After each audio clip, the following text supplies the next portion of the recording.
Chapter 1. As night gives way to dawn, the sun slowly rises above the horizon, casting myriad rays of light that pierce through the thin morning mist, leaving behind a series of bright halos. A beam of sunlight filters through the pristine window of number 4, Privet Drive, illuminating Dudley's plump, round face. At this moment, however, Dudley seems to be ensnared in a nightmarish slumber, his brow furrowed tightly, and his visage occasionally contorted with expressions of distress.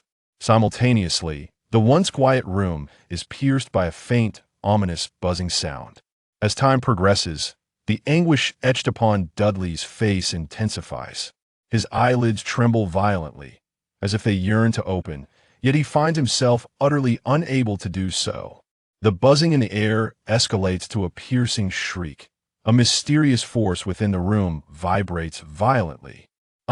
Accompanied by a scream of utter agony, the air suddenly ruptures, followed by a deafening roar, as everything within the room is instantaneously reduced to shattered remnants. At that precise moment, in a nondescript, tightly locked tower of Hogwarts Castle, a long, faded quill, embedded in a silver ink pot, abruptly takes flight, hovering above a grand tome bound in black dragon skin and composed of parchment. The ancient book, its cover peeling, begins to flutter its pages autonomously, until it halts on a blank page, where a new name is inscribed with deliberate slowness. The Pen of Acceptance and the Book of Admission, the sole institution through which Hogwarts selects its students. The Book of Admission records the names of all children endowed with magical potential. This tome is imbued with potent and enduring magic upon receiving sufficient evidence of a child's magical abilities. The Pen of Acceptance will soar from the inkpot, etching the names and birth dates of wizarding children into the Book of Admission. Minerva McGonagall peruses this book annually, dispatching acceptance letters via owl to those children approaching their 11th birthday, inviting them to attend the school. And now, a new wizard qualified for entrance into Hogwarts has come into existence. Returning to the bedroom of number 4, Privet Drive, Dudley, who had been tightly shootied, suddenly bolts upright in bed, gasping for breath. The warm sunlight streaming through the now translucent window fails to dispel the torment he currently endures. Lin Jian feels darkness enveloping his vision, waves of sharp pain flooding his mind. A torrent of unfamiliar memories, nearly a decade's worth, abruptly inundates his consciousness. Yet he can still breathe in the fresh morning air, a small mercy amidst his misfortunes. Lin Jian, a promising youth who has just completed his college entrance examinations. The only guardian who raised him, his grandfather, did not survive to witness Lin Jian express his gratitude. He passed away merely 3 days prior to the exams. This left Lin Jian in profound grief, muddled and disoriented as he participated in what was destined to be a futile examination. At the class celebration following the exams, Lin Jian drank to the point of oblivion, ultimately collapsing onto the table, unconscious. When he next opened his eyes, he found himself in the present moment. Lin Jian shook his aching head, bewildered as he gazed at the dilapidated, unfamiliar room. Is this England? In his mind, the unfamiliar memories were rapidly merging. Gradually, Lin Jian's eyes narrowed. Dudley Dursley Watt, a familiar name. As a child, after borrowing the first Harry Potter book from a neighbor's classmate, this series became his most anticipated birthday gift each year. A bespectacled wizard boy named Harry, who shared a similar fate of losing his parents, accompanied him throughout his formative years. He knew each character and every detail within those pages. Yet he never imagined that one day he would find himself in this magical realm, transformed into Harry Potter's cousin, Dudley Dursley. It was indeed astonishing, as if by magic. As Lin Jian continued to digest this new reality, a cacophony of hurried footsteps echoed from outside the door.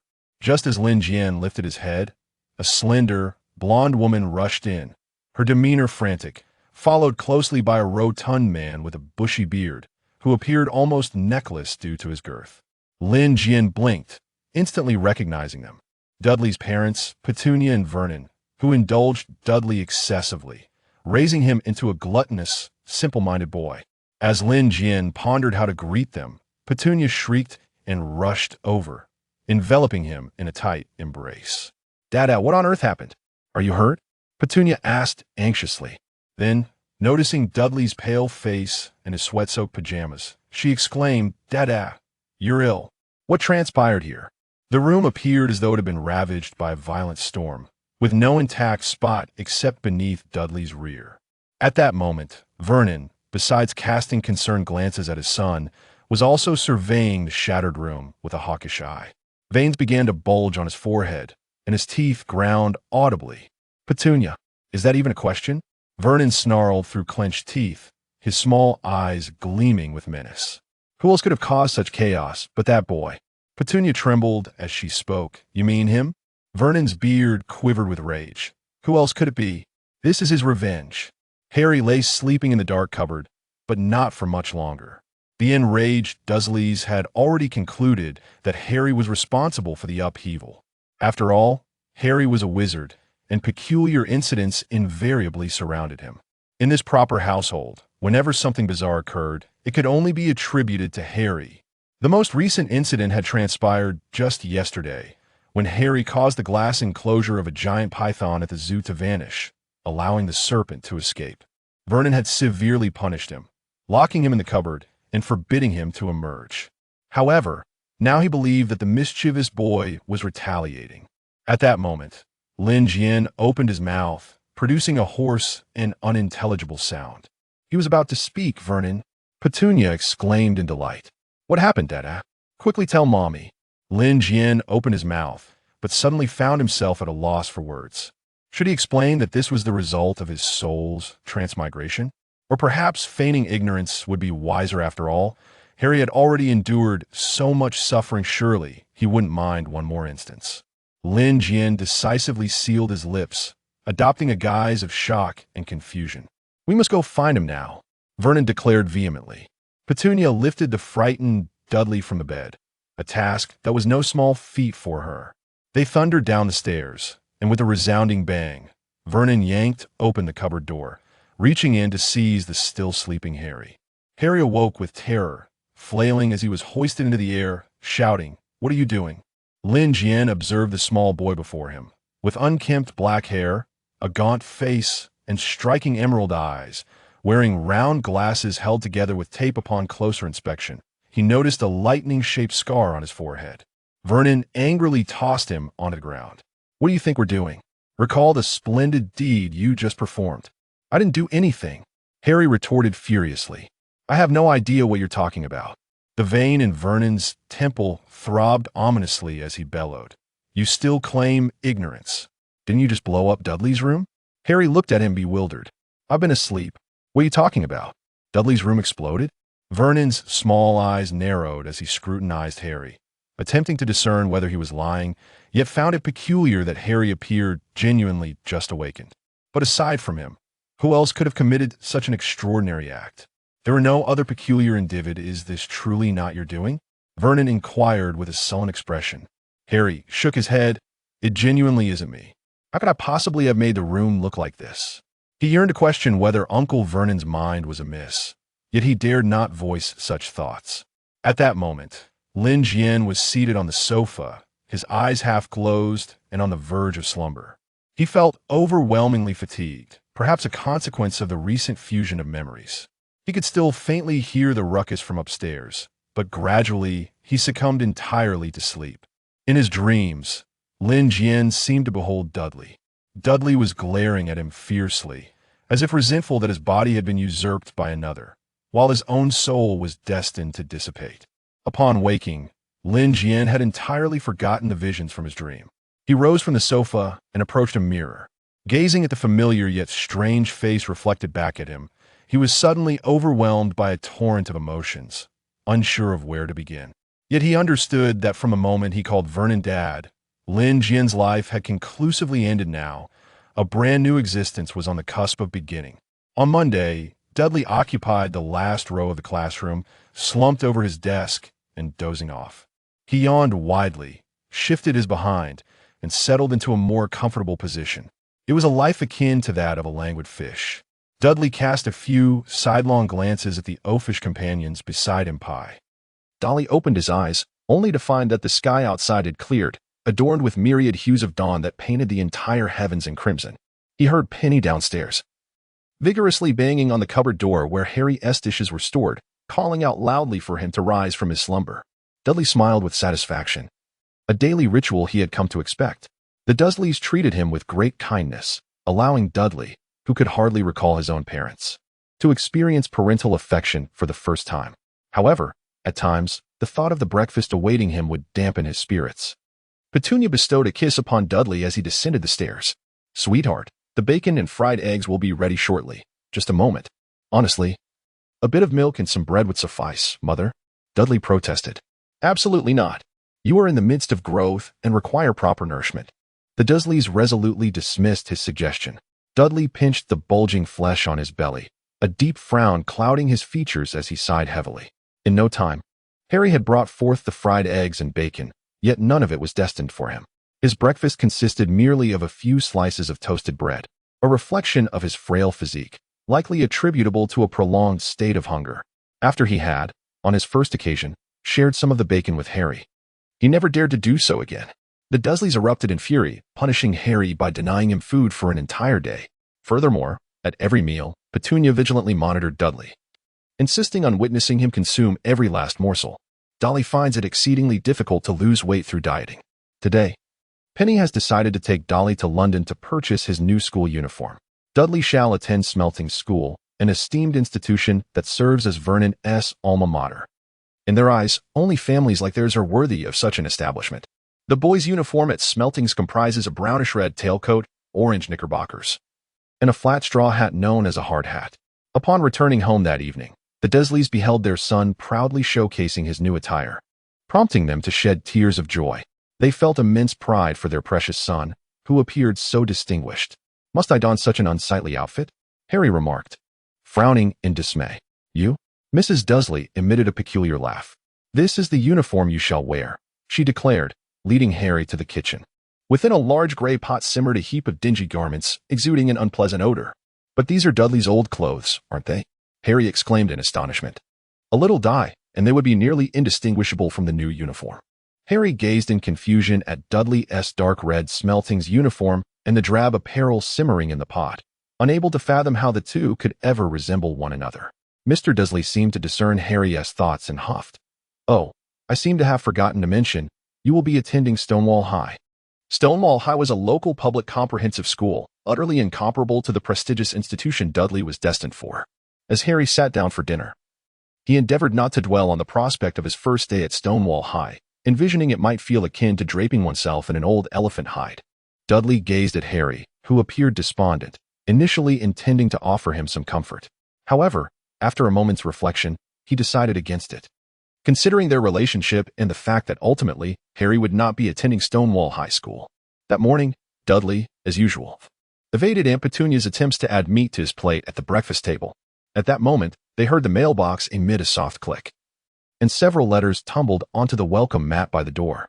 "Harry, go fetch the mail," Mr. Dursley instructed.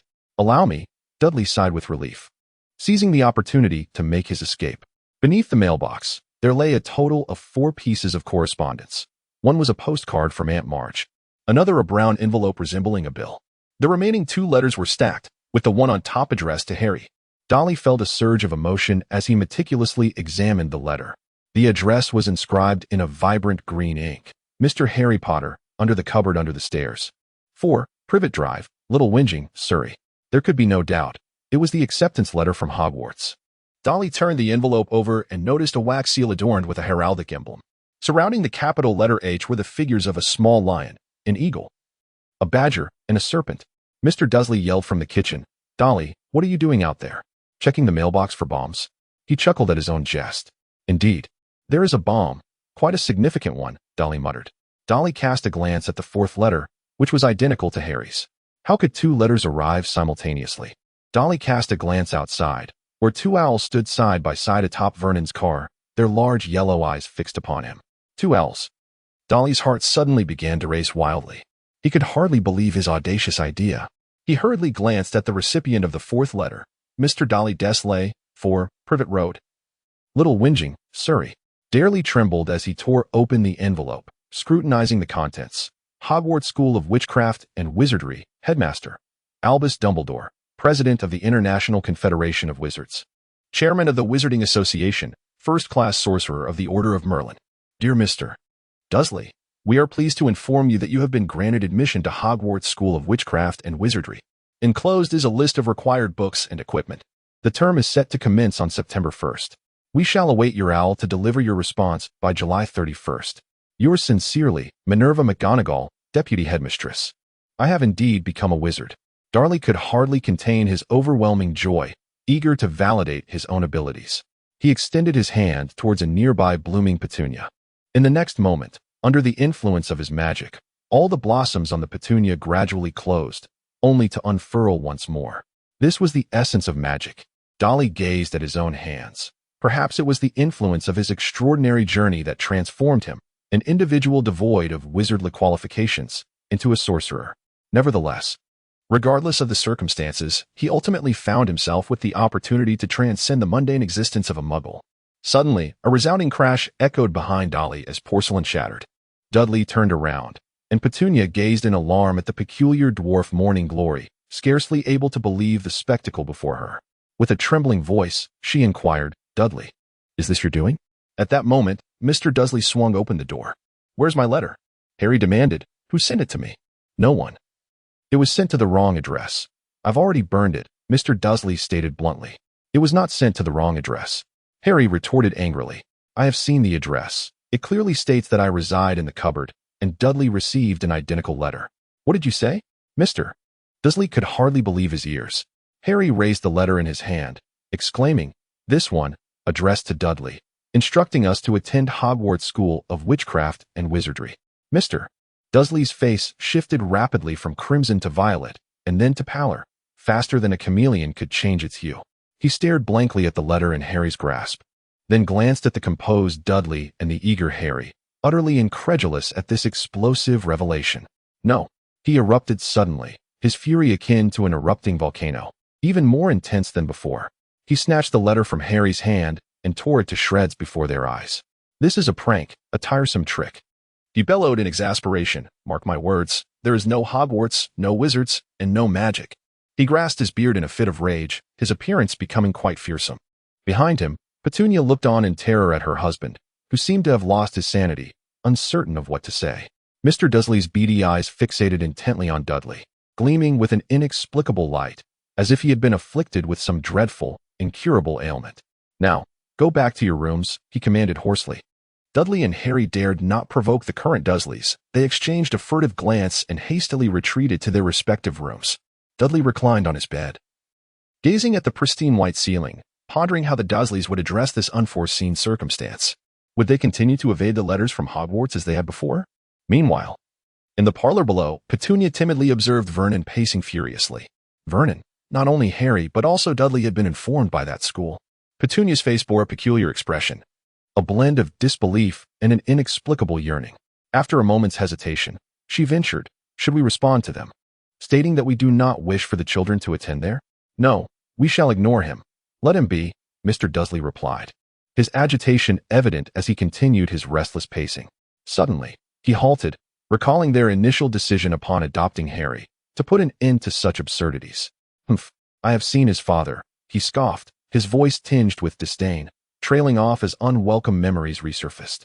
"I will not permit my son to attend a school like that, to be taught tricks by a bunch of lunatics."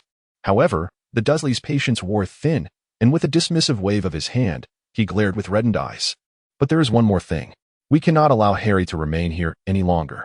Frankly, we should never have let him into our home." To Mr. Dudley, wizards had become akin to a contagion, and Harry was the source of that infection within their household, transforming their beloved son into a most peculiar individual. Dudley was oblivious to the decision made by the Dursleys downstairs. At that moment, he was deeply contemplating his future life at Hogwarts. Having received the letter from Hogwarts, there was no reason that could deter him from attending this esteemed institution. Magic, a wondrous force that could even be described as the mastery of one's destiny, suddenly made him grasp a fragment of Voldemort's perspective.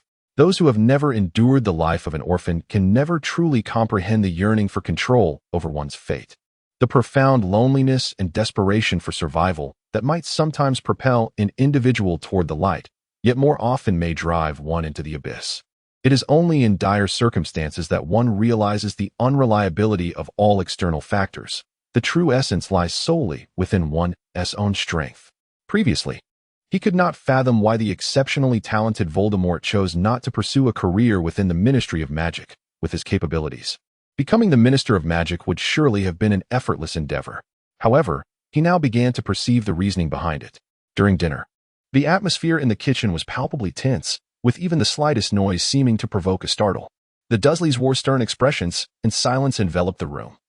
While Harry cautiously nibbled at his meal, fearful that any misstep might provide them with a pretext to chastise him, Dudley quietly consumed his dinner, yet at that moment, he noticed something peculiar about the streetlights outside the window.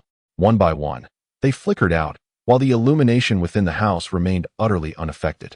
Darryl found the situation rather peculiar, a certain familiarity enveloping the atmosphere. Just as the outside world succumbed to utter darkness, the doorbell unexpectedly rang, startling everyone present. Upon hearing this sound, an audacious thought suddenly emerged in Darryl's mind. He approached the door, while Mr. Dudley remarked that he still harbored no desire to speak with Harry, casting him an occasional disdainful glance, as if he were either a mere figment of imagination or a heap of foul refuse. Dudley turned the doorknob and was greeted by a gentle voice that said, "Good evening. I presume you are Dudley." Dudley gazed in astonishment at the tall, slender man before him. His silver-white hair and beard cascaded down to his waist, and a long, hooked nose was adorned with crescent-shaped spectacles. Behind the glasses shone a pair of bright, azure eyes. He wore a flowing purple cloak, and atop his head rested a pointed hat. "I am Albus Dumbledore," he said warmly. "I trust you are familiar with my name."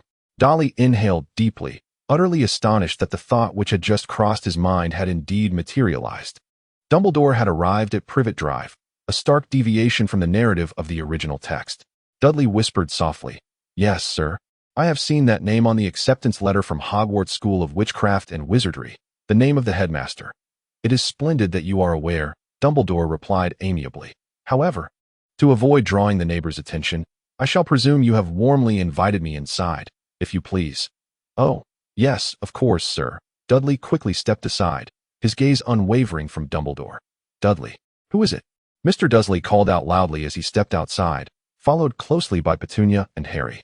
Harry regarded the strangely dressed old man with a white beard with curiosity. His attire was peculiar, yet he felt a sense of familiarity. In his childhood, he often encountered strangers on the street who greeted him, and their bizarre clothing resembled that of this elderly gentleman. At that moment, Dudley seemed to catch a glimpse of the old man's striking blue eyes and a slight smile, though he could not be certain. Petunia, seemingly in disbelief at the sight before her, gasped and quickly covered her mouth, her face etched with terror. Mr. Dudley stood frozen, unable to fathom what his small eyes beheld, recalling the peculiar individuals he had encountered a decade ago, clad in similar odd garments. His facial muscles twitched, his complexion rapidly turning a deep shade of crimson. Dudley sensed his father was struggling to contain his anger. "This must be Petunia," Dumbledore remarked. "Allow me to reintroduce myself. I am Albus Dumbledore, the headmaster of Hogwarts School of Witchcraft and Wizardry." Dumbledore surveyed the room and conceded, "I must admit, your current living situation appears quite pleasant, Mrs. Dudley exhaled deeply, seemingly at a loss for words, casting a frantic glance at her husband, hoping he would speak. However, Mr. Dudley remained silent, perhaps overawed by Dumbledore's unmistakable aura of wizardry, which stifled his audacity. "I have come regarding your two young wizards," he said gently. "I hope they both can attend Hogwarts." The mention of Dudley seemed to ignite Mr. Dudley's courage, evidently. His precious son held greater importance to him. "I must say, sir," he gritted his teeth, "I do not wish to be rude, but it would have been prudent to notify us before your visit." "Ah, I believed I had given advance notice," Dumbledore replied cheerfully, though it was rather impromptu. "Perhaps the owl did not fly as swiftly as I. Time is often scarce, yet since I find myself with a moment to spare, I took the opportunity to come by. However, may we once again assume you have invited me into the sitting room?" "I believe the doorway is not the most fitting place for conversation." Dumbledore, with the demeanor of a host, strode lightly into the sitting room and settled into an armchair by the fireplace. "I gather you did not intend to offer me a drink." With a swift flick of his wand, he produced a bottle of wine and 5 glasses, which filled themselves with a golden liquid, the glasses then floating gracefully before them. Dumbledore raised his glass. "Mrs. Rosmerta's mead. Quite delightful." even suitable for children in moderation. The Dursleys appeared somewhat stunned, while Dudley and Harry watched the spectacle with eager fascination. They accepted their glasses, though Mr. Dudley steadfastly refused, resulting in the glasses repeatedly bumping against his head, leading Dudley to suspect it was one of Dumbledore's playful tricks. "You are already aware of my purpose," Dumbledore continued. "Harry and Dudley are wizards, and they ought to attend Hogwarts, a school dedicated to educating young witches and wizards." His piercing blue eyes regarded them keenly. "Do you have any inquiries?" The Dursleys exchanged anxious glances, but upon observing their beloved son, Vernon felt a surge of courage that allowed him to overlook the formidable wizard seated before him. "Harry can go to that Hogwarts school. We do not mind. But it would be best if he never returned," Mr. Dursley declared loudly. "However, I absolutely refuse to allow my precious son to venture to a place we know nothing about to learn tricks with a group of strangers." Yet he cast a glance at the glass still colliding with his head, which did seem to transcend mere trickery. Dumbledore, however, displayed no sign of anger. The smile that had adorned his face faded. He fixed them with his sharp blue gaze. "I regret your eagerness to dismiss Harry. He will attend Hogwarts, without question, but you are his family, and during the summer, he shall return to reside here, Petunia, as I have previously mentioned." At this final remark, all eyes turned to Mrs. Dursley. She shook her head and nodded, seemingly unsure of what she wished to convey. Regarding Dudley, Dumbledore added, "I must express that if young wizards do not receive systematic training, it could pose significant dangers, not only to you but also to him, potentially threatening his very life." The Dursleys recoiled at this statement, their expressions filled with trepidation. Though they wished to deny it, the thought of genuine peril was not something to be dismissed lightly. Dumbledore observed their reactions before turning his attention to Dudley. "Perhaps we should also consider his own perspective." Darcy felt a flutter of anxiety as he noticed Dumbledore's gaze upon him. Despite the fact that he was no longer a child in terms of his true age, he steadied his nerves, making a conscious effort to avoid meeting Dumbledore's mesmerizing eyes, which had been described in such extraordinary terms. "I wish to attend Hogwarts to learn that technique." He gestured toward the goblet that was still colliding with Mr. Dursley's head. "An astute choice," Dumbledore replied with a smile, his attention shifting toward the Dursleys.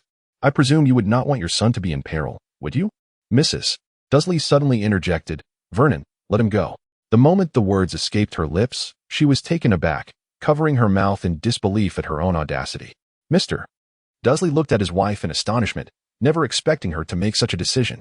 "But are you certain? How could Darcy possibly be a wizard?" he protested, clearly reluctant to concede. "We are not mistaken. He undeniably possesses wizarding potential, albeit it may seem somewhat peculiar," Dumbledore replied with a gentle shake of his head. "Peculiar?" Darcy keenly noted the choice of words, wondering if there were indeed strange occurrences in that realm. He was genuinely curious about how Hogwarts accurately determined who was worthy of admission. As these thoughts swirled in his mind, Mr. Dursley finally relented. "Very well. We shall send them to that school," Mr. Dursley uttered despondently. With both his wife and son having reached this conclusion, he found no grounds to oppose it. Dumbledore smiled contentedly and waved his wand, causing the bottle and goblet to vanish. "Now that matters are settled and time is of the essence, I shall take my leave," Dumbledore announced, rising to his feet. His bright blue eyes, serene yet imposing, met those of the Dursleys, the weight of his words pressing heavily upon them. "One final matter. 10 years ago, I left a letter, yet it is evident that you did not adhere to my instructions. I can see that Harry has not fared well. I hope such circumstances do not recur." Under Dumbledore's penetrating gaze, Petunia's face flushed crimson, and she lowered her head, unable to meet his eyes, as a chill enveloped the air. Dumbledore then winked at Harry, saying, "Harry, I wish you a happy birthday in advance. An old friend of your parents will be visiting you on your special day. He has implored me numerous times." Without waiting for a response, he strode out, vanishing into the night's mist in the blink of an eye. Dudley gazed at Harry, clearly eager to converse with Dumbledore and brimming with questions. However, before Dumbledore, he was destined to receive few answers. After Dumbledore's departure, the group lost their desire for conversation, each retreating silently to their own quarters to process the recent events. The following morning, everyone acted as though nothing had transpired, unwilling to be the first to mention the occurrences of the previous night. Yet, this tranquility was fated to be fleeting. In light of Dumbledore's warning, the Dursleys made every effort to treat Harry as though he were invisible. Yet this treatment afforded Harry a sense of comfort, for no one was shouting at him anymore. He now counted the days until his birthday, eagerly awaiting the arrival of his parents' friends, and this anticipation made time seem to drag on. At last, on July 31st, Harry's long-awaited birthday arrived. Early that morning, the atmosphere at number 4, Privet Drive, once again became charged with tension, as another wizard was soon to visit, causing both the Dursleys and Harry to grow increasingly anxious. Dolly observed as Harry incessantly styled his tousled hair, evidently striving to leave a favorable impression on his parents' friends. Dudley could roughly guess who was coming. Yet Harry's behavior was of no consequence. He remained indifferent to such matters. Mrs. Dursley incessantly polished the living room and kitchen, as if her sanity depended on her relentless scrubbing. Vernon Dursley, on the other hand, vociferously complained, expressing his fervent wish that their guest would don conventional attire, for he could scarcely tolerate their kind of clothing. "I do not wish for the neighbors to see me hosting such individuals," he exclaimed. "Will he arrive in a car?" Mr. Dursley ultimately inquired, as he habitually assessed a person's character based on the vehicle they drove. Regrettably, no one could provide an answer to this query. Meanwhile, Harry, having relinquished his tousled hair, stood at the door anxiously scanning the surroundings, yearning for his parents' friends to arrive promptly.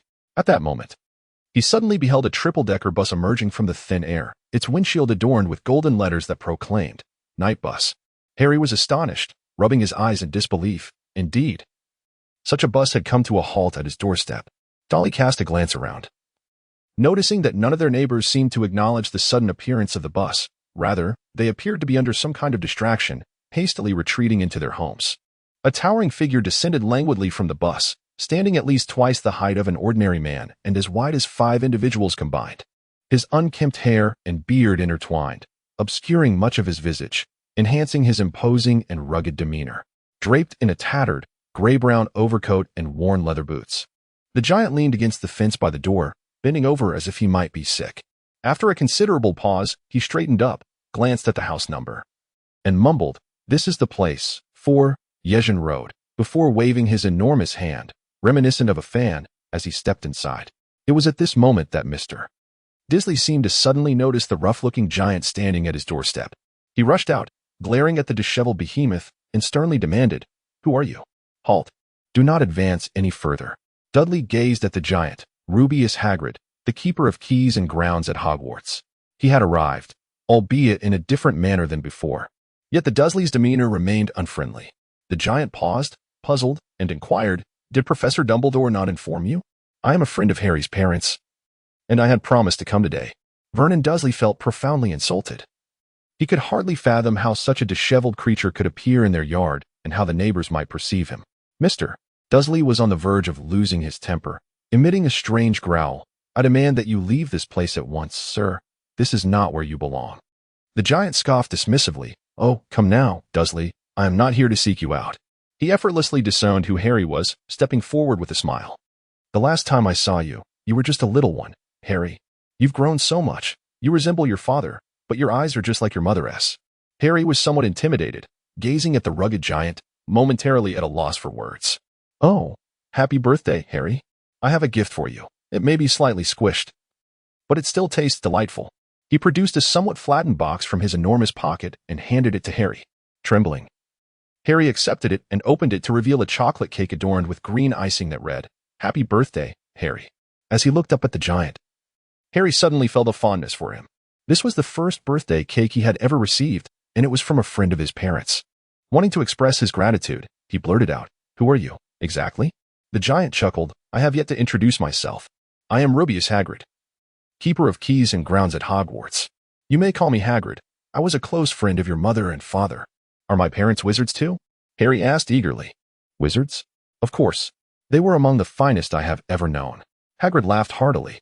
Harry hesitated. If they were so remarkable, how did they die in a car crash? A crash? What crash? How could a crash possibly claim Lily and James? Hagrid exclaimed loudly. "Who told you that?" Harry glanced at the Dursleys, who were still glaring at Hagrid. Mr. Dursley bellowed, "We thought it was for his own good. Who knows what happened to them? Their family was so peculiar. We knew nothing and ended up having to raise him." "What actually happened? How did my parents die?" Harry asked urgently, desperate to uncover the truth. "Oh, how to explain?" Hagrid said, somewhat distressed, "I'm not sure if it's appropriate for me to say, as there's much you do not know, and many things remain a mystery even now." Dolly helplessly covered his forehead. If he were to finish recounting this tale, This place would likely be encircled by layers upon layers of onlookers.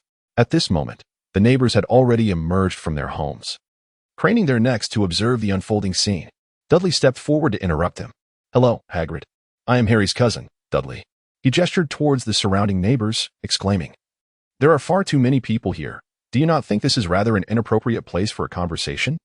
Hagrid scratched his head and glanced at the nosy muggles nearby, appearing somewhat indifferent. "Oh, of course, muggles must not know about wizards. What was your name again?" "Dudley Dursley." Harry's cousin. Dudley extended his hand. Hagrid took Dudley's entire arm in his massive grip. "Thank you for the reminder. I nearly made a grave mistake. I would never permit him to enter my home." Mr. Dursley's face flushed even redder under the watchful eyes of the neighbors. Even those braver than him would hesitate to utter such words in front of Hagrid. "Oh, you great fool, you were even less polite than your son," Hagrid scoffed. "Mr." Dursley clenched his fist tightly, the veins on his forehead bulging, yet he felt a twinge of fear when confronted with Hagrid's immense stature. Dudley swiftly diverted the conversation. "You are not merely here to celebrate Harry's birthday, are you?" "Of course. I also need to venture to London to procure supplies for Harry's schooling." Upon mentioning shopping, Mr.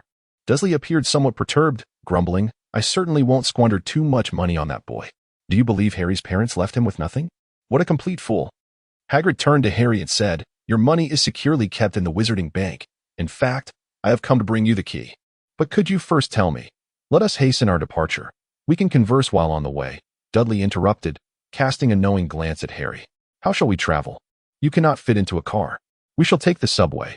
I cannot squeeze into an ordinary vehicle." "Oh, have all your flying carpets sold out? Or is it that you simply cannot afford one?" Mr. Dursley seized the opportunity to mock Hagrid. "Flying carpets are not permitted in Britain, Dursley," Hagrid retorted dismissively. As they approached the subway station, passers-by pointed and stared at them, not only due to Hagrid's towering stature, but also because he loudly commented on mundane objects. "Do you see that contraption, Harry? What are muggles up to now?" Meanwhile, the Dursleys clutched Dudley tightly, trailing far behind Hagrid and Harry, pretending not to recognize them. As they passed through the subway station, the stares intensified when Hagrid became stuck at the entrance, grumbling about the inadequacies of Muggle inventions, followed by complaints about the narrow seats and slow speed. "I cannot fathom how Muggles live without magic," he lamented as they finally ascended a malfunctioning escalator and stepped into the bustling crowd. Hagrid guided them to a bookstore nestled between a record shop and a small, dingy pub. "This is the entrance to Diagon Alley, the Leaky Cauldron," Hagrid informed them with pride. He took Harry's hand and led him inside, while Mr. Dursley glared in disdain at the shabby establishment, questioning how such a place could exist in London without governmental intervention. They observed the patrons milling about, yet no one seemed to pay the pub any mind. "Perhaps it has been enchanted, so that ordinary people overlook it," Dudley speculated. Mr. Dursley wrinkled his nose as he stepped inside. Despite its fame, the pub's ambience was far from commendable, dark and filthy, packed with peculiar individuals. Upon entering, they found a throng surrounding Harry, each taking turns to shake his hand. "What are they doing?" Mr. Dursley exclaimed in disbelief. "Is he truly that renowned?" Mrs. Dursley, who possessed a slight aversion to dirt, could hardly tolerate the surroundings. At that moment, a wizard beside them, wrapped in bandages and smoking, exhaled a plume of purple smoke, causing her to gag and nearly retch. Dolly noticed her discomfort and called out loudly to Hagrid, "Hagrid, it is time for us to depart."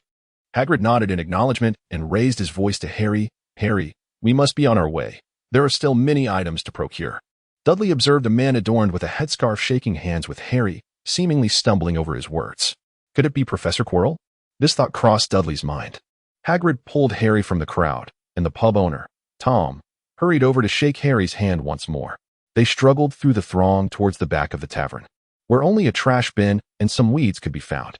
"Why does it seem like everyone knows me?" Harry inquired. "You are quite renowned in the wizarding world, Harry. I haven't had the chance to tell you yet, but just look at them. Professor Quirrell is trembling before you. Though, I must remind you, he often exhibits such tremors."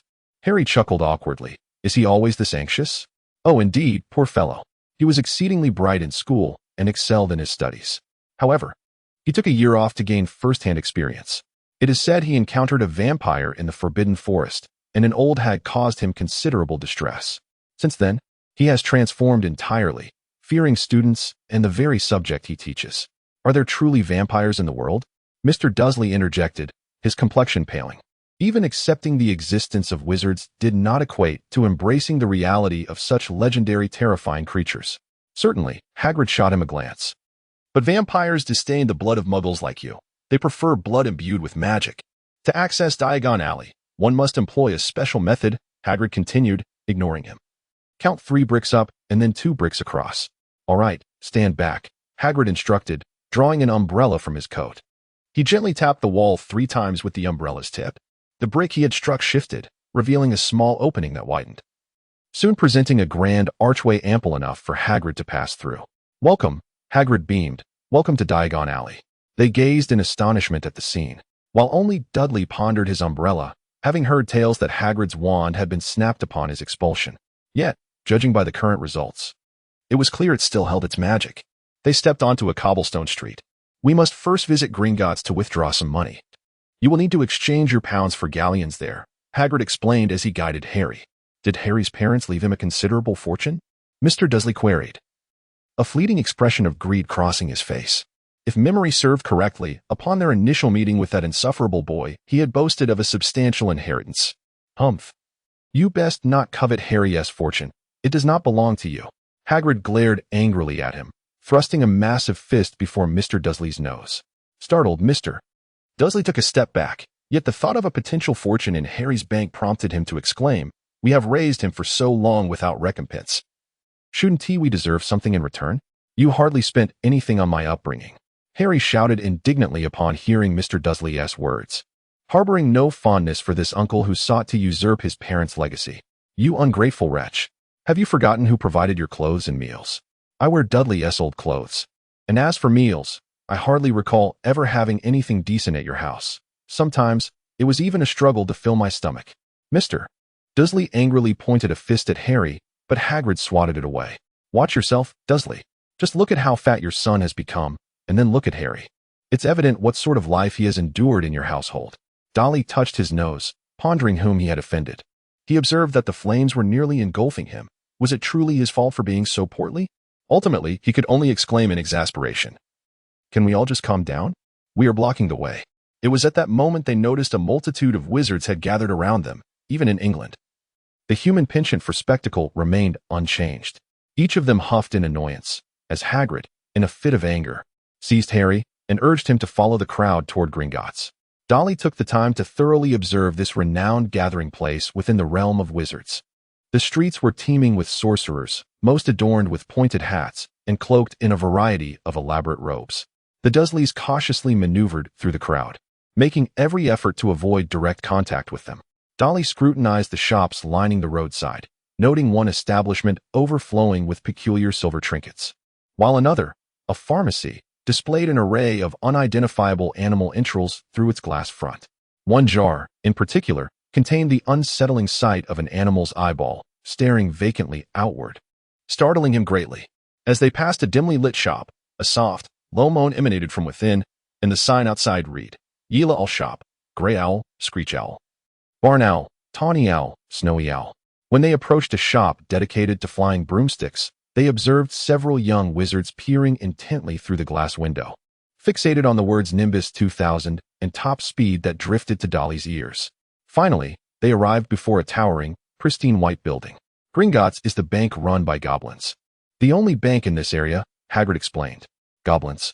Mr. Dudley's tongue stumbled over the words, as he had not anticipated encountering such non-human creatures so soon. Do not be alarmed, Hagrid grunted. Goblins are cunning and potentially dangerous beings, so you must never attempt to provoke them. They ascended a long flight of white stone steps, and beside the gleaming bronze doors, a goblin clad in a red uniform inclined his head slightly in greeting. Indeed, that is a goblin, Hagrid whispered. Dudley observed carefully. Their appearance was rather unappealing, with notably large eyelids intentionally narrowed into mere slits, occasionally gleaming with a shrewd and cunning light. Their dark faces were adorned with lengthy beards, and they possessed pointed ears. Though diminutive in stature, their hands and feet were remarkably elongated. They proceeded through a silver door, embossed with a warning from the fairies to the greedy. As I mentioned, if you intend to rob a fairy bank, you must surely be mad, Hagrid remarked. They entered a grand hall of marble, where approximately 100 fairies were busily engaged, perched on high stools behind a long counter. Dudley gazed at the diminutive goblin, noting how the houses and benches they constructed appeared rather grandiose, allowing them to look down upon others. Perhaps this was a manifestation of their own pride, Dudley mused. Earlier, Hagrid addressed an idle goblin, inquiring, "We need to withdraw some money from Harry Potter's vault. They wish to exchange some galleons. Do you possess his key, sir?" The goblin rummaged through his pockets, inadvertently scattering a handful of moldy dog biscuits onto the goblin's ledger, causing the creature to wrinkle its nose in distaste. "Found it," Hagrid exclaimed, raising a delicate golden key. The goblin took it, inspecting it closely, and deemed it satisfactory. "There is one more matter," Hagrid stated earnestly. "I have a letter from Dumbledore regarding that item in Vault 713. The goblin examined the letter attentively and, satisfied, returned it to Hagrid. "I shall summon someone to escort you to the underground vault. Griphook." Griphook was another goblin, and Dudley scrutinized him carefully. Yet he could not discern any differences between the goblins. "What is that item in Vault 713? Harry inquired. "I cannot divulge that information," Hagrid replied mysteriously. "It is strictly confidential. Pertaining to Hogwarts. Dumbledore trusts me, and this is my responsibility. There is no need to share it with you." Hagrid and Harry followed the goblin toward a door, while Mr. Dudley attempted to follow, only to be halted by Hagrid. Hagrid raised a fist, blocking Mr. Dudley's path. "You, great fool, would do well to remain here." Dudley and his companions were forced to patiently wait as Mrs. Dudley exchanged a substantial sum of galleons, filling a large bag to the brim. Had it not been for Mr. Dudley's intervention, she might have exchanged even more. Approximately 15 minutes later, Hagrid and Harry emerged from the underground vault, Hagrid's countenance betraying a sense of nausea. Harry, too, clutched a bag brimming with galleons that jingled as he swung it. "Let us procure ones first," Hagrid declared, emphasizing their significance to a wizard. "We shall visit Ollivander's, where all British wizards acquire their wands." They arrived at a dilapidated little shop, its golden sign peeling, inscribed with Ollivander, EST 382B, C, crafting fine wands. Within the dusty window display, a solitary wand lay atop a faded purple cushion. Mr. Dudley muttered in disdain, lamenting the persistent presence of such shabby establishments. As they entered, a tinkling bell rang from somewhere in the rear of the store. The interior was cramped, offering nothing more than a long bench. Nearby, shelves towered almost to the ceiling, laden with slender boxes containing an array of wands, evoking in Dudley the solemn ambience of a library steeped in profound mysteries. "Good morning," a gentle voice resonated from the back of the shop as an elderly gentleman emerged, his pale pupils glimmering in the dim light. "Ah, Rubeus. Rubeus Hagrid, how delightful to see you again. Oak, 16 inches, slightly bent, am I correct?" "Indeed, sir," Hagrid replied. "That is a fine wand, though I suspect it may have been broken when you were expelled," Mr. Ollivander remarked with a sudden seriousness. "Ah, yes, quite right. It was indeed broken by them," Hagrid admitted, adjusting his coat where his umbrella, a concealed tool of magic, lay hidden. Dudley harbored some doubt about whether Hagrid's wand had been restored by Dumbledore, as it seemed to function perfectly well. "I am here to accompany Harry and his cousin to purchase wands," Hagrid announced, pushing Harry forward, evidently wishing to steer the conversation away from his own wand. "Harry Potter. Oh, yes, I anticipated meeting you soon.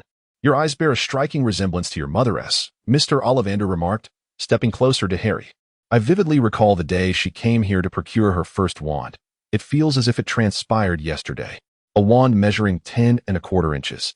Made of willow, it produced a delightful swish when waved, a splendid wand for casting spells. Your father, however, was quite different." Dudley gradually shifted his attention, scanning the interior of the shop with keen interest, for he too longed to possess a wand of his own. At that moment, his gaze was unexpectedly drawn to a solitary wand, ensconced in the dusty display case. Curiosity piqued within him. Why had this particular wand been placed on display? Did it possess some extraordinary quality? Dudley approached the wand with great curiosity. The deep purple shaft bore no visible patterns, while the handle was a stark black, measuring approximately 13 inches in length. Perhaps due to the passage of time, a layer of dust had settled upon it, enhancing its air of desolation. Dudley lifted it from the cushion, feeling a subtle tremor in his hand as the layer of dust was shaken off.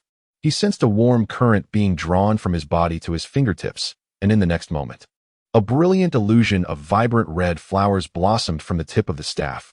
Dudley was astonished by the sensation of the moment. In truth, ever since he discovered his identity as a wizard, he had yearned to experiment with his newfound powers. Voldemort, during his time at the orphanage, had effortlessly wielded his abilities to accomplish his desires. Dudley wished to do the same.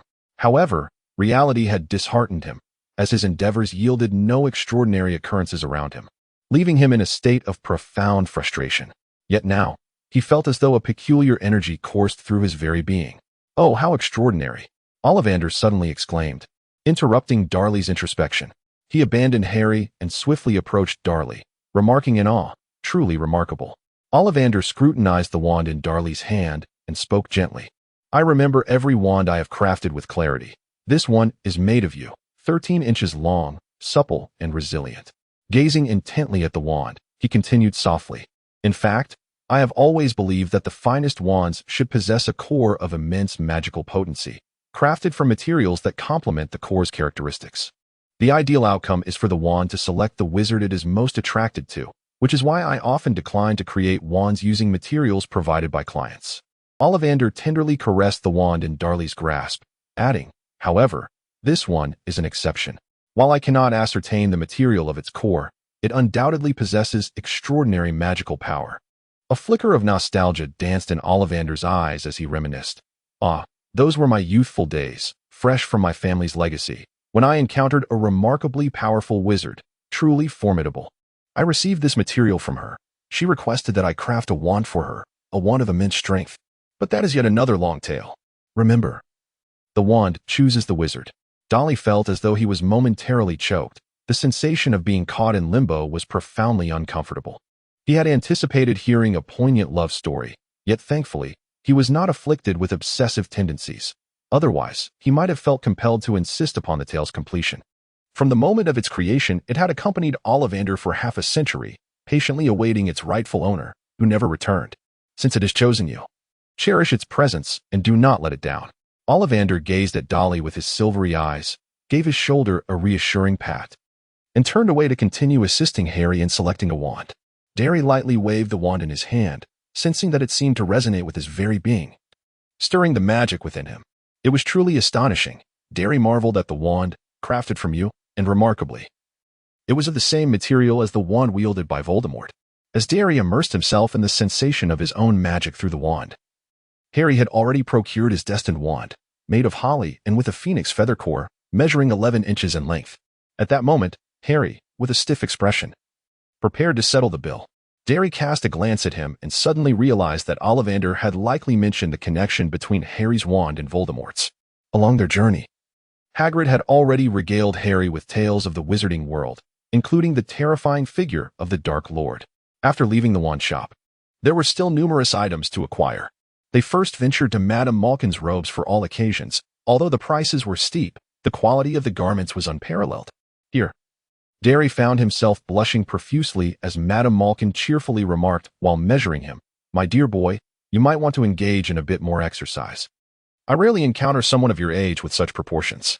Dudley pinched the small belly that wobbled on his abdomen and let out a deep sigh. It was not too late to begin exercising. He certainly did not wish to embarrass himself in the future by parading around with a protruding belly. As crafting the new wizarding robes would require time, they decided to procure other items first. Following the list of items from the letter, they purchased a pair of dragonhide gloves, a tin cauldron, a crystal vial, a telescope, and a brass balance scale, along with a considerable quantity of feather quills, ink, and parchment. While acquiring the brass balance scale, Dudley noticed Harry gazing longingly at a scale made entirely of pure gold. They subsequently visited a potion shop to procure a standard dosage of various powdered ingredients intended for use in their potion classes. The shop was permeated with the noxious odors reminiscent of rotten tomatoes and foul eggs, prompting Mrs. Dudley to cover her nose and hastily exit, retching.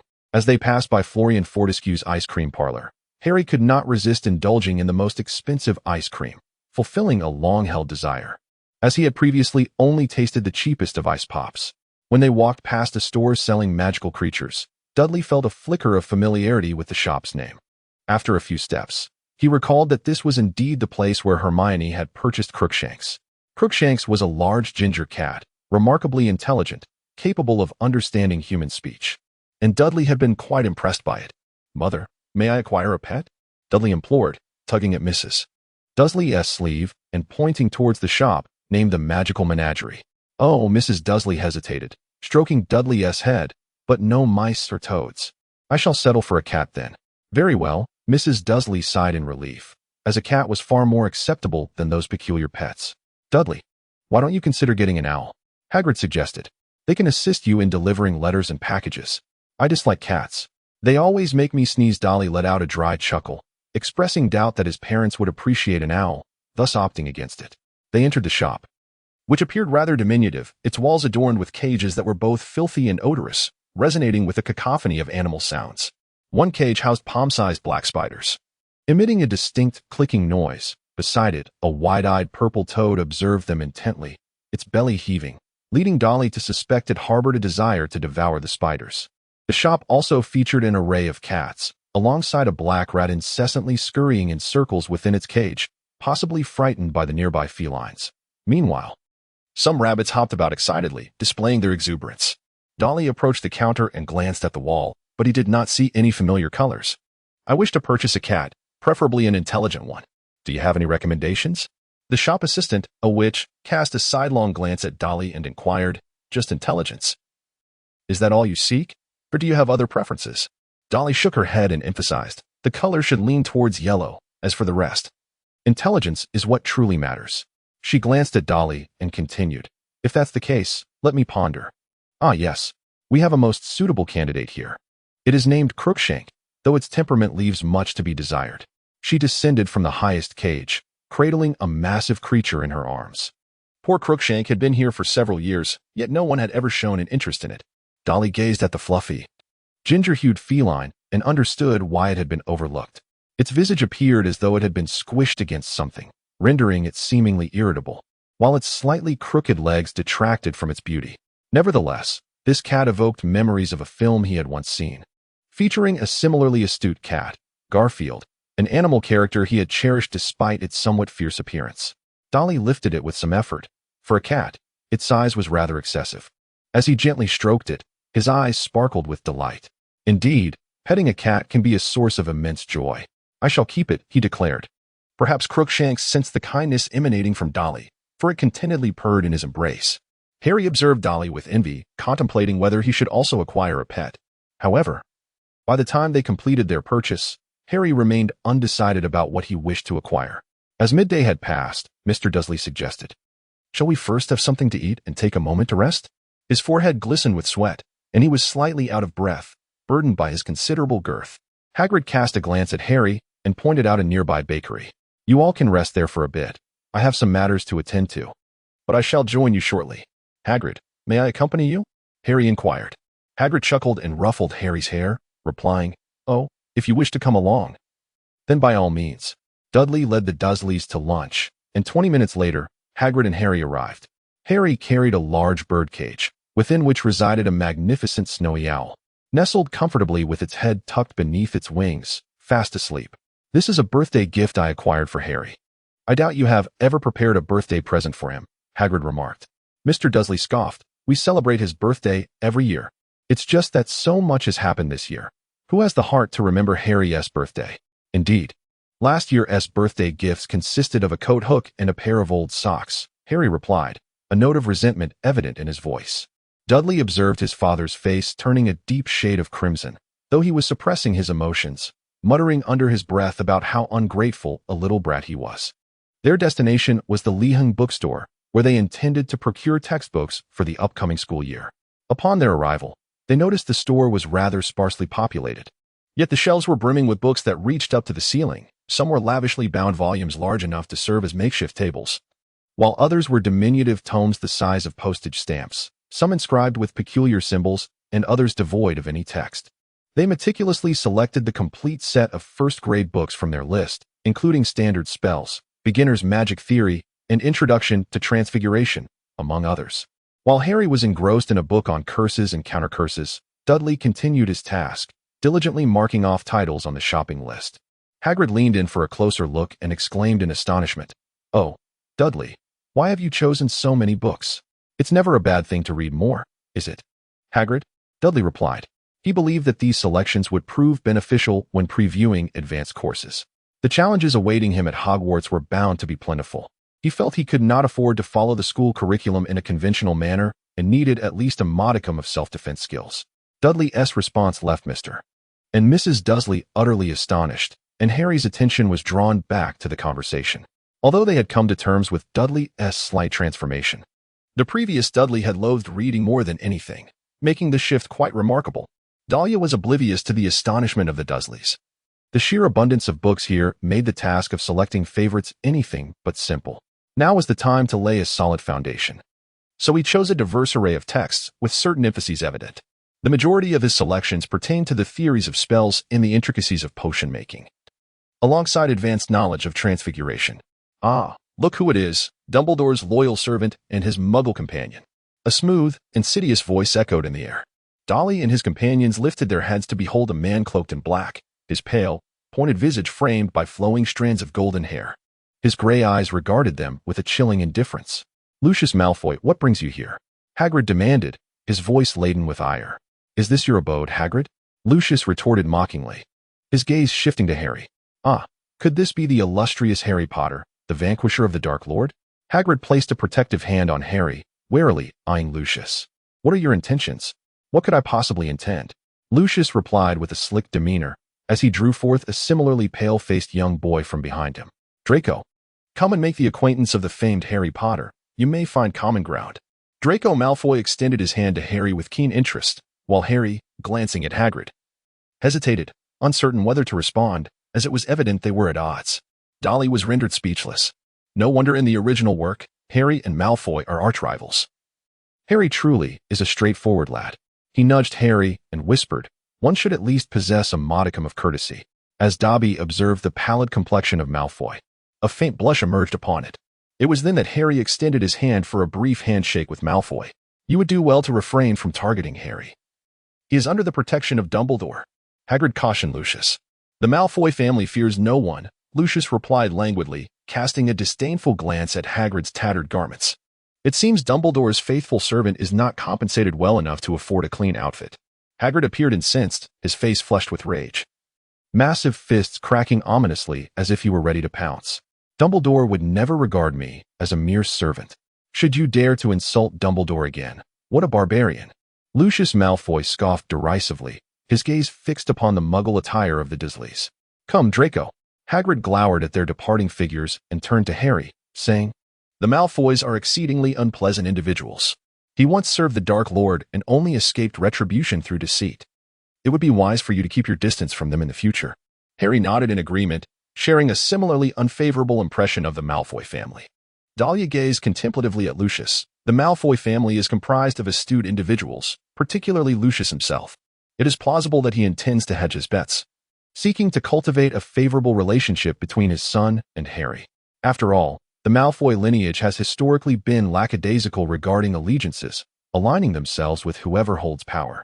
However, he may have miscalculated this time, and the outcome could very well prove counterproductive. Harry traced the scar upon his forehead, for it was the Dark Lord who bore responsibility for all this turmoil, having taken the lives of his parents. Hagrid had mentioned that he might be dead, yet his malevolence is so profound that he possesses little humanity left. It is conceivable that he may yet live. Harry silently vowed that if he were still alive, he would capture him with his own hands. Dudley was entirely unaware that Harry had already resolved to vanquish Voldemort. He had meticulously selected the tomes that would be indispensable for upper-year students, including Intermediate Transfiguration and Advanced Transfiguration Guide, as well as potions, an advanced guide, and a range of standard spells from novice to expert. Due to the sheer volume of his selections, Dudley was compelled to make a deposit, promising to have them sent via owl upon his arrival at Hogwarts. After the rather unpleasant encounter earlier, they retrieved their wizarding robes from Madame Malkin and prepared to return. By the time they arrived back at the Leaky Cauldron, the sun was on the verge of setting. They traversed the nearly deserted establishment and stepped out onto the street, attracting a myriad of curious glances as they carried an assortment of peculiar packages. Accompanied by an owl in a cage and an enormous cat nestled in a basket, they took another lift to Paddington Station, where they awaited the subway to return home. Hagrid handed Dudley 2 tickets, stating, "These are your tickets to Hogwarts. They'll be at King's Cross Station on September 1st. Harry, if the Dursleys mistreat you, just write a letter and let the owl deliver it to me. It knows where to find me." Hagrid deliberately raised his voice while casting a glance at the Dursleys. "Then farewell, Harry, and you too, Dudley." Hagrid waved as the train arrived. They boarded, watching Hagrid until, in the blink of an eye, he vanished into the throng. Upon their return to number 4, Privet Drive, the night had fully enveloped the sky. Dudley and Harry ascended to the second floor with their belongings. Since Dumbledore's visit, Harry had moved from the cupboard under the stairs to reside opposite Dudley. The space that had once been filled with Dudley's old toys, most of which were broken, now contained a few pristine children's books, untouched and gathering dust. After a long day of activity, they casually prepared a meager meal, exchanged goodnights, and retired for the evening. Dolly reclined upon his bed, retrieving a tome on the theory of magic authored by Adalbert Waffling. He became engrossed in its pages. Unaware of when he succumbed to slumber, he merely experienced an extensive dream, wherein a woman with an indistinct visage appeared, accompanied by a plump young boy. Dolly turned over, muttering, "I am not afraid of you," before drifting into a profound sleep, leaving him with no recollection upon awakening the following day. The sun rose once more, heralding a new day amidst the resounding bellowing of Mr. Dudley. "Can you not make that infernal all cease its racket?" As Dudley descended the stairs while yawning, he overheard Harry conversing with Mr. Dudley, lamenting that the owl he had fed yesterday had not eaten, and he had forgotten to give it water. He even showed several red marks on his hand where the owl had pecked him. Owls are carnivorous creatures. You can let it out, and it will hunt for food on its own, Dudley remarked as he continued down the stairs. "Is it really like that?" Petunia shrieked, pointing at Crookshanks with a hint of hysteria. Perhaps Crookshanks had heard Dudley's voice, for it sauntered in through the doorway, swinging a small object that resembled a mouse's tail. "Ah, our greenery is quite splendid, isn't it? There are plenty of small creatures around." Dudley chuckled awkwardly, rushing to Crookshanks' side. "Crookshanks, remember to finish your meals outside before coming back in." Crookshanks shot Dudley a discontented glance, as if to say, "How dare you make such demands when you haven't fed me properly?" Nevertheless, it obediently trotted outside. The following month was rather pleasant for Dudley. Aside from Mrs. Dudley's occasional complaints about Crookshanks shedding fur, number 4 Privet Drive had returned to a state of tranquility. As for Harry, the Dursleys no longer forced him to work or shouted at him. In fact, they scarcely acknowledged his existence, treating him as if he were invisible. Fortunately, he could still converse with Dudley. Otherwise, the prolonged silence would have been quite unbearable. As days turned into weeks, Dudley successfully previewed a portion of the first-grade curriculum. While this was an entirely new realm for him, the early grade subjects were not excessively challenging, particularly in the field of transfiguration. He began to practice the spells he had learned, seemingly undeterred by the fact that young children using magic prior to enrollment went unrecorded. Thus he shamelessly experimented with simple incantations within the confines of his room. Naturally, he was keenly aware that the Dursleys would not approve of him practicing in their presence. Throughout this month, he successfully executed basic transfiguration spells, thanks to his previous mathematics and science teachers, which had greatly enhanced his logical reasoning skills. The study of transfiguration necessitates intricate calculations and an imaginative understanding of object structures, tasks that he found relatively effortless at this stage. Transforming a matchstick had become exceedingly simple for him, and he even attempted to turn a teacup into a mouse to entice Crookshanks. Unfortunately, this endeavor failed. Crookshanks merely cast him a disdainful glance before swishing its brush-like tail and departing. He also mastered spells such as levitation, clean, and repair, among others. The sleeping spell had rendered Harry unconscious for an entire night, though Dudley had his doubts about the longevity of its effects.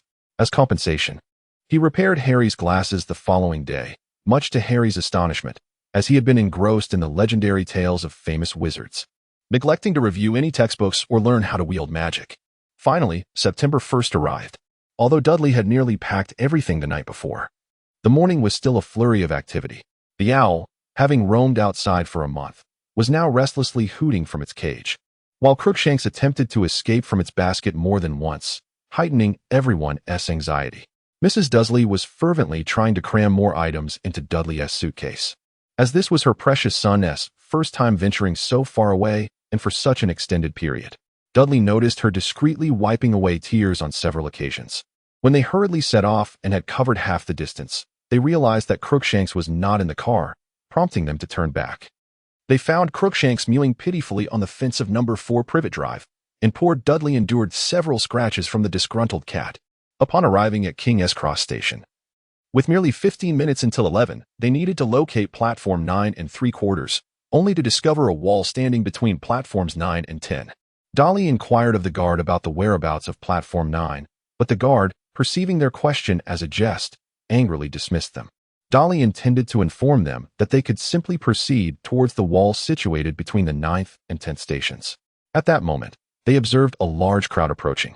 Dudley immediately deduced that it was the Weasley family, their appearance strikingly distinctive. A short, plump woman led 5 children, each with vibrant red hair. Dudley said to Harry, "Look, they are accompanied by an owl. They must all be wizards. We need not inquire for directions any further. We can simply follow them inside." They observed the Weasley family disappearing one by one, and Harry, with wide eyes, inquired, "Should we ask them how to enter?" Dudley shrugged and said, "There's no need. I suppose we can simply walk in." Dudley greeted the Dursleys, who were utterly incredulous at the notion of traversing through walls. To convince them, he demonstrated the feat, passing through twice. Upon their arrival at the station, a vibrant crimson steam locomotive stood serenely upon the tracks, its plumes of smoke swirling above the heads of the onlookers. The station was teeming with chattering crowds, interspersed with the shrill calls of owls and the sounds of wheeled luggage being dragged along. A group of young wizards huddled together, their excited voices rising, while a box among them revealed a long, black spider leg protruding from within. Dudley gazed at the scene before him, taking a deep breath as he savored every moment. The wizarding world, Hogwarts, and countless arcane magical secrets, his new journey was finally about to commence. As the train began to move, Mrs. Dudley bestowed a final kiss upon Dudley, and he felt a slight sting in his eyes. Although she was not his biological mother, he truly experienced a maternal affection from Mrs. Dudley that he had never felt before. Dudley waved goodbye vigorously as the train began to move, and the departing figures gradually faded into the swirling smoke, becoming increasingly distant. Harry had already located an empty compartment aboard the train, while Dudley, struggling under the weight of his excessively heavy suitcase, made his way toward the rear. He no longer had the strength to carry Crookshanks and could only allow the cat to scurry along behind him. If it weren't for the throngs of people jostling in the aisle, Dudley would have attempted to cast a levitation charm on his suitcase. "Need a hand?" inquired a small, round-faced boy. "Oh, excuse me. Thank you," Dudley puffed, and together they managed to maneuver the suitcase into Harry's compartment. "Hello, I'm Dudley Dursley. I truly appreciate your help," Dudley said, extending his hand. The boy reciprocated, softly introducing himself. "I'm Neville Longbottom, but you can call me Neville. My grandmother always says to lend a hand when someone is in need." "You have a wonderful grandmother," Dudley replied with a smile. "Thank you," Neville said, his cheeks flushing. "I'm looking for my toad. I've lost it again, and it always tries to escape from me. I can help you find it later," Dudley offered. "Harry, come and meet a new friend." Harry stood up to greet Neville as well. "You're Harry Potter. My grandmother always says you're a hero for vanquishing the Dark Wizard," Neville exclaimed in astonishment. Harry smiled awkwardly. He never considered himself a hero, as he felt he had never truly accomplished the deeds attributed to him.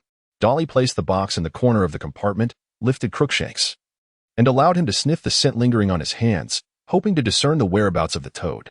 Crookshanks, with his large amber eyes, gazed at Dudley with a hint of discontent, as if to say, "I am not a dog. How could I possibly locate it?" Yet, after taking a whiff, he instinctively raised his tail and proceeded toward the exit. Dudley and Not followed Crookshanks through several compartments before halting. It raised its paw and scratched at the closed door, prompting Dudley to lift Crookshanks and rap lightly on the door. To his astonishment, it was Malfoy who opened it. "I've seen you before. You're that sycophant who trails after Harry Potter," Malfoy remarked in a somewhat haughty tone. Dudley squinted his eyes, thus it is indeed reasonable to find Malfoy detestable. At that moment, they heard a voice from within muttering, "This chocolate frog is enormous, but why is it green? Crab, have you tasted it?" "Neville," Neville suddenly exclaimed, as he caught sight of a chubby little boy attempting to shove his toad into his mouth.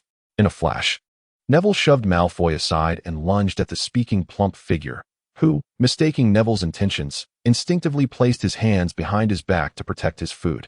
Neville collided with him, and the two of them lost their balance, tumbling from their seats and engaging in a scuffle. Dudley and Malfoy gazed in astonishment at the sudden eruption of battle. Dudley was apprehensive about Neville's misfortune, as they were clearly not in the same weight class. He hurriedly rushed forward, intent on pulling Neville away, but Malfoy, mistaking Dudley's intentions for aggression, immediately seized Dudley's clothing. However, Dudley's weight was nearly double that of Malfoy's. It was futile to restrain him. Yet, the situation was not merely about one hefty boy. "Crab, block him!" Malfoy shouted. The The burly crab charged at Dudley, and in response to seeing his master besieged from both sides, Crookshanks emitted a series of plaintive cries, leaping onto Crab's chest like a small tiger, causing Crab to stumble slightly. At that moment, there was no time for magic. The group was soon entangled in a chaotic tumble.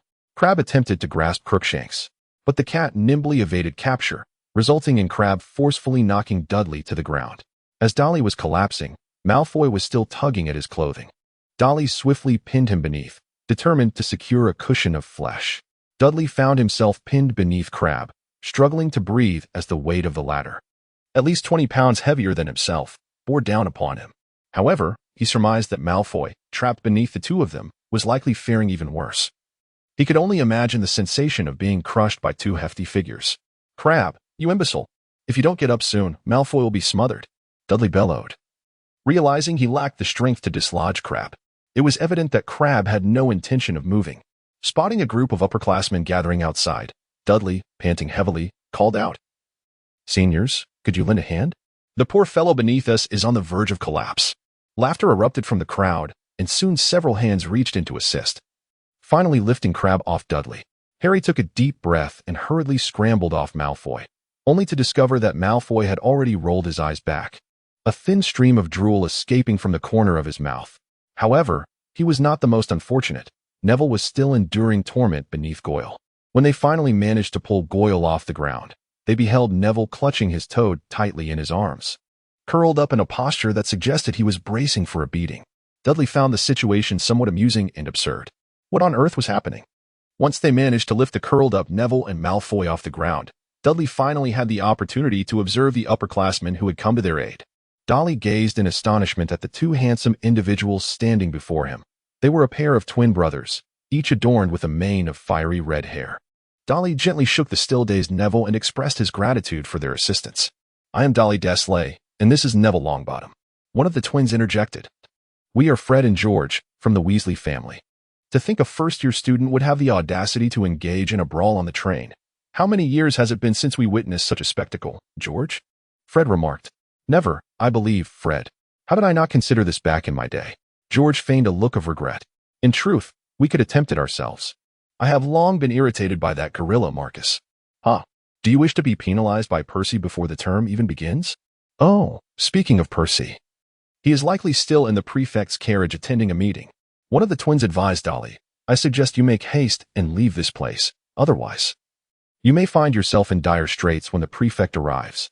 Dudley expressed his gratitude once more, embracing Crookshanks and pulling Neville through the throng of onlookers. He cast one last glance at Malfoy, who appeared disheveled, his clothes torn, and still not fully aware of his surroundings. Before long, the exploits of Dudley and his companions became the talk of the town, with the crowd returning to recount the audacious antics of these first-year students, particularly the self-introducing Dudley and Neville. Dudley sneezed. "Could it be that someone is thinking of me?" Dudley, cradling Neville, escorted him to his compartment, where a girl was already seated. She was clad in the new Hogwarts uniform, her unruly brown locks cascading around her face, and her small front teeth were visible when she spoke. "You shouldn't engage in fights on the train. It could lead to your expulsion," she said, her tone somewhat haughty, exuding an air of superiority. "I am Hermione Granger," she introduced herself to Dudley. "Pleasure to meet you. I am Dudley Dursley," he replied, shrugging. "I intended to mediate, but somehow it escalated into a brawl." "He was trying to eat my toad," Neville exclaimed, clutching Trevor tightly in one hand while the other pressed against his cheek, likely bruised from a hefty punch. With a hint of trepidation, he added, "We aren't really going to be expelled, are we? My grandmother would be furious. No one will consume your toad, Neville." "Thus far, there have been no instances of a first year being expelled from Hogwarts," Hermione remarked, rolling her eyes, clearly skeptical of Neville's fears. She gestured toward the opposite seats, where two upperclassmen had been discussing this very topic. They had likely dispersed to share the news elsewhere. Darryl felt as though his face might turn green. Was it truly acceptable for everyone to be so gossipy? With a weary wave of his hand, he bid farewell and, cradling Crookshanks, made his way towards his workshop. Upon his return, he discovered an additional occupant in their compartment. A boy with fiery red hair sat there. A mouse perched upon his lap, his face dotted with freckles, and a smudge of dirt upon his nose. He was fervently gnawing on a chocolate frog and, upon noticing Darryl's entrance, mumbled indistinctly, "I am Ron Weasley," or so Darryl perceived. After struggling to swallow the chocolate frog, he added, "There is no room left in the other workshops." "Ah, I am Darrell Dudley." Darrell set down Crookshanks and prepared to don his Hogwarts uniform. Yet he realized he might have overlooked something exceedingly significant. "Did you hear?" Ron, still swallowing the chocolate frog, exclaimed that there are first years over there. "Make it go away." Crookshanks suddenly leaped onto Ron's lap, extending his paws towards the mouse, Scabbers, who promptly scurried into the fabric of Ron's clothing. Ron sprang up, shaking Crookshanks off his lap, covering the mouse that had burrowed into his garment with his hands. Meanwhile, Crookshanks remained on the ground, hissing furiously at Ron's chest. Dudley hurriedly picked it up, soothing the agitated Crookshanks, who gradually calmed down yet continued to fixate intently on the mouse nestled in Ron's chest. "I apologize. I will hold it tightly," Dudley reassured Ron. "But you mustn't blame it. After all, catching mice is in its nature.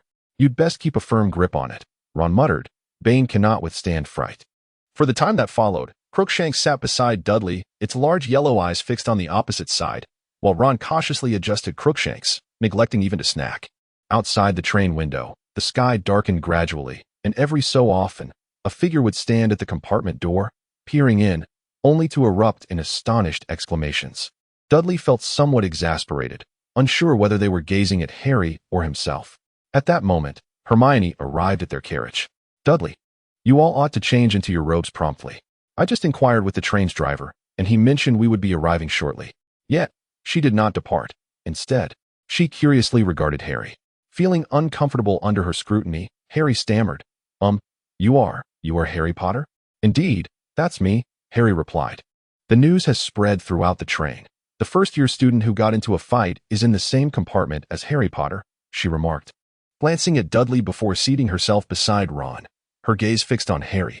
"I know all about you, of course. I have additionally purchased several books for reference. A History of Modern Magic, The Rise and Fall of Dark Magic. The most significant magical events of the 20th century, all of them mention you." "Me?" Harry felt a wave of dizziness wash over him. "Goodness, you truly do not know?" "If there were a book mentioning my name, I would certainly seek it out," Hermione stated. "Do you know which house you will be sorted into?" "I have made inquiries, and I wish to be placed in Gryffindor. Everyone says it is wonderful, especially since Dumbledore graduated from there. However, Ravenclaw seems quite admirable as well. Regardless, I believe you should change your clothes first." Harry and Ron exchanged bewildered glances, while Dudley, noticing the keen interest Hermione had in Harry, could only helplessly say, "Hermione, could you step outside for a moment?" Oh. She stood up and walked to the door, turning back to Ron to say, "Do you know you have something dirty on your nose?" "Right here," she pointed to her own nose. Ron frowned as he watched Hermione's retreating figure. "Regardless, I do not wish to be sorted into the same house as her." "Harry, which house would you prefer?" "Me? I am unsure." "Dudley, what about you?" "I don't really care. Any house will do." "Oh, it is certainly different." Yet, he appeared somewhat displeased. "My entire family has attended Gryffindor, if I do not. I truly do not know what they would say. I do not think Ravenclaw is undesirable, but please, do not let me end up in Slytherin. Nearly all the dark wizards seem to have graduated from there." As Dudley heard Ron mention Ravenclaw, he couldn't help but chuckle, given his academic performance. It was unlikely that Ravenclaw would accept him. "Slytherin," Harry whispered, "isn't that the place where Voldemort, the Dark Lord, spent time?" "Indeed," Ron replied. "Most of the wizards from that house aren't particularly impressive." The train seemed to decelerate, prompting Harry and Ron to don their robes. Ron's robe appeared slightly short, revealing his white sneakers. In 5 minutes, the train would arrive at Hogwarts. "Please leave your luggage on the train. We shall ensure it is delivered to the school." A voice echoed through the compartment. They surged forward with the crowd in the aisle as the train slowed down, eventually coming to a halt. They huddled together and rushed towards the door, stepping onto a dimly lit, chilly platform. Suddenly, a lantern flickered to life, and a familiar voice called out, "First-year students. First-year students, over here. Harry, Dudley, come here. How are you?" Amidst the throng, Hagrid, sporting a bushy beard, smiled at them. They followed Hagrid, stumbling slightly on the slick ground as they navigated a steep incline. "Around this bend, you shall behold Hogwarts for the first time," Hagrid proclaimed loudly. A gasp erupted from the crowd. At the end of the steep path lay a dark lake, and across it loomed a magnificent castle, its towers piercing the sky, with windows radiating a brilliant glow that dazzled the onlookers. They boarded small boats in groups of 4, drifting forward languidly, all captivated by the majestic sight, rendered speechless. As they drew nearer, Hogwarts appeared even more grandiose, and they silently gazed up at the ancient fortress that had stood for millennia. The boats glided across the tranquil surface of the lake, ultimately arriving at the castle's subterranean dock. Afterward, Hagrid, lantern in hand, led them through a lengthy tunnel, up a flight of stone steps, and to an oak door. He knocked 3 times, and the door swung open to reveal a tall woman clad in a deep green robe, her demeanor serious. "First-year students, Professor McGonagall," Hagrid announced. "Thank you, Hagrid. I shall take over from here," she replied. She guided them down a series of marble steps to a grand door, behind which a buzzing sound emanated. Instead of entering, Professor McGonagall ushered them into an adjacent empty classroom, turning to address them. "Welcome to Hogwarts. The sorting feast is about to commence. However, before that, we must determine which house you will belong to. The 4 houses are Gryffindor, Ravenclaw, Hufflepuff, and Slytherin. The sorting is a significant event." As Dudley listened to Professor McGonagall's exposition on the 4 houses, he gradually drifted into a reverie. He was rather indifferent to which house he would be assigned. In fact, he had always found the sorting system rather peculiar. Human beings are complex and multifaceted, so is it truly beneficial to artificially divide them into 4 categories? After a while, Professor McGonagall turned and departed, prompting a collective sigh of relief from the students. The hum of conversation began to swell as everyone speculated about their potential house placements in the forthcoming sorting ceremony, particularly among those from Muggle families who were wizards. Harry Potter and Draco Malfoy emerged, flanked by Goyle and Crabbe. "Here we meet again," Malfoy declared. "I trust you remember me, Draco Malfoy. This is Goyle and Crabbe." Ron chuckled softly. Malfoy glared at Ron. "Do you find my name amusing? I already know who you are without needing an introduction. My father has described you well. Red hair, a face full of freckles, and tattered clothes. You must be a Weasley, from that family with too many children to support." Ron's ears flushed crimson. Malfoy then turned to Harry, suggesting, "You will soon realize that some wizarding families are far superior to others, Potter. I trust you wouldn't wish to associate with those who are unconventional." He cast a sidelong glance at Ron. "I could assist you in this matter," he added, extending his hand. Harry, however, dismissed him, retorting coldly, "I believe I can discern who is unconventional, Malfoy, and I also know who my friends are." A flush of indignation rose to Malfoy's pale visage as he sneered. "If I were you, Potter, I would tread carefully. Otherwise, you might find yourself following in your parents' footsteps." "Malfoy, perhaps you should consider embarking on that path yourself," Dudley interjected, cradling Crookshanks as he advanced through the crowd. Feeling that Malfoy's words were particularly distasteful, Dudley contemplated the necessity of correcting the somewhat distorted values of Malfoy as a diversion during moments of ennui. "It's you." Malfoy retreated a step, his face flushing crimson, while Crabbe and Goyle clenched their fists tightly behind him. "Do you wish to engage in a brawl? We are not intimidated by you." Harry and Ron stepped forward, and Neville, clutching his toad, glanced around before quietly joining them. Just then, Professor McGonagall emerged, tapping Malfoy with the parchment in her hand. "What are you doing?" she admonished, casting a stern glare at them. "Silence. Now form a line and follow me." No sooner had Professor McGonagall spoken than shrieks erupted from the crowd behind them. Emerging from one side of the wall were over 20 translucent figures, pearlescent and ghostly, gliding across the room while engaged in lively conversation. Dudley faintly caught the word Peeves. "Ah, Professor McGonagall." A ghost dressed in a tightly fitted robe with a ruffled collar observed the professor standing ahead. "Freshman, I presume, preparing for the sorting ceremony?"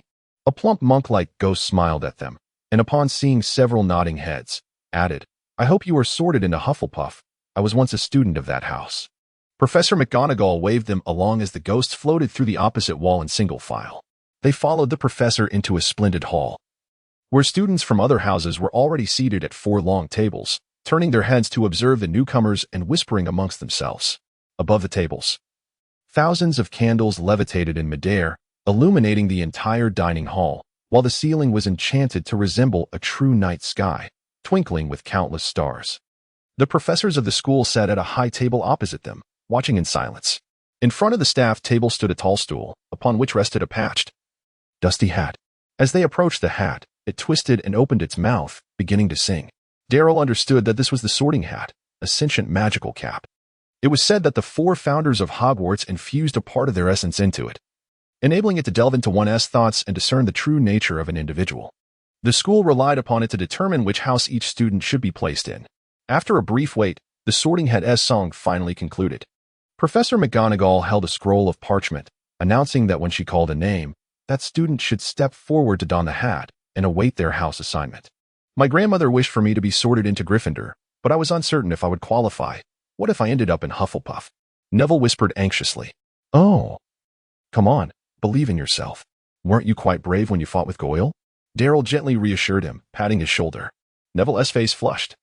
Yet soon Darryl heard his name called.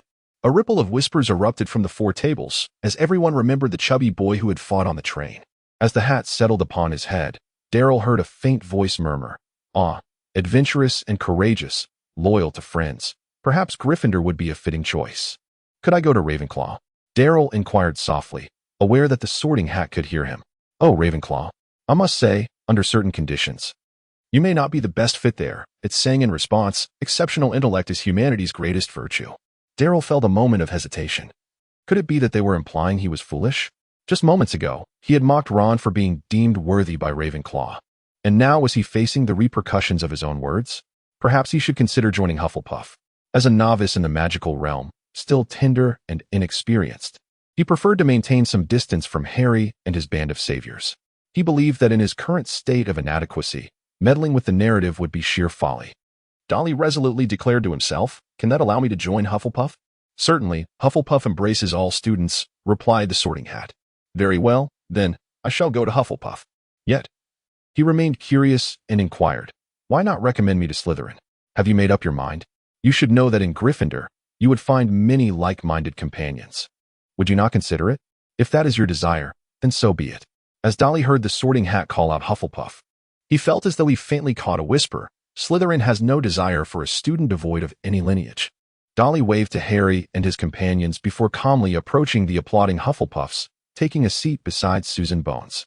The jovial fat friar floated over and cheerfully patted his shoulder, making Dudley feel as though he had been doused with a bucket of icy water. As expected, Harry's trio was sorted into Gryffindor, and Neville also joined their ranks, which greatly relieved him. Overcome with excitement, he donned the Sorting Hat and dashed away, only to return it amidst a chorus of laughter. Lastly, several others, including Justin and Ernie, were sorted into Hufflepuff. Dudley then realized that there were indeed very few students, only a dozen or so had been sorted into Hufflepuff, and the entire year consisted of merely 60 or 70 individuals.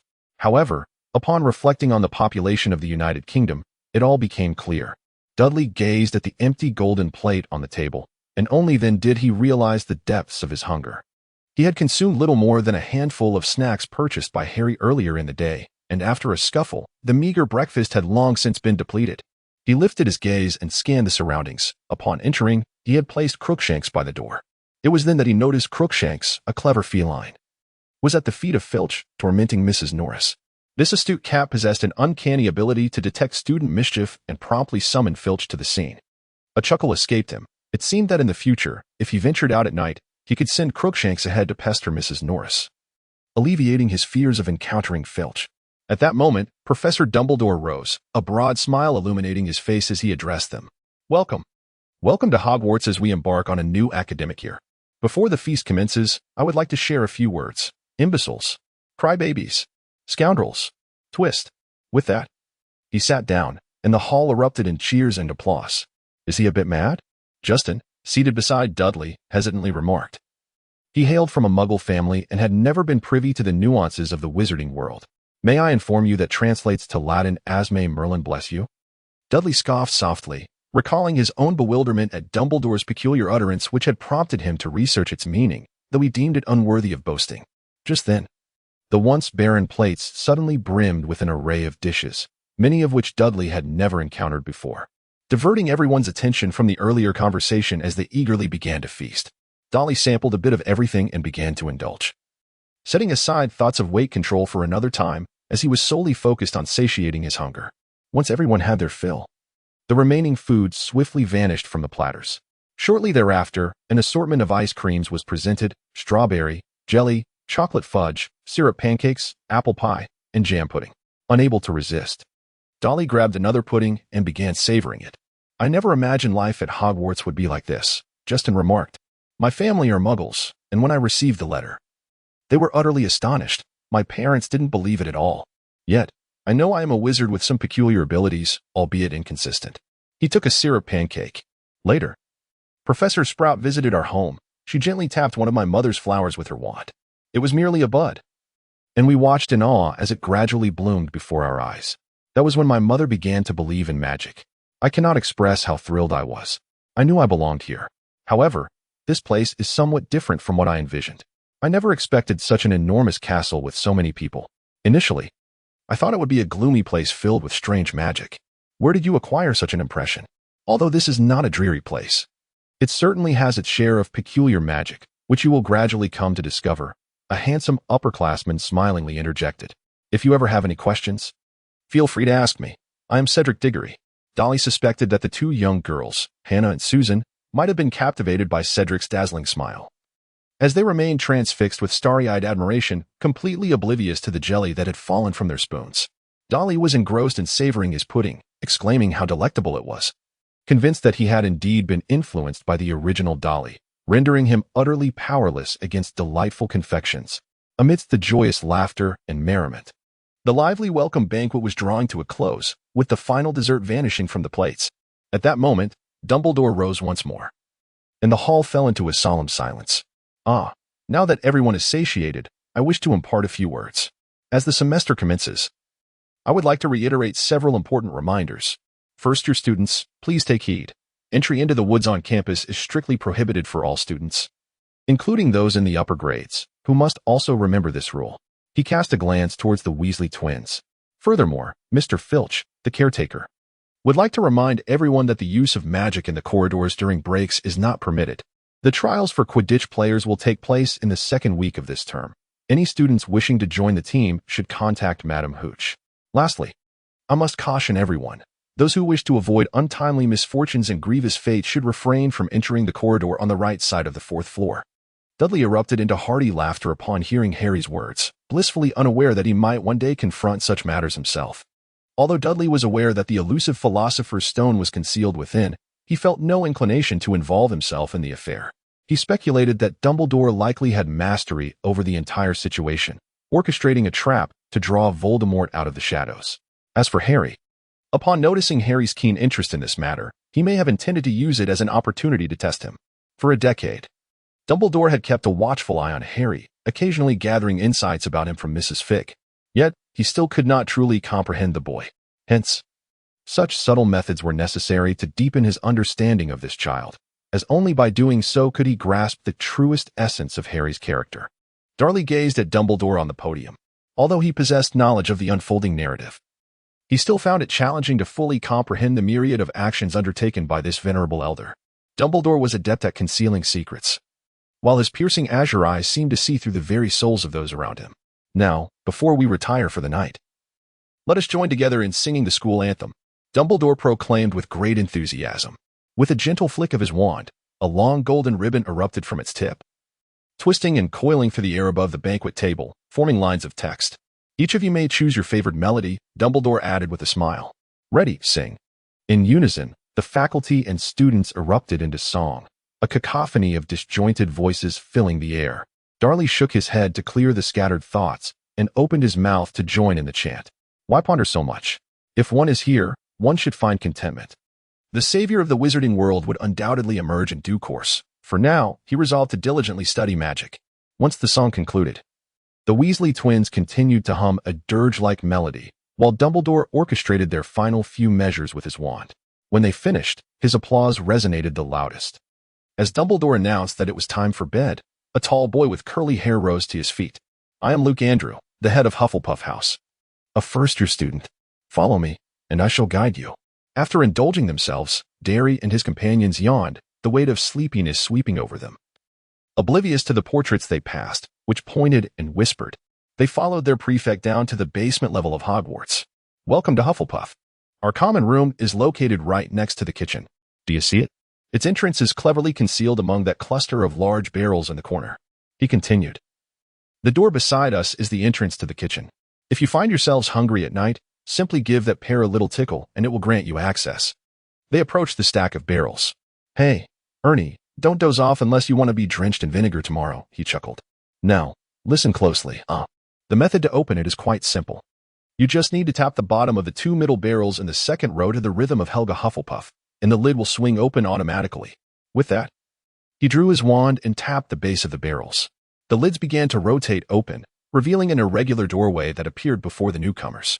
We are the only house at Hogwarts that does not shun intruders, yet in 1,000 years, we have never been breached. However, if you knock on the wrong lid or miss the rhythm, prepare to be doused in vinegar. Believe me, that scent lingers for a week. The first years followed Luke down the corridor into the common room, which was a circular space with a low ceiling, imbued with a gentle earthy aroma. The room's decor predominantly featured hues of yellow and black. Although situated underground, it was enchanted to always bask in sunlight during the day and twinkle with starlight at night. By day, one could gaze through the round windows at the swaying grass and dandelions outside. The room was adorned with gleaming copper fixtures, and numerous plants either hung from the ceiling or rested on the windowsills. Crookshanks leaped from Derry's hands, playfully batting at the vines hanging from above. To his surprise, one of the vines gently swayed and tapped him, before settling onto another curved vine. Luke chuckled at the scene, explaining that most of the plants here were fascinating specimens brought by Professor Sprout, who taught herbology, and some were known to sing and dance. Dudley observed that everyone in the Hufflepuff common room appeared relaxed and at ease, as if they were in the comfort of their own home. Dudley found himself somewhat enamored with this place. The atmosphere here is truly delightful. Luke led them to the door on the wall that opened into the dormitory, reminding them, "Remember, do not attempt to venture into the girls' dormitory. The stairs there will surely bring you down." Daryl and his companions discovered that their luggage had been placed beside the bed, and the bed had already been made. "Get to bed early. Remember, there are classes tomorrow morning, so don't be late," Luke remarked as he closed the door. "I hope you all train diligently in flying class. It would be splendid to see a few talented Quidditch players emerge from Hufflepuff, as our current performance leaves much to be desired." The group murmured in agreement, and it seemed that Daryl and his friends fell asleep as soon as they hit the bed, perhaps due to their early night. He awoke bright and early the next day. He noticed Crookshanks curled up beside his bed, looking far more endearing in slumber than when awake. Silently, he slipped out of bed, mindful that his roommates were still asleep, only to have Crookshanks stir slightly, glance at him, and then return to its peaceful slumber. When Daryl arrived at the dining hall, only a handful of patrons were present. However, to his surprise, he spotted Hermione at the Gryffindor table. She had already risen, a testament to her diligent nature. By the time Daryl finished his breakfast, Hermione had vanished, leaving him to embark on the daunting quest of locating the charms classroom, an endeavor made all the more challenging by the incessantly shifting staircases that threatened to disorient him. Hogwarts boasted over 100 staircases and countless doors. Some were hidden behind tapestries, while others, appearing to be doors, turned out to be mere painted illusions that emitted mocking puff sounds upon contact, a mischievous prank indeed, were it not for the occasional kind portraits and ghosts he encountered. Daryl feared he might wander the tower for hours without finding his classroom. Upon entering the charms classroom, he discovered it still empty of students. Although Professor Flitwick was already perched atop a towering stack of textbooks, awaiting their arrival, with a stature likely hinting at a lineage of goblin ancestry. Professor Flitwick had to stand on the books during lessons, lest students only catch a glimpse of his crown. Seizing the opportunity, Daryl hurriedly approached him with queries regarding the difficulties he had faced during his summer practice. Professor Flitwick patiently addressed all his concerns and shared various tips for spellcasting. In a warm gesture, he patted Daryl's arm and remarked, "Truth be told, it has been quite some time since I encountered a first year with such a profound understanding of charms theory. You are remarkable, and feel free to approach me with any questions in the future." When the last student finally sauntered into the classroom, they were already over 10 minutes late. Yet, Professor Flitwick did not reprimand them. Instead, he kindly instructed them to find a seat, proving himself to be a professor worthy of great respect. On his way to another class, Daryl found himself tripped by an unexpectedly lifted foot belonging to a suit of armor, none other than Peeves, the resident poltergeist, who was notorious for his antics. As Hogwarts' only corporeal ghost, he wore a ridiculous pointed hat and had an oversized mouth. He cackled loudly at Daryl and relentlessly hurled chunks of chalk at them. Seizing the moment, Daryl deftly directed his wand, sending a piece of chalk hurtling like a bullet directly into Peeves' nose, prompting both of them to burst into laughter as they fled. In truth, Daryl found the study of magical history rather fascinating, as it chronicled the concealed aspects of human history, a subject he had thoroughly enjoyed during the summer. However, he could not deny that Professor Binns, the instructor of magical history, delivered his lectures in a dreadfully monotonous manner. His slow, droning voice resembled an exceedingly dull lullaby, sending students into a state of drowsiness. Professor Binns was an ancient ghost, rumored to have left his corporeal form behind on a chair by the fireplace one fateful day. Oblivious as he continued to conduct class in his spectral state, Darwin held a profound admiration for the dedication exhibited by his instructor, leading him to diligently attend a class with unwavering focus. Fortunately, his efforts were rewarded, as Professor Binns, despite the apparent similarity of his lecture to the textbook on the history of magic, diverged in several crucial aspects. This indicated that Professor Binns had indeed prepared thoroughly for the lesson. Yet the mere presence of this distinctive knowledge made Darwin question whether it was worth enduring the struggle against drowsiness. The Transfiguration instructor, Professor McGonagall, was a stern woman with her hair neatly fashioned into a small bun. She commenced the class with an authoritative presence, declaring that Transfiguration was the most intricate and perilous subject within the Hogwarts curriculum. She further asserted that any student who misbehaved in her class would be dismissed and barred from returning. Subsequently, she transformed a desk into a pig and back again, igniting a sense of excitement among the students, who were eager to master such a skill immediately, though their anticipation was soon met with disappointment. Professor McGonagall proceeded to elaborate on a plethora of intricate and complex theories, compelling them to take notes, before finally distributing a matchstick to each student, instructing them to attempt transforming it into a needle. Darryl has accomplished the art of transfiguration at home, although he is reluctant to boast. He nonetheless showcased his transformation into a needle to Professor McGonagall at the earliest opportunity. Gaining the admiration of certain professors ahead of time can facilitate the acquisition of more profound magical knowledge, as time is of the essence and cannot afford the slightest waste. Professor McGonagall awarded Hufflepuff 5 points on the spot, remarking that in terms of transfiguration talent, he might even surpass Miss Granger from Gryffindor. For the remainder of the lesson, Darryl immersed himself in the theoretical calculations of transfiguration, recognizing that transforming large objects cannot be accomplished merely by uttering a spell. After class, his fellow Hufflepuffs gathered around to congratulate him, with Ernie patting him on the shoulder and praising him for bringing honor to their house. However, a few Ravenclaw students passing by scoffed disdainfully, as if they found the situation somewhat shameful. Ravenclaw is renowned as the house for those of exceptional intellect. Yet it was curious that the two students receiving praise were not from their esteemed house. The entire class eagerly anticipated the upcoming defense against the dark arts lesson. Ernie animatedly recounted to Justin that he had an uncle who was an Auror, known for capturing many notorious dark wizards. However, when Justin curiously inquired about what an Auror was, Ernie fell silent, redirecting his conversation towards Susan and sharing tales of his uncle's battles against dark wizards. Yet, Darryl was intrigued to ponder how Ernie would react if he learned that Susan's aunt was the head of the Department of Magical Law Enforcement. The thought alone was quite amusing. Dudley was acutely aware that they were destined for disappointment. He was well aware of Professor Chilo's true nature, evidenced by the peculiarities that adorned the back of his head. While he recognized the professor's formidable prowess, after all, one could clearly ascertain his magical abilities from the ease with which he infiltrated the depths of Gringotts and emerged unscathed. Dudley chose to feign ignorance, deliberately adopting a stuttering demeanor as if he comprehended nothing at all. Dudley wished that his instructor could deliver a lecture with earnestness, for at the very least, he might glean some knowledge. However, the abysmal quality of this particular class utterly shattered his expectations. He had never envisioned what it would be like to have a stuttering individual as a teacher, especially in a classroom permeated by the pungent aroma of garlic. Professor Chilo did not adhere to the academic content of the textbook. Instead, he haltingly recounted an entire lesson about how he assisted an African prince in evading a revenant zombie, culminating in the prince bestowing upon him the scarf adorning his head.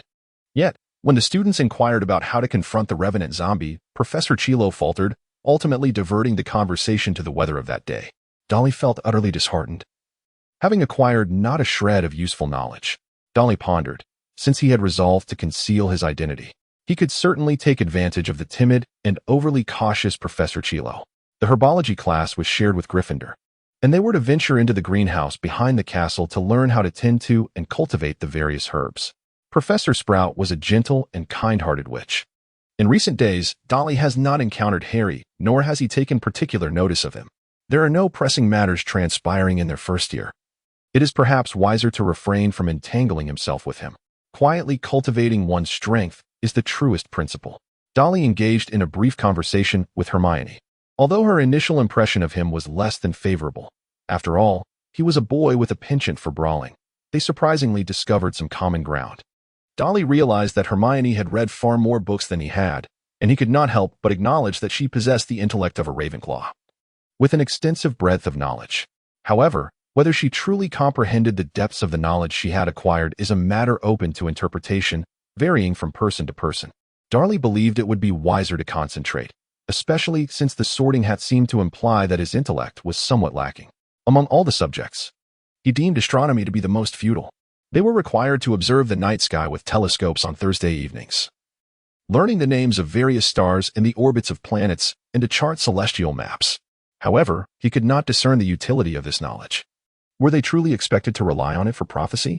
Furthermore, he felt their methods were rather antiquated. The wizarding world generally scorned the technology of Muggles, and as a result, they might be oblivious to the fact that Muggles had far surpassed them in this regard. Deep within the cold, dimly lit potions classroom, Professor Snape entered with a grim expression. Although Dudley possesses a profound understanding of Professor Snape's life, he would not dare to make unwarranted conjectures about him. Dudley had long resolved to keep his distance from such an unfathomable man. One should never attempt to provoke him. Professor Snape stood at the front of the classroom, his icy gaze fixed upon them.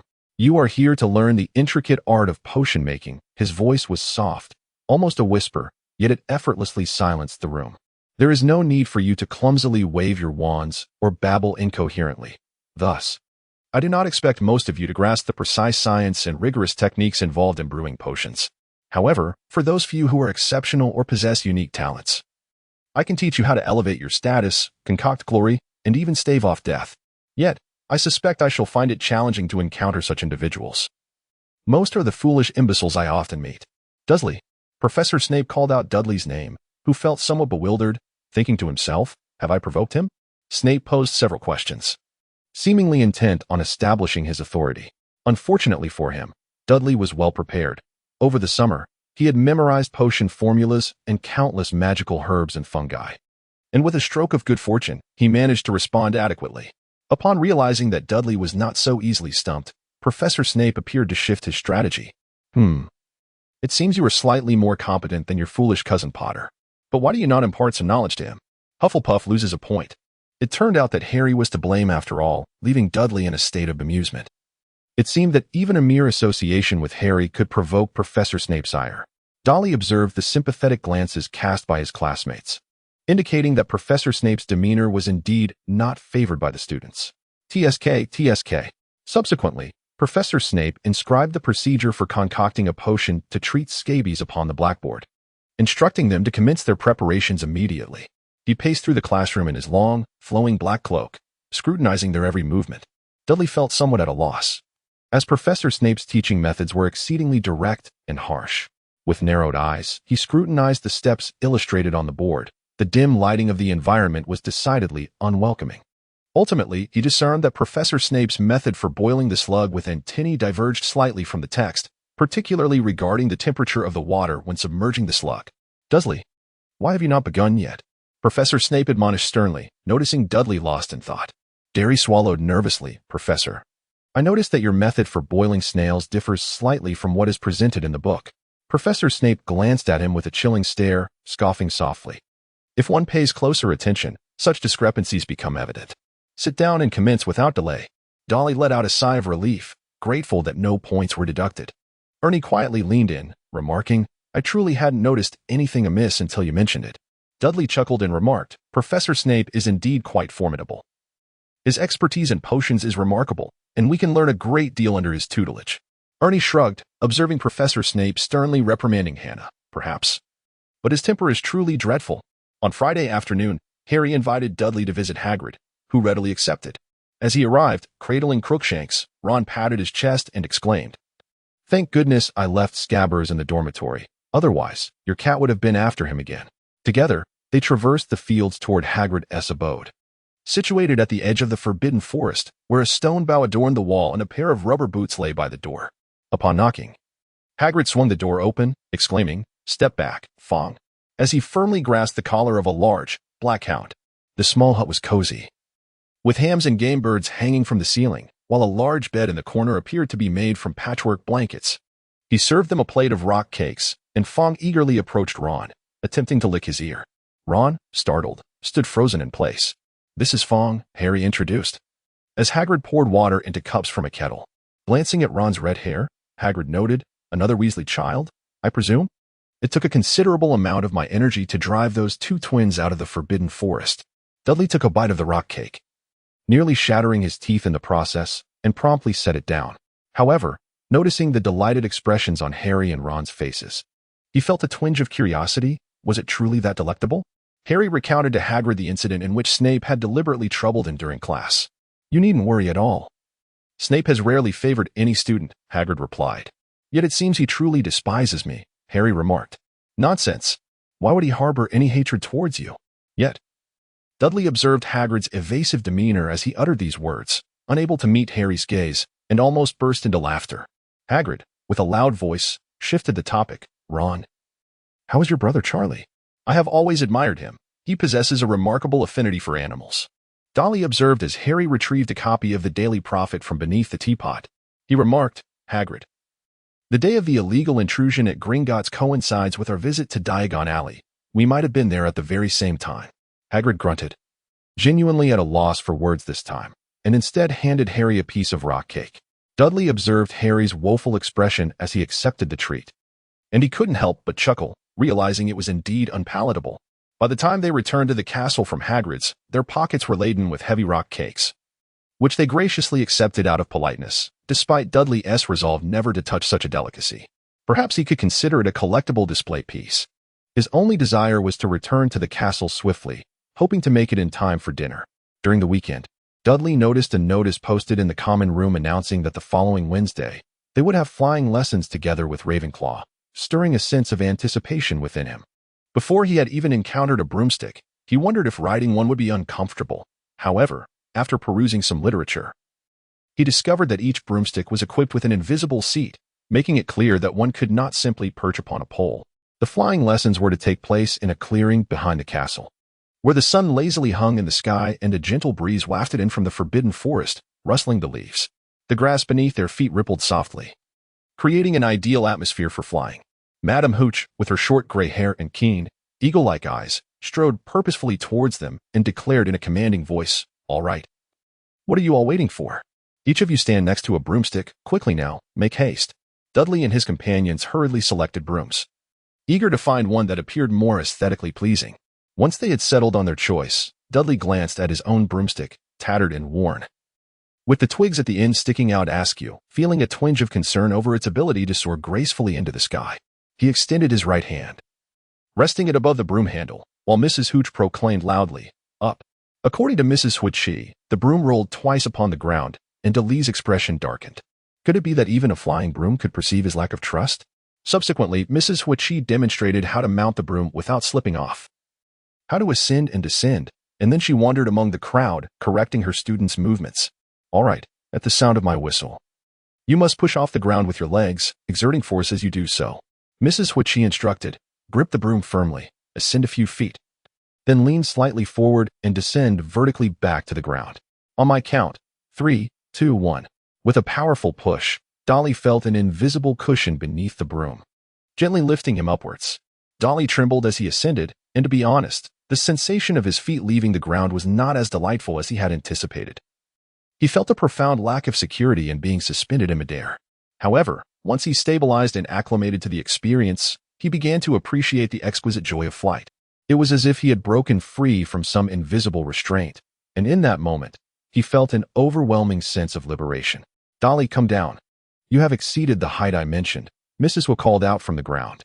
Darryl, filled with regret, suddenly realized he had ascended to great heights. Leaning slightly forward, he deftly landed the broom.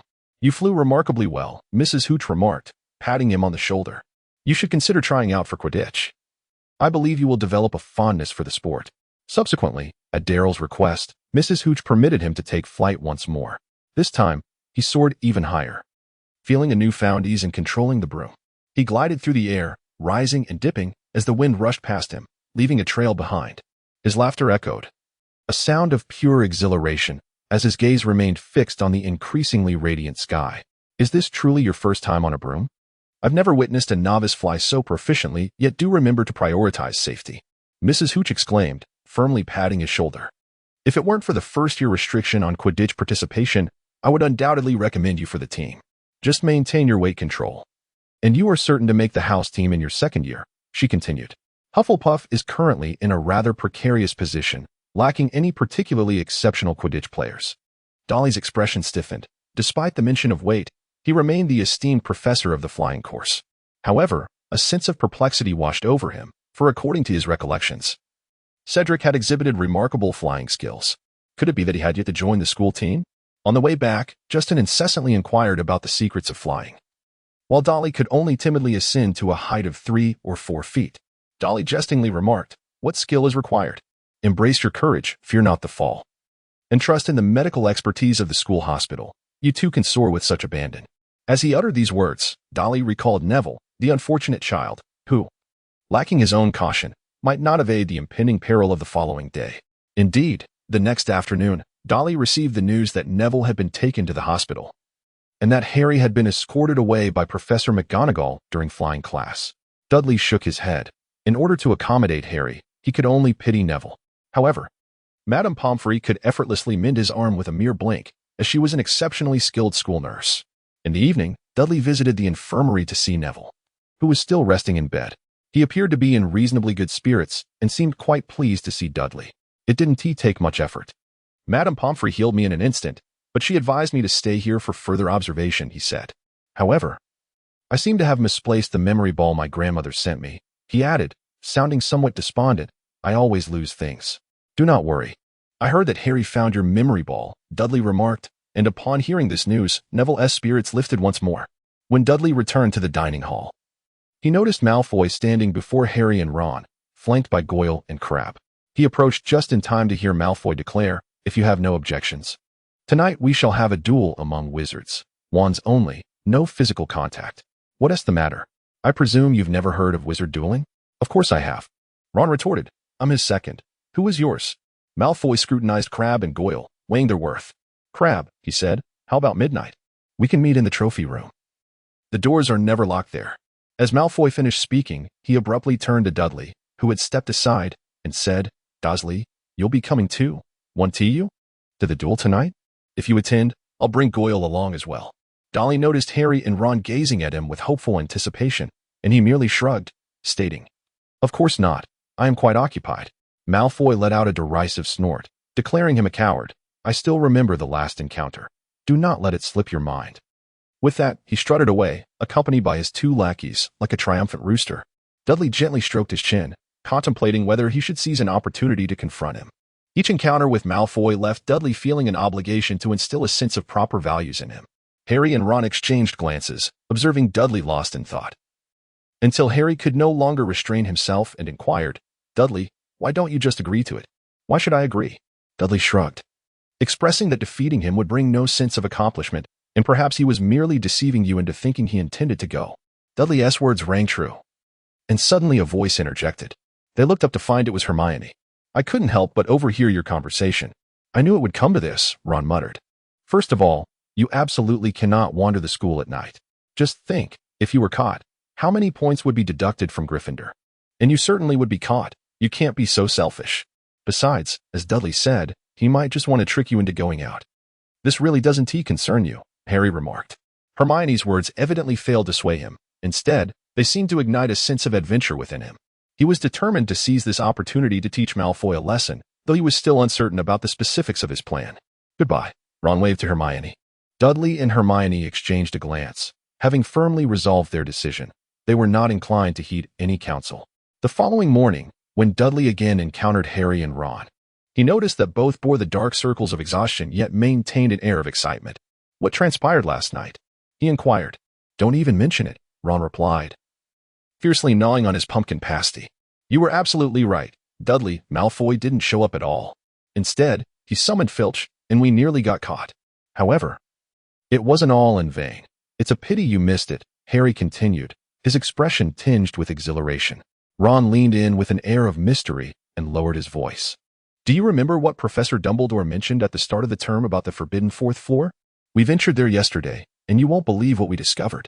Dudley observed the eager expressions on their faces and, feigning curiosity, inquired, "What have you seen?" There, concealed, was a monstrous hound with 3 heads, an utterly terrifying sight, standing vigil over something upon a trapdoor. "Do you recall the news we heard that day from Hagrid about the invasion of Gringotts?" Harry remarked. Dudley nodded. "It was on the day we visited Diagon Alley, when Hagrid and I ventured into the underground vault to retrieve some money. Hagrid uncovered a mysterious package from within the vault, and if our assumptions are correct, that intruder is seeking this very parcel." Harry appeared quite exhilarated, deliberately lowering his voice. The goblins at Gringotts had stated that he had not stolen anything, for the vault had been completely emptied that morning, and this item had been concealed within Hogwarts. "Yes, it is hidden beneath the 3-headed dog," Ron hastily added, "though we remain unaware of what it is. It must either be extraordinarily precious or exceedingly perilous to warrant such vigilant guarding." "Perhaps it embodies both qualities," Harry suggested.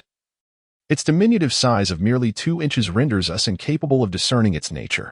"An intriguing hypothesis indeed," Dudley remarked with some astonishment, proposing that they might consider directly inquiring with Hagrid at an opportune moment. "Hagrid would never divulge this information to us," Harry replied, "as he has forbidden me from discussing the matter with anyone else."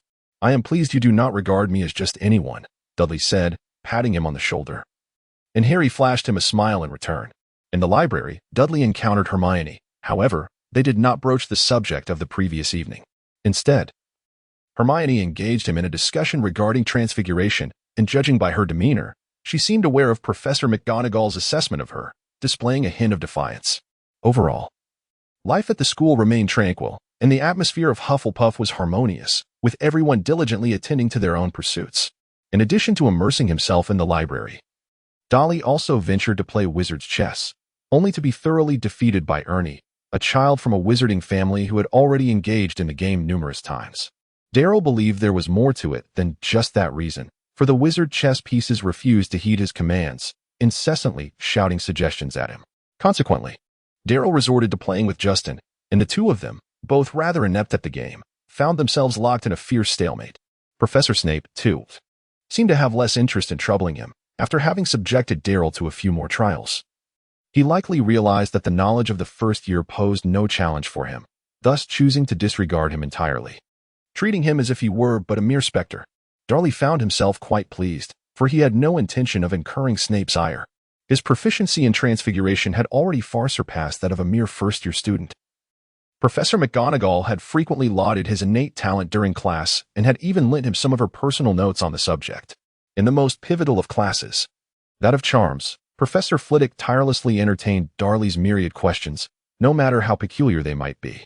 Recently, a significant event had unfolded. The news of Harry Potter's recruitment into the Quidditch team by Professor McGonagall had somehow spread, and everyone was abuzz with discussions about the illustrious Harry Potter, acknowledging his remarkable prowess and extraordinary abilities. Dudley could not help but admire Professor McGonagall, the head of Gryffindor House. Despite her strict self-discipline, she never lacked the courage to defy the rules. However, he inadvertently overheard Professor Snape expressing an even more unfavorable opinion of him, perhaps because Snape believed that Harry was increasingly resembling his father. One day in the common room, Dudley encountered Andrew, the prefect of Hufflepuff, who mentioned that he would apply for Dudley to participate in the Quidditch matches, just like Harry. Yet, no further communication followed, likely indicating that Hufflepuff preferred a more conventional approach.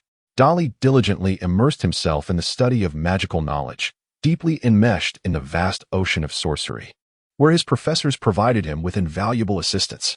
Unbeknownst to him, 2 months swiftly elapsed, and Halloween was fast approaching. Awakening early in the morning, he was greeted by the enticing aroma of roasted pumpkins wafting through the corridors. Wizards do not require outlandish disguises to celebrate Halloween.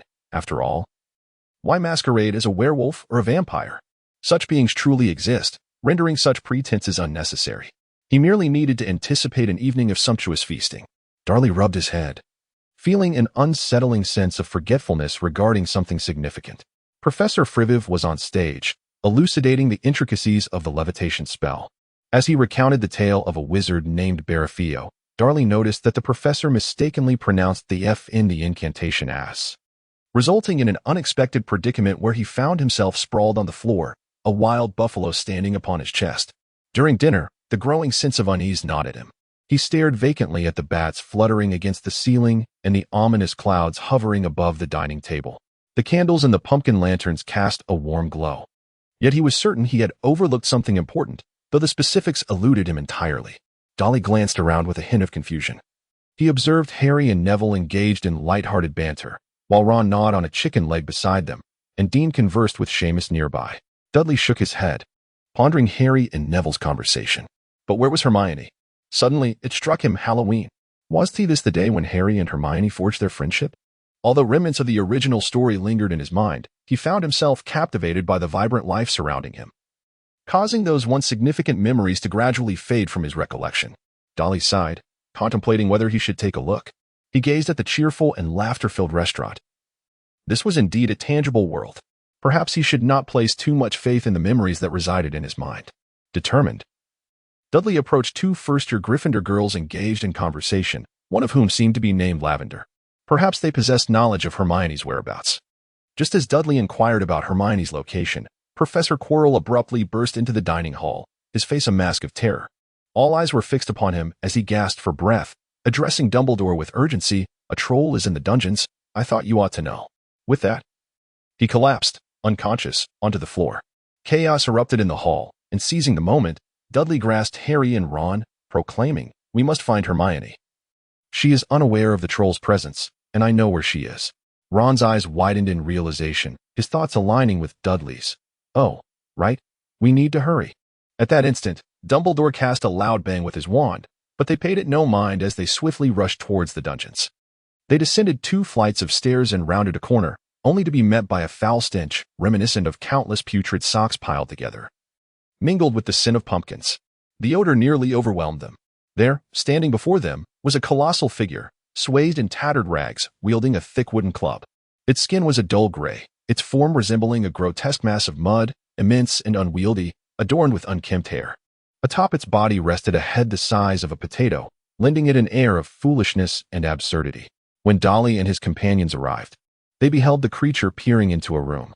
Dudley drew his wand, its tip emanating a crimson light. "Sleep now," he commanded. However, the giant merely paused for a moment, seemingly unaffected by the spell of slumber.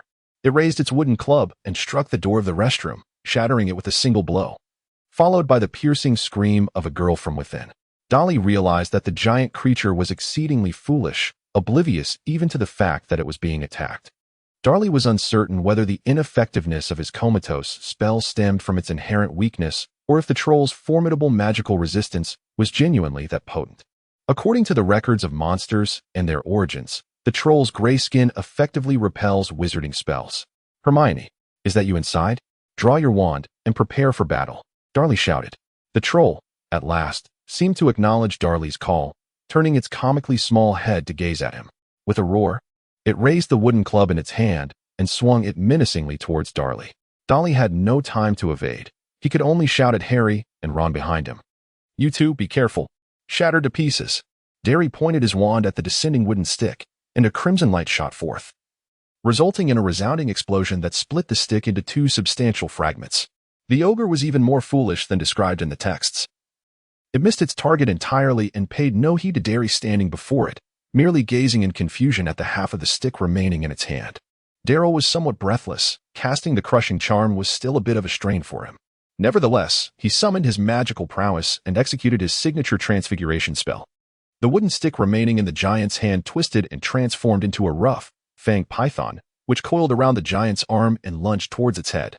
The giant, taken aback, had no time to react and could only use its other hand to grasp the python, tearing at it forcefully.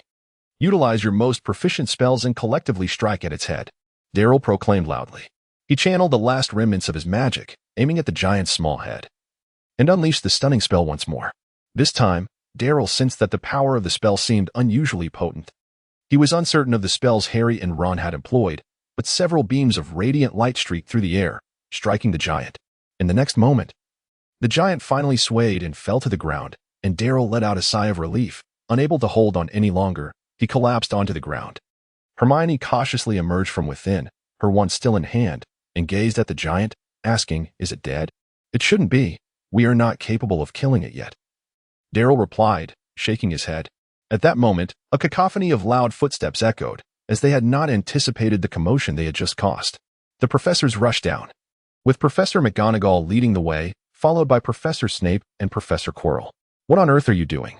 Professor McGonagall exclaimed angrily, upon seeing the fallen giant.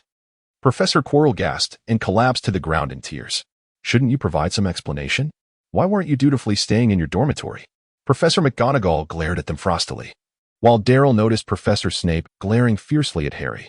At that moment, the python slowly slithered over, and Darryl awkwardly glanced at Professor McGonagall before dispelling the transfiguration, reverting it back to a wooden stick.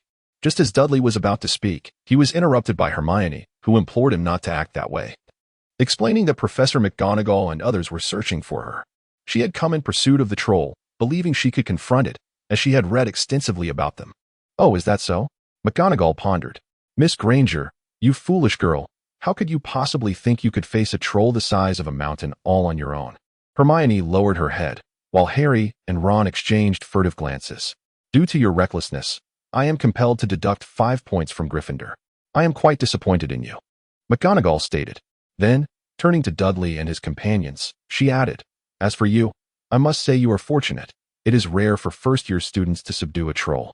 Because of your bravery, each of you will earn 5 points for your house. I shall inform Professor Dumbledore of this incident. If there is nothing further, I suggest you return to your dormitories, as they are continuing the Halloween feast there." As Dudley passed by McGonagall, she gently patted him on the shoulder, whispering, "Remarkable transfiguration, Dudley." They ascended the 2 flights of stairs in silence, exchanging glances in the corridor, finally exhaling in relief. "We ought to have earned more than just 10 points. After all, it was a troll," Ron muttered. "To be precise, our house only received 5 points, and we still have to account for the points Hermione deducted," Harry reminded him. "But Dudley, you were truly impressive. I was so startled upon seeing the troll that I was utterly at a loss for what to do." Hearing this, Hermione flushed, for she had indeed been completely paralyzed with fear. Although she had drawn her wand at Dudley's words, her mind had gone blank, rendering her unable to conjure any magic. She softly replied, "Thank you." Harry and Ron fell silent, both feeling rather awkward. Dudley broke the silence at that moment, questioning, "Aren't we friends?" He then waved his hand dismissively and said, "Let's part ways here. Perhaps we can still make it in time for the Halloween dinner." Dudley quietly made his way towards the Hufflepuff common room, while behind him, Ron was animatedly exclaiming something to Harry. Dudley gazed at the wand in his hand. Although he initially wished to refrain from involvement, at times, emotions insidiously triumphed over reason. As Dudley traversed the dimly lit corridor, a sudden smile illuminated his face. Since he had arrived, he ought to engage in some endeavor. How could he perpetually linger in hesitation, timid as a mouse? With newfound clarity, Dudley's steps grew light and buoyant. Upon reaching the threshold of the Hufflepuff common room, he encountered Justin and Ernie making their way out. "Hello, Dudley. Where have you been?" "We were just about to seek you out," Ernie remarked. Suddenly, Dudley felt a warmth in his heart. Perhaps these were indeed reliable friends. He smiled and said, "Thank you. On my way here, I encountered a rather large oaf and had to teach him a lesson, which delayed me for a bit." They thought Dudley was referring to Crabbe and Goyle from Slytherin, as they were well aware of his previous conflicts with them. "As long as you're all right, let us head inside," they urged, and together they entered the common room, which was teeming with people indulging in the dinner that had been served. Dudley picked up a chicken leg, reflecting on the battle he had just endured, feeling as though it had been ages since he last enjoyed a meal. In the days that followed, Dudley grew increasingly familiar with Ron and Hermione. The most apparent manifestation of this was Ron frequently rushing to the library to borrow Dudley's assignments to copy. "You can't keep letting him copy from you," Hermione said, frowning as she observed Ron once again seeking Dudley's classwork. "If you refuse to lend me your notes, how can you prevent Dudley from sharing his with me?" Ron retorted. Scribbling furiously, Snape assigned a potion essay that must fill 6 inches of parchment. "Just thinking about it gives me a headache."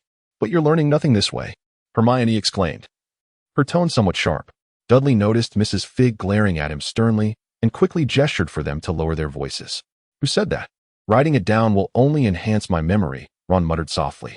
Hermione glared at Dudley in frustration, and seeing her expression, Dudley couldn't help but chuckle. It was rather amusing.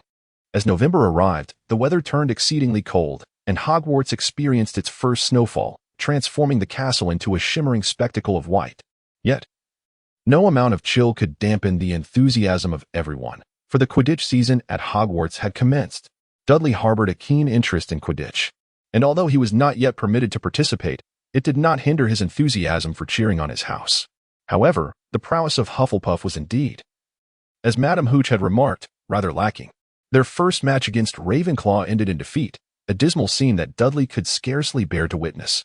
Yet, there was no resentment among them, for it was evident to all that the team had exerted considerable effort. Such was the essence of Hufflepuff, Dudley mused. United in solidarity and mutual understanding, a quality he greatly admired. Today at noon marked Harry's inaugural match, with Gryffindor facing off against Slytherin. The atmosphere was electric, as everyone animatedly discussed their hopes for a thrilling Quidditch clash, with a collective desire for Slytherin to taste defeat, having claimed the Quidditch trophy for several consecutive years. They ascended the stands alongside the throngs of spectators, and Dudley spotted a massive banner above the Gryffindor crowd, emblazoned with the words "Potter for the win," accompanied by a grand illustration of a Gryffindor lion, its hue shimmering in a myriad of colors. The match had commenced, yet Dudley noticed Harry soaring high above, captivated by the fierce contest below, entirely forgetting his task of seeking the golden snitch. TSK, what an amateurish fellow. Dudley no longer focused on the match. Instead, he was scanning the stands across from him in search of someone. Recently, he had endeavored to recall memories from long ago, and it seemed that Professor Quirrell intended to stir up trouble during this match. After a thorough search, he finally spotted Quirrell standing inconspicuously at the back of the crowd, a fair distance from Professor Snape. At that moment, Dudley noticed Quirrell's lips suddenly moving, his gaze fixed intently on Harry, who was suspended in midair. He looked up and observed that Harry's broom was swaying erratically from side to side. Dudley watched this display of wandless magic with envy. While he had to concede the significant utility of a wand in aiding wizards to wield their magic effectively, it was also true that many wizards, upon losing their wands, found themselves utterly defenseless, unable to resist. This, undoubtedly, was a considerable drawback. Dudley felt an imperative need to practice the techniques of wandless magic and silent incantation. At times, he profoundly sensed a shortage of time. Could it truly be that his intellect was insufficient? This notion left him somewhat perplexed. Curse that confounded Sorting Hat, he muttered under his breath. In that very moment, a sudden gasp erupted around him, and Dudley snapped back to reality, observing that Harry was now dangling from his broomstick by only one hand.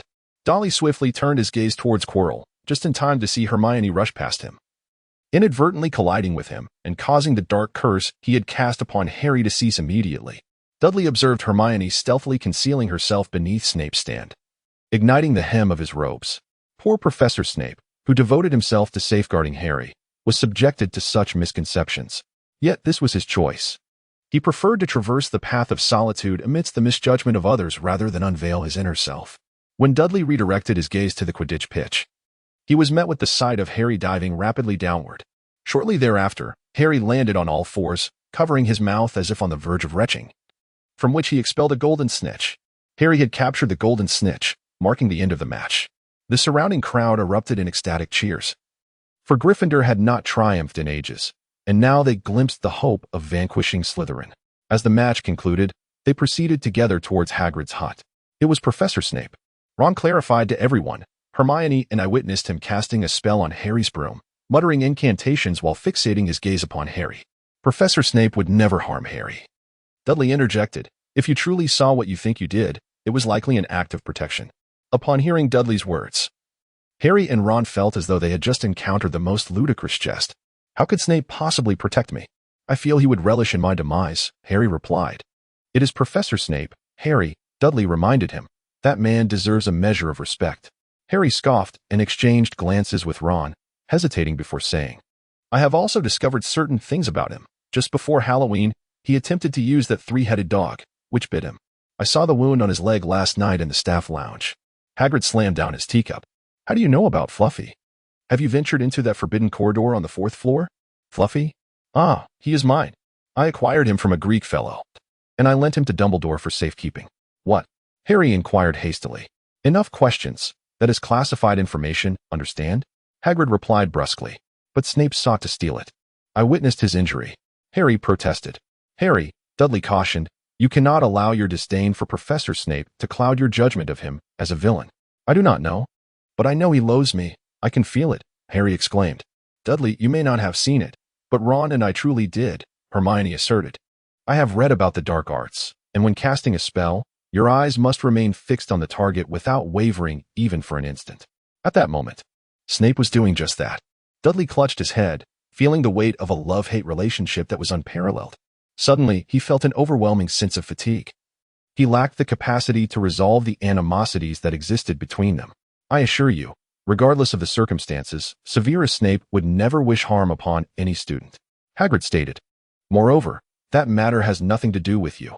It is perilous, so forget about it. Forget about Rowena and the protection it entails. This is a matter between Professor Dumbledore and Nicholas Flamel. Aha, Harry interjected. So it is connected to someone named Nicholas Flamel?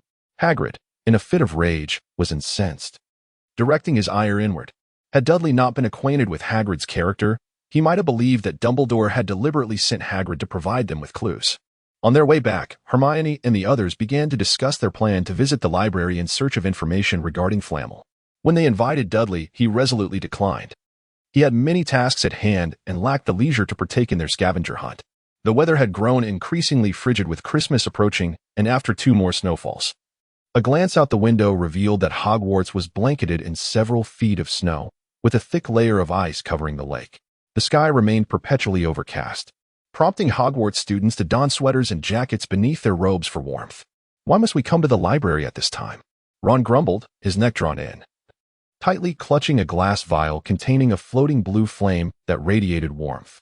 If you are not keen on discovering Flamel sooner, you are free to leave. Hermione glared at Ron while perusing a tome on the wizards of the 20th century.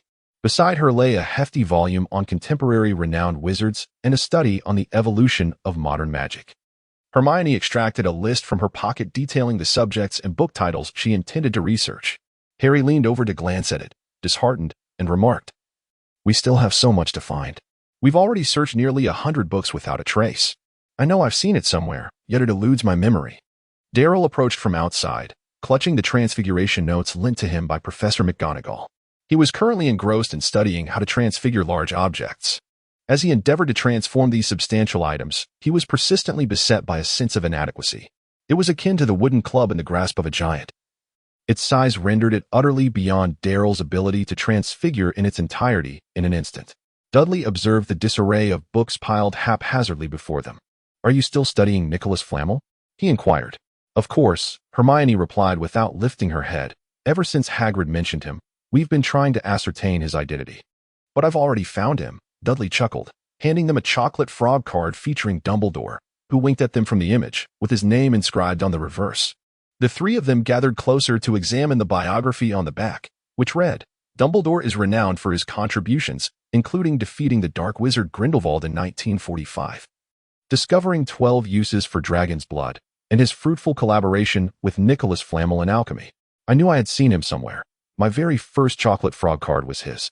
Harry exclaimed excitedly. "Yes, you remembered quite early," Ron replied, a hint of envy in his voice, longing for the warmth of the common room's fireplace. Hermione leaped up. "If that's the case, I know where to find him." She hurried towards a row of bookshelves and retrieved a massive old tome. Flipping through the pages at a rapid pace while muttering to herself, she suddenly stopped. "Found it!" Hermione exclaimed. "Nicholas Flamel, the sole known creator of the Philosopher's Stone." "What stone?" Harry and Ron inquired. "Look, read this passage," she urged, pushing the book towards them. Harry and Ron read aloud. "Ancient alchemy involved the creation of the Philosopher's Stone, a wondrous substance with remarkable properties. The stone can transform any metal into pure gold and produce the elixir of life, granting immortality to those who consume it. Over the centuries, there have been numerous accounts of the Philosopher's Stone, but the only remaining one belongs to the famed alchemist and opera enthusiast, Nicholas Flamel, who recently celebrated his 665th birthday and now resides in Devon with his wife, Perenelle, aged 658. Do you understand?" Hermione continued. "I dare say that large dog must be guarding Flamel's Philosopher's Stone. Flamel asked Dumbledore to safeguard it, as they are friends. And he was aware that someone was after the stone, which is why he moved it from Gringotts. A stone that can turn gold and grant immortality," Harry mused. "No wonder Snape is after it. Anyone would desire it. Perhaps you ought to share this good news with Hagrid," Dudley suggested, oblivious to the folly of his idea. Harry and Ron exchanged glances and broke into smiles, recognizing the merit of his suggestion. The following morning, Dudley encountered Ron in the corridor, who was peering outside, laughing heartily. "What are you looking at?" Dudley asked as he approached. Professor Quirrell is having a terrible day, Ron chuckled. Fred and George just enchanted a snowball to chase him around, and it ended up hitting him on the back of his turban. Dudley furrowed his brow. Did you see the snowball hit Professor Quirrell's head? Indeed, Ron replied. They even got detention for it. Ah, that could be troublesome, Dudley remarked, somewhat resigned. Joking about Voldemort is perhaps not the wisest choice. Upon reflection, it was evident that among Harry's classmates, the Weasley twins had fared the worst, one dead and one injured. Considering Voldemort's curse on the defense against the dark arts class, it was not difficult to speculate whether the Weasley twins had also fallen victim to his wrath. After all, they were the only duo to have struck Voldemort in the face. The cost of such a jest might prove rather steep. Dudley shook his head, uncertain if he would ever have the opportunity to assist them in the future. With the holiday season rapidly approaching, Professor Sprout commenced the registration for those returning home. Initially, Dudley had no intention of going back. The thought of 3 weeks without magic filled him with trepidation. However, he could not withstand the persistent pleas of the Dursleys, particularly Mrs. Dursley, who simply could not bear to see her precious son only once a year. After 3 relentless urgings, even Hedwig, Harry's owl, was exhausted, having been sharply pecked by Dudley. When Dudley inquired about Harry's plans, Harry decisively declared his intention not to return, as he would be accompanied by Ron, whose parents were heading to Romania to visit his brother Charlie. On the eve of their departure, the Great Hall was already adorned with Christmas decorations. 12 towering Christmas trees stood majestically throughout the room, adorned with sparkling icicles and golden baubles, while the walls were festooned with garlands of holly and mistletoe. Darryl had meticulously prepared his luggage, which was brimming with the books he intended to delve into, including Intermediate Transfiguration and Dark Forces, a guide to self-protection. He had nearly completed his self-study of the tome on defense against the dark arts. As a master of combat in his youth, Professor Flitwick had indeed provided him with invaluable assistance. Nonetheless, he had invested considerable effort into this endeavor, yielding surprisingly positive results. Perhaps he possessed a commendable aptitude for the dark arts.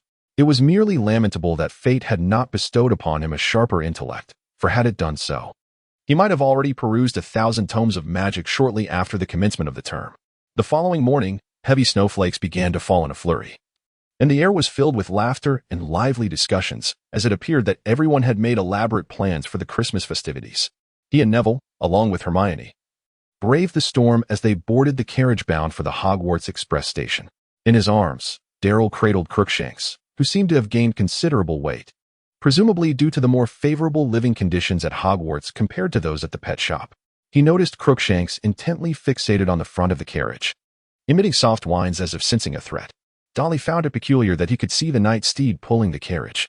Few students were aware that these carriages were drawn by the Night Steed. They merely presumed it to be a form of self-driving carriage. In Fantastic Beasts and Where to Find Them, Dolly encounters a description of this creature. It resembles a type of Pegasus, bearing a form somewhat akin to that of a reptile. Its head is dragon-like, with silver white eyes devoid of pupils. It possesses the immense body of a black horse, devoid of flesh, with its black skin tightly adhered to its bones. Additionally, it boasts a pair of enormous bat-like wings and trails a long tail behind it. Dolly observed that Neville was also gazing with trepidation at the front of the carriage, and in astonishment, he inquired, "Neville, can you see the Thestral pulling the carriage?" "The Thestral?" Neville asked, a hint of fear in his voice. "Are you referring to that winged creature?" "Indeed," Dolly replied. "It is said that only those who have witnessed death can perceive it. Most individuals cannot behold such a wondrous being." "Are you speaking of Thestrals? Are they truly pulling our carriage?" Hermione exclaimed, her eyes widening as she fixated on the seemingly empty air before her. "I have read about them. In the Ministry of Magic, they are classified as dangerous." Her expression reflected a trace of unease. Hagrid smiled reassuringly, assuring them that there was nothing to fear. These were indeed creatures nurtured by him, and as long as they did not provoke them, they would not attack the students. Upon hearing this, Hermione's complexion paled slightly, likely evoking a troubling memory. She recalled the 3-headed dog she had once encountered, also a creature of Hagrid's, named Fluffy, which appeared exceedingly ferocious. In an atmosphere thick with an odd tension, conversation ceased among them. Soon, they boarded the train home, which was far from empty. With only a small fraction of students opting to remain at school, Darryl secured his wand within a chest and donned the attire of a muggle. The garments now appeared somewhat oversized, as he had diligently maintained his physical fitness over the past few months. At King's Cross Station, Darryl encountered Hermione's parents, the Grangers, who radiated warmth and kindness. As Dudley greeted Mr. and Mrs. Dudley, he unexpectedly discovered a delightful rapport between his parents and Mr. Granger. Perhaps the presence of wizards facilitated their communication, or it could be attributed to Mr. Granger's impeccably refined attire, which greatly appealed to the Dudleys. "Dudley, we won't be spending Christmas at home this year," Mrs. Dudley remarked, gently ruffling his hair. "Your Aunt Marge wishes for us to visit her. Would you like to go?" Aunt Marge, Dudley endeavored to recall, was a woman of notoriously bad temper, accompanied by a pack of ill-mannered dogs. She bore a striking resemblance to Mr. Dudley tall, with a thick neck and a broad face, and she often exhibited a particularly disdainful attitude towards Harry. However, upon reflection, Dudley remembered that she was rather indulgent towards him, perhaps due to her childlessness. She always brought him an abundance of delectable treats and had purchased many toys for him as well. "All right, let's go then." "It's been ages since I last saw Aunt Marge," Dudley replied. They spent a cozy Christmas Eve at home, with Mrs. Dudley preparing a lavish dinner. During the meal, she tugged at Dudley's baggy coat, repeatedly emphasizing how much weight he had lost, while serving him a variety of dishes until he was so stuffed he could hardly move from his seat. The following morning, they set off for the countryside. Aunt Marge had a grand garden there, and though the snow had diminished somewhat, the world outside the city had transformed into a shimmering winter wonderland. As they departed, Dudley contemplated whether to bring along his pet, Pugsy. He feared that Aunt Marge's dogs might bully it, but since Pugsy was adamant about not staying home alone, Dudley acquiesced. After all, Pugsy was quite clever and should be able to fend for itself. Dudley had not brought his wand. It remained locked within his trunk. He had no intention of casting spells outside of school, as it could lead to dire consequences. Moreover, it was of utmost importance that Aunt Marge, much like Mr. Dudley, harbored a disdain for all things peculiar. In her eyes, he was merely attending a boarding school in London, and Dudley feared that any manifestation of the unusual would be too much for her to bear.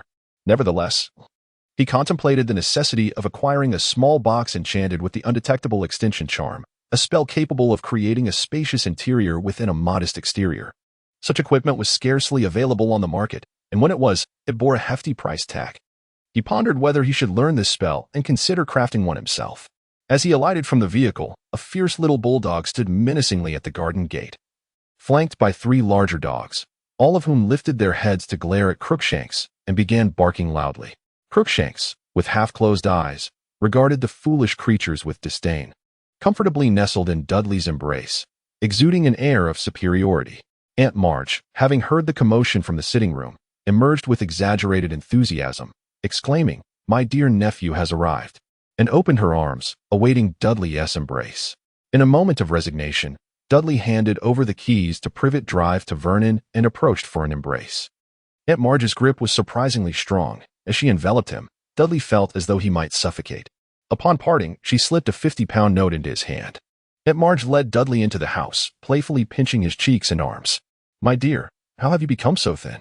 Is the food at school inadequate?" she exclaimed. "I knew it. There is not a single decent establishment among those boarding schools. They only mistreat the students and serve them fare unfit even for pigs. Vernon, how could you bear to send Dudley to such a place? What is so terrible about smelting school?" The Dursleys exchanged a wry glance, both feeling equally helpless. "Aunt, I wanted to go there," Dudley quickly interjected. "The food at school is fine. I've just started exercising." "My dear, you are still so young. Being this thin is not acceptable. You must eat more and grow strong, just like your father." Aunt Marge completely disregarded Dudley's words. Dudley chuckled awkwardly as he observed the excess flesh on Aunt Marge's abdomen. The Dursley family truly was a lineage of peculiarities, and he found himself at a loss for words. Has that insufferable boy not arrived?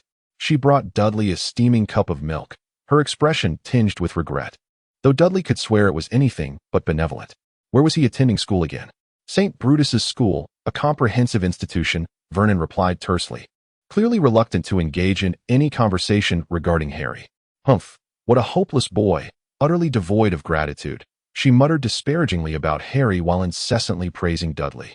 As Dolly listened to Maggie's praises, he felt a wave of embarrassment wash over him. Fortunately, there were no outsiders present, or his face would have undoubtedly flushed as red as a monkey's backside. He quickly declared his intention to venture out in search of Crook Mountain, seizing the opportunity to escape the living room.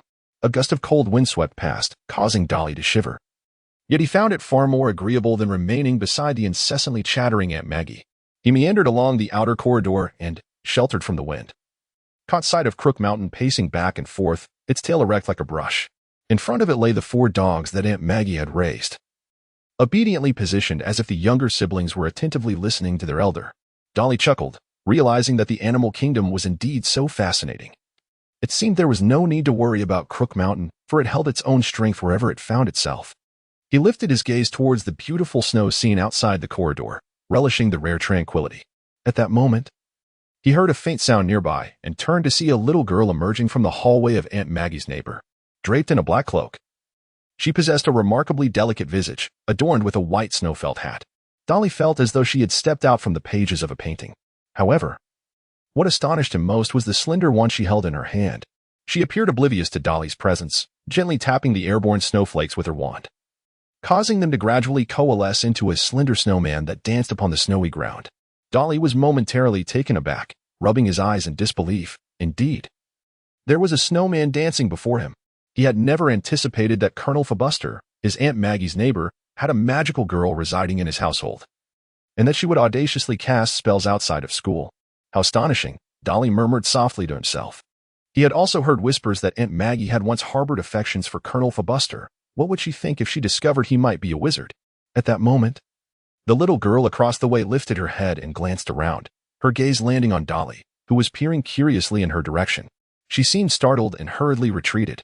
Meanwhile, the dancing snowman slowly transformed back into swirling snowflakes. Dolly felt a twinge of regret. He had wished to greet the delicate little girl opposite him. Now, gazing at the enchanting snowy landscape outside seemed rather lackluster. With a sigh, he begrudgingly picked up Cluckshin and returned indoors. However, it wasn't long before the sound of the doorbell echoed from outside. Aunt Maggie stepped out to let them in, and shortly thereafter, she ushered 3 individuals inside, among whom was the very little girl he had just seen. One of the newcomers was a robust man. Upon hearing Aunt Maggie address him, Dolly realized he was Colonel Fabuster, her neighbor. The other was an elegantly dressed elderly gentleman, impeccably groomed with silver hair, who smiled at Dolly and offered him a gentle nod. Dolly felt a twinge of anxiety. If his instincts were correct, the elderly man before him was undoubtedly a wizard. He pondered the purpose of their unexpected visit.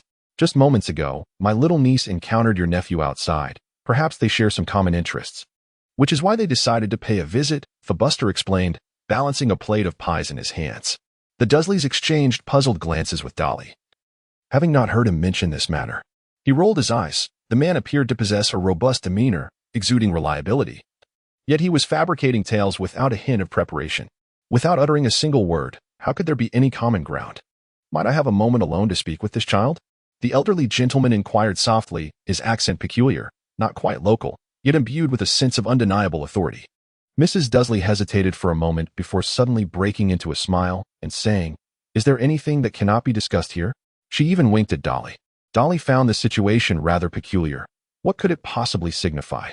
"Let us step outside and discuss this," he suggested, rising to his feet. He speculated that their presence might be linked to the moment he witnessed the little girl wielding magic. If he were to consider himself a muggle, it would indeed be necessary to employ certain measures to mitigate such an influence. The thought sent a shiver down his spine. Surely he wasn't contemplating the use of a memory charm on himself. He followed the elderly gentleman out to the corridor, where the silent little girl emerged alongside them. Darryl observed the elderly man's hand lingering in his pocket, perpetually apprehensive that he might suddenly produce a wand. Thus, before either could utter a word, he swiftly declared, "I am a student of Hogwarts. My name is Darryl, not a muggle. I happened to witness her employing magic just now," he added, a rather impressive transfiguration. Dolly noticed their astonished gazes fixed upon him, particularly the little girl's eyes, which were wide with surprise. He exhaled a sigh of relief, thinking that perhaps everything would be all right now. The elderly man gently cleared his throat, appearing somewhat weary. Dolly observed as the man's hand finally emerged from the depths of his overcoat pocket. "I heard Ellie mention that she had used magic outside and was spotted by a muggle, which prompted her to address the situation. Little did she expect to encounter a young wizard. It seems fate has intertwined their paths." Dolly observed Ellie sticking out her tongue and making a silly face. With a smile, he inquired, "Have you come here to celebrate Christmas as well?" The elderly man affectionately patted Ellie's head and added, "We are merely visiting. We shall depart in the afternoon and may not be able to stay for long." Dolly observed the little girl named Ellie puffing out her cheeks, shaking the elderly man's arm with a look of dissatisfaction that made him chuckle. "If there are no pressing matters, Why not stay and celebrate Christmas together? It would be livelier with more people. The old man hesitated for a moment, meeting Ellie's hopeful gaze, and his heart softened. Surely, it wouldn't impede anything of significance. Thus, he decided to stay for another night. How wonderful. Thank you. Dudley watched as Ellie leapt with joy. And for the first time, he heard her voice, bright and clear. He thought perhaps this once mundane Christmas might transform into something delightful. You can just call me Dudley. I'm in my first year at Hogwarts, but both my parents are ordinary folks. Especially my aunt. She knows nothing at all, Dudley informed her. With a cheerful smile. Ellie replied, I'm Ellie Brist, and I haven't started school yet. This is Grandpa Edward. We haven't spent time together in one place for a long while. A sudden gust of cold wind swept through, accompanied by a few flurries of snow, causing them all to shiver. Edward halted Ellie from continuing, suggesting, This is hardly the place for conversation. Perhaps we should step inside? The two children hurried indoors, recognizing that staying by the fireplace was indeed the wisest choice. Inside, Ellie removed her hat, revealing a cascade of golden hair that made Dudley think she resembled a delicate porcelain doll. Ellie, where are you from? You're not local, are you? Dudley inquired with curiosity. We traveled all the way from Germany, Ellie responded, accepting a pie Dudley offered her. Grandpa Edward says we are here on vacation. But he never stays in one place for more than a day, and he doesn't take me out to play. I'm nearly suffocating from boredom. Dudley felt a sense of peculiarity, yet he refrained from probing further, as he was not sufficiently acquainted to delve into other secrets. What is it like attending Hogwarts? Ellie inquired. Her bright, sparkling eyes fixed upon him, filled with curiosity. Haven't you started school yet? I'm merely 10 years old. I won't enroll until next year. Then you could come to Hogwarts. It's quite fascinating, Dudley replied with a smile. Ellie scrunched her adorable little nose. But my entire family attends Durmstrang. I will probably go there too, but I find Durmstrang far too cold. I really do not wish to go. For the remainder of their time together. Ellie incessantly pestered Dudley to regale her with tales of his experiences at Hogwarts, often bursting into peals of laughter. Dudley had to lower his voice to avoid drawing the attention of Aunt March, who was oblivious to the world of magic. Edward watched the scene with a gentle smile. Though a veil of inscrutable mist seemed to linger in his eyes, Ellie's vivaciousness exceeded even Dudley's expectations. Aunt Marge appeared to be quite fond of her as well, though Dudley suspected her affection might stem from a desire to impress Fubster. Mrs. Dudley remained unaware that Ellie was a little witch, exhibiting an extraordinary fondness for her, which left Dudley with an inexplicable sense of unease. Meanwhile, Mr. Dudley was engaged in a lengthy discourse with Fubster about his drilling work, earning several sharp glares from Aunt Marge, likely due to monopolizing their conversation. Mr. Dudley subtly inquired about Edward's family business, seemingly deducing from Edward's attire that he hailed from a notable background. The Christmas dinner, prepared by Mrs. Dudley, featured a grand turkey stuffed with potatoes, onions, and sage, which was absolutely delectable. However, the subsequent Brussels sprouts did not appeal to Dudley. Their bitter taste led him to consume only one before he could no longer bear it. The dessert resembled a fruit pie adorned with star-shaped imprints, and upon tasting it, Dudley discovered it was indeed filled with raisins, apricots, candied cherries, and apples, accompanied by a delightful little pudding infused with the essence of alcohol, of which he devoured several. At last, Dudley breathed a sigh of relief at the dinner table, liberated from the pressure to incessantly fill his stomach, despite the meal being truly scrumptious. Petunia had shifted her attention entirely to Ellie, the charming and lively young girl who had captured her affection. Amidst laughter and merriment, the Christmas gathering gradually drew to a close, with everyone seated by the warm fireplace. Dudley noticed Ellie, her head tilted, dozing off. It's time for us to depart. Thank you for the dinner, it was greatly appreciated, Edward announced as he rose, cradling the drowsy Ellie in his arms. After their departure, Dudley stifled a large yawn, quickly freshened up, and climbed into bed. He felt this Christmas had been quite pleasant, with Crookshanks, resembling a large fluffy ball, warmly nestled in his embrace. As he drifted off to sleep, he sensed he was dreaming, with distant shouts and the cacophony of barking dogs mingling in the background. At that moment, he felt a furry object brushing against his face. Crookshanks, stop it, he murmured, opening his eyes to push aside Crookshanks' large tail. Crookshanks gazed at him with bright eyes that shimmered in the darkness, reflecting the flames outside. Derry leapt up, swiftly donning his clothes, and gazed through the window. The Fawcett's house was ablaze. A sense of dread gripped Derry's heart. Were they not wizards? How could this be? He seized a garment and hurried outside. Snowflakes danced in the air, intensifying in their flurry. At that moment, the Dursleys also rushed out, the cacophony outside growing ever louder. Upon bursting from the house, they beheld the Fawcett's residence engulfed in flames, more than half consumed by the inferno. Amidst the brilliant glow of the fire, Derry was horrified to discover several wizards engaged in combat upon the snowy ground. Beams of magical spells illuminated the air, as both sides utilized the various garden obstructions for cover. On the ground, two figures clad in black cloaks lay motionless. At that moment, Fawcett and Edward were battling against four wizards across from them, all uniformly clad in identical black cloaks, their hoods drawn, reminiscent of the fallen duo. Just then, Fawcett's spell struck one of the cloaked figures, causing him to stagger and collapse. However, Edward's movements appeared less agile. Simultaneously, his leg was struck, blood spilling forth as if torn apart. Dudley gazed upon the terrified expressions of Mr. and Mrs. Dudley. Do not make a sound. It is a wizarding battle. You must retreat inside and ensure that Aunt Marge does not come out. Vernon's voice trembled slightly. Aunt Marge drank too much last night. She is still unconscious. Quickly, find a place to hide. No matter what occurs, do not venture outside.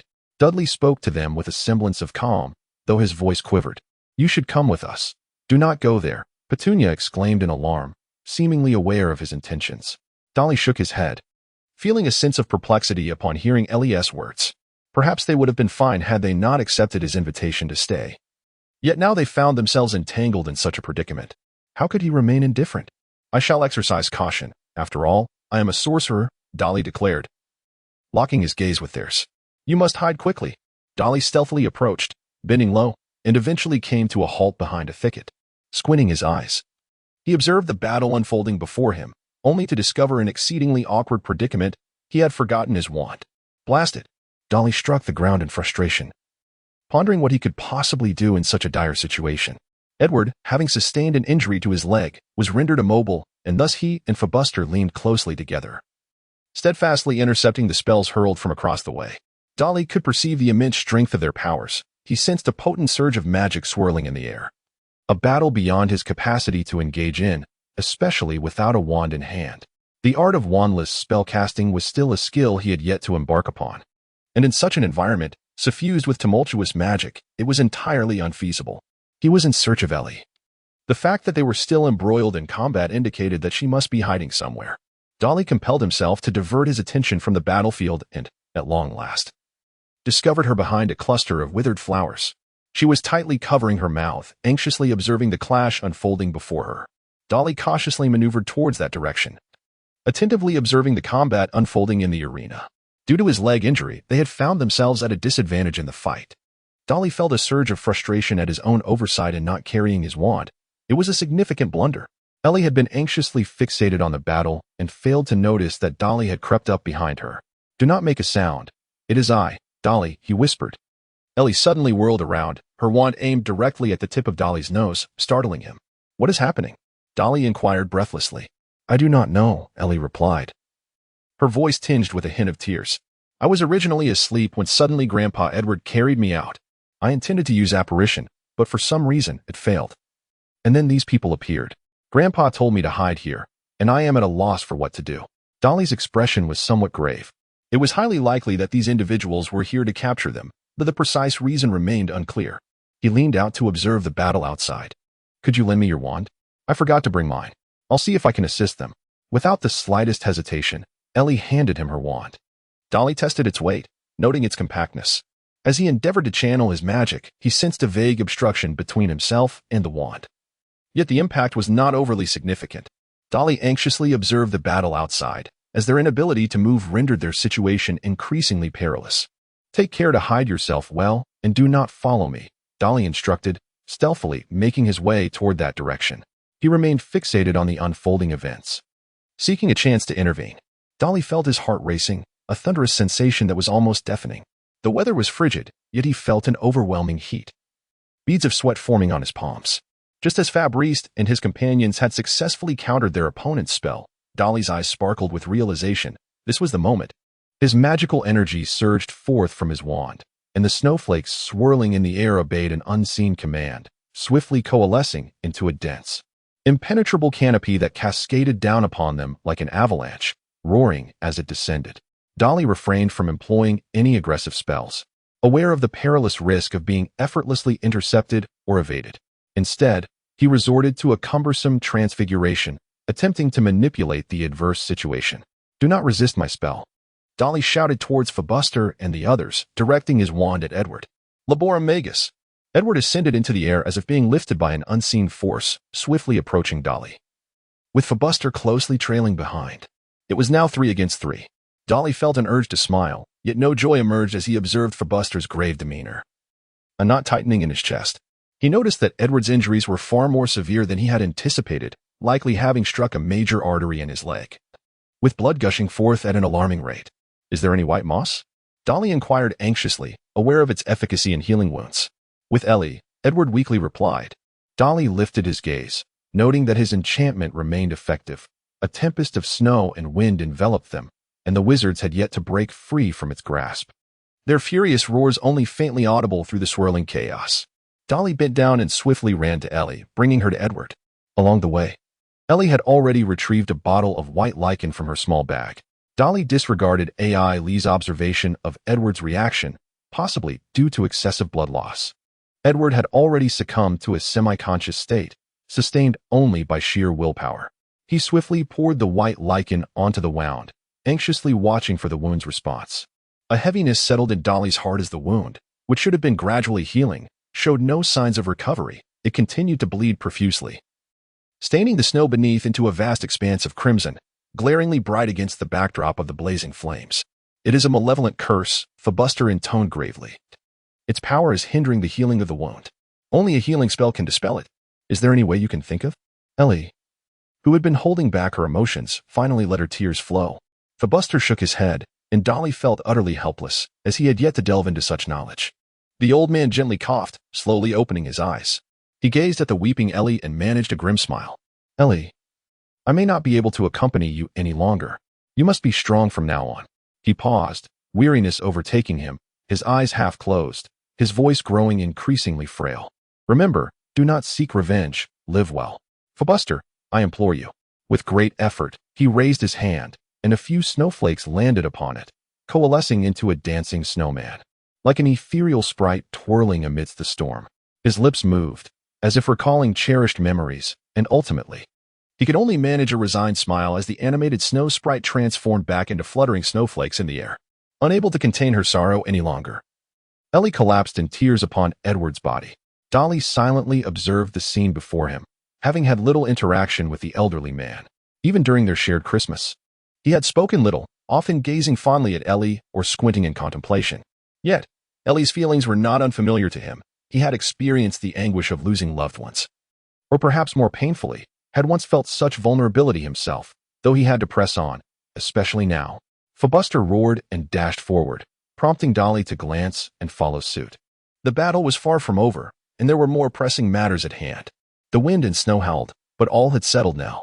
Dudley sat panting in the snow, aware that no one remained who could wield the killing curse, and their foes were not particularly formidable. This was their fortune. Otherwise, the outcome of the conflict would have been uncertain. Flurries of snow cascaded down, concealing the remnants of the battle. "What shall we do next?" Dudley broke the silence. Fabuster surveyed the charred remains of the house and suggested, "First, let us find a place for Ellie to hide. This place is no longer safe." "And they won relent. Who are they?" Dudley finally inquired, unable to contain his curiosity. Fabuster shook his head wearily and replied, "Remember, this matter does not concern you. No matter who asks, you must respond this way. If the opportunity arises in the future, I shall explain everything. For now, take your family and leave here." He waved his wand towards the still weeping Ellie, who slumped softly to the ground. He cradled the unconscious Ellie and gathered the elderly man's remains. "The Ministry of Magic should be arriving soon, but they are not to be trusted," he remarked with a hint of scorn. He took Ellie's wand and urged, "You must return quickly. If anyone comes asking, likely from the Ministry, say you merely observed from a distance and did not participate. You know nothing else." "Well, I truly don't know anything," Dudley replied, "especially since you haven't told me anything." As of now, he felt utterly bewildered by the chaotic encounter. With so many lives lost, he was still in the dark about what had transpired. "If we're speaking of safety, I can think of no place safer than Hogwarts at this moment. If you have nowhere else to go, then head there." Dudley insisted as he sensed Fabuster's intention to leave. He pointed at Ellie. "As long as you are at Hogwarts, Professor Dumbledore will ensure no harm comes to his students. Fabuster hesitated for a moment and softly said, "I shall remember. One more thing. If you hear the name Raven's Claw in the future, steer clear of it for your own sake." With that, he gradually walked away, cradling Ellie, and soon vanished from sight. Raven's Claw? What a peculiar name, Dolly murmured. Could it possibly rival Voldemort? He scanned his surroundings. The snow had buried everything, leaving only the house ablaze. Perhaps it was best to let the tardy ministry handle it all. He tightened his coat, only now realizing the aches coursing through his body from exertion. Rushing homeward, he thought it was indeed the time to flee. Regarding the ministry, what could they possibly do to a student of Hogwarts?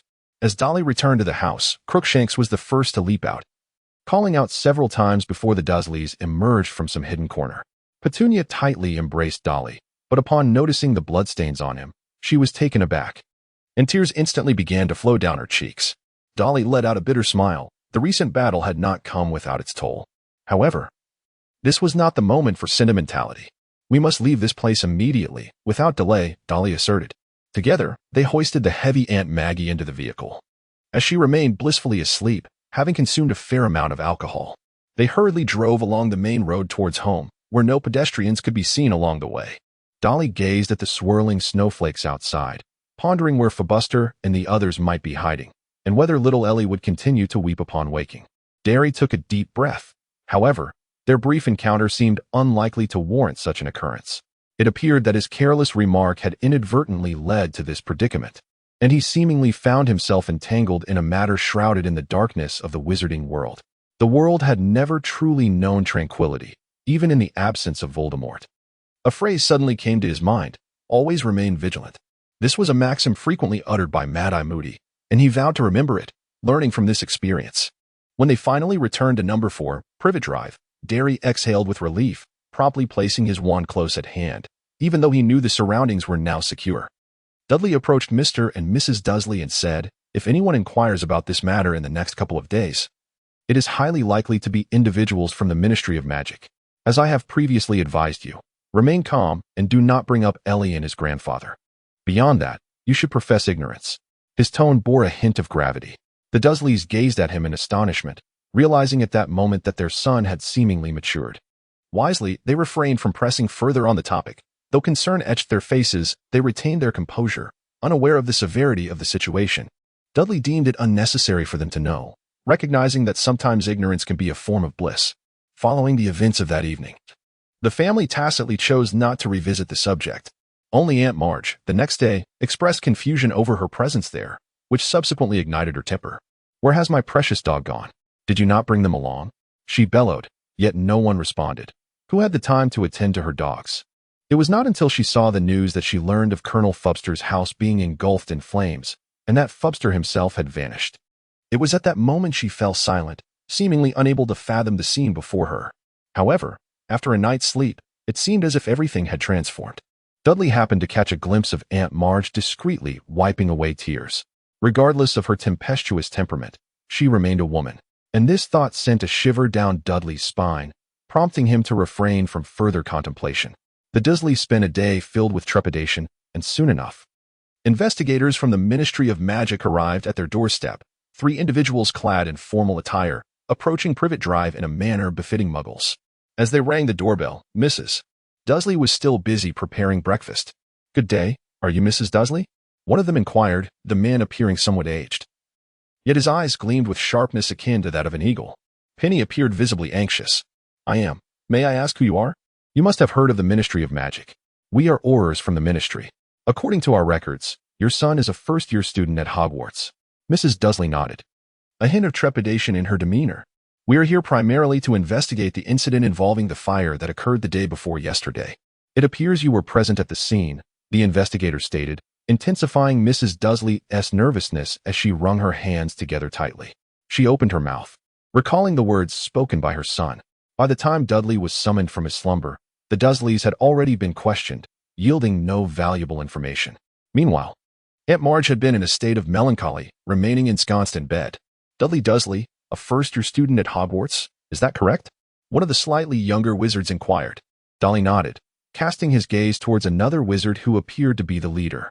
The pressure emanating from this figure was immense, his steely gray eyes fixed intently upon Dudley, reminiscent of a predatory eagle. We are Aurors from the Ministry of Magic, seeking to discuss the battle that transpired that day. Ah, let me think, Dolly replied, maintaining his composure. That night, I retired to bed rather early, only to be roused by a cacophony of noise outside.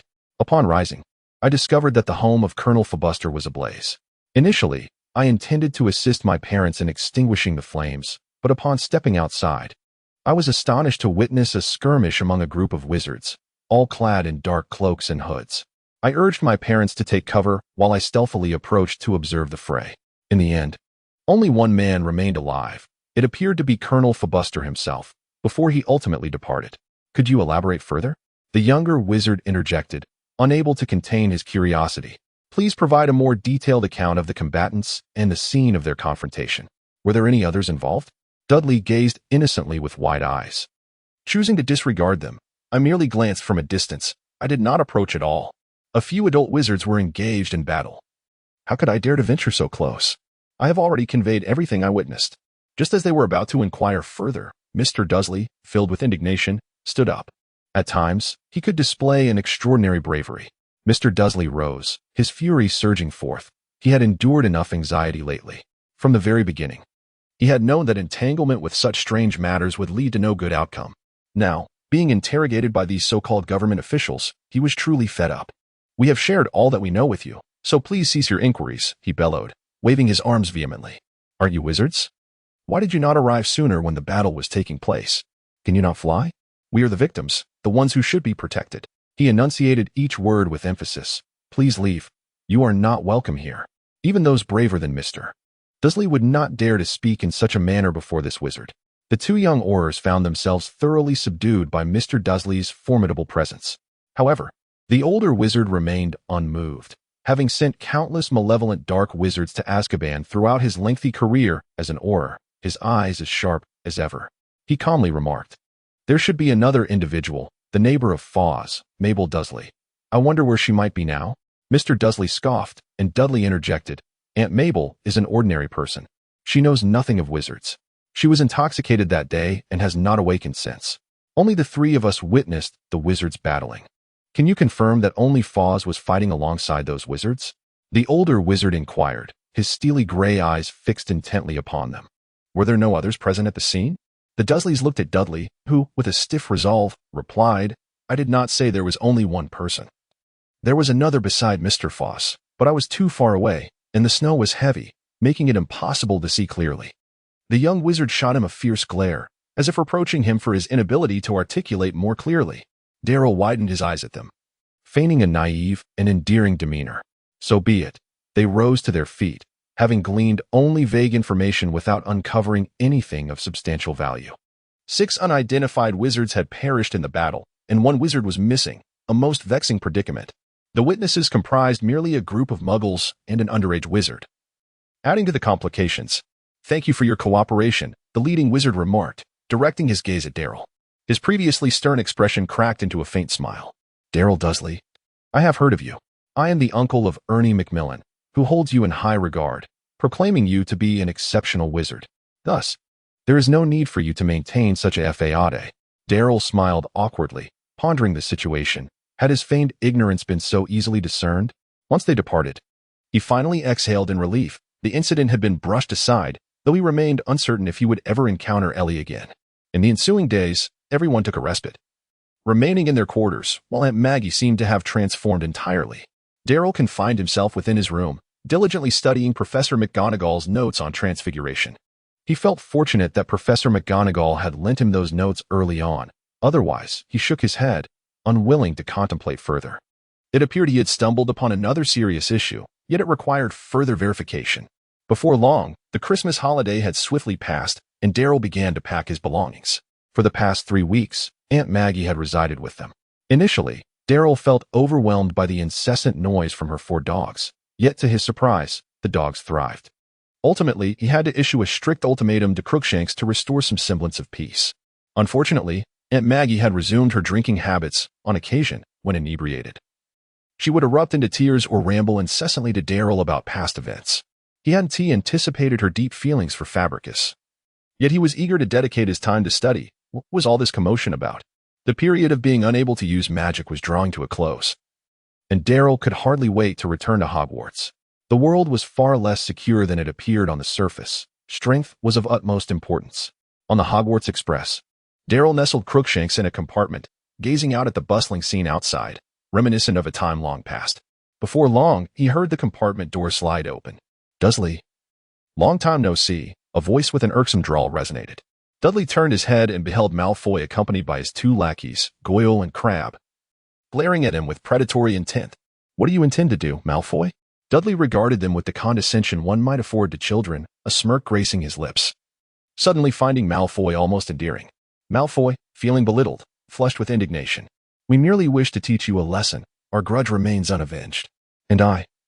Crabbe's deep voice rumbled from behind Malfoy as he rubbed his face, glaring menacingly at Crookshanks.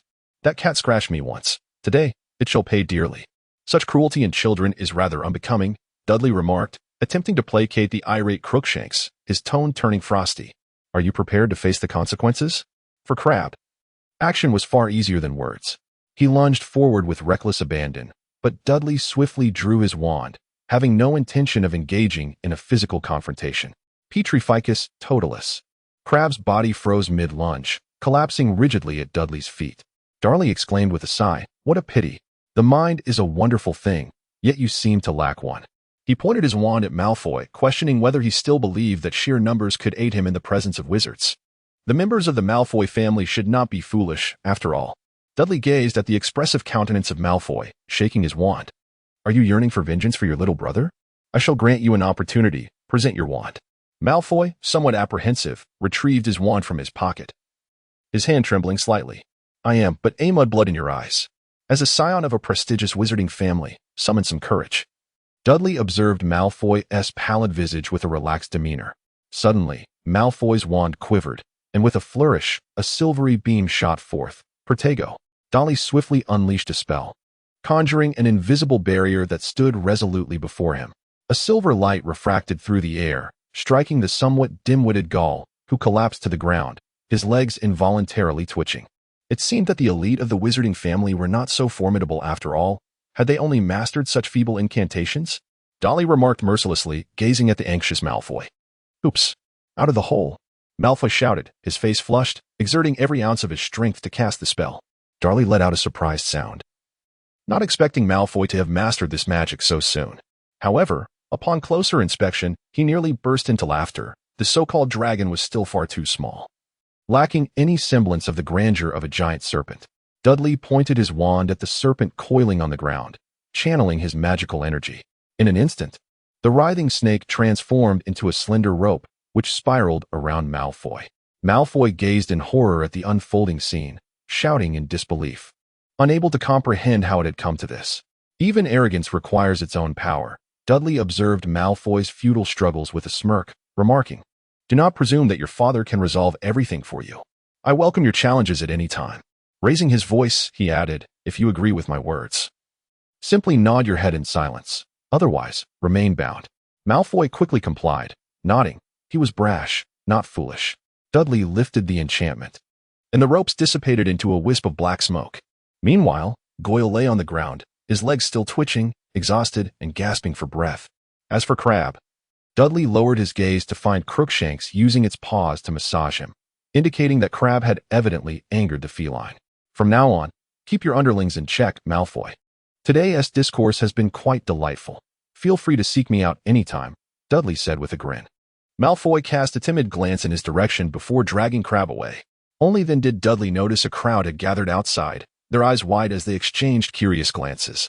He was at a loss for words, puzzled as to why they lingered after the excitement had subsided. Were they waiting for a prefect to arrive? The atmosphere grew somewhat awkward until a voice broke the silence. Are you truly a first year? How do you know so many spells? Dudley pondered for a couple of seconds. Perhaps it was due to my advanced age?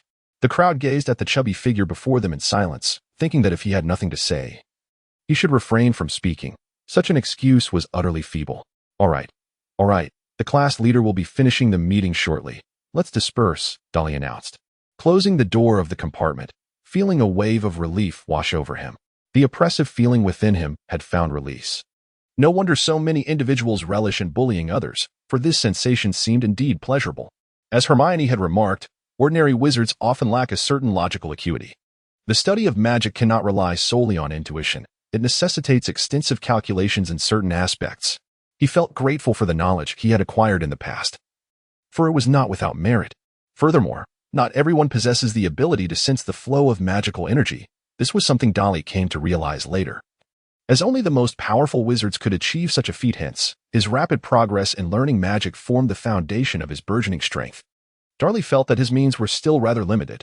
Apart from his ability to transform, he possessed few other skills. He was contemplating whether he should approach Professor Chilo after the semester commenced to inquire about the possibility of obtaining borrowing privileges for the restricted section. Given Professor Chilo's ostensibly gentle disposition, he was confident that a favorable response would be forthcoming.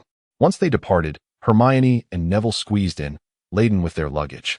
While Neville clutched the toad he had long wished to escape from.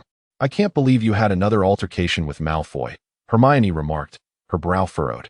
While Neville regarded Dudley with admiration. "It's no big deal," Dudley replied nonchalantly, feeling entirely at ease, without a trace of concern. "But you did violate school rules. The professors will surely penalize you, especially Professor Snape," Hermione emphasized, her tone growing more serious. "Relax, as a Gryffindor lion, you must learn to embrace the occasional rule-breaking." Dudley winked at her. "But you are a Hufflepuff, and Hufflepuffs are known for their decorum," Hermione retorted, a faint blush creeping across her cheeks. "Oh, do you truly understand what it means to be a Hufflepuff?" Dudley chuckled. "Our house emblem is a badger. Are you familiar with this creature? It remains calm until provoked. And when enraged, it can confront animals much larger than itself, including wolves. I merely intended to discipline them slightly. Little did I know that Crabbe would suddenly go berserk and threaten to harm Crookshanks.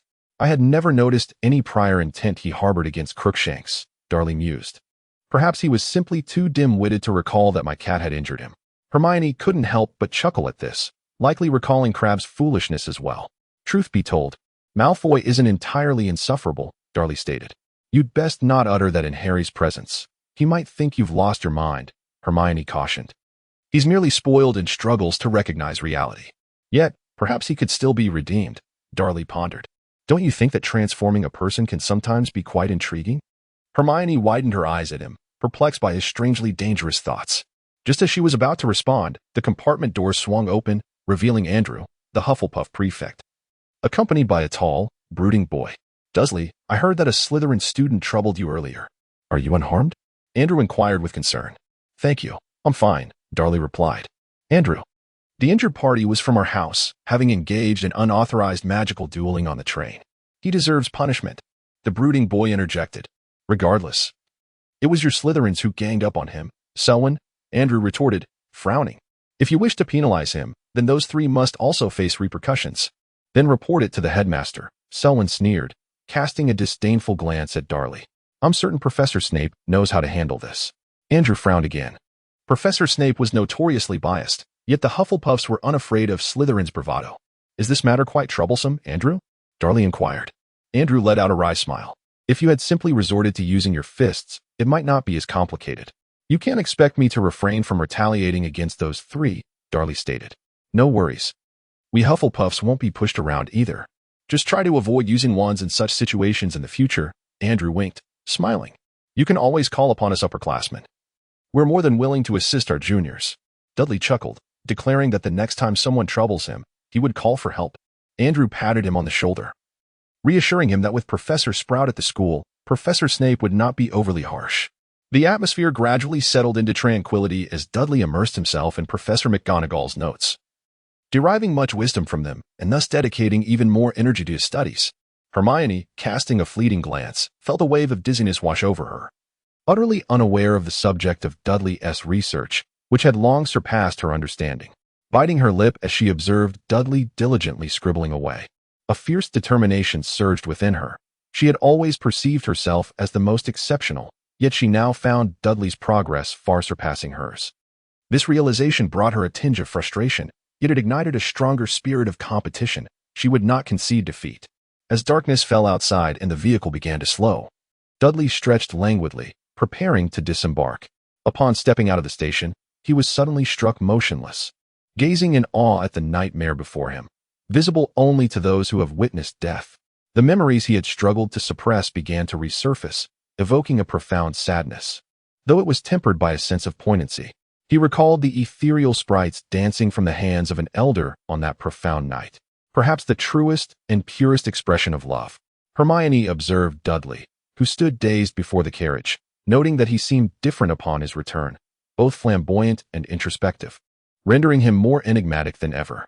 Upon reaching the entrance, he spotted Professors Sprout and Snape already awaiting him, having presumably received some forewarning.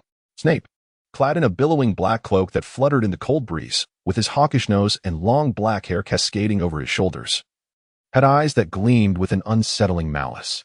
Dudley, using magic maliciously to ambush a fellow student on the train. Are you prepared to be expelled? Snape intoned coldly.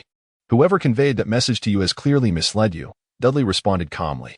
If you were aware of the details, you would know it was a student from your own house who struck first. Oh, Snape inquired. Did they indeed ambush you with their wands first? Darcy felt a sense of helplessness as Professor Snape persistently focused on the fact that he had resorted to the use of magic first. I must say, as a wizard, it would be quite an affront to my identity to engage in fisticuffs, Darcy remarked. Moreover, they were 3 against 1. I had already held back my strength. Such are merely evasive arguments. And you remain unrepentant. Professor Snape retorted with a cold snort. Enough, Severus, Professor Sprout said gently. Let us not be too harsh on a child. We should inquire more thoroughly before reaching a conclusion. Dudley provided a detailed account of the events aboard the train, emphasizing that Crabbe sought to eliminate him, a matter of great concern. To think that you could transform the magical serpent that emerged from the dragon's lair, such transfiguration is typically reserved for advanced students. Professor McGonagall would surely be delighted to hear this, Professor Sprout remarked with astonishment. Dudley observed Snape cast a fierce glare at Malfoy and his companions, perhaps deeming them utterly inept. Yet, it was evident that he would not concede easily. Where did you acquire that spell? The armor charm is not typically within the grasp of first years. Professor Snape intently scrutinized Dudley with his obsidian eyes. Surely, Professor Quirrell did not impart such knowledge to you. Severus, if you were to engage with us more, you would discover that these skills were bestowed upon him by Professor Flitwick. This child possesses a remarkable aptitude for charms. Regardless, students who resort to magical ambushes against their peers deserve reprimand. I shall ensure he is punished, Severus. After all, he is a student of our house. Professor Sprout interjected. And I suggest you also guide your students accordingly. Severus Snape, unable to personally administer punishment to Dudley, appeared somewhat displeased, harboring animosity towards anyone associated with Harry. With a disdainful huff, he led Malfoy and the others away. Please, go ahead and have your meal. We shall discuss the matter of punishment tomorrow, Professor Sprout gently advised him. Dudley gave a slight bow to Professor Sprout and entered the dining hall, his hunger now quite acute. As he settled at the Hufflepuff table, Ernie and his friends approached him. Hey, we heard you had another altercation with the Slytherins? The use of another is quite clever, but how could one say altercation in such a manner? Dudley picked up a slice of pie, declaring, I merely engaged in a friendly exchange with them.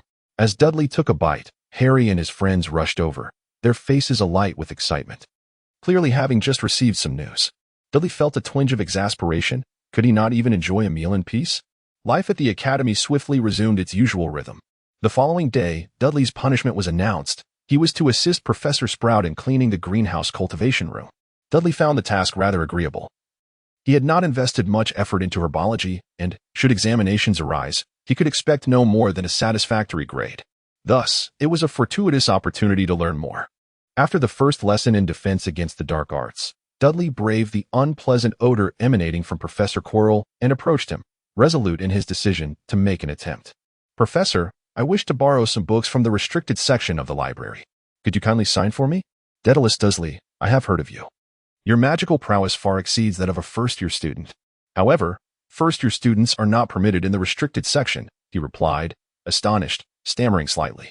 But, Professor, the knowledge I wish to acquire can only be found in the restricted section, such as certain subjects that students are forbidden to study, Dudley murmured.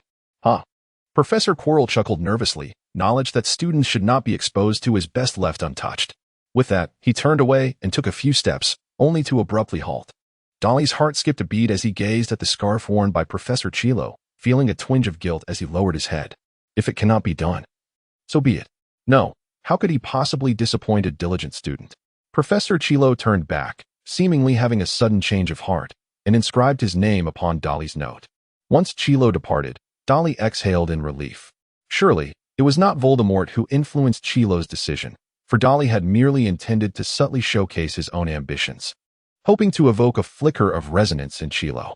He had been swayed by Voldemort's temptations, believing that power was the essence of all things. Yet, Chilo's initial demeanor had clearly indicated dissent, only to shift unexpectedly thereafter. Dudley hesitated for a moment, pondering the improbability of the situation. Surely, Voldemort must be too preoccupied with his own survival to consider manipulating those with ambition. A smile escaped Dudley once more. How could it be otherwise? To him, he was merely an inconsequential figure in the grand scheme of things, a mere speck in the eyes of others. Darryl gazed at the note in his hand. I permit my student, Darryl Dudley, to consult books related to the dark arts in the restricted section, it read, signed by Quirinus Quirrell. Darryl felt a surge of excitement. This was far superior to sneaking into the restricted section to read on his own. Dudley smiled with satisfaction, regardless of the circumstances. He had taken a significant step forward on his path to becoming stronger. Later, Dudley learned that Malfoy and his companions had faced no repercussions. Professor Snape had indeed demonstrated an extreme bias towards Slytherin, prompting Dudley to contemplate seeking an opportunity to personally administer punishment to them on behalf of Professor Snape. However, fate intervened, and it was not his turn to act as Malfoy and his cohort received their comeuppance. Following a heavy snowfall, Hogwarts was enveloped in a seemingly endless stretch of rainy weather. Yet, despite the dismal conditions, the Quidditch match proceeded as scheduled, with Hufflepuff facing Gryffindor on Saturday. What was initially expected to be a straightforward confrontation turned into an unexpected twist, as Professor Snape persuaded Madame Hooch to allow him to officiate the match. This development left Harry feeling exceedingly anxious. If they emerged victorious, they would surpass Slytherin in the House Cup standings for the first time in 7 years. He sat beside Dudley, muttering under his breath. Dudley cast a glare at him, questioning the amusement in uttering such words in the presence of a Hufflepuff, especially since they were at the bottom of the ranks. We should all rejoice in our victory over Slytherin, Harry remarked. However, it is certain that Snape harbors ill intentions and will undoubtedly show favoritism towards you Hufflepuffs. Dudley sat in the Hufflepuff stands, glancing around in astonishment to see none other than Dumbledore himself, his long silver beard shimmering at the edge of the field. Shortly after the match commenced, Professor Snape awarded Hufflepuff a penalty, as either George or Fred had struck the quaffle in his direction. The pace of the game was rapid, and Hufflepuff found themselves utterly outmatched against Gryffindor. In fact, Hufflepuff was languishing at the bottom of the standings. If Gryffindor won this match, they would undoubtedly surpass Slytherin to claim the top position. This was perhaps the reason for Hufflepuff's lack of enthusiasm, as they were reluctant to witness Slytherin's triumph. As time ticked away, Harry executed a splendid dive, eliciting gasps from the crowd. At that moment, Dudley noticed a commotion erupting in the opposite stands, just as Harry shot towards Professor Snape like a bullet. In midair, as Snape's broom began to stir, a flash of gold zipped past his ear. Harry surged past him, and moments later, a wave of cheers erupted. Dudley saw Harry triumphantly raise his hand, having caught the golden snitch, all within the first 5 minutes of the match. Dudley then shifted his attention back to the other side, where Neville and Ron were embroiled in a brawl with Malfoy and his gang, wrestling amidst the stands as the crowd roared in support of Harry. When Dudley next caught sight of them, Ron's nose was bleeding, and Neville had completely lost consciousness, having been carried off to Madame Pomfrey. The following day, Harry and his friends sought out Dudley, mysteriously ushering him into an empty classroom. "Dudley, do you remember the Philosopher's Stone?" Harry inquired. "I remember," Dudley replied, somewhat puzzled about the purpose of the question. "Yesterday, I saw Snape and Professor Quirrell in the Forbidden Forest," Harry exclaimed excitedly. "We were right. The Philosopher's Stone is hidden behind Fluffy. I overheard Snape saying he wanted to force Quirrell to help him obtain it. He asked Quirrell if he knew how to subdue Fluffy and mentioned his secret little tricks. I suspect that, aside from Fluffy, there are other safeguards protecting the stone. Likely a multitude of magical spells. Quirrell must have cast some counter curses against dark magic, and Snape wants him to lift them. The Philosopher's Stone is no longer safe. If Quirrell cannot withstand Snape," Ron added. Dudley gazed silently at the exuberant Harry, uncertain of how to respond, despite being fully aware of the situation. He spoke slowly, carefully organizing his thoughts. Why are you so convinced that Professor Snape wishes to steal the Philosopher's Stone?" Harry and Ron stared at him with wide eyes. "Have you forgotten that Snape was bitten by a werewolf?" Harry exclaimed. "And he attempted to kill Harry. Remember the first Quidditch match?" Ron interjected. "He is truly quite villainous." Dudley had relinquished his involvement, choosing instead to focus on matters of greater significance. If you have the time. Perhaps you might listen for the roar of Louis still echoing behind the door, or offer some encouragement to Chilo. However, Snape could strike at any moment. Possibly as soon as next week, Harry remarked. Do not fret, it is not imminent, Dudley replied. Did I not mention before that you could simply inquire with Hagrid? I have other matters to attend to, so I shall take my leave. They watched Dudley's retreating figure, and Ron, filled with indignation, exclaimed, He shows no concern for this matter at all. It is exceedingly disappointing. Yet, I cannot shake the feeling that he knows something he hasn't disclosed, Hermione mused thoughtfully. In the days that followed, Dudley became singularly absorbed, having secured a pass to the restricted section. He was completely enraptured by the vast ocean of magical knowledge within. And though selecting volumes that could instantly benefit and prove challenging, the myriad of peculiar magical insights left him utterly astounded. He had never imagined that magic could reach such extraordinary heights. The only source of dissatisfaction arose each time he ventured into the restricted section. Madame Pants would scrutinize him intently. He sensed that even with the Professor of Defense against the Dark Arts permission, certain tomes were not appropriate for a first-year student. For instance, when he sought to peruse the book detailing Horcruxes, Madame Pants vehemently obstructed him, her gaze piercing. This text transcended mere malevolence, reserved only for upperclassmen nearing graduation. It would be prudent for you to disregard it. And this was but one of many.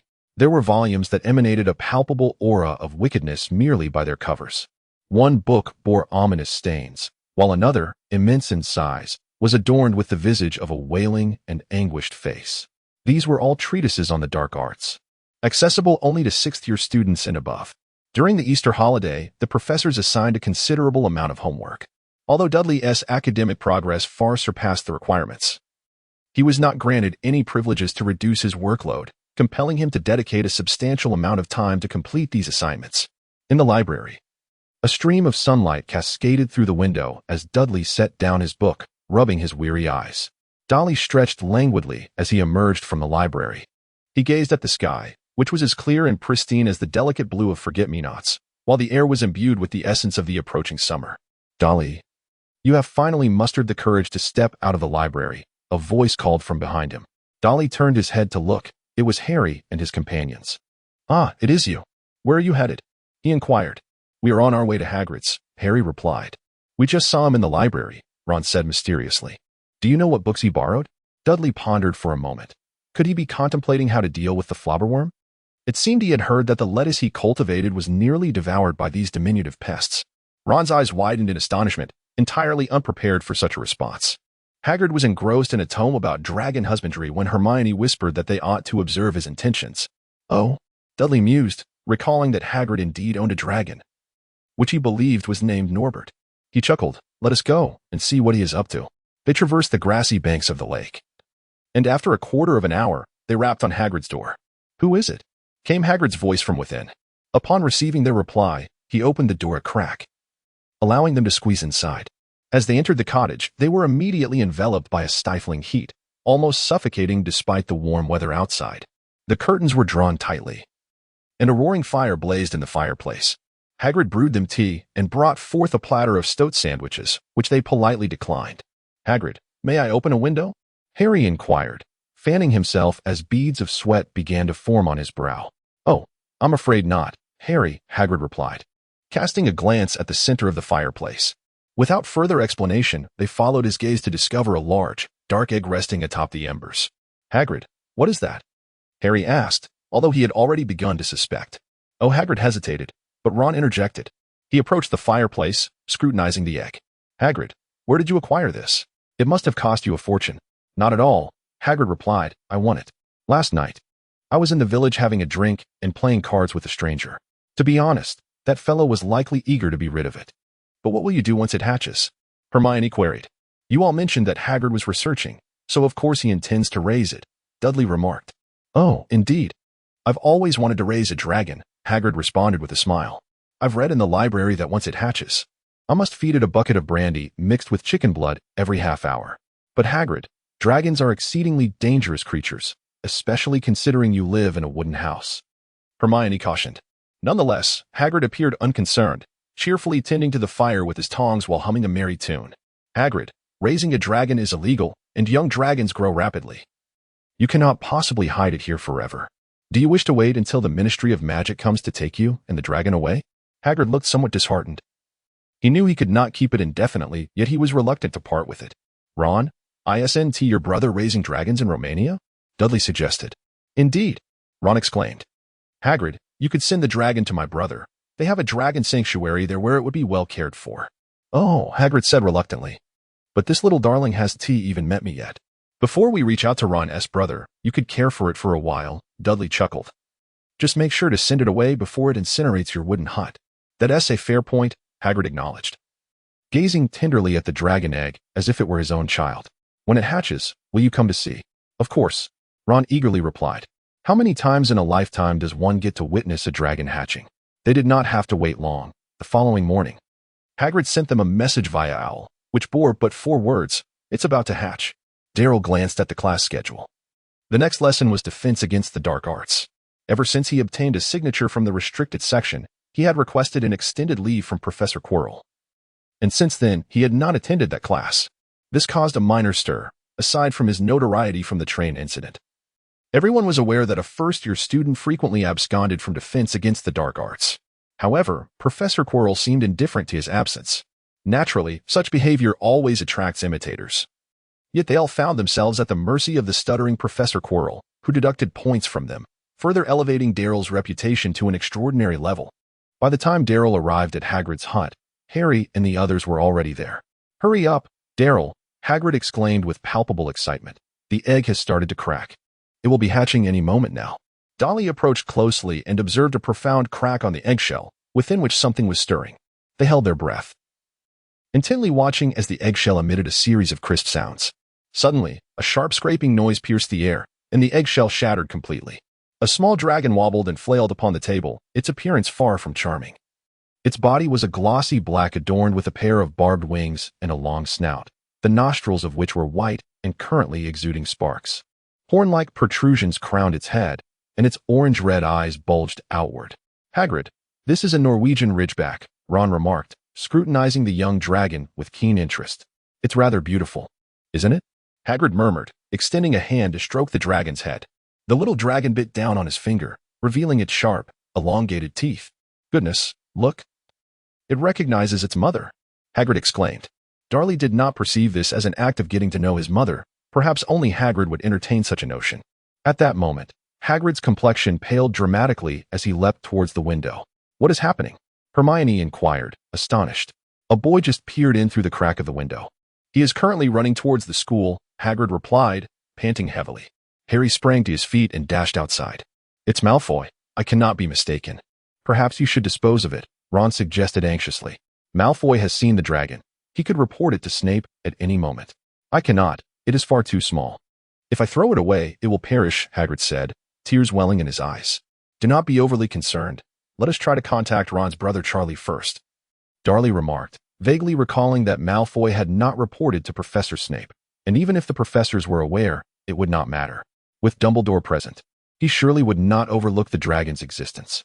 Harry and the others might not realize that Hogwarts was surrounded by protective enchantments. Without Dumbledore's permission, how could Charlie's friends easily take the dragon away? Charlie's reply arrived swiftly. 2 days later, Ron excitedly rushed to the library to find him. Charlie has written. He is willing to adopt the Norwegian ridgeback.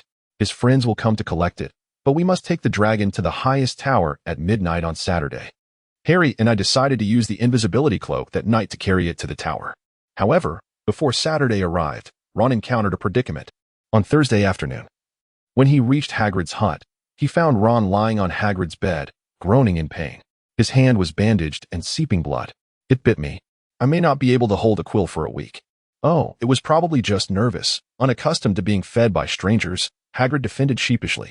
But a week without writing is not the worst of it, Darley remarked with a wry smile. The dragon's teeth are venomous. You must seek Madame Pomfrey's treatment, or the consequences could be dire. Darley felt helpless, as these details had faded from memory until this incident rekindled a vague recollection. Ron muttered, I can endure until the dragon is sent away. Yet, by the next morning, the situation had worsened. Ron's hand had swollen to twice its original size, and had taken on a peculiar green hue. He was compelled to seek Madame Pomfrey's care. After a day of classes, they visited Ron, whose condition was quite dire. It's not just my hand, Ron lamented. Malfoy just told Madame Pomfrey that he wanted to borrow a book, and he came in here. He mocked me mercilessly and threatened to inform Madame Pomfrey about what bit me. I told her it was a dog, but I doubt she believed me. I had intended to warn Malfoy, Dudley said, somewhat disappointed, but I have not encountered him. Malfoy is avoiding you, Harry interjected. I saw him from a distance today. He was about to walk down one corridor, but suddenly turned and left through another. Am I truly that terrifying? Dudley questioned, puzzled. You were rather formidable on the train, Hermione observed. But Saturday will soon arrive, she added, though this did little to comfort Ron, who suddenly sat up in alarm, drenched in cold sweat. Saturday night, Ron rasped. Malfoy took a book from me. Charlie's letter was tucked inside. He now knows when we plan to send Norbert away. There is no time to alter our plans. Harry stated, we cannot send Charlie another letter to change the timing. We must take this risk. After all, we have the invisibility cloak. Who will deliver Norbert that night?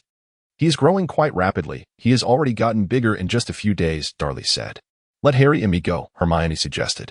It will be more convenient. We won't have to search for you. Fine. I shall have Crookshanks assist you. He will ensure that Mrs. Norris is distracted, Dudley said, tapping his head as a memory surfaced. Oh, remember to take the cloak upon your return. Rest assured, we will be vigilant, Harry replied confidently.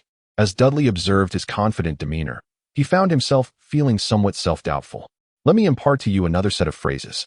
If Professor McGonagall truly confronts you, simply speak the truth. However, you must assert that Professor Dumbledore is aware of this matter and has tacitly approved it. But does Professor Dumbledore truly know? How could that be? Hermione exclaimed in astonishment. You must trust that there is nothing within the school that can elude his perceptive gaze, Dudley replied with a smile.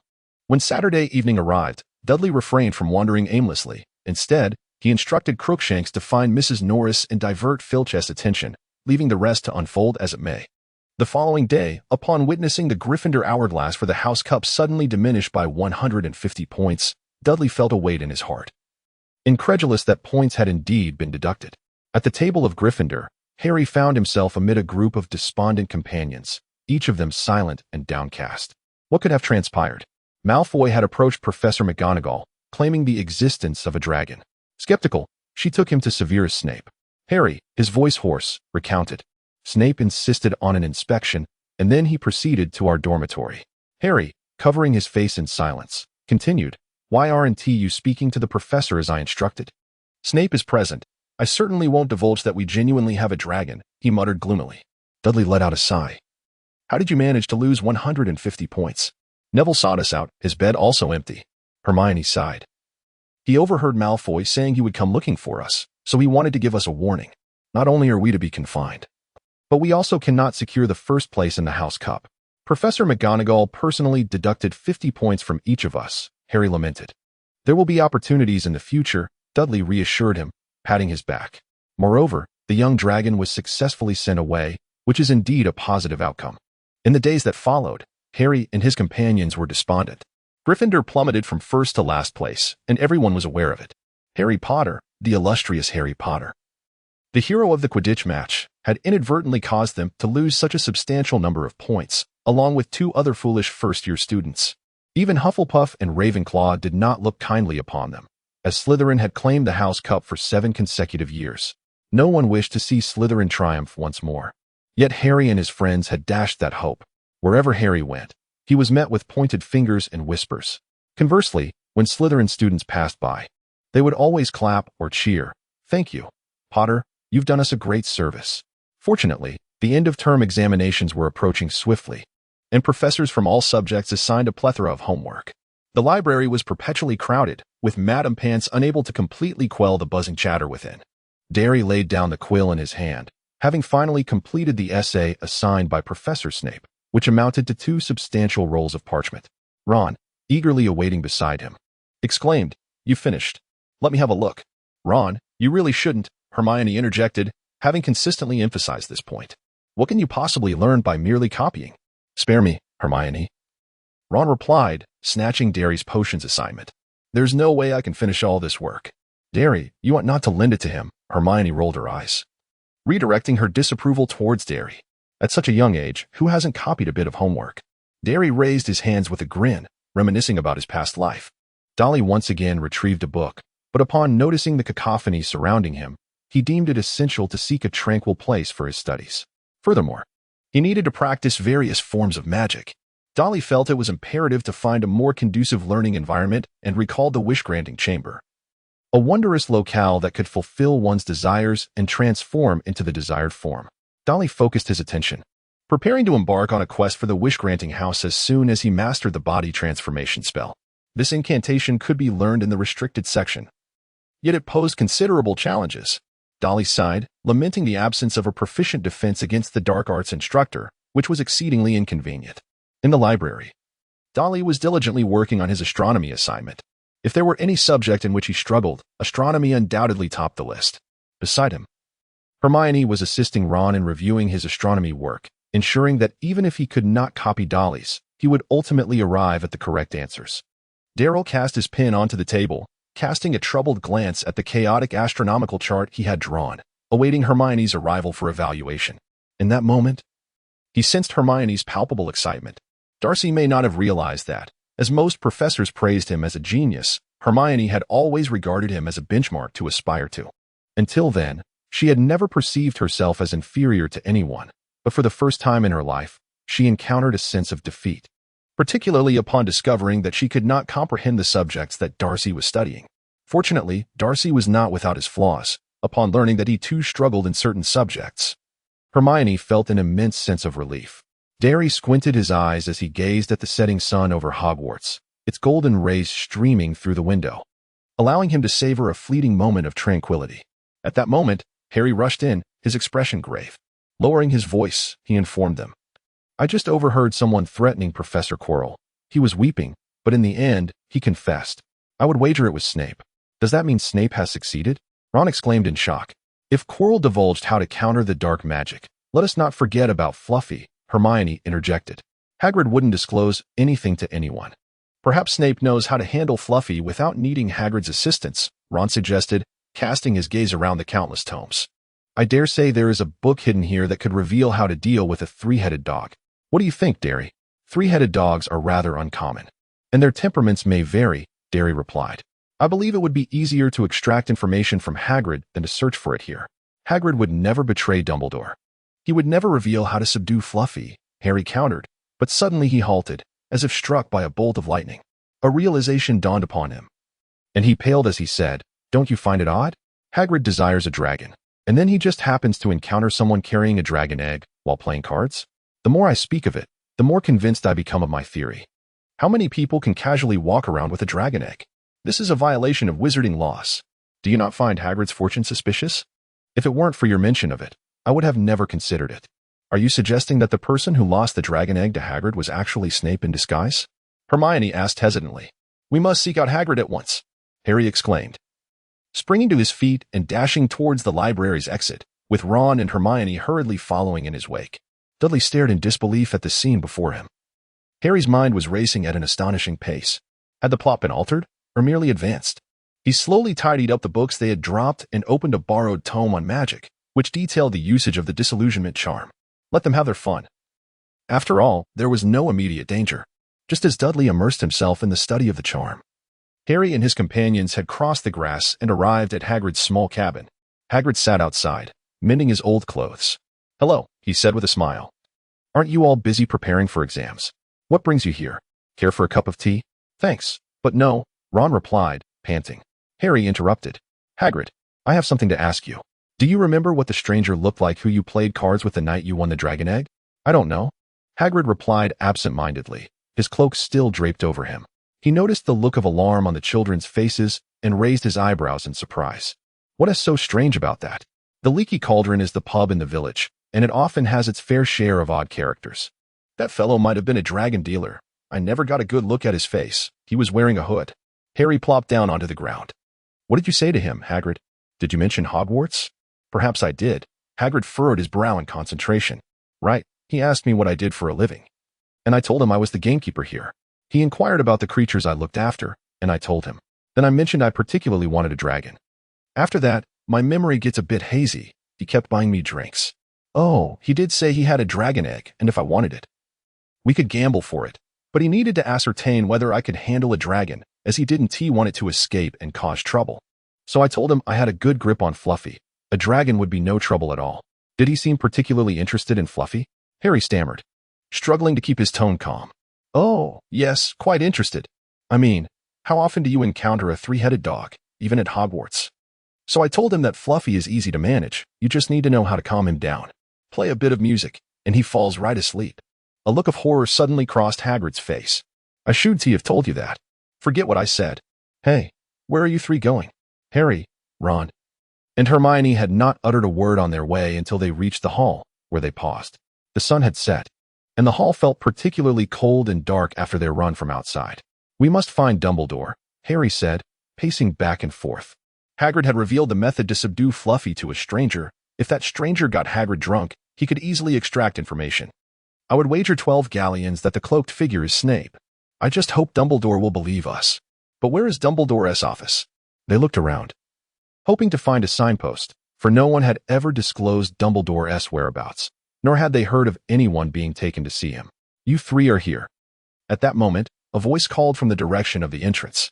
They turned to see Professor McGonagall carrying a large stack of books. I was just looking for you. Harry and Hermione, she said. You remember you are to serve detention, right? Gather here at 11 tonight and find Filch. Now, go have dinner. Harry could hardly believe it. The Philosopher's Stone was nearly stolen, yet he was to be confined for detention, a detail he had nearly forgotten. Professor, we want to see Professor Dumbledore, Hermione stated, prompting Harry and Ron to admire her bravery. Want to see Professor Dumbledore? Professor McGonagall echoed, seemingly suspicious of their request. Why? It's a secret, Harry blurted out, immediately regretting his words, as McGonagall looked displeased. Professor Dumbledore is not at the school, she said coldly. You can discuss your matters with me. Not at the school? Harry exclaimed. Professor Dumbledore is an extraordinary wizard. He has many matters to attend to, and his time is precious. But this is extremely important, Harry thought, realizing he had no choice but to seek McGonagall's help. Professor, it concerns the Philosopher's Stone. How do you know about the stone? She asked, her books tumbling to the floor as she stammered.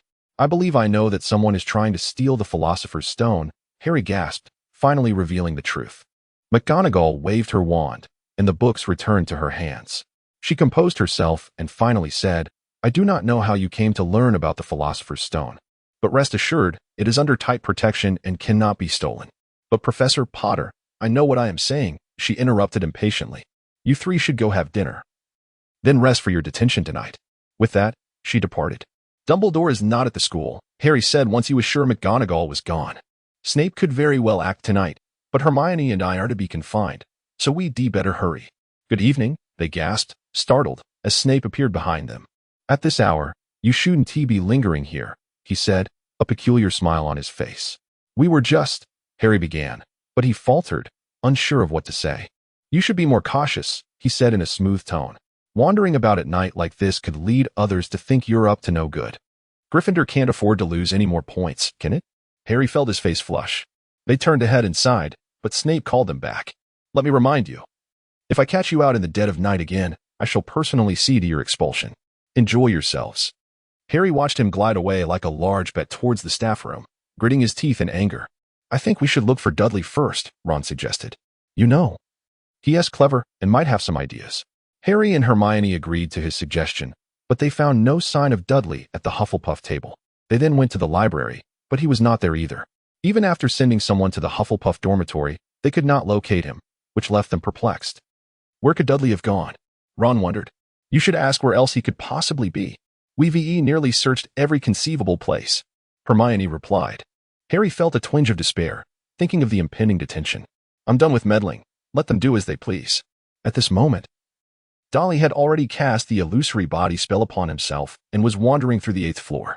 After thoroughly comprehending the magical principles behind the illusory body spell, he sought out an empty classroom, meticulously controlling his magical energy as he repeatedly invoked the spell. There are no shortcuts in the practice of magic, however.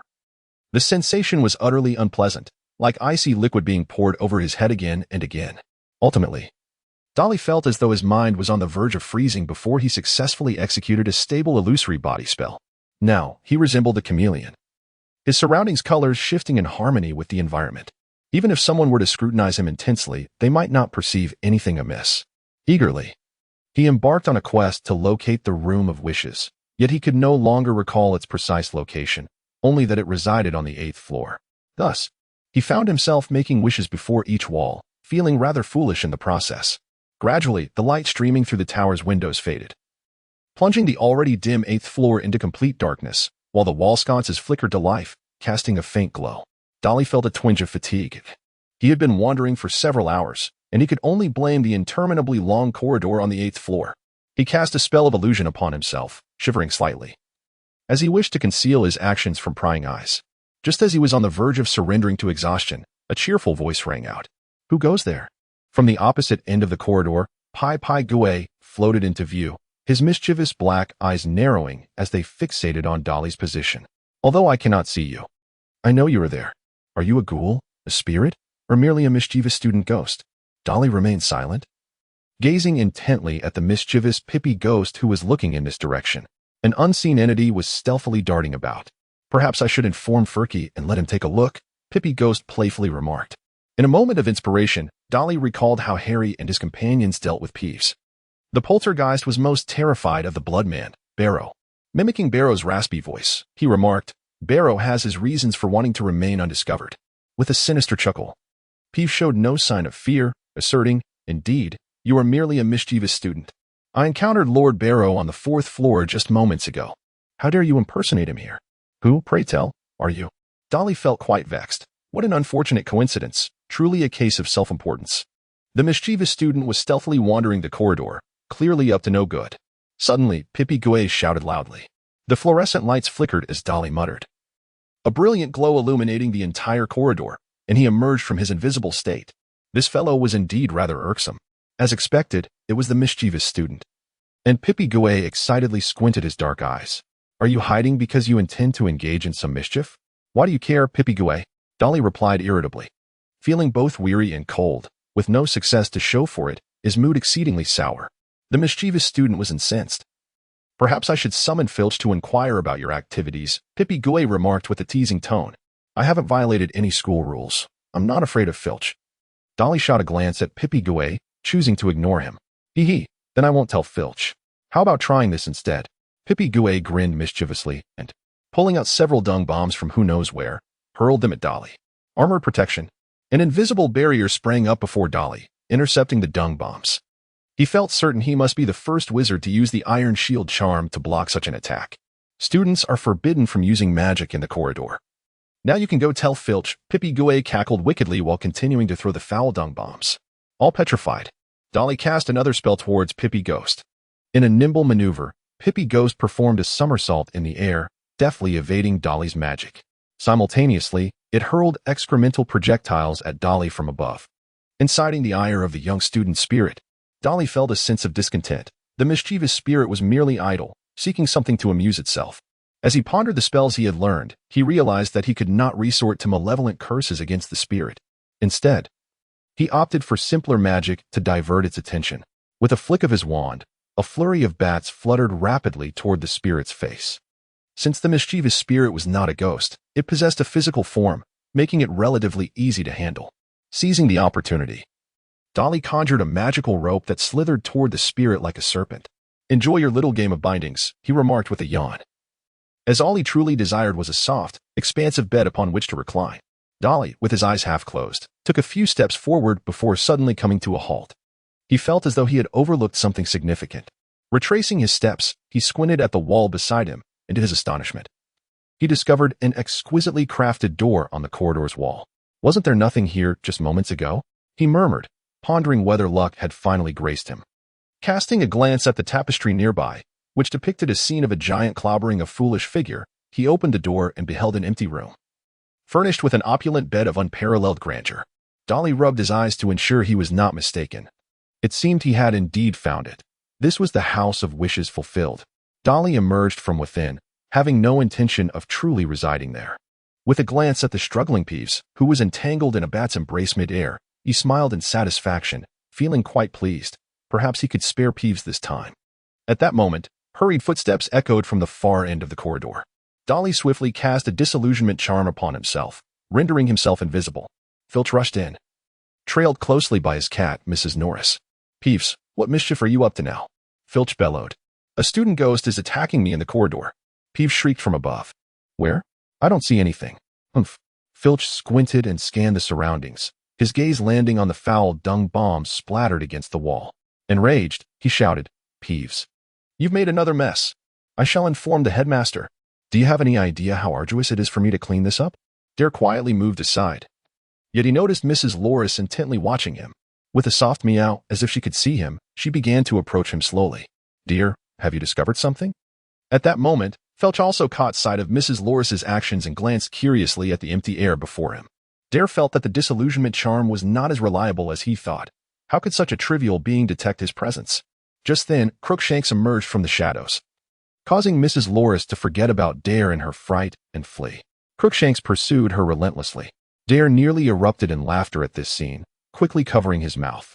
He noticed that the enchantment on Peeves was about to fade, so he turned and departed, leaving Filch behind, still cursing, as he vanished into the darkness. The following morning, while Dare was having breakfast, Harry and the others rushed over, pulling him away until they halted in an empty classroom, just as he was still chewing on his bread. Dare, where were you yesterday? We searched everywhere for you, Ron inquired. Oh, I had a little matter to attend to yesterday, Dare evasively replied. But enough about me. Do you have something urgent to discuss?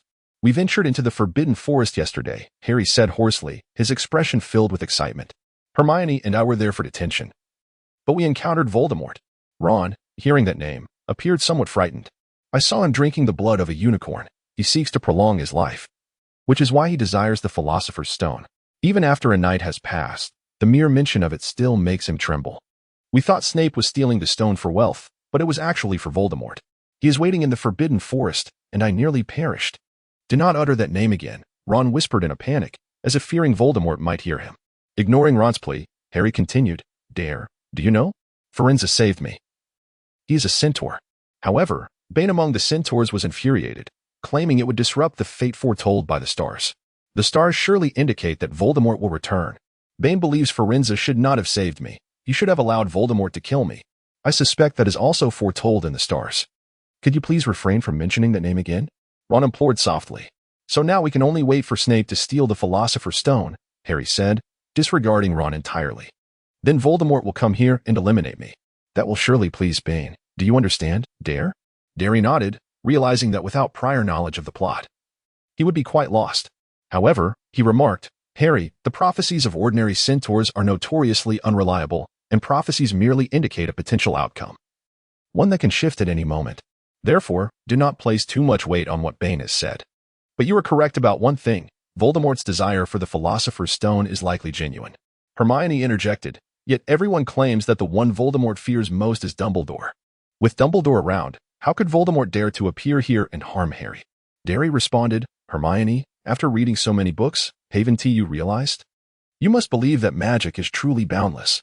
The deeper your understanding, the more you will discover that nothing is beyond your reach. If you only dare to imagine, magic can assist you in achieving nearly anything, indeed, anything. So do not constrain your thoughts. Harry and the others stared at Derry, feeling that he was anything but an ordinary peer. Derry smiled and shook his head. You may not comprehend it all, but just remember my words. Perhaps one day they will prove useful. What should we do now? Harry stammered. We haven't told you yet. Yesterday, we learned from Hagrid that he revealed the method of getting past Fluffy to a stranger. The Philosopher's Stone is in constant danger. What do you propose we do, Harry? Derry inquired, gazing into his emerald green eyes. Should we find a way to inform Professor Dumbledore, or steal it ourselves? Harry felt a dryness in his mouth, his heart racing. He had not anticipated Derry would pose that question to him. What should he do? I think. Harry hesitated. Do not rush to conclusions. We still have time. Even if they intend to steal the Philosopher's Stone, they would not act immediately, Derry reassured Harry, noticing the uncertainty on his face. This comfort only solidified Harry's resolve. Voldemort killed my parents. He now seeks immortality. I want to try to defeat him myself, just once. Harry's expression grew resolute, his eyes sparkling with a desire for vengeance. Moreover, we may never see Professor Dumbledore. If we manage to steal the Philosopher's Stone beforehand, no one will know it was us, and he would come for nothing. Cool, Harry, Ron exclaimed, his face alight with the thrill of adventure. Hermione felt conflicted. She did not wish to break school rules but agreed with Harry's reasoning. Who knew when Snape might act, perhaps even tonight? She glanced at Derry and whispered, Oh, You're right. Harry, but can the invisibility cloak cover all four of us? All four of us? Don't be foolish. Do you really think you could steal the Philosopher's Stone alone? We will assist you, but if we get caught, you all could be expelled. Perhaps not. We are all exceptional students, she remarked, glancing at Derry. They might hesitate to expel us. Do not worry about me. I can become invisible on my own, without your cloak. They stared in astonishment at Derry, who continued. If you have all decided, let us set a time midnight, outside the corridor on the 4th floor. Once the plan was established, Harry and the others exited with expressions of tension and excitement, knowing they would hardly pay attention to their professors for the remainder of the day. At 11:30, the Hufflepuff common room was deserted. Derry picked up Crookshanks and said, "Go distract Mrs. Norris. Keep her away from the 4th floor." Crookshanks glared at him with displeasure, and Derry silently cast the disillusionment charm, slipping out of the barrel. He smiled faintly as he watched Crookshanks' bushy tail disappear into the darkness, tightening his cloak. Let us fade into the shadows and embrace this grand adventure. At midnight, Derry leaned against the statue outside the 4th floor corridor, awaiting Harry and the others. The night was tranquil, illuminated only by a bright moon casting silvery light through the windows. He heard faint footsteps approaching and turned to look at the empty corridor, knowing that Harry and the others had arrived. "Looks like Derry isn't here yet," Ron whispered. "I thought we were late." "You are indeed late, 10 minutes late." Derry emerged from the shadows to greet them. "Oh," they exclaimed, startled as Harry and the others pulled off the invisibility cloak, 3 figures materializing from thin air. "How did you do that, Derry?" Hermione asked, her curiosity piqued. "The disillusionment charm, a spell specifically for invisibility," Derry replied. "Wow, I've read about that. It's a spell only wizards training to become Aurors learn. It's notoriously difficult," Hermione exclaimed, her expression mixed with admiration. "You've mastered such a spell? Now is not the time for such discussions. What delayed you?" Derry pressed.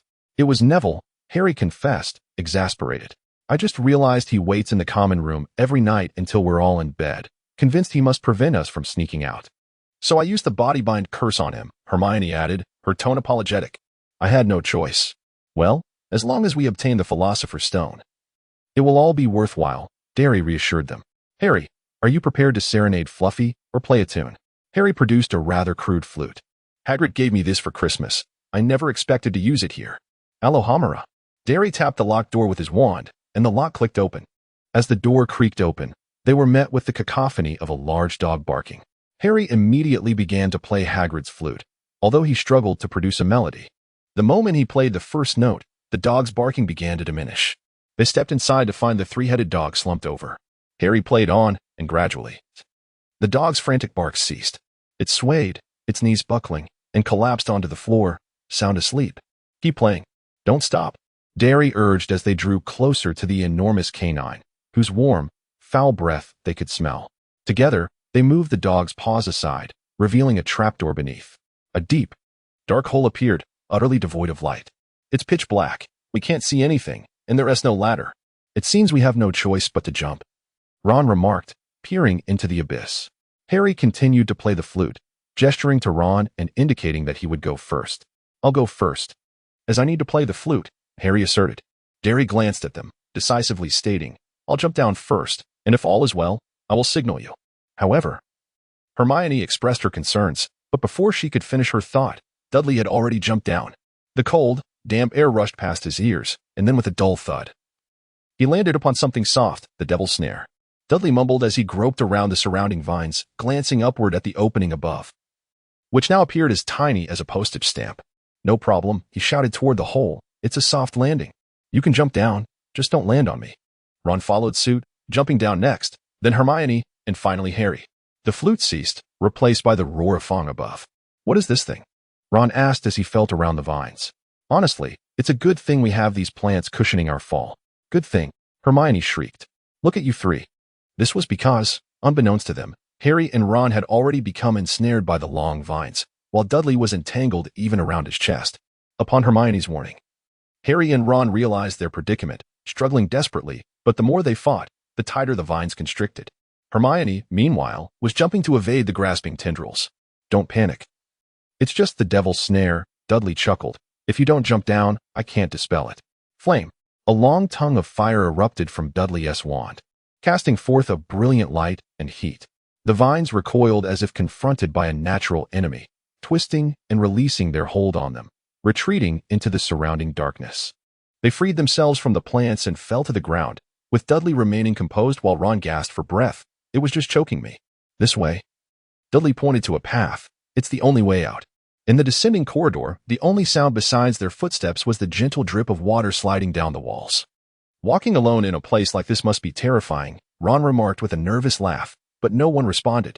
After an uncomfortable silence, faint rustling and clinking sounds seemed to emanate from ahead. They quickened their pace, a glimmer of light emerging in the distance. At the corridor's end, they found themselves before a brightly lit room, crowned by a high arched ceiling, where countless birds, shimmering like jewels, flitted about. Opposite them stood a heavy wooden door. Do you think they will attack us if we cross the room? Ron asked. If you look closely, you'll see they are not birds, but keys, winged keys. Dudley squinted. That door probably cannot be opened by a spell. We must find the right key among them. Harry and the others shielded their heads as they rushed across. Feeling this approach was safer, they tugged at the door, only to find it locked. Ron attempted a spell, but to no avail. He shrugged. It doesn't really matter. Does it? Look, the brooms are all set for us. Dudley pointed to the flying brooms in the corner of the room. Harry, it's your turn. But there are hundreds of keys. Harry replied. Ron scrutinized the door. You need to find an old-fashioned large key, perhaps silver, resembling a door handle. Harry grabbed a broom, pushed off the ground, and soared into the swarm of keys. Had it been anyone else, they likely would have failed to catch one, for the keys flew too swiftly. However, as the youngest seeker in a century, Harry possessed remarkable skills in pursuing flying targets. After navigating through the flurry for a minute, he spotted a large silver key. Is that it? He shouted, charging toward the key. The other keys seemed to sense the danger and swarmed around him, obstructing his path. Ultimately, he lunged forward, making a ghastly screech as he grasped the key. Yet, his broom lost control and crashed against the wall, sending Harry tumbling down. With a gasp from Ron and Hermione, Dudley instantly cast a levitation charm, allowing Harry to descend gently to the ground, though his glasses shattered upon impact. Restoring order, Hermione rushed over, tapping Harry's broken glasses with her wand. He donned them once more. Thanks, magic is truly convenient. They inserted the key into the door, twisting it forcefully until it clicked open, but the key flew away, its wings drooping in exhaustion. As they opened the door, the second room was shrouded in darkness. They exchanged glances, and as soon as they stepped in, the room illuminated to reveal a stunning sight. They stood beside a colossal chessboard, facing black pieces taller than themselves, while across the room, white pieces loomed ominously, devoid of features. What do we do now? Harry inquired. Of course, we play chess. They won't let us pass without a game, Dudley remarked, eyeing a door on the opposite side. Ron, you're our best chance at wizard chess. It all depends on you. How do we play? Hermione asked anxiously. I guess we need to act as some of the pieces, Ron said, stepping up to a black knight and touching its horse. The stone immediately sprang to life, the knight turning its helmeted head to regard Ron. Under Ron's direction, they replaced 4 pieces on the board. Dudley, unfamiliar with wizard chess, watched as Ron valiantly maneuvered across the board, rescuing them from dire situations several times. Soon, a pile of lifeless pieces lay strewn about the walls, with Ron having captured nearly as many white pieces as black. We're almost there, let me think, Ron pondered while on horseback. At that moment, the White Queen turned her faceless gaze toward him. Yes, this is the only way, Ron whispered. I must be sacrificed. No, Harry and Hermione shouted in unison. This is chess, Ron replied sternly. Sacrifices must be made. If I move forward, she will capture me, allowing you to checkmate the king. But don't worry. I'll cast a protective charm for you, Dudley assured Ron, a faint smile on his lips. Just go for it. Ron shivered, feeling uneasy. The sense of noble sacrifice dissipated. Harry, when I'm captured by the White Queen, you move left 3 steps, and you'll checkmate the king. He stepped forward, and the White Queen charged, raising her massive fist to strike Ron's armor. An invisible barrier appeared before her fist, but in an instant, it shattered. Dudley's expression shifted as the Queen's fist struck Ron's head without restraint. Hermione screamed but remained in her square, as Ron seemed to be knocked unconscious, tossed off the board by the Queen. Trembling, Harry shifted left 3 steps as the White King removed his crown, tossing it at Harry's feet. They had won, and the white pieces bowed and retreated, clearing the path to the great door. Darryl hurriedly rushed to Ron's side, startled by the sight before him. Ron was staring blankly, his eyes wide open, unblinking and unresponsive. Hey, Ron, are you all right? Darryl waved his hand in front of Ron's eyes and shook him gently a couple of times. Yet there was no sign of response. As Dudley's heart sank, a sense of dread washed over him. Something seemed to have happened to Ron. He appeared to have lost all responsiveness to the outside world. How could this be? Upon hearing Dudley's words, Hermione was instantly overcome with tears, throwing herself onto Ron, while Harry wore an expression of utter disbelief. Ouch! Ron suddenly cried out in agony, prompting Hermione to sit up in alarm. Hermione, you stepped on my hand. Quickly rising to her feet, Hermione gazed down at Ron, who was on the ground clutching his hand in pain, and amidst her tears, she laughed as she exclaimed, "If you're fine, why didn't you say anything? You scared us half to death. I just regained my senses and felt you step on my hand." "I thought I was about to be killed," Ron replied, still shaken. It's my fault, Dudley said, helping Ron to his feet, awkwardly shifting the conversation. "Since you're all right, let us move on and not waste any more time." Hermione shot him a disapproving glance as they approached the door.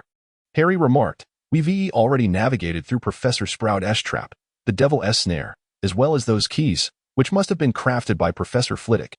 Professor McGonagall animated those chess pieces, and ahead lies Professor Quirrell's magic, along with Snape's. Do you detect a familiar stench?" Hermione wrinkled her nose. Unable to forget that odor, it resembled the foul scent of a troll. Dudley grasped the doorknob and, with a solemn tone, remarked, "If a giant creature resides within, you must take care to protect yourselves. Its magical resistance is formidable, and you may not be able to inflict significant harm upon it. Leave this matter to me."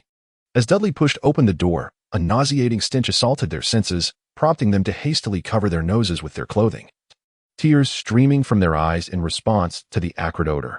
Through their blurred vision, they beheld a colossal creature at the threshold, its absurdly small head fixated upon them, instilling a profound fright. "Step back," Dudley bellowed, and as they retreated a mere 2 paces, a massive wooden club crashed down where they had just stood. "It must have been drawn by the sounds we made in the chessboard formation," Harry shouted. The door had swung wide open, granting the creature unimpeded access as it strained to push its head further into the outside world. At that moment, the creature resembled a living target. Dudley's wand emitted a vivid scarlet beam, striking the creature's small head. The stunning spell, he thought, should at least have some effect, after all. He had previously incapacitated a giant with it on Halloween. Yet, this giant merely swayed momentarily, failing to collapse, and instead exerted even more effort to emerge. "Press against the wall and take cover," Dudley urged, disregarding everything else. He raised his wand, unleashing a blinding silver light that struck the giant's eyes. The blinding curse, designed to temporarily impair vision, elicited a pained roar from the creature as it squeezed through, now sightless and flailing its club in a wild frenzy across the chessboard. Dudley felt that he could not allow the creature to rampage unchecked, especially since they needed to find their way back.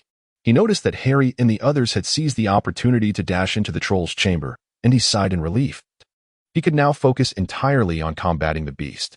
The colossal chess pieces on the board did not actively impede whatever emerged from within. At that moment, Dudley was exceedingly grateful for his inherited transfiguration skills from Professor McGonagall. With a flourish of his wand, the soldiers sprang to life, brandishing their stone swords and spears to assail the frenzied troll. However, the troll's skin was exceedingly tough, rendering their assaults rather ineffective, and several of the pieces were crushed by the creature's might. Dudley raised his wand and attempted to cast the levitation charm. However, the wooden club in the giant's hand remained utterly unmoved, displaying no effect whatsoever. Dudley searched within the recesses of his mind for the incantation once more. Raising his wand with determination, a dark green luminescence struck the giant, subsequently spreading across its form like a malevolent mist. The creature let out a haunting wail. The corrosion curse, a malevolent spell Dudley had painstakingly unearthed in the forbidden section, accompanied by the sizzling sound of decay, caused the giant's skin to gradually soften. Ultimately, it was pierced by the lance of a knight, followed by the strikes of several foot soldiers wielding stone blades. The giant halted abruptly, letting out a final, anguished roar. Its wooden club raised high, yet it could no longer maintain its grip, allowing it to slip from its fingers. It thrashed violently, blood gushing from its wounds, as the stone lance and blades were withdrawn and reinserted into its body. The acrid scent of blood permeated the air, and at last, it ceased its struggle, held at bay by the weaponry, heaving heavily in defeat. Dudley, his face pale, gazed at the scene before him, collapsing onto the ground. He yearned to take deep breaths, yet the pervasive stench of blood and decay choked him, inducing a fit of retching. Dudley felt a slight tremor in his hands. He had witnessed death, yet he had never encountered a death so gruesome and bloody. Even though it was merely a giant creature, all he desired was to escape this place. He made 2 attempts to stand, but his legs betrayed him, leaving him to falter. With a bitter smile, he chastised himself for his lack of fortitude. He closed his eyes, striving to calm his racing heart, as the creature's growls faded into a distant echo, leaving only the faint twitching of its body. Summoning his resolve once more, he finally managed to rise to his feet. Casting a final glance at the beast, he leaned against the wall and ventured deeper within. Arriving at the next door, he gazed helplessly at the purple flames flickering above it, a spell set by Professor Snape. Had they not yet resolved this predicament? Dudley sat against the wall, enduring the foul stench that permeated the room. Silence enveloped him, broken only by the faint sound of his own labored breaths. Yet, his thoughts drifted further and further away, meandering through a multitude of subjects: existence, mortality, magic, Voldemort, Dumbledore, and himself. The more he pondered, the more chaotic his mind became, and an overwhelming fatigue washed over him, compelling him to close his eyes and surrender to slumber. His wand emitted a faint glow. Dudley? Dudley? He suddenly opened his eyes, tightening his grip on the wand as he beheld Harry, Hermione, and Ron before him. A wave of relief surged through him. They were gazing at him with palpable excitement. In Harry's hand, he clutched something tightly. "We found the Philosopher's Stone," Harry exclaimed, raising his hand to reveal a vibrant red stone. "Dumbledore placed it within the Mirror of Erist, but I have no idea how it ended up in my pocket. However, now, Voldemort will no longer obtain the Philosopher's Stone from here." Dudley let out a bitter laugh, likely realizing he would not return here. "You will understand once you step outside." "What is happening?" Gradually, they began to sense a metallic scent amidst the foul odor. "Perhaps I have inadvertently complicated matters," Dudley remarked with a hint of detachment. Now regaining his composure. "By the way, could someone lend me a hand?" Harry pulled him up from the ground, and together they staggered out. Gasped. The trio stood before the grotesque, bloodied carcass of the giant, collectively inhaling sharply before succumbing to the urge to retch. Harry, pale as a ghost, straightened up, striving to avert his gaze from the monstrosity's remains. His stomach churned incessantly as he covered his mouth and asked, "Dudley, how did you manage that?" "Never mind. It's better left unsaid. Let us just get out of here," Ron said, his voice laced with distress, as he dragged the trembling Hermione away, both tumbling out in haste. Harry supported Dudley and hurried after them. None wished to linger in that dreadful place. They halted only upon reaching the magical barrier set by Professor Flitwick. With a loud thud, Ron slammed the door shut, finally free from that horrid stench. They exhaled in relief, exchanging glances as they breathed in the fresh air of their current surroundings. "That was too gory, Dudley." Ron finally managed to catch his breath, his voice trembling with apprehension. "Be quiet," Hermione interjected, her complexion drained, glaring at Ron, who sheepishly complied. A droplet of water trickled down the wall and a key fluttered in the air, its wings disrupting their moment of silence. "Let us head back," Harry suggested, to which Ron and Hermione nodded in agreement. Their sole desire was to leave this place swiftly, devoid of any inclination for discussion. They ascended the corridor in silence, when Dudley called out, "Aren't you going to use your broomsticks? The entrance is so high." They turned, exchanging awkward glances. Harry hoisted Dudley onto his broom and sped towards the opening. As they neared the trapdoor, he blew on Hagrid's flute, producing a sound akin to an owl's hoot. Harry circled momentarily in the air, not hearing the growls of the three-headed dog, and swiftly darted out, landing safely on the ground. Ron and Hermione followed closely behind, but Dudley could only watch in astonishment as Ron and Hermione collided with the ceiling with a resounding thud. "Oh dear." Dudley covered his eyes with one hand, observing a moment of silence for them, personally experiencing Ron's flying prowess. One couldn't help but wonder whether Hermione would continue to support Ron in Quidditch in the future. Meanwhile, Louis lay comfortably on the ground, snoring away, which brought them a sense of relief, as it seemed no one else was approaching. Dudley continued to play the flute, observing as Harry closed the trapdoor once more, then gestured for Harry and the now upright Ron and Hermione to exit first. Once they had left, Dudley set down his flute and glanced at the snuffling, soon to awaken Louis. Things seemed to be proceeding smoothly. The Philosopher's Stone was already in his possession. Dudley contemplated whether to secretly chip off a small piece for later study. With that thought, he turned and walked out. Upon exiting, Dudley beheld Harry and his companion standing with their heads bowed, as if caught in wrongdoing.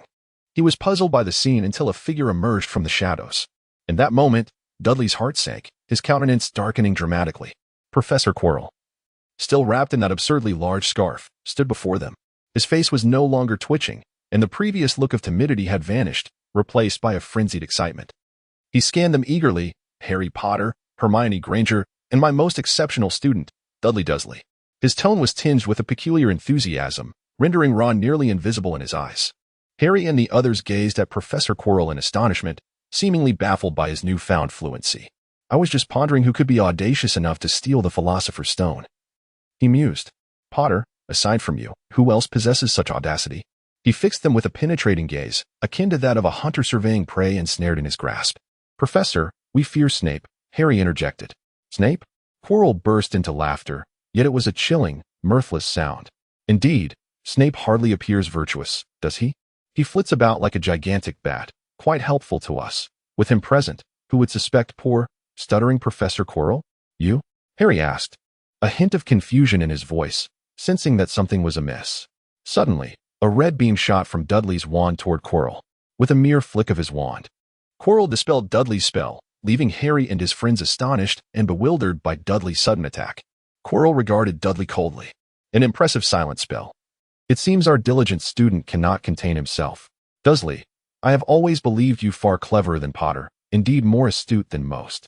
You should aspire for better choices. Do you wish to grovel at the feet of Voldemort? Dudley, brandishing his wand, met Quirrell's gaze with defiance. The commotion they stirred was considerable. He trusted that Professor Dumbledore was aware of the situation. What Voldemort, Professor Quirrell? How could it be? Harry stared at Dudley, then at Quirrell, unable to fathom the implications. Was it not Snape? You surpass my expectations, indeed, Quirrell remarked calmly. He is a great wizard.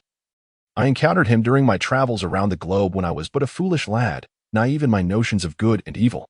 It was the Dark Lord who illuminated my misconceptions. There is no such thing as good or evil, only power, and those too feeble to attain it.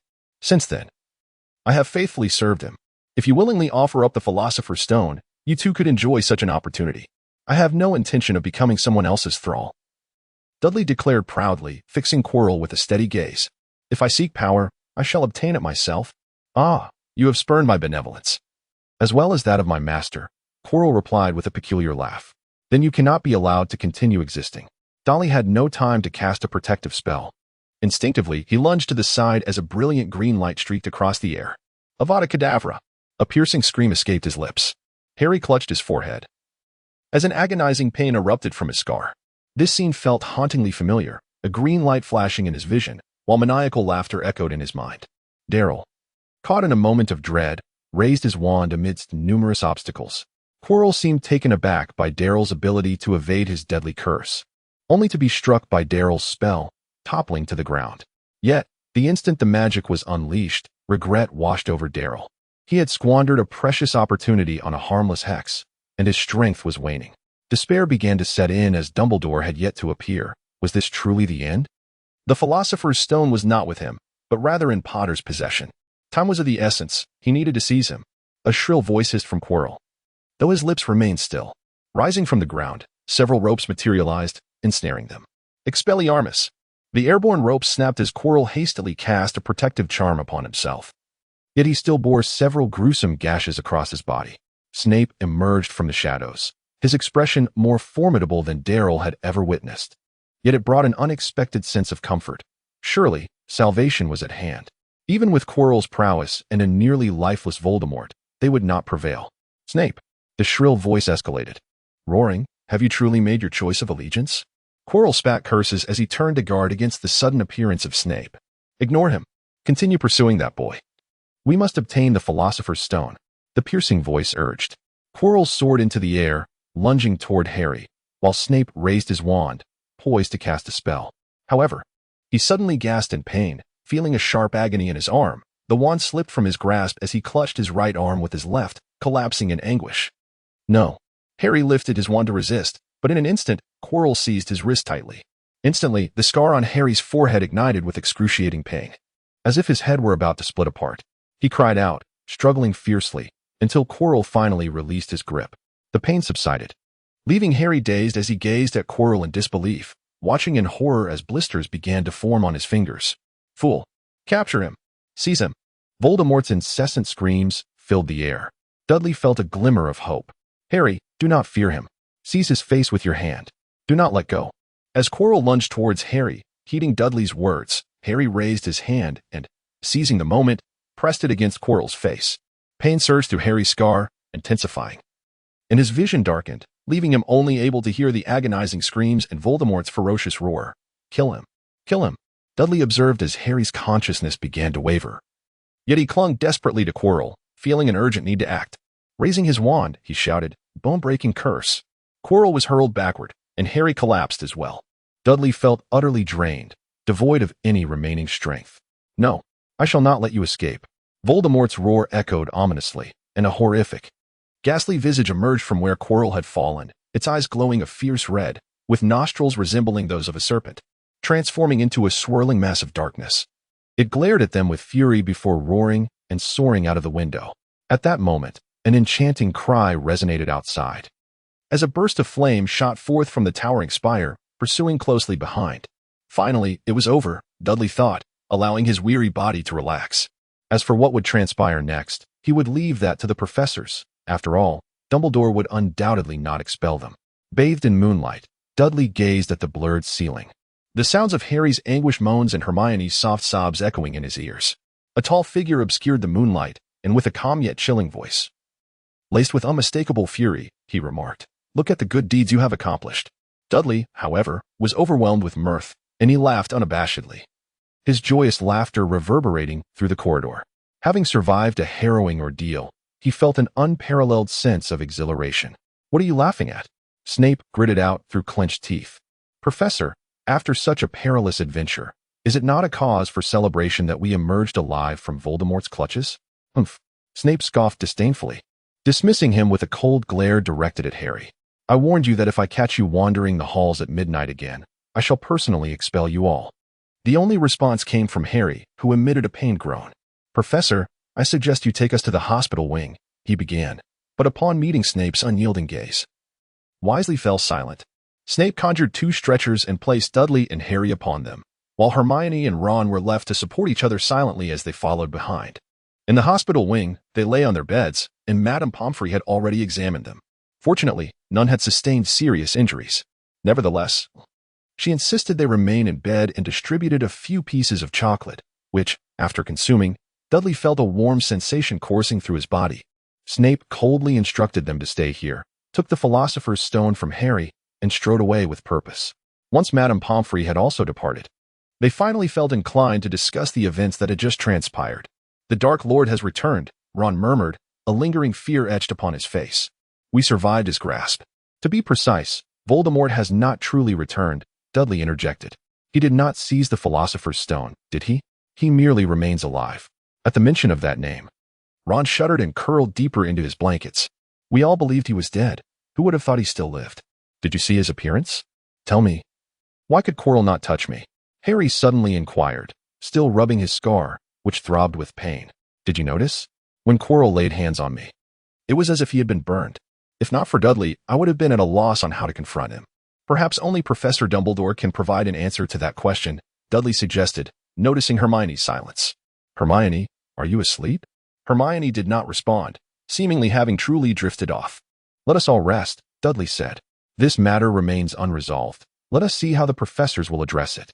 As the night deepened, only a faint light emanated from Madame Pomfrey's infirmary. Ron and Harry had succumbed to a deep slumber. Harry, having endured a grueling battle with Quirrell, was utterly exhausted and mentally drained. Though Dudley felt quite fatigued, he unexpectedly found himself unable to sleep. It was not until he heard muffled sobs nearby that he realized it was Hermione, who had buried herself beneath the covers, striving not to disturb them. "Hermione, if you wish to talk, I am still awake," Dudley spoke softly. The crying ceased abruptly.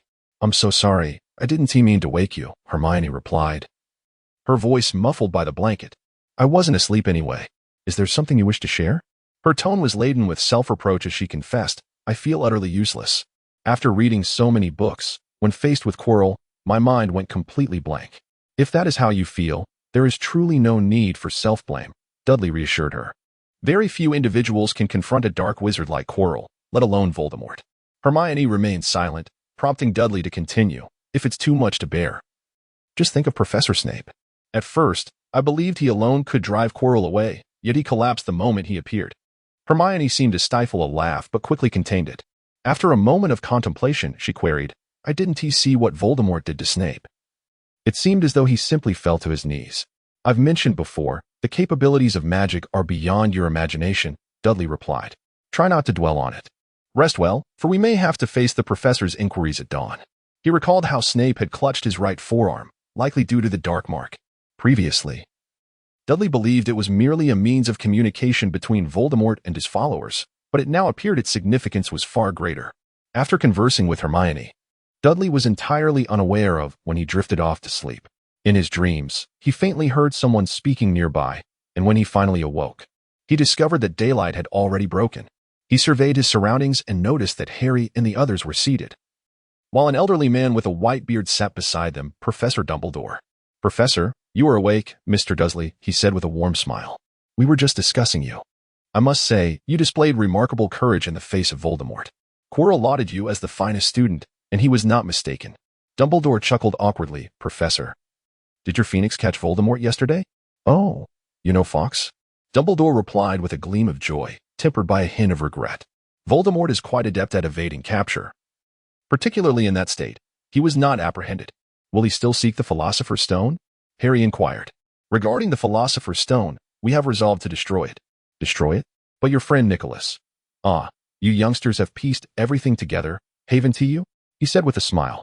I have conferred with Nicholas, and we unanimously agree that this is the most prudent course of action. But that means he and his wife will die, does it not? They have preserved some elixir of life sufficient to set their affairs in order, and then, yes, they shall pass on. Observing the astonished expressions on Harry and his companions, Dumbledore could not help but smile. I understand that for those of your tender years, this may seem rather inconceivable. However, for Nicholas and Perenelle, death is akin to retiring to bed after a long day, and for those of clear mind, it is merely another grand adventure. You ought to realize that the Philosopher's Stone is not as wondrous as it appears. With it, one could acquire limitless wealth and prolonged life, two desires that humanity yearns for most. The irony lies in the fact that humanity often chooses that which serves them least. As Dudley pondered Dumbledore's words, he found himself deep in thought. In comparison to his own experiences, perhaps death truly represented another grand adventure. Even an ordinary person could embark on such a journey, let alone a wizard. However, at this moment, he wished to extend his life for a few more days, preferably with a bit more galleons, as he felt somewhat financially constrained. Professor, you have already explained why Professor Quirrell cannot harm me, but there is another matter concerning Snape. It is Professor Snape, Harry. Yes, it is he. Initially, we believed Professor Snape sought to steal the Philosopher's Stone, and it seemed he once attempted to take my life. His voice trailed off. If you are referring to your first Quidditch match, Dumbledore interjected, it was actually Quirrell who cast a spell upon you, while Professor Snape was there to protect you. Harry glanced at Dudley, faintly recalling that Dudley had mentioned something similar before. Professor Snape wanted to save me? I thought he despised me. Indeed, Harry, Dumbledore replied thoughtfully. I cannot deny that. During our school days, your father and Professor Snape had a rather contentious relationship, much like yours with Mr. Malfoy. However, your father once performed an act he could never atone for. What act? Harry inquired. He saved Snape's life. What? Yes. The human mind is wondrously complex. Professor Snape could not bear the debt he owed your father. I believe, throughout this year, he has endeavored to protect you, feeling it may balance the scales between them, neither being indebted to the other, thereby allowing him to revisit his animosity towards your father with a sense of justification. Daly gazed at the gentle elderly man, aware that he had not fully confided in Harry. He understood that this was Professor Snape's directive. He preferred to remain entrenched in past animosities rather than reveal the truth to Harry. And one last thing, Dumbledore stood and proclaimed, I owe you all an apology. I was fully aware that Quirrell might be connected to Voldemort, yet I allowed him to continue teaching at the school. I endeavored to track Voldemort's whereabouts outside, only to discover that he was hidden within Quirrell himself. This was my oversight, and I am sincerely sorry for placing you in jeopardy. The mere act of Dumbledore apologizing left the young witches and wizards flustered, as they seemed at a loss for how to respond. Once Dumbledore departed, they breathed a sigh of relief. Conversing with the headmaster had proven to be somewhat overwhelming, despite his amiable demeanor. We should not face any punishment. Snape was indeed just trying to intimidate us, Ron remarked, but I wonder if there will be any rewards. After all, we safeguarded the Philosopher's Stone. If we hadn't retrieved the stone, Quirrell might not have been able to acquire it either. Professor Dumbledore had anticipated him. Harry interjected. By the way, I forgot to ask Professor Dumbledore how I managed to obtain the stone from the Mirror of Erased. Speaking of which, Daily. We haven't told you how we secured the stone, Ron said, clearly eager to recount the tale. More importantly, now that Quirrell is gone. Do we still have to take the defense against the dark arts exam? Hermione exclaimed. Oh, I completely forgot about the exam. We've wasted the entire morning. We cannot squander the afternoon as well. I sincerely hope the defense against the dark arts exam gets cancelled, Ron said hopefully. I've only just realized that I seem to have learned nothing at all. It was a mystery how the events of that night had spread, suddenly. The entire school seemed to be aware of the first-year students' battle against the malevolent dark wizard, Quirrell. Although the involvement of Voldemort was still unclear to many, it garnered them a plethora of admirers. Wherever they went, hushed whispers followed them. In no time, Harry and Hermione could walk with their heads held high, no longer needing to hide after receiving a 50-point deduction. As for Ron, he appeared to relish the attention. Daly suspected this was evident in Ron's demeanor, having occasionally observed him animatedly conversing with students from other houses. It was hard to believe he would forfeit such an opportunity for recognition. The examination week had arrived, with oppressive heat enveloping the atmosphere. The professors distributed special feather quills designed to prevent cheating. For Daly, the exams posed no challenge. Whether it was Professor Flitwick instructing them to make a pineapple dance across a long table, or Professor McGonagall asking them to transform a rat into a snuff box, he effortlessly achieved the highest scores. As for the potions exam, when he momentarily forgot the potions preparation, it likely stemmed from the sheer volume of material he had to study. He stood there for quite some time before recalling the steps, much to the disappointment of Professor Snape, who was glaring at him from behind. Notably, the defense against the dark arts exam was not cancelled and was overseen by Professor Snape. Harry and his friends endured the grueling 3 hours, as Snape incessantly paced beside them, occasionally emitting disdainful huffs. Upon exiting the examination hall, Ron anxiously remarked to Harry, "If Snape teaches defense against the dark arts in our second year, I will undoubtedly fail." After completing the final history of magic exam, when Professor Binns's ghost instructed them to set down their quills and roll up their parchment, a cheer erupted among the students. They were free to enjoy a week of leisure until the results were announced. "This was far easier than I anticipated," Hermione said as they emerged into the sunlit grounds. "I didn't even need to memorize the Werewolf Code of Conduct from 1673 or the details of the Goblin Rebellions."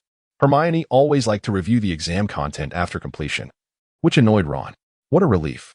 No more studying, he exclaimed, glancing around. "Where's Daly? He was just here. Did he rush off to the library the moment the exam ended?" "Surely not," Harry replied hesitantly. Hermione bit her lip, suddenly feeling that her efforts paled in comparison to Daly's, leading her to wonder how she could ever surpass him. "I'm going to the library," Hermione declared suddenly. "What about you two?" "I'm not going anywhere. I want to soak up the sun," Ron said, sprawling on the grass and stretching his limbs. "I'm staying right here." Daly, however, had cast the disillusionment charm upon himself and was making his way to the 8th floor. Most students had ventured outside to bask in the lazy sunlight, but he had just recalled something significant that could influence his academic plans for the foreseeable future. Darryl approached the tapestry depicting the clumsy Banaba being struck by a giant, murmuring to himself, "I desire a place to conceal my treasures." He paced back and forth in front of the tapestry 3 times. When he finally lifted his gaze, an ancient door materialized upon the barren wall, containing his excitement. Darryl gently pushed the door open. Even with his heart prepared, he was still taken aback, his mouth agape in astonishment. Before him stretched an endless array of bookshelves, laden with an innumerable collection of tomes. The floor beside him was a chaotic jumble of items: bloodied armor, unidentified bones, cloaks, brooms, jewels, and a host of dilapidated chairs and broken cabinets. In one corner, he even spotted a specimen of a giant. As a former orphan, he was adept at scavenging for useful items amid refuse. And here, the contents were far from mere debris. They were the discarded relics or contraband of Hogwarts' predecessors, concealed for centuries. For Darryl, this was an unassailable treasure trove. It seemed that previous students were either unaware of the Room of Requirement or were simply eager to find a place to stow their belongings. As for Voldemort, he was undoubtedly aware of the Room of Requirement, having concealed a Horcrux within its depths, yet his arrogance rendered him indifferent to the treasures contained within.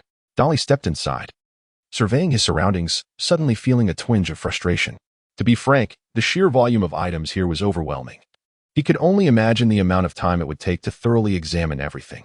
Time was of the essence for him at this moment. He decided to take it slow, as he sensed that his future would likely involve dealings with Diagon Alley and perhaps even Nocturne Alley, where he might uncover some illicit magical artifacts for sale. Borgin and Burke's was indeed a prime location for such transactions, but without a clear understanding of the prices, he would undoubtedly fall prey to that old man's schemes. With a week remaining until the exam results were announced, Dudley resolved to take advantage of his time before leaving school to search this place, hoping to discover some valuable magical notes. Armorus Protectus. He instinctively cast a protective charm upon himself, aware that any one of the magical items here could conceal a malevolent curse. Perhaps next time, he should bring along his dragonhide gloves for added safety. Dudley lifted a somewhat tattered notebook with his wand, flipping it open to reveal an unknown diary. Within its pages, it was filled with the affections of a Hufflepuff badger for a certain Slytherin girl. Glancing at the date, he realized that these sentiments had transpired several decades ago. Dudley shook his head, perplexed as to why he had placed it here. Was it perhaps an attempt to bury his lost youth?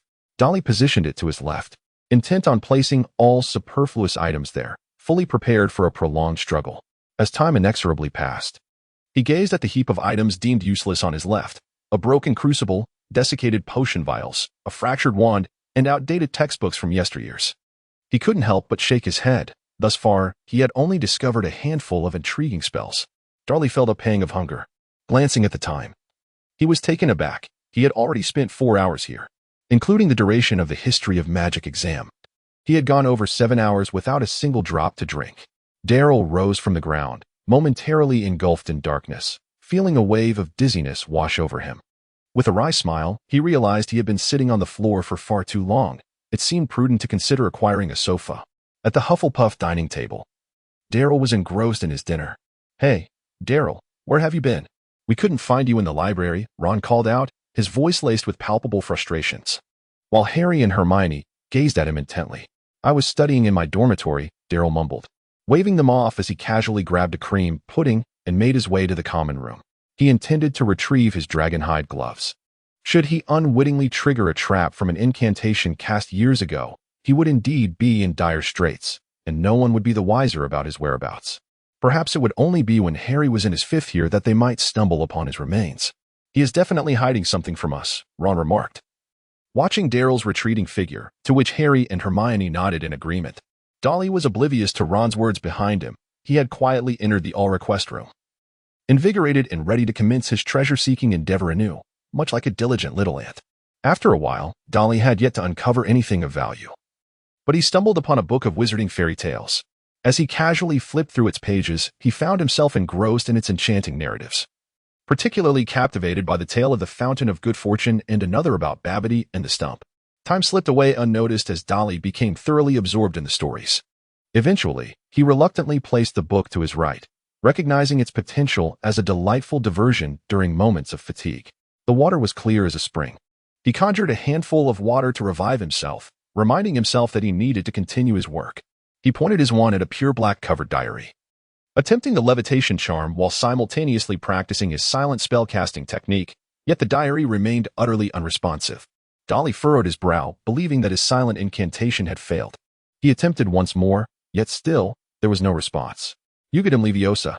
Dudley gazed in astonishment at the immovable diary, a thought stirring within him.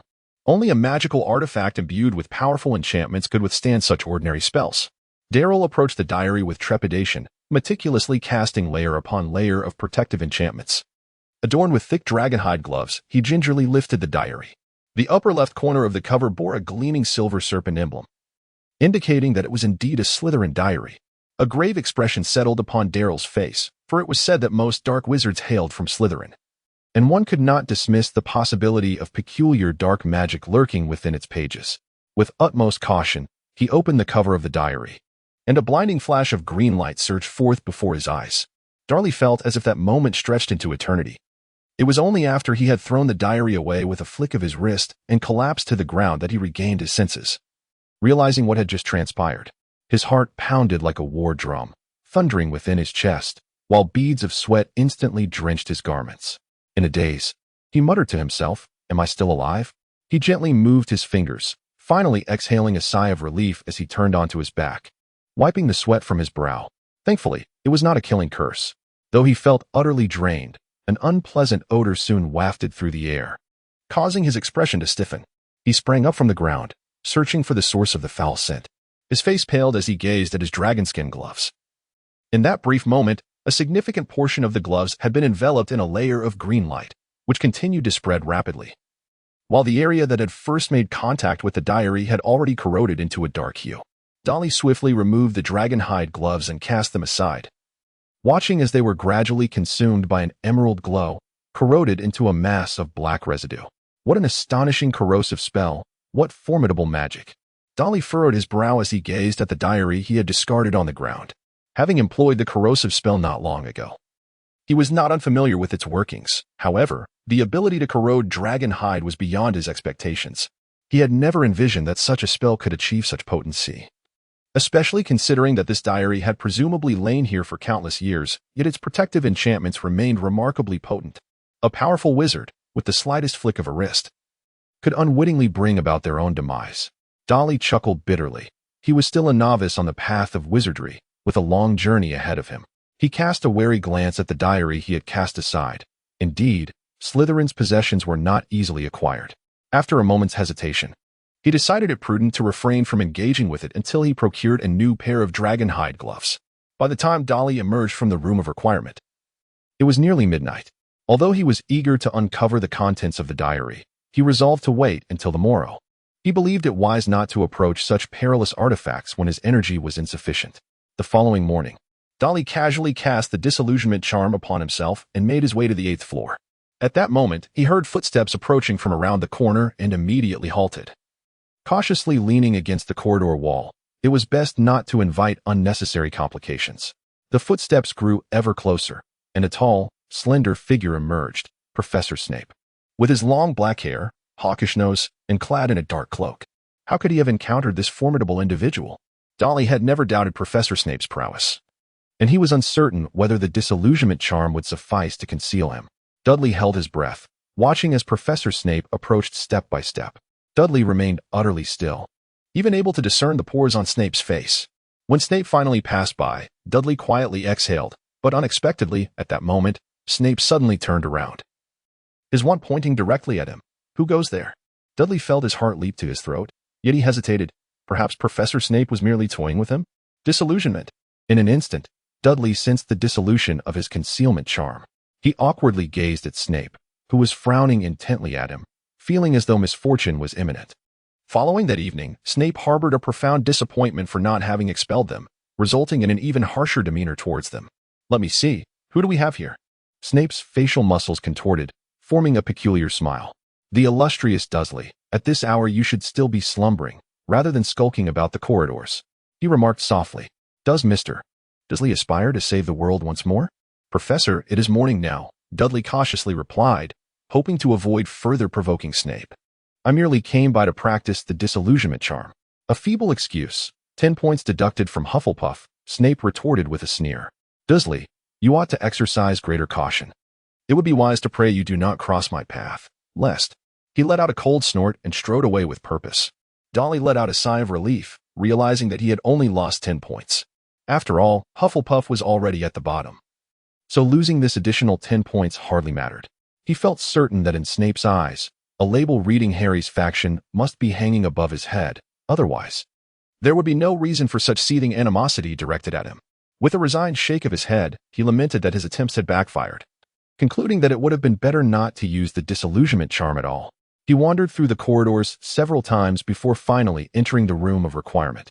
Dudley gazed at the diary that remained stationary, once more attempting to cast the levitation spell.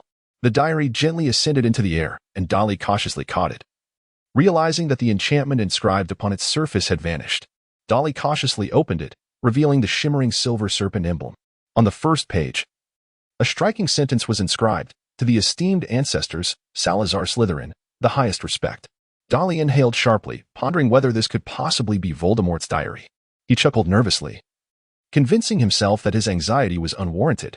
After all, Voldemort's diary Horcrux resided in Malfoy's possession, so it could not possibly be here. Yet, the perspiration beating on his forehead betrayed the turmoil within his heart. Dudley turned to the back of the diary, leafing through its pages, each one blank and unmarked. After a moment of contemplation, he pointed his wand at the diary and uttered, "Reveal yourself."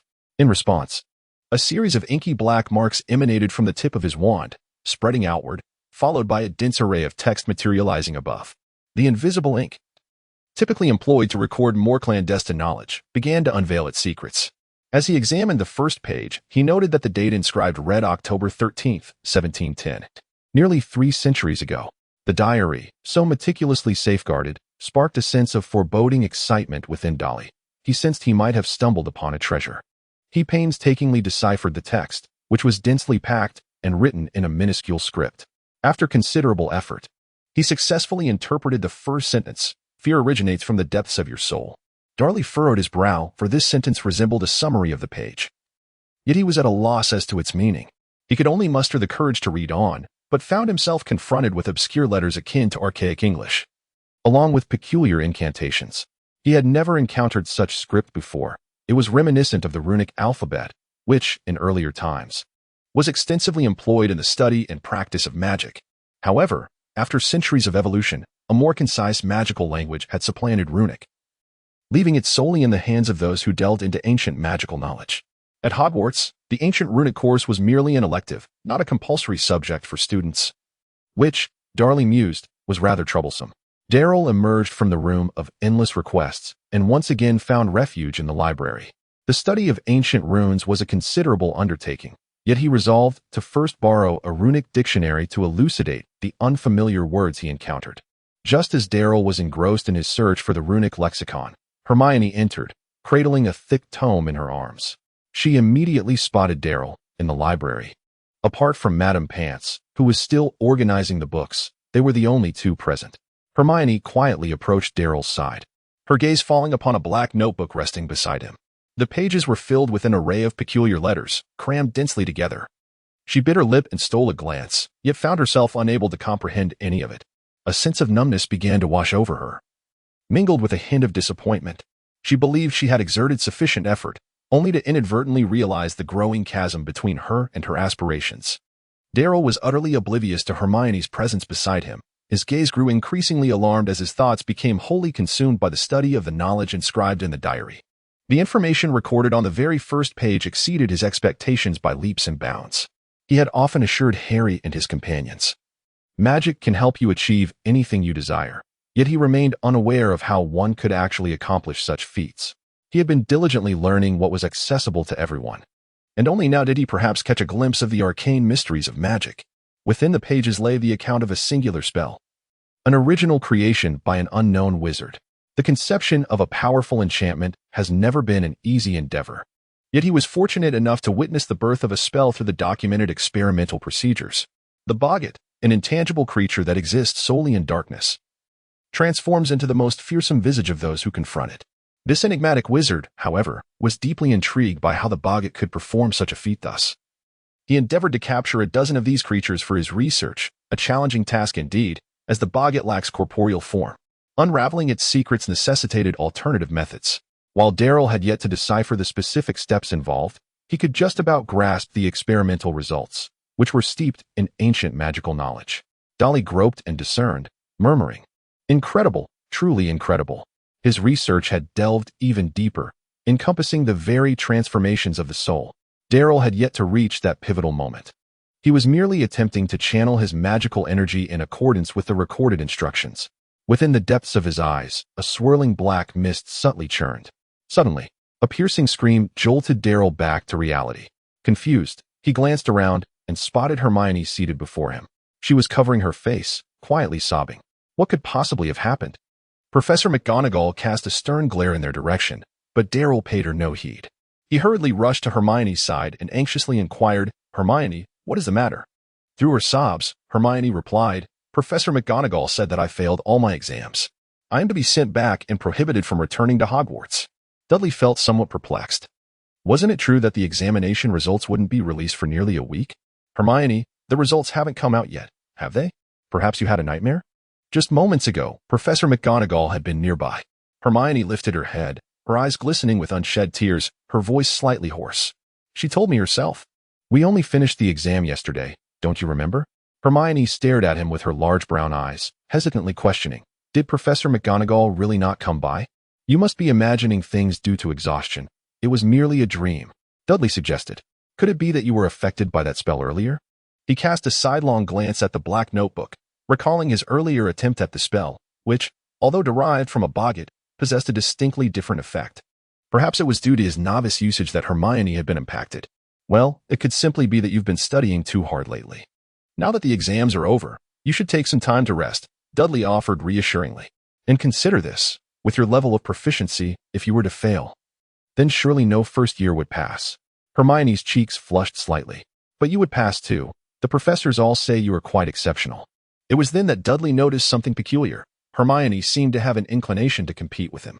He had seemingly overlooked this aspect before, but given Hermione's competitive nature, it was indeed quite plausible. However, he felt that aside from his proficiency in transfiguration, he had little else to offer that could stand in comparison to the established wizards. And his attention rarely lingered on these few children. With a smile, he remarked, "There is little point in comparing ourselves, apart from my modest achievements in transfiguration. I do not excel in other areas as you do. I merely focus more intently on certain subjects, and I have read far fewer books than you." After a moment's hesitation, he added, "Moreover, I sometimes think your breadth of knowledge is a bit too scattered. Perhaps you should concentrate a little more. But I believe that knowledge is valuable in any field, and one should strive to understand a variety of topics," Hermione retorted, her cheeks flushing. "Well," Dudley shrugged, "our methods of learning differ, so there's really no need for you to compare yourself to me." Hermione offered a shy smile, as if a long-buried concern had been alleviated. As it happened, it was already noon. Dudley glanced at the time and asked, "Would you like to join me for lunch?" Hermione nodded in agreement. Dudley began to tidy up his desk, glancing at the notebook in his hands. If it truly pertained to the soul, perhaps it could resolve a significant dilemma for him. In the blink of an eye, the year-end feast had arrived. The beds were already empty, and everything had been packed into their suitcases. The great hall was filled to capacity, lavishly adorned in green and silver, the colors of Slytherin, in celebration of their 7th consecutive victory of the House Cup. Behind the staff table hung a massive banner emblazoned with the serpentine emblem of Slytherin. Dudley sat at the Hufflepuff table, staring vacantly at the enormous silver serpent, his mind still lingering on the enchantment. After several days of investigation, he concluded that, more accurately, it appeared to be a curse.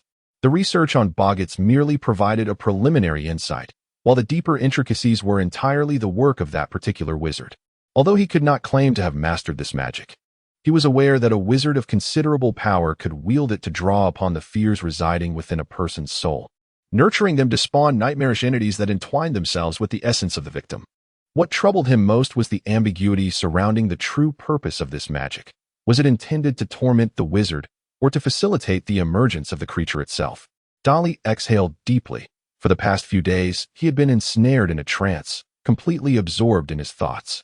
To others, he appeared to have transformed, bearing a much gloomier demeanor. "Another year has elapsed," Dumbledore exclaimed with exuberance. "Before we indulge in these delectable dishes, I must trouble you all to listen to the musings of an old man. What a remarkable year it has been." Darcy nonchalantly shook his head. Perhaps due to past experiences, he held a rather indifferent view towards collective honor, believing that there were far more significant matters deserving of his attention. At that moment, a cacophony of jubilant cheers and stomping erupted from the Slytherin table as Dumbledore had announced the scores of the houses. Darcy had noticed that Hufflepuff had scored 386 points, falling short of Ravenclaw by 40 points, yet still managing to avoid the last place. The little wizards from Hufflepuff felt quite pleased, having grown accustomed to finishing at the bottom. However, Gryffindor found itself in dire straits with a mere 312 points. As Dumbledore's words resonated, Slytherin fell silent, while Hufflepuff erupted in cheers. Darcy scarcely paid attention to Dumbledore's speech, as Justin beside him fervently shouted, "We are now in 2nd place. We surpassed Ravenclaw. Professor Dumbledore awarded you 50 points." One by one, they approached him, joyfully patting his shoulder. Hufflepuff, often relegated to the bottom, lacked the habit of seeking the limelight, yet this did not imply that they were devoid of the desire for honor. In this spirited atmosphere, observing their ecstatic expressions, Darcy suddenly felt a flicker of ambition to strive for their recognition. Perhaps he would endeavor to do so in the future. Subsequently, a fresh wave of cheers erupted from the Gryffindor table, interspersed with Percy S.'s enthusiastic shout, "It's my brother, you all know. My youngest brother has passed Professor McGonagall's giant chess game," Dudley observed as Professor Dumbledore awarded Hermione 50 points and Harry 60 points. The Gryffindor students were utterly ecstatic. leaping and bounding around the dining table, their exuberance nearly shaking the very rafters of the hall. Gryffindor's score now matched that of Slytherin, bringing them tantalizingly close to seizing the house cup. At that moment, Dumbledore raised a hand, and the hall gradually descended into silence. There are many forms of courage. Dumbledore smiled. To confront adversaries requires extraordinary bravery, yet holding one's ground in front of friends demands an equally formidable courage. Therefore, I shall award Mr. Longbottom 10 points. This announcement sent the ceiling reverberating with joy. Aside from Slytherin, the other three houses erupted in celebration, reveling in their first victory over Slytherin for the House Cup in 7 years. This meant that Dumbledore had to raise his voice considerably to be heard above the thunderous cheers. We need to make a few minor adjustments to the decorations here. With a clap of his hands, the green streamers transformed into vibrant gold and crimson, and the imposing silver serpent faded into a majestic lion. Daly gazed at the terrified and despondent Slytherin students over there. Furthermore, the Ravenclaw students glared at them with indignation. For the first time in many years, their house found itself at the bottom, a reality that proved unbearable for the proud Ravenclaws. He could even see a few fragile girls in tears. Dudley sighed, contemplating a phrase, everything for a greater good. Although it seemed somewhat misplaced in this context, from another perspective, Dumbledore's actions were indeed questionable. Why did he not disclose this news earlier? One wondered if Dumbledore ever considered the feelings of the Slytherin students at this moment, perhaps regarding them as inconsequential. Harry had passed his trial, which might also extend to Dudley, serving as a reward for them. Yet, Dumbledore appeared indifferent to the sentiments of the Slytherin students, deeming their discomfort a necessary sacrifice. Thus, I cannot become a great person, Dudley muttered to himself, having experienced injustice, making him more attuned to such sensitivities. Nevertheless, he would not toil for the opinions of others. He would strive to escape unjust treatment for himself, for one must endeavor to seize their own fate. Soon, the examination results were announced, and everyone had almost forgotten about the affair. Hermione unsurprisingly achieved the top rank in her year, while Dudley found himself in third place. Having performed poorly in History of Magic by muddling several key dates, and Professor Snape had deducted points in potions due to his excuses. However, the most astonishing revelation was that Malfoy claimed second place. Dudley had never noticed how well Malfoy had studied, which struck him as one of the most unexpected occurrences of the academic year. At last, the school's notice reached them, cautioning against the use of magic outside of school during the holidays. In that instant, Dudley suddenly thought of Dobby, for his father's business. He would never allow Dobby to smash a cake on Mrs. Mason's head. Hagrid once again led them onto the small boat across the lake, ultimately boarding the Hogwarts Express back to London. The train traversed quaint Muggle towns steeped in British charm. They shed their wizarding robes for Muggle attire, donning jackets and short tops. Finally, the train halted at King's Cross Station. They exerted considerable effort to exit the station, where a gaunt old guard stood at the ticket gate, permitting only 2 or 3 individuals to pass at a time, thus preventing a throng from suddenly emerging through the solid wall and drawing the attention of Muggles. Dudley observed Ron and Harry making plans to visit his home during the summer holidays. He waved at the Dursleys, who were following behind, with Harry trailing reluctantly, his expression one of clear discontent. Even with Dudley present, if given the choice, he would undoubtedly opt against going to number 4, Privet Drive. Dudley smiled as he patted the diary tucked within his pocket. Even without a wand, this summer promised to be fulfilling. Today, yet again, a dispute erupted at the dining table of number 4, Privet Drive, a routine occurrence since Dudley and Harry's return. Early in the morning, while Mrs. Dursley was tidying up the house, she was repulsed by the dead mouse brought by Harry's owl, Hedwig. If you can't control your owl, I will confine it to its cage forever, Vernon bellowed across the table, a trembling piece of fried egg clinging to his bushy mustache. Yet, Hedwig had caught the mouse to provide for Crookshanks, Harry argued loudly, casting a glance at Dudley. Dudley, who had been quietly eating, coughed involuntarily, nearly choking. He too was powerless, for Crookshanks had no taste for cat food, preferring the likes of mice and spiders. Dudley gazed at Vernon's frightening expression and swiftly declared, I will command them to eat outside, forbidding them from bringing anything into the house. Vernon cast a skeptical glance in his direction, to which Dudley added, You know they can understand. Oh, well then, do not allow those filthy creatures inside again, Mr. Dursley stammered, for even though his precious son was a wizard, he had yet to acclimate to such abnormal discourse. I have finished, Dudley announced as he set down his bowl. How can you possibly be satisfied with so little, darling? Petunia remarked, her eyes glistening with concern. Look how much weight you've lost. I am certain the school meals are inadequate. She retrieved the frying pan and poured Dudley another generous bowl. You must eat more. You used to consume 3 hefty portions. Dudley gazed at Harry, who was quietly chuckling by the dining table, and rolled his eyes in exasperation as he looked at the bacon before him. After struggling to shed a few pounds, he was determined not to gain 10 back after the summer break. The Dursleys no longer exhibited their usual extreme aversion to magic. Although they were still somewhat unaccustomed to hearing about the extraordinary, it was evident that they were making an effort to adapt, particularly Mrs. Dudley, who, upon learning that Dudley had achieved 3rd place at school, became so overwhelmed with emotion that she wept, embracing him tightly and proudly exclaiming, "My precious son, how wonderful you are." She had always believed her son to be the most exceptional, merely waiting for the opportunity to demonstrate his capabilities.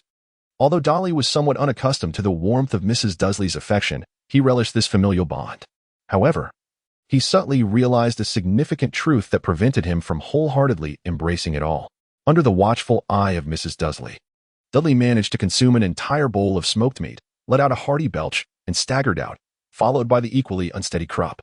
After such a substantial meal, a leisurely stroll was essential to avoid discomfort. The weather was quite agreeable, not yet having turned warm, as Dudley ambled along beneath the shade of the trees, his mind occupied with the magical knowledge he had perused in his notebook over the past few days. As of today, Dudley had skimmed through it extensively. And to be honest, the more he read, the more alarmed he became.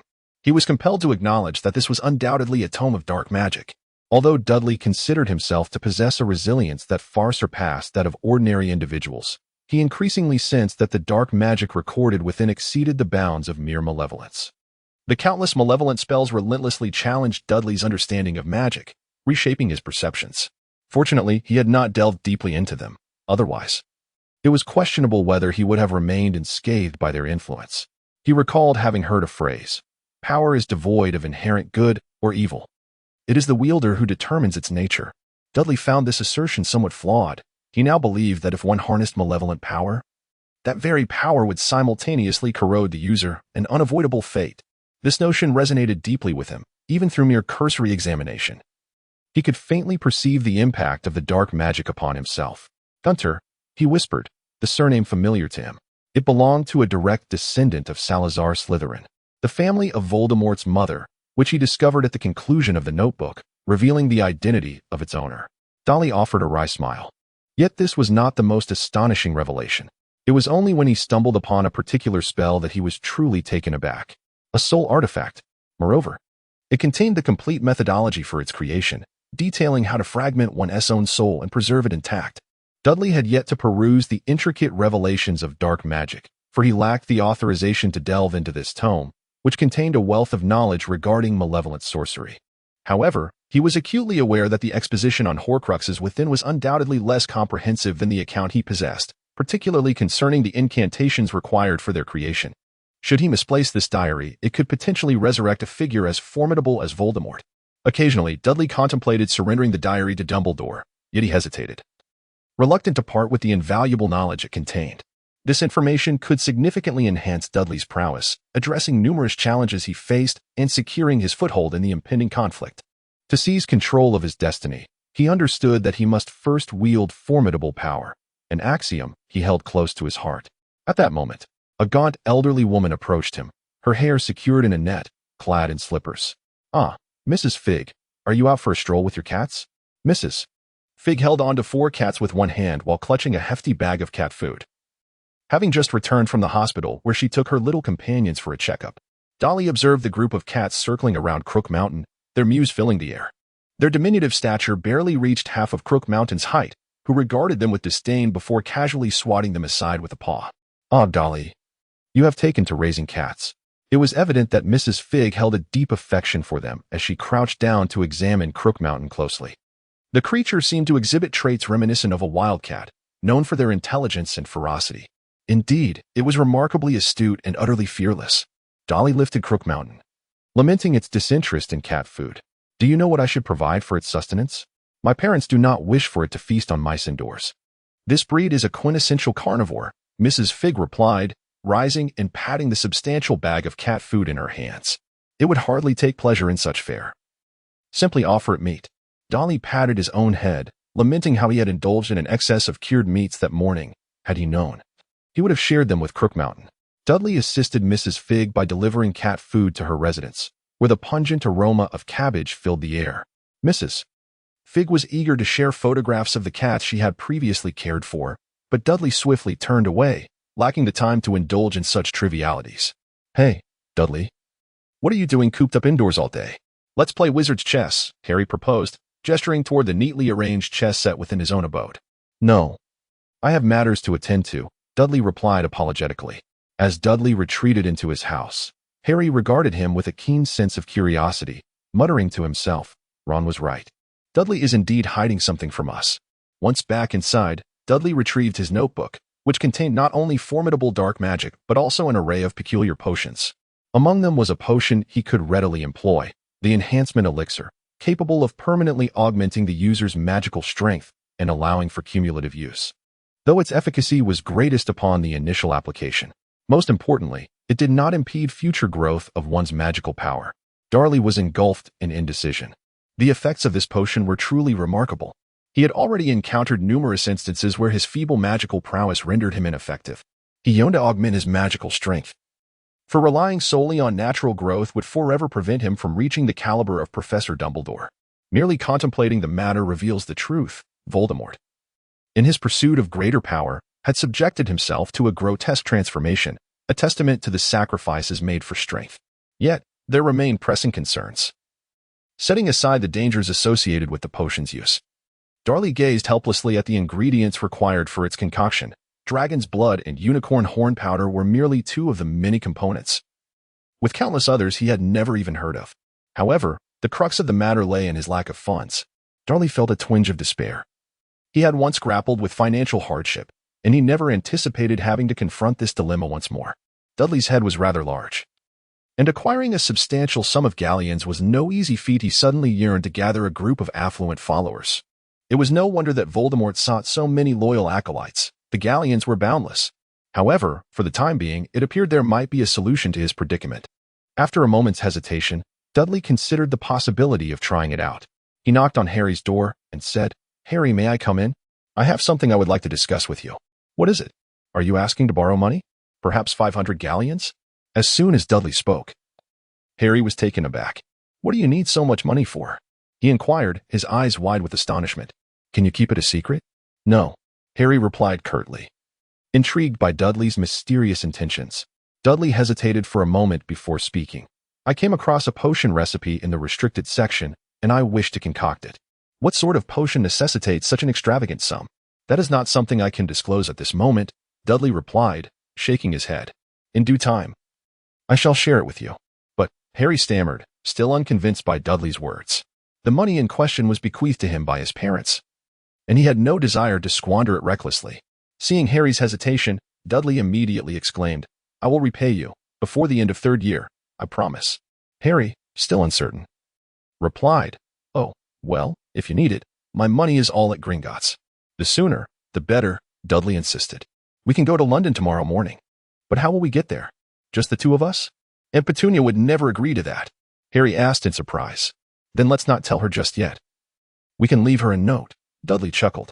"Do you remember how Hagrid first came to visit us? We can go like that, before dawn had even broken." Dudley yanked Harry from his bed, and they stood at the doorstep of number 4, Privet Drive, shrouded in the morning mist. "Do we have to leave this early?" Harry yawned, his eyes still heavy with sleep. Dudley placed a hat upon Harry's head, suggesting that an early departure would be wise, as they still had some time to spend on the road. "Your appearance is rather conspicuous. If you wish to avoid being recognized wherever you go, it would be prudent to cover up a bit," he advised. Harry glanced at his hat, finding it rather acceptable. "What was the name of the bus that Hagrid took?" "The night bus," Dudley replied, extending his wand. Before long, a brilliant light shone from the end of the street. A deafening roar filled the air as a pair of enormous wheels and headlights screeched to a halt before Harry. He stood there dumbfounded, as a vibrant purple triple-decker bus seemingly leaped hundreds of feet into view, stammering, "Is it really that fast?" Dolly smiled and remarked that they could go even faster. A young man, sporting a pair of prominent ears, opened the car door. He appeared to be merely 16 or 17, with a few blemishes dotting his face. "Welcome aboard the night bus," he announced. This emergency transportation service has been designed for wizards in distress. Simply extend your wand and step aboard, and we shall convey you to any destination of your choosing. My name is Stan Shunpike, and I shall be your conductor today. Dudley guided the still-dazed Harry onto the bus and addressed Sam Park, inquiring, "How much is the fare to the Leaky Cauldron?" "It's 11 silver sickles per person. But if you pay 14, you shall receive a piece of chocolate." Dudley produced 22 silver sickles to hand to Sunpak, then offered a chocolate bar to Harry. Speaking with a significant tone, "You might find this useful shortly." "Oh, you brought your own, did you?" Sunpak inquired with keen interest. "Have you ever ridden our bus before?" "Not yet, but I have heard of its illustrious reputation. It's remarkably swift." "There are no seats on the bus, just 6 beds with brass poles behind the drawn curtains," Dudley said, gripping a fixed handrail tightly. "Harry, you'd best hold on too, and grip it firmly." Sunpak was seated in an armchair next to the driver. "This is our driver, Ern Plank." Ern was an older wizard, sporting thick glasses, who greeted them with a warm smile. "Ern, we are ready to depart," Sunpak stated as he handed over the tickets. "What are your names, and what business do you have in Diagon Alley?" Sunpak was undoubtedly a loquacious individual. Dudley observed him with a look of anticipation, wondering how eager he was to pry into others' affairs. "Oh," Harry exclaimed, clearly not heeding Dudley's remarks, as the bus surged forward rapidly, causing him to lurch backward until Dudley caught him just in time to prevent him from falling. "Ah, thank you." Harry adjusted his glasses, utterly astonished that such a seemingly amiable old man could drive so recklessly. Dudley gazed out of the window, watching as the bus twisted and turned through the morning traffic, surging forward with astonishing speed. Ern seemed to handle the steering wheel with nonchalance, the bus perpetually careening towards the sidewalk, yet somehow avoiding any collisions. The rows of streetlights and mailboxes appeared to leap aside just in time, returning to their original positions once the bus had passed. "Can Mugbles not see this bus?" Harry inquired, needing to divert his attention to stave off the urge to vomit. "They," Snape scoffed. "They neither observe nor listen properly.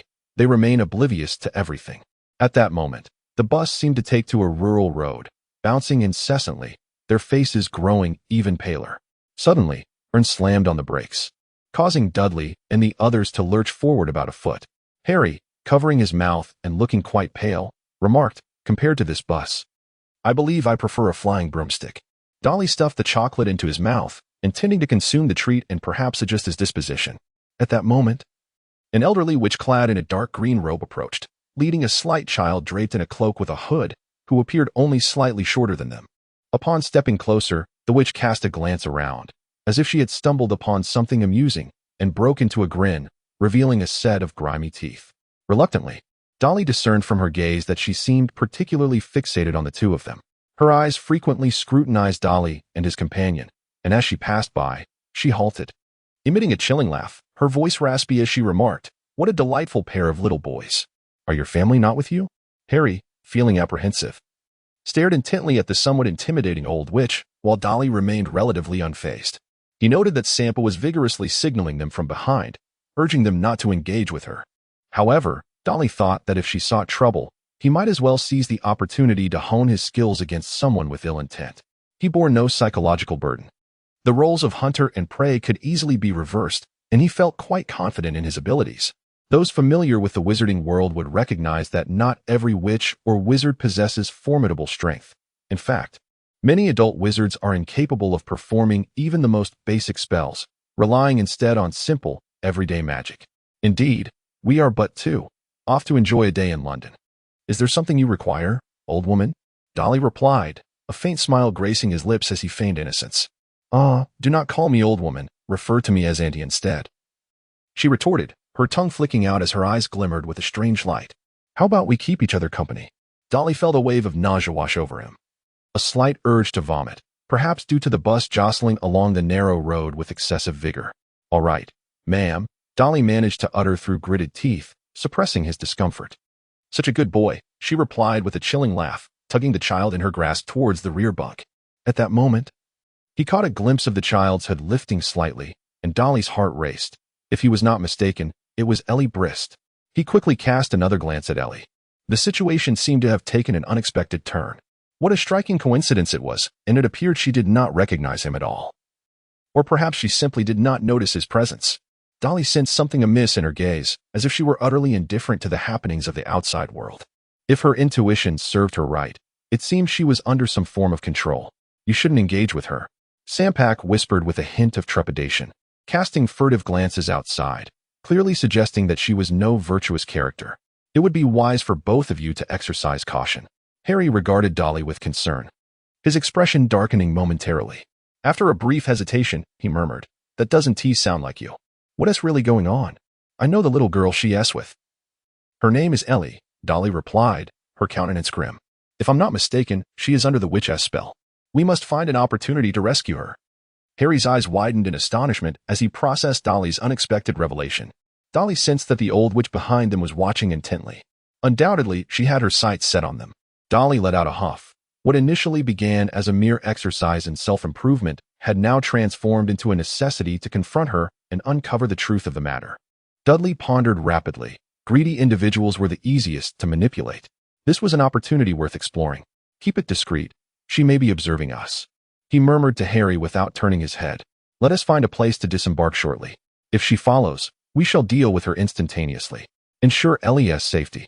Harry's mind struggled to adapt to the sudden shift. They had merely intended to withdraw some money, yet it seemed a confrontation was imminent.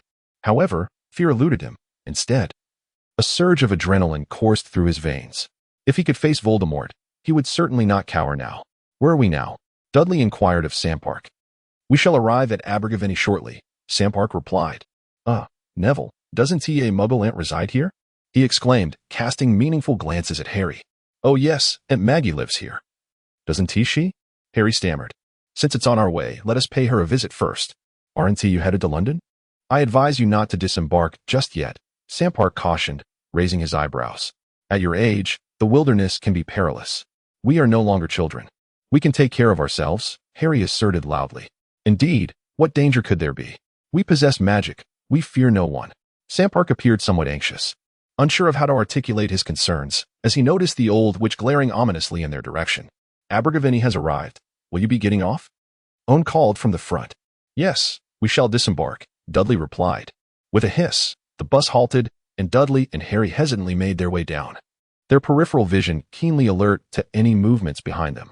Just as they were about to step off, Dudley felt a surge of joy, quickly replaced by tension as the old witch, accompanied by Ellie, emerged from the shadows. Dudley swiftly surveyed his surroundings. A narrow path meandered towards the distant countryside, flanked only by a few clusters of low shrubs. "Annie, do you also disembark here?" Dudley inquired politely. "We agreed to accompany each other. How could you abandon us?" The old witch chuckled, and Dudley joined in her laughter. As they stepped off the bus, the nightly vehicle vanished in an instant. Sampak, watching their departing silhouettes, murmured with reluctance, "Will we not attend to them?" After a moment, a voice beside him responded, "I am merely a bus driver. That is how I have survived until now." While Dudley and the old witch exchanged smiles, Harry discreetly gripped his wand, acutely aware of Dudley's formidable strength. Yet, he could not shake the memory of his previous encounter with an adult wizard, a dismal affair in which they had been utterly defenseless.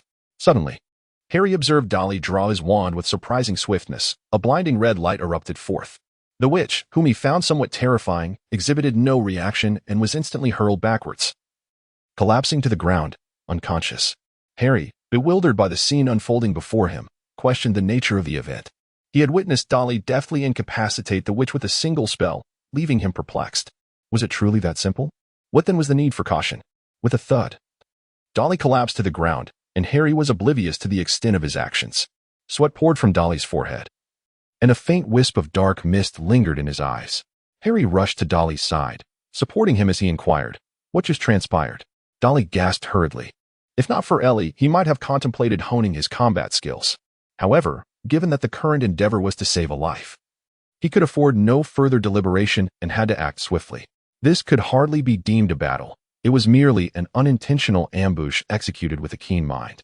Dudley shook his head, realizing that the use of this magic came at a cost, one that seemed particularly severe for him.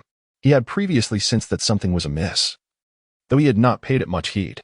However, now, that feeling had intensified and become strikingly clear. At present, Dudley lacked the energy to contemplate this issue. He did not respond to Harry's inquiries. After a brief moment of rest, he immediately rose to his feet, eager to assess Ellie's condition. He hurried to her side, removing her hood, which remained exquisitely crafted. Yet, her complexion appeared even more pallid, as though she had not seen the sun in quite some time. Dolly still recalls the first time he beheld her. Her face was adorned with a lively and animated expression. Yet now, all that remains is a vacant countenance. Even though the witch has fainted, her magic has not waned. And Ellie remains unchanged in the slightest. Dolly hesitated for a moment. This was not an opportune location to resolve the matter at hand, for the Ministry of Magic personnel could arrive at any moment. He knew he must first address the issue concerning the witch. Approaching the still unconscious witch, his expression fluctuated between uncertainty and resolve as he grappled with how to handle her predicament. He hesitated, raising his wand several times only to lower it again. Ultimately, he steeled himself and resolved to erase her memories entirely. The thought of taking her life had crossed his mind, but that seemed far too arduous at this juncture. And there was a risk of being detected by the Ministry's wizards. He concluded that it would be far more prudent to obliterate her memories from this time frame. Dudley maneuvered her into the thicket and bound her, only seizing her wand. "Harry, let us hasten. It would be prudent to flag down a vehicle," Dudley urged Ellie. "Perhaps the Ministry of Magic will arrive shortly." This remark caused Harry's countenance to pale considerably. "Dudley, do you recall? We are forbidden from using magic outside of school. You need not worry excessively about that," Dudley reassured the somewhat panicked Harry. "His reaction time is rather prolonged, if I remember correctly. The Ministry can only detect the area where magic has been employed, but they cannot ascertain who cast the spell, as there are currently no witnesses. We merely need to distance ourselves from this place." He continued, "Moreover, under circumstances where a minor wizard's life is in jeopardy, the use of magic for self-defense is permitted. That old witch intended us harm. We were merely compelled to retaliate." "Oh, as long as that is the case," Harry sighed in relief upon hearing Dudley's explanation. "So where shall we go now? Back to Privet Drive?" Harry pointed at Ellie, insisting, "No, we must address her predicament. Therefore, we must journey to London, where we can wield magic freely in our quest to rescue her." Shortly after, Derry and his companions fortuitously boarded a vehicle bound for London. They disembarked to find two wizards materializing from the void, their wands at the ready as they surveyed their surroundings with vigilance. The emblem of the Ministry of Magic glimmered under the sun's rays, casting an enchanting glow. Dolly was unaware that the personnel from the Ministry of Magic had already arrived at the scene. They had now reached London. Dudley first placed a call to the Dursleys, informing them that he and Harry had safely arrived in London. As expected, he was met with a stern lecture from Petunia. How could a mere note assuage her worries? Upon entering the Leaky Cauldron, they found the morning business rather lackluster, with only a few wizards languidly sipping their beers in a corner. The bar owner, Tom, bored and disheartened, repeatedly polished the glass in his hand. When they walked in, Tom lifted his head with a glimmer of hope, anticipating potential customers, only to be greeted by three small children, prompting him to let out a disappointed sigh and resume his meticulous cleaning of the already spotless glass. Dolly approached old Tom and said, "Mr. Tom, we would like a room." Tom's eyes sparkled with enthusiasm as he replied, "Oh, splendid. But is one room sufficient for the three of you?" "Yes, one room will suffice," Dolly affirmed. "Very well," old Tom said, leading them to a room on the second floor. He also brought them a few pieces of dark bread, for they had not eaten anything since morning and were quite famished. At that moment, Dolly was attentively examining Ellie's condition, having ruled out the possibility that she had been affected by a soul-stealing curse, as the symptoms did not align closely. Besides, the witch might not have had the audacity to employ an unforgivable curse. He was fervently recalling the books he had previously studied. After the Christmas encounter, he had diligently refreshed his knowledge on healing magic, particularly concerning the mending of wounds and dispelling curses. Ellie's current symptoms bore a striking resemblance to a case he had encountered during his studies of healing magic. Dudley occasionally tapped Ellie gently with his wand, and at last, it appeared he had reached a conclusion. He murmured a spell under his breath, reminiscent of a lullaby, as the wand glided softly across Ellie's form. Subsequently, delicate wisps of pale blue smoke began to emanate from her head, swirling into the air in tandem with his incantation. Watching Dudley's actions, Harry was struck by an inexplicable sense of mystery surrounding his cousin, evoking an impression of unfathomable depths. As the ethereal smoke gradually dissipated, a flicker of vitality returned to Ellie's once vacant gaze. However, upon the completion of Dudley's spell, Ellie did not awaken. Instead, her eyes slowly fluttered shut as she gently collapsed. Dudley assisted her onto the bed, wiping the perspiration from his brow, and let out a cold huff. "What a despicable and clumsy tactic. Is she nearly recovered?" Harry inquired. "Almost, I suppose," It was somewhat easier than I anticipated. But she now requires rest, as such methods of control have inflicted significant psychological harm upon her. You know how she was subdued, don't you?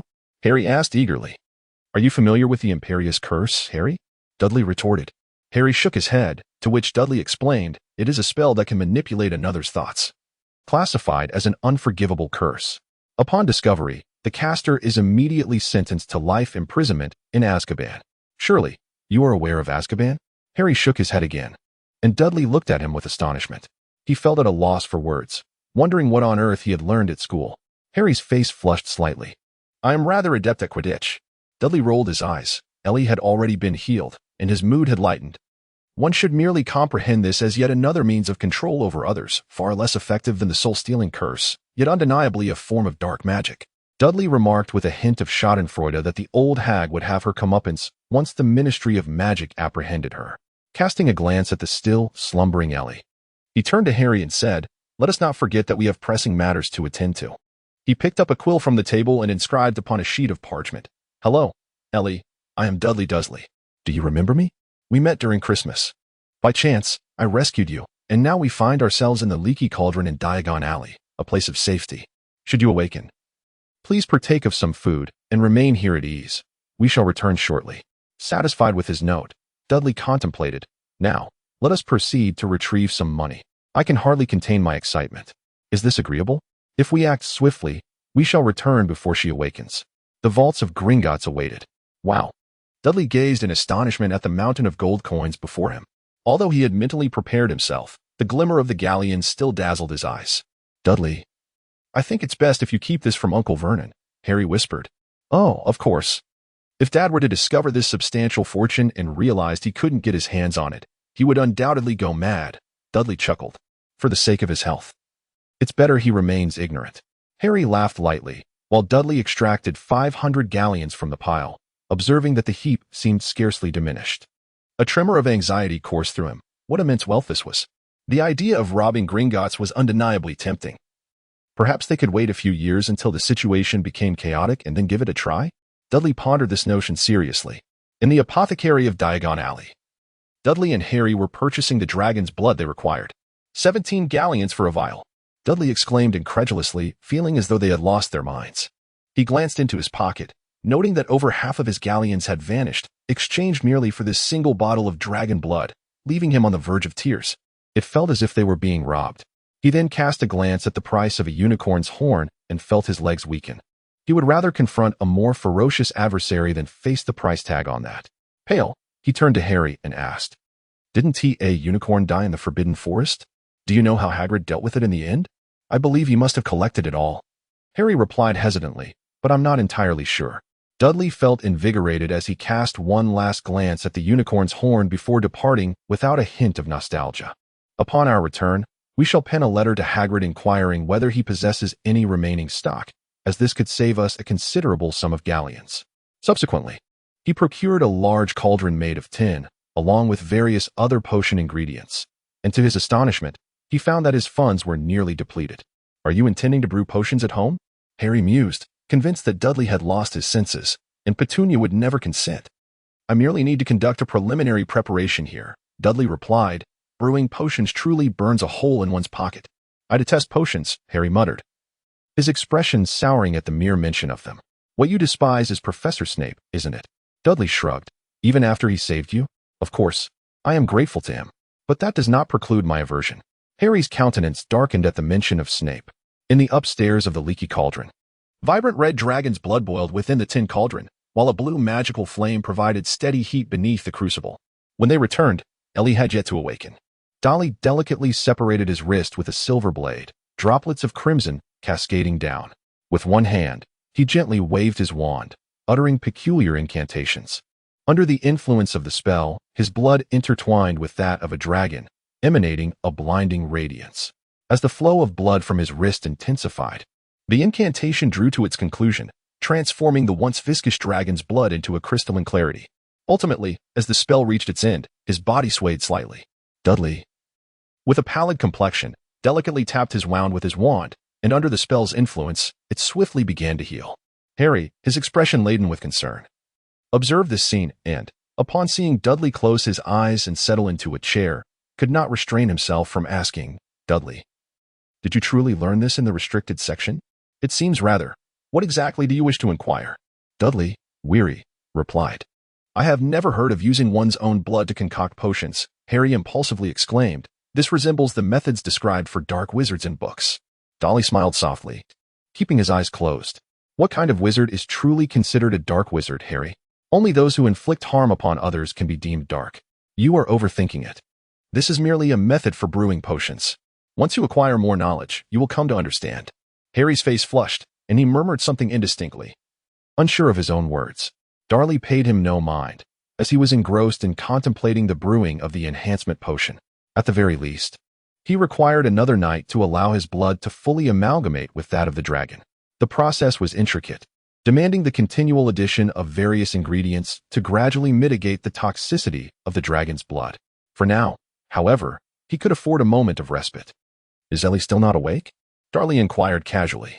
Harry glanced over at the slumbering Ellie. "Not yet. Are we not returning today?" "We're not leaving just yet. This endeavor necessitates time," Dudley replied, casting a sidelong glance at Harry. "If you find yourself bored, feel free to take a stroll, but do avoid venturing too far afield." Upon hearing this, Harry silently nodded. Dudley then shut his eyes once more, and before long, he drifted into slumber. In his dreams, Dudley sensed someone gently nudging him, repeatedly calling his name. Yet, fatigue overwhelmed him, and with an impatient wave of his hand, silence enveloped the world once more. He found his rest to be quite uncomfortable. And as he attempted to shift positions, he suddenly toppled from his chair with a thud. Dudley opened his eyes in confusion, still unaware of the events that had transpired. He found himself seated on the ground. Beside him was a beautiful girl who was gazing intently at him, Ailey, who had already awakened.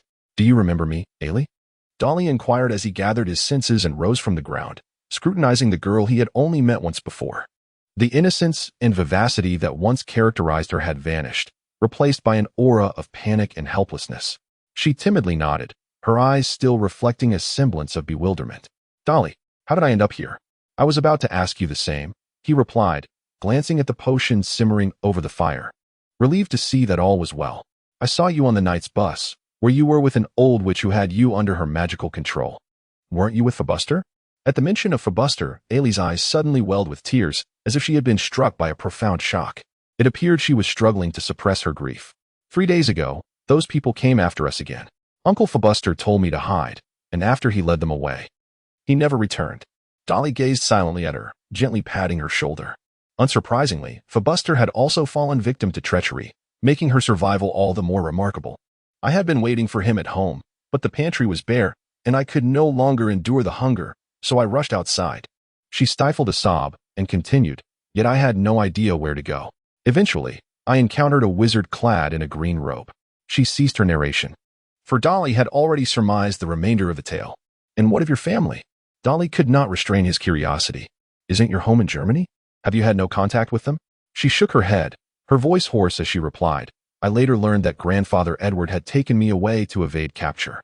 My family has long since perished." "My apologies for bringing up your sorrow," Dudley said, observing the fragile figure of Ellie, who was still so young and now likely alone in this place. He wondered how much weight she had to bear. It was no wonder that he had noticed the elderly man's weary visage, punctuated by intermittent coughs. It all made sense now. Yet, a lingering perplexity remained within him. He had seen no reports of any calamity in Germany. How could an entire family vanish without it being headline news? Surely, the Ministry of Magic should be aware, and such a tragedy ought not to be overlooked. Dudley recalled the mention of the Raven's Claw by Fawkes during their last encounter. Could their power truly be so immense? He felt a sense of confusion. After last Christmas, he had taken the time to investigate the Raven's Claw, but found no information whatsoever, ultimately losing interest in the matter. If they were indeed responsible for this, their influence not only ran deep but appeared overwhelmingly vast, instilling a sense of dread in Dudley. The thought that they possessed the capability to silently obliterate a wizarding family and subsequently conceal it was terrifying. At that moment, the door swung open, startling Dudley, who instinctively grasped his wand, only to realize that his paranoia had gotten the better of him. It was Harry. He had noticed Harry's absence from the house upon waking. Harry glanced at Ellie, whose eyes were still red from crying, casting a peculiar look at Dudley, seemingly questioning what he had done. "This is Harry Potter, my cousin." Dudley introduced. "You are the Harry Potter who defeated the Dark Lord?" Ellie inquired, her eyes still glistening, revealing a hint of astonishment despite her current state. Harry's presence diverted her attention, and Dudley considered this a slight benefit for Ellie, as it provided her a reprieve from her sorrowful thoughts. "Yes, that's me," Harry replied.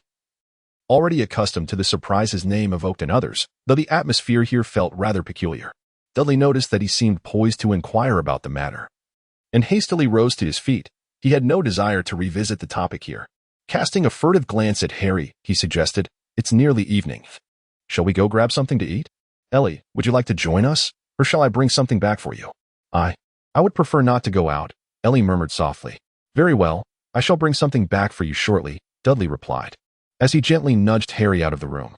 Upon closing the door, he observed Ellie sitting on the bed, her knees drawn to her chest, engulfed in silence, which rendered her increasingly pitiable.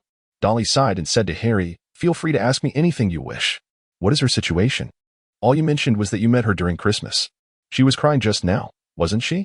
Dudley briefly recounted the circumstances surrounding Ellie's plight, concluding with, "As it stands, she is now utterly alone. The Crow's Claw? What manner of organization is this, that so casually extinguishes the lives of others? Does the Ministry of Magic not intervene?" Harry clenched his fists tightly. Ellie's fate mirrored his own, and they were as despicable as Voldemort. It was entirely plausible that agents of theirs had infiltrated the Ministry. Dudley recalled Filibuster's disdainful demeanor toward the Ministry. At times, they too could be unreliable. "Surely not," Harry exclaimed in astonishment. "Why not? Anything is possible," Dudley replied. "Did I not mention that Ellie is German? Her affairs fall under the jurisdiction of their wizards." "You never mentioned that," Harry responded, taken aback. "I assumed she was British. Does Germany have a Ministry of Magic as well?" "Of course, they do. Are you not aware that larger nations possess their own ministries?" Dudley observed Harry with mild incredulity. "So, other countries must also have magical schools akin to Hogwarts? Is this knowledge foreign to you?" "There are only a handful of magical schools across the globe," Dudley stated. "You ought to read more, rather than devoting your thoughts solely to Quidditch." "I had thought Hogwarts was the only one," Harry remarked, scratching his head. "So what do we do about Ellie now? Should we take her home with us?" Dolly shrugged. It seemed this was the only option left. After all, he couldn't possibly leave her here all alone. Reflecting on their last encounter, it was evident that they had quite a fondness for Ellie. Darlie and Harry secured another room at Old Tom's, while Ellie had already awakened. Naturally, they could not sleep together that night, although Ellie seemed rather reluctant to remain alone. As night fell, Darlie occasionally rose to add various potion ingredients into the cauldron, diligently continuing the concoction of the potion. By the following day, the dragon's blood within the cauldron had transformed into a viscous blue liquid. Everything proceeded smoothly. Far exceeding his expectations, Darlie gazed at the potion in the glass vial, having spent nearly 500 galleons for such a small quantity. And this merely completed half of the process. "You should stay at our home for now," Darlie said, patting Ellie reassuringly. "It is quite safe there." This time, they opted against taking the night bus, as Darlie felt that traveling by the subway was a safer choice. The wizarding world was indeed perilous, and without the means to protect themselves, it was prudent to remain at Hogwarts. It had been 3 days since they returned from Diagon Alley to number 4, Privet Drive. Harry is perusing the letter brought by Hedwig. He has just returned from Hogwarts, where Hagrid mentioned in his correspondence that he still possesses 3 unicorn horns. Should he find himself in need of more, he suggested that Hedwig make another trip. Additionally, he inquired as to why Harry has not responded to his letters. Darryl gently offered Hedwig a sip of water, his expression somewhat peculiar as he gazed at the parcel beside him. He had not anticipated that Hagrid would allow Hedwig to transport such a valuable item. As he unwrapped the package, a pristine unicorn horn, adorned with spiral patterns, emerged. Glimmering with a silvery sheen, it was more splendid than the most exquisite work of art. This singular unicorn horn was worth no less than several thousand galleons and was exceedingly rare to find intact. At that moment, Darryl recalled Hagrid's humble wooden cottage and his tattered clothing, sighing softly, realizing that he was indeed a hidden tycoon, possessing an undisclosed treasure trove of precious materials from magical creatures. He delicately caressed the horn, sensing the potent magical vibrations contained within it, but recognized that the time for its use had not yet arrived. He cast a glance at the fresh wounds adorning his hands, now enveloped in small bandages. Since returning from Diagon Alley, he had been required to mix some of his blood into the prepared dragon's blood daily. waiting for the viscous blue substance to become saturated with his blood and revert to a vibrant red before he could proceed to the next step. Darryl had to concede that this was indeed a rather bizarre potion. Dudley carefully concealed his wounds beneath his clothing and stepped outside, where he fortuitously encountered Ellie, who had recently taken up residence in Harry's small bedroom, necessitating Harry's relocation to share a room with Dudley. This moment brought back memories of the day he had first brought Ellie home, and the astonished expressions on the Dursleys' faces. They had never anticipated that their precious son would return from an outing with a lovely young lady, especially one whom they had seen just a short while ago at Christmas. After Dudley discreetly whispered the news to them, Mrs. Dursley immediately welcomed Ellie into their home with tearful eyes, treating her with more affection than she showed her own son. One might have thought she wished to adopt Ellie as her daughter. Meanwhile, Mr. Dursley loudly praised his son for his actions, uttering such sentimental phrases that Dudley felt a rush of embarrassment. As they gathered for dinner, Mr. Dursley was enthusiastically discussing his drilling business, a topic he had broached on numerous occasions before. "You all know," he began, clearing his throat, "that tomorrow I might finalize the largest deal of my life. Mr. Mason is an exceedingly wealthy builder, and if I can secure a contract with his company, I stand to make a significant profit. Tomorrow evening, he and his wife are coming to visit, and I believe we should prepare for their arrival. They will be here at 8 o'clock, Mr. Dursley added. Petunia, you should remain in the living room to greet them." He turned to Dudley, contemplating for a moment. "You and I will meet the Masons at the door, and you shall take their coats, ensuring you exhibit the utmost politeness. As for Harry, the Masons are entirely unaware of your existence, so you shall remain in your room, silent and invisible." Harry immediately protested. He had no desire to stay downstairs. Mr. Dursley scoffed in satisfaction, and then addressed Ellie, suggesting, "If you wish to stay downstairs, the Masons are sure to appreciate your presence." A smile spread across Vernon's face. "I think I'll stay upstairs," Ellie replied softly. "Oh, well, that's acceptable," he said, somewhat disappointed but refraining from further comment. "Next, I will escort them to the living room. Petunia, you will serve them drinks," he instructed, tapping the table. At 8:15, "Petunia, you will announce that dinner is served, and then Dudley will lead them to the dining room. Dudley, you know what to say, right?" Dudley nodded, yet he currently lacked the inclination to demonstrate. A couple of days prior, he had seemingly overheard Mr. Dursley mention that the Masons had another child named Evan, and he wondered if the boy would arrive the following day. By the time Dudley regained his focus, Mr. Dursley had already orchestrated everything, appearing quite pleased. "Very well. We shall conduct the demonstration tomorrow. If all proceeds smoothly, I should receive the signed and stamped agreement before the 10 o'clock news, allowing us to select our villa in Majorca by this time the day after tomorrow. I actually think residing here is rather pleasant," Dudley interjected, only to earn a fierce glare from Mr. Dursley. At that moment, Harry discreetly pulled Dudley away from the dining table. "Dudley, did you receive the letter from Hagrid today?" "Yes, I did." "Why?" Dudley inquired, somewhat perplexed. "But I have yet to receive any correspondence from Ron and Hermione. It has nearly been a month." He appeared noticeably agitated. "I've written them several letters. Ron even mentioned inviting me to his home, yet not a single reply has arrived." Dudley suddenly regained his senses, immersing himself entirely in the study of magical notes, having long forgotten about the matter at hand. To his astonishment, however, the house elf Dobby had taken action, intercepting all of Harry's correspondence. It struck him as peculiar that Dobby had not seized his own letters, as he did not believe he merited any special treatment. "Do not fret. Perhaps they have been delayed by unforeseen circumstances. Your relationship is so close. How could they possibly ignore your letters?" Dudley reassured him. "Are you suggesting that something might have happened to them?" Harry inquired, a note of panic creeping into his voice as his expression shifted rapidly, his mind racing with troubling possibilities. Dudley found himself in a state of bemusement, as Harry had been rather paranoid lately, likely shaken by recent events. He could only address Harry with, "They might not have received your letter at all. Perhaps Hedwig encountered some misfortune along the way."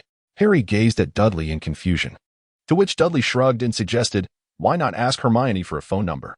Frustrated, Harry smacked his forehead, exclaiming, "I completely forgot about phones. I was only thinking of using Hedwig to send messages." The following morning, Harry awoke to find a neatly wrapped gift on his bedside table, adorned with the words "Happy Birthday, Harry." He eagerly unwrapped the box, revealing a maintenance kit for a flying broomstick. "Dudley, thank you for your gift. I truly appreciate it," he exclaimed. "Even if I can't ride the broom at home, it shouldn't just sit in the cupboard," Dudley replied with a smile. Harry then glanced at Hedwig, who was out hunting and couldn't help but inquire, "Haven't they sent any letters yet?" Dudley was wielding a small knife, inflicting yet another wound upon his arm. The potion in the bottle had only just begun to shift towards a crimson hue, indicating that it was still far from complete. Perhaps news would arrive in the next couple of days. He recalled with intensity that today was the day when Dobby would make his disruptive appearance. What strategies could he possibly devise to thwart him? In the afternoon, they rehearsed once more under Mr. Dudley's guidance. Harry could not help but chuckle as Dudley feigned politeness, until Vernon exploded in fury and expelled him from the room. Ultimately, Dudley could no longer endure it either, and, dragging the onlooking Ellie along, he dashed outside. At that moment, Harry was fixated on the hedge beyond the lawn. "Hey, what are you staring at so intently?" asked Ellie. Harry pointed towards a hedge across the way. "Just there, I believe I caught a glimpse of an exceptionally large pair of green eyes. When you were approaching, I even saw it blink at me a few times." Dolly swiftly approached and glanced around, finding nothing of note. After a moment of contemplation, he turned to Harry and remarked, "If it truly is a pair of large eyes, it is quite likely the presence of a house elf." "A house elf? What is that?" Harry inquired, bewildered. "Are you truly unaware of house elves?" Ellie's melodic voice chimed in, expressing her astonishment at Harry's ignorance. Harry's cheeks flushed with embarrassment. He silently vowed to immerse himself in literature once he returned to school, as the feeling of being uninformed was utterly disheartening. "House elves are the servants of wizards," he explained. "They take great pleasure in serving their masters, assisting with various chores." She fell silent, biting her lip. Dudley cast a glance at Ellie. They bore a slight resemblance to fairies. Yet there was an unmistakable distinction that one would grasp upon seeing them. However, they were not inherently destined to be servants. Ellie widened her eyes in surprise, for they naturally relished assisting wizards in their endeavors. Should one be well versed in the annals of the wizarding world, it would be evident that house elves had been subjugated by wizards. Dudley found it necessary to elucidate that wizards had encroached upon their homelands and trained them into servitude, a transformation that had perpetuated through generations, all meticulously documented in the chronicles of wizarding history. "I had assumed they were born slaves," Ellie remarked, her epiphany dawning upon her. "No one is born a slave," Dudley responded, casting a pointed glance at Harry. That evening, the Mason couple arrived promptly, though their son, Evan, was conspicuously absent, which left Dudley somewhat disheartened. Nevertheless, everything proceeded smoothly according to Vernon's meticulously laid plans. It was only when Dudley was regaling the Masons with a humorous anecdote about a Japanese golfer that a series of loud thuds echoed from his room upstairs. Dolly observed his father's face flushing with a crimson hue, a perilous signal indicating his impending fury. Perhaps the television upstairs had been inadvertently left on. "I shall ascend momentarily," thought Dolly, offering an apologetic smile before hastily making his way upstairs. Mr. Dudley let out a soft hum, continuing to narrate his rather unamusing joke. Dudley swung the door open, only to catch sight of Harry anxiously stuffing something into the cupboard. "Harry, stop hiding, it's me," Dudley murmured as he stepped inside and shut the door. "Oh, it's you," Harry sighed in relief, withdrawing his hand from the cupboard, clutching a rather unsightly little creature. With bat-like ears and bulging green eyes the size of tennis balls, it was draped in a tattered pillowcase, speckled with various stains. "This is Dobby, a house elf. He was in my room when I arrived," Harry explained. Dudley, Dobby squeaked, gazing at Dudley with reverence. "You survived alongside Harry Potter from the clutches of that name we dare not speak." "Hello, Dobby, could you keep your voice down? My parents are entertaining guests downstairs," Dudley replied. "Yes, sir, I shall be quieter," Dobby proclaimed loudly. Dobby just told me a bunch of nonsensical things, saying that terrible events will transpire at Hogwarts this year," Harry remarked incredulously. "So for my safety, I'd best not return to Hogwarts and should stay here instead. Dobby believes that Harry Potter and his cousin should remain in a safe place." Dobby interjected. "You have faced so many challenges, yet Dobby wishes to protect Harry Potter. I must deliver a message to him. Even if it means pinching my ears in the oven, he cannot return to Hogwarts. Dobby, can you reveal who your master is?" Dobby, with his large, watery eyes, timidly shook his head. "I cannot disclose my master's secret. House elves cannot betray their masters." "Oh, you may not say, but I have my suspicions," Dudley retorted playfully. "It must be the Malfoy family." "Hey, stop." Dudley swiftly reached out and seized Dobby, momentarily taken aback by Dudley's words. Just as he was about to strike his own head with the lamp, the mischievous Dobby tugged incessantly at his large ears, betraying his master's secrets. "I ought to be damned. How did you know it was the Malfoys?" Harry exclaimed in astonishment. "I merely had to ask him," and he was ready to crash into the wall. "Be quiet, Dobby." Dudley shook Dobby in his hand, causing a letter to tumble from his pillowcase. Harry picked it up from the floor, observing the ornate handwriting. It was Ron's. He whispered, "Did you intercept my letter, Dobby?" Dobby fell silent, lowering his gaze, unable to meet Harry's eyes. Harry Potter must not be angry with Dobby. Dobby had hoped you might still have more hidden away. Without waiting for Dobby to finish, Harry thrust his hand into Dobby's pillowcase, rummaging around.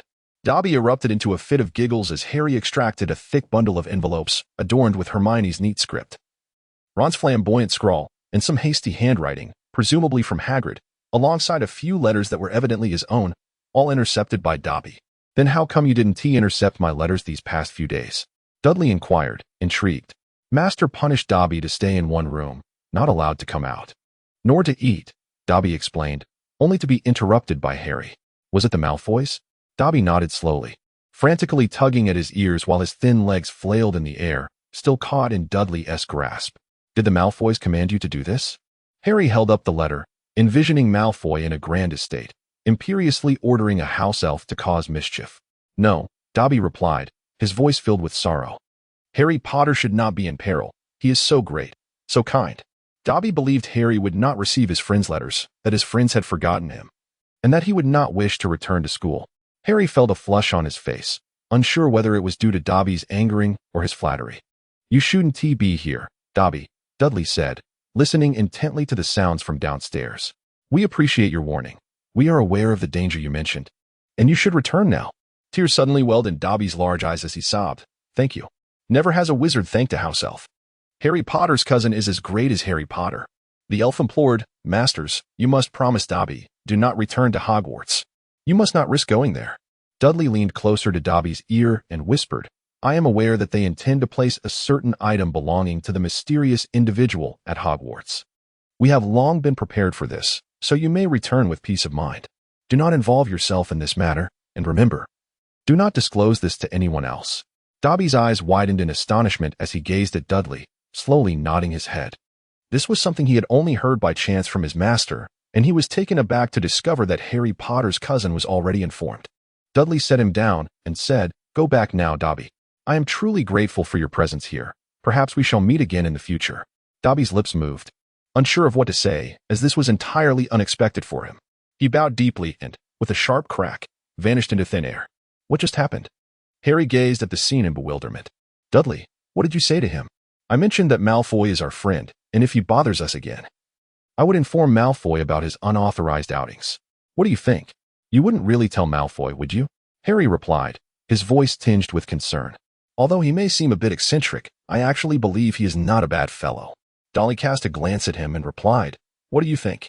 I have descended now, and from this moment onward, I shall no longer impede your correspondence. You are free to write to Ron and the others." As Dudley closed the door, he suddenly recalled that Dobby had just employed the disapparition technique. Could it be that this would go undetected by the Ministry of Magic? He found himself rather perplexed by the Ministry's detection principles. 2 days later, the Dursleys, clad in formal attire, stood beside their automobile, having made a substantial profit this time. They turned to Dudley and inquired, "Do you truly not wish to accompany us to view the estate?" Dudley smiled and shook his head. "You all go ahead. It won't be too late for me to join you once you've settled in." Mrs. Dursley bestowed a kiss upon him, and Dudley waved them off before turning back into the house. Harry was seated on the sofa, perusing a letter. "Harry, when did Ron say he would arrive?" "He'll be here this evening," Harry exclaimed with excitement. "They're coming to take me to the Burrow for some fun, and I really ought to start packing my things." The night sky was clear and devoid of clouds as Dudley and Harry sat in the living room awaiting Ron and his companions. Ellie had already retired to bed. As time ticked away, Dudley blinked his drowsy eyes. "What time is it, Harry? Are they still not here?" "It's already 2 o'clock, Harry yawned. "They're taking their sweet time." Dudley rubbed his aching neck and declared, "I can't take it anymore. I must retire to bed." Just then, a faint rumble echoed from outside. A piercing scream pierced the air as Ellie, who was sleeping on the second floor, startled them all. They rushed upstairs in alarm. Upon arriving, they saw Ellie hurriedly exiting her room. "Someone is climbing in through the window," she shrieked, leaping into Dudley's embrace. "Calm down. Let us see who possesses such audacity."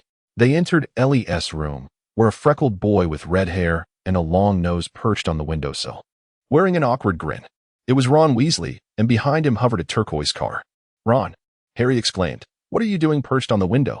Harry, I thought it was you lying in bed. I wanted to play a trick on you, Ron replied. Harry, both amused and exasperated, said, I didn't clarify. I'm living with Dudley now. How did you manage to get here? We drove Dad's car. Ron pointed to the floating vehicle. I cast a spell on it. All right, Ellie, this is a misunderstanding, Dudley reassured her, patting her shoulder. This is our friend Ron Weasley. Hello, Ron. I'm Ellie Blist, she murmured, her grip tightening on Dudley's shirt. Blist? A voice emerged from behind Ron. It was one of the Weasley twins. Though it was unclear whether it was Fred or George. Isn't that the Blist family from Germany? Ellie timidly nodded. You know of them? Dudley inquired, intrigued. Of course. I heard my dad mention them. I never expected to meet someone from the Blist family here, Ron said. Back when the dark wizard Grindelwald was at the height of his power, he gathered 13 renowned ancient families, and the Blist family was among them. Wielding considerable influence in Germany, Grindelwald's stronghold. His forces never invaded Britain, which is why many of us are unfamiliar with them. The Weasley twins spoke in rapid succession. And Ellie, feeling the weight of their curious gazes, hid behind Dudley, whispering, They never mentioned anything to me. I know nothing. Enough. Why do you all keep staring at her? Grindelwald was a matter of decades ago. Ellie is merely 11 years old, Ron remarked. It is merely surprising. How could she possibly be here? He mumbled. That is a tale for another time. Perhaps we shall discuss it later, Dudley responded. Would you like to come inside and rest for a while? Dudley offered. I think it's best if we leave immediately, Ron replied, descending from the windowsill. We actually snuck the car over. My dad is working late tonight. Hopefully, we can quietly park it in the garage without my mom noticing. Come on. Just bring the luggage inside directly. No need to go downstairs, Harry said from within the car, where Hedwig's cage rested beside him. He waved to Dudley and Ellie, saying, I'm off then. See you at Hogwarts after the holidays. Goodbye. They watched as the car swiftly turned in midair and then vanished into the night. Dudley stifled a yawn and said to Ellie, Let us retire for the night. It is rather late. Ellie tugged at his sleeve. Her expression tinged with concern as she inquired, What will become of me? Will I be able to attend Hogwarts as well? After a moment of contemplation, Dudley stroked his chin and replied, One would assume so. In Britain, qualified young wizards receive their acceptance letters to Hogwarts upon reaching the appropriate age. Surely, there must be a means to detect the awakening of a wizard. Dolly gently tousled her hair and smiled, saying, Rest assured, if you do not receive an acceptance letter, I shall compose a letter to the professors at the school. 3 days later, Dolly was dripping blood into a potion bottle, pressing down on his wound as he inhaled sharply. He thought to himself that the wizard who concocted such a potion was truly deranged. Dudley gazed at the wound on his hand, wrapped in bandages. If only he could wield magic, he would heal it in the blink of an eye. Beside him lay a copy of the Daily Prophet, personally delivered by Harry, featuring a familiar photograph of an old witch with a mouthful of blackened teeth, glaring furiously at the viewer. She was the very same witch Dudley encountered on the night bus that day. Now, she had been sentenced to life imprisonment in Azkaban by the Ministry of Magic, where she would receive the meticulous care of Dementors. Charged with the grave offense of trafficking numerous underage wizards, Dolly discovered from this that she was a habitual offender, frequently luring underage wizards and subsequently selling them to clandestine organizations. Unfortunately, the Ministry of Magic later declared that they had found no evidence of any organization purchasing underage wizards. Consequently, they called upon any wizards with information to report to the ministry, promising substantial rewards. At that moment, 2 owls fluttered their wings and alighted on his windowsill, delivering 2 envelopes made of yellow parchment, inscribed with green ink. Dolly picked it up and took a glance. The letter from Hogwarts had arrived. Indeed, Hogwarts possesses a remarkable ability to assess a wizard's qualifications, and among the contents was a letter of acceptance addressed to Ellie. As Dudley tore open his envelope, he knocked on Ellie's door, calling out, Ellie, you've received your acceptance letter from Hogwarts. After a considerable wait, Ellie finally emerged, her eyes slightly reddened, as if she had just been weeping. Thank you, Dudley, she said. I can attend Hogwarts now. As Derry gazed at the strained smile that barely graced her face, he could not help but sigh softly within. The events that had transpired were indeed too burdensome for her. However, he was devoid of any means to alleviate her distress. Thus he opted to feign ignorance. All right, let us find a time to visit Diagon Alley to procure your equipment, including your wand and wizarding ropes. 10 days later. As Derry beheld the potion within the bottle, a subtle smile crept upon his lips. He had long awaited this day. The once viscous blue liquid had transformed once more into a vivid crimson, signaling that it was time to proceed to the next step. This time, the Dudleys accompanied the two of them back to Diagon Alley. Initially, Derry had intended to prevent their presence, as he needed to continue brewing the semi-finished potion at the leaky cauldron, but such intentions were ruthlessly quashed by them. After the last time he had stealthily returned, they had been sufficiently irate. There was no way they would allow him to have his way this time. Darryl could only manage a wry smile as he abandoned his half-finished potions and cauldron at home, taking only a wand with him, which would afford him an opportunity to tend to his arm. Welcomed by the bowing fairies, they entered Gringotts, where their first task was to exchange pounds for galleons. Here, Mrs. Dudley clutched Darryl tightly. Despite having encountered fairies before, these otherworldly beings still made her quite anxious. Subsequently, they arrived at Ollivander's wand shop, which remained as tranquil and mysterious as ever. Darryl Dudley, it is a pleasure to see you again. How fares your 13-inch wand of purple heartwood? Is it still serving you well? Ollivander approached him briskly, his silver eyes gleaming. To be honest, Mr. Ollivander, that wand is exceptional, truly remarkable, Darryl replied, fixing his gaze upon Ollivander's argent orbs.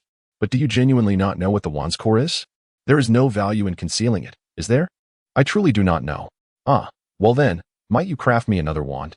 What, have you damaged it? Ollivander inquired with a serious demeanor, his bright eyes narrowing. Not at all. I have maintained it meticulously. Darryl carefully considered his words. But there are times when I feel it is, how shall I put it, rather unique. Unique? Yes, after I inadvertently used someone else's wand, he glanced at Ellie. I felt a distinct difference in the experience. If that is the case, you need not worry. I have always maintained that wands choose their wizards. Typically, every wand will remain loyal to its wizard, so feeling a disparity when using another wand is entirely normal. Some wands may even resist being wielded by an unfamiliar wizard. Do wands truly possess their own consciousness? Wands choose their wizards. I have always believed this. He patted Darryl on the shoulder. Now, let us shift our focus to this young lady. You have come to help her select a wand. Haven't you? Dolly observed Mr. Ollivander selecting a wand for Ellie, contemplating the words spoken by Ollivander. Yet, he felt an urge to strive further. Mr. Ollivander, is it truly impossible for you to select another wand for me? Ollivander shook his head, stating, you already possess a wand that is loyal to you. I cannot offer you the choice of another. Dolly had also given up. He did not perceive any inherent flaw in his wand. However, whenever he cast spells, he was often struck by a rather absurd sensation, as if his wand possessed a consciousness of its own, actively guiding and harmonizing with his intentions. Perhaps he was overthinking it. Dolly decided to bury this thought within himself. Meanwhile, Ellie swiftly selected her wand, crafted from willow wood, adorned with unicorn hair, and measuring 11 inches in length. Darryl produced a tattered wand and inquired, Mr. Ollivander, could you examine this wand for me? I stumbled upon it by chance. Ollivander took the wand, scrutinizing it meticulously. 12.5 inches, walnut wood, and the nerve of a serpent, he murmured, with a gentle shake. He brought it to his ear, listening intently. Finally, he caressed the surface, marred with numerous scratches, and remarked, the previous owner did not cherish it. But now it belongs to you. What does that mean? Darryl asked, somewhat perplexed. It was mine to begin with, he added. Sensing his confusion, Ollivander explained. You must have defeated its former master, thus it now pledges its loyalty to you. This signifies that you may wield it to cast spells at your discretion. That is splendid, Darryl exclaimed joyfully, accepting the wand with enthusiasm. This means I won't need to procure a spare wand. Ollivander hesitated for a moment, his lips moving as if he wished to articulate something, but ultimately, he merely sighed. In the end, they collectively spent 8 galleons before stepping outside. I believe it would be prudent for us to part ways, Darryl suggested, glancing at the time. My father and I will head to the bookstore, while my mother and Ellie will go to purchase her wizarding robes. Otherwise, we shall be pressed for time. The Dudleys acquiesced to Darryl's proposal, and he and Mr. Dudley made a beeline for Flourish and Blots, only to find it already teeming with patrons, forming an extensive queue. Dolly cast a glance inside, where a signing event for Gilderoy Lockhart was taking place. The shelves were adorned with enormous photographs of Lockhart, all of which displayed him smiling brightly at the crowd, showcasing his dazzling white teeth. He overheard a nearby wizard remarking that it was already the 3rd day of the signing event. Yet wizards continued to arrive from distant places to seek Lockhart's autograph. Dolly glanced around but found no sign of Harry and the others. It appeared they had already passed through. It was only to be expected, as it was rumored that Mrs. Weasley was an ardent admirer of Gilderoy Lockhart, and they likely hurried over on the very first day of the signing event. Dudley glanced at his book list, needing to purchase the complete works of Gilderoy Lockhart, including Voyages with Vampires, Wanderings with Werewolves, Travels with Trolls, and other tomes, as well as first-grade books for Ellie. He sighed, contemplating the substantial amount of galleons he would have to expend on these seemingly pointless textbooks, a pang of discomfort tugging at his heart. It seemed there was never enough money to go around. Since returning from Diagon Alley, time had flown by, and Dudley's potion for enhancing his magical abilities remained unfinished. Mrs. Dudley was eager to keep her precious son close, yet he could never find the right moment to escape. Before he knew it, the day of school had arrived. They packed their belongings into boxes, and Dudley glumly regarded the untouched unicorn horn. Hedwig had toiled to bring it here, only for him to face the task of returning it in one piece. At that moment, he thought again of the undetectable extinction charm. Once his magic improved, he vowed to learn that spell and create himself an extraordinarily spacious suitcase. Early the next morning, they hurried to King's Cross Station. Inside one of the carriages, they spotted Hermione, engrossed in a thick volume of magic. Dudley glanced at the title. It was Lockhart's Wanderings with Werewolves. It appeared Hermione was also an ardent admirer of the new Defense Against the Dark Arts professor. Crookshanks leaped onto Hermione's lap, purring contentedly. "Hey, Dudley, have you read any of Lockhart's books?" she inquired, gesturing to the one in her hands. "I've read them all. The content is quite fascinating," Dudley replied, his expression somewhat peculiar. "Do you feel the same?" she asked, her face brightening. "I've never encountered such an exceptional wizard. His experiences are truly remarkable. I just read the part about how he subdued a werewolf. It's unbelievable. I think exceptional should be replaced with foolish," Dudley muttered under his breath. "What did you say?" Hermione's cheeks flushed slightly, clearly having overheard him. "Oh, never mind that. Let me introduce you to a friend," she said, pulling Ellie forward. "This is my sister, Ellie Brister, a first-year student. Hello. I'm Hermione Granger." Hermione smiled at Ellie. "I've heard Ron and the others mention you." Ellie nodded slightly from behind, managing a strained smile that seemed rather peculiar. Dudley sighed, observing that the girl had grown increasingly silent, leaving him to ponder how her character might evolve in the future. Yet, he found himself devoid of any means to address the situation. "Ellie, Hermione is undoubtedly the most astute witch in the entire year at Hogwarts. Should you encounter any confusion, do not hesitate to seek her counsel." Hermione's cheeks flushed once more as she shot a glare at Dudley, just as she noticed Harry and Ron hastily approaching, dragging their trunks behind them. The train's whistle had already sounded, signaling its imminent departure. "Harry, we're over here." Hermione waved enthusiastically. When Harry and Ron finally arrived, breathless from their exertions, they realized that space was now limited, allowing only one more person to sit. They appeared somewhat irritable. "If Ginny hadn't forgotten her diary, we wouldn't have been delayed this long. We had to turn back halfway, nearly missing the train," they grumbled, wiping the sweat from their brows as they trudged away with their heavy luggage.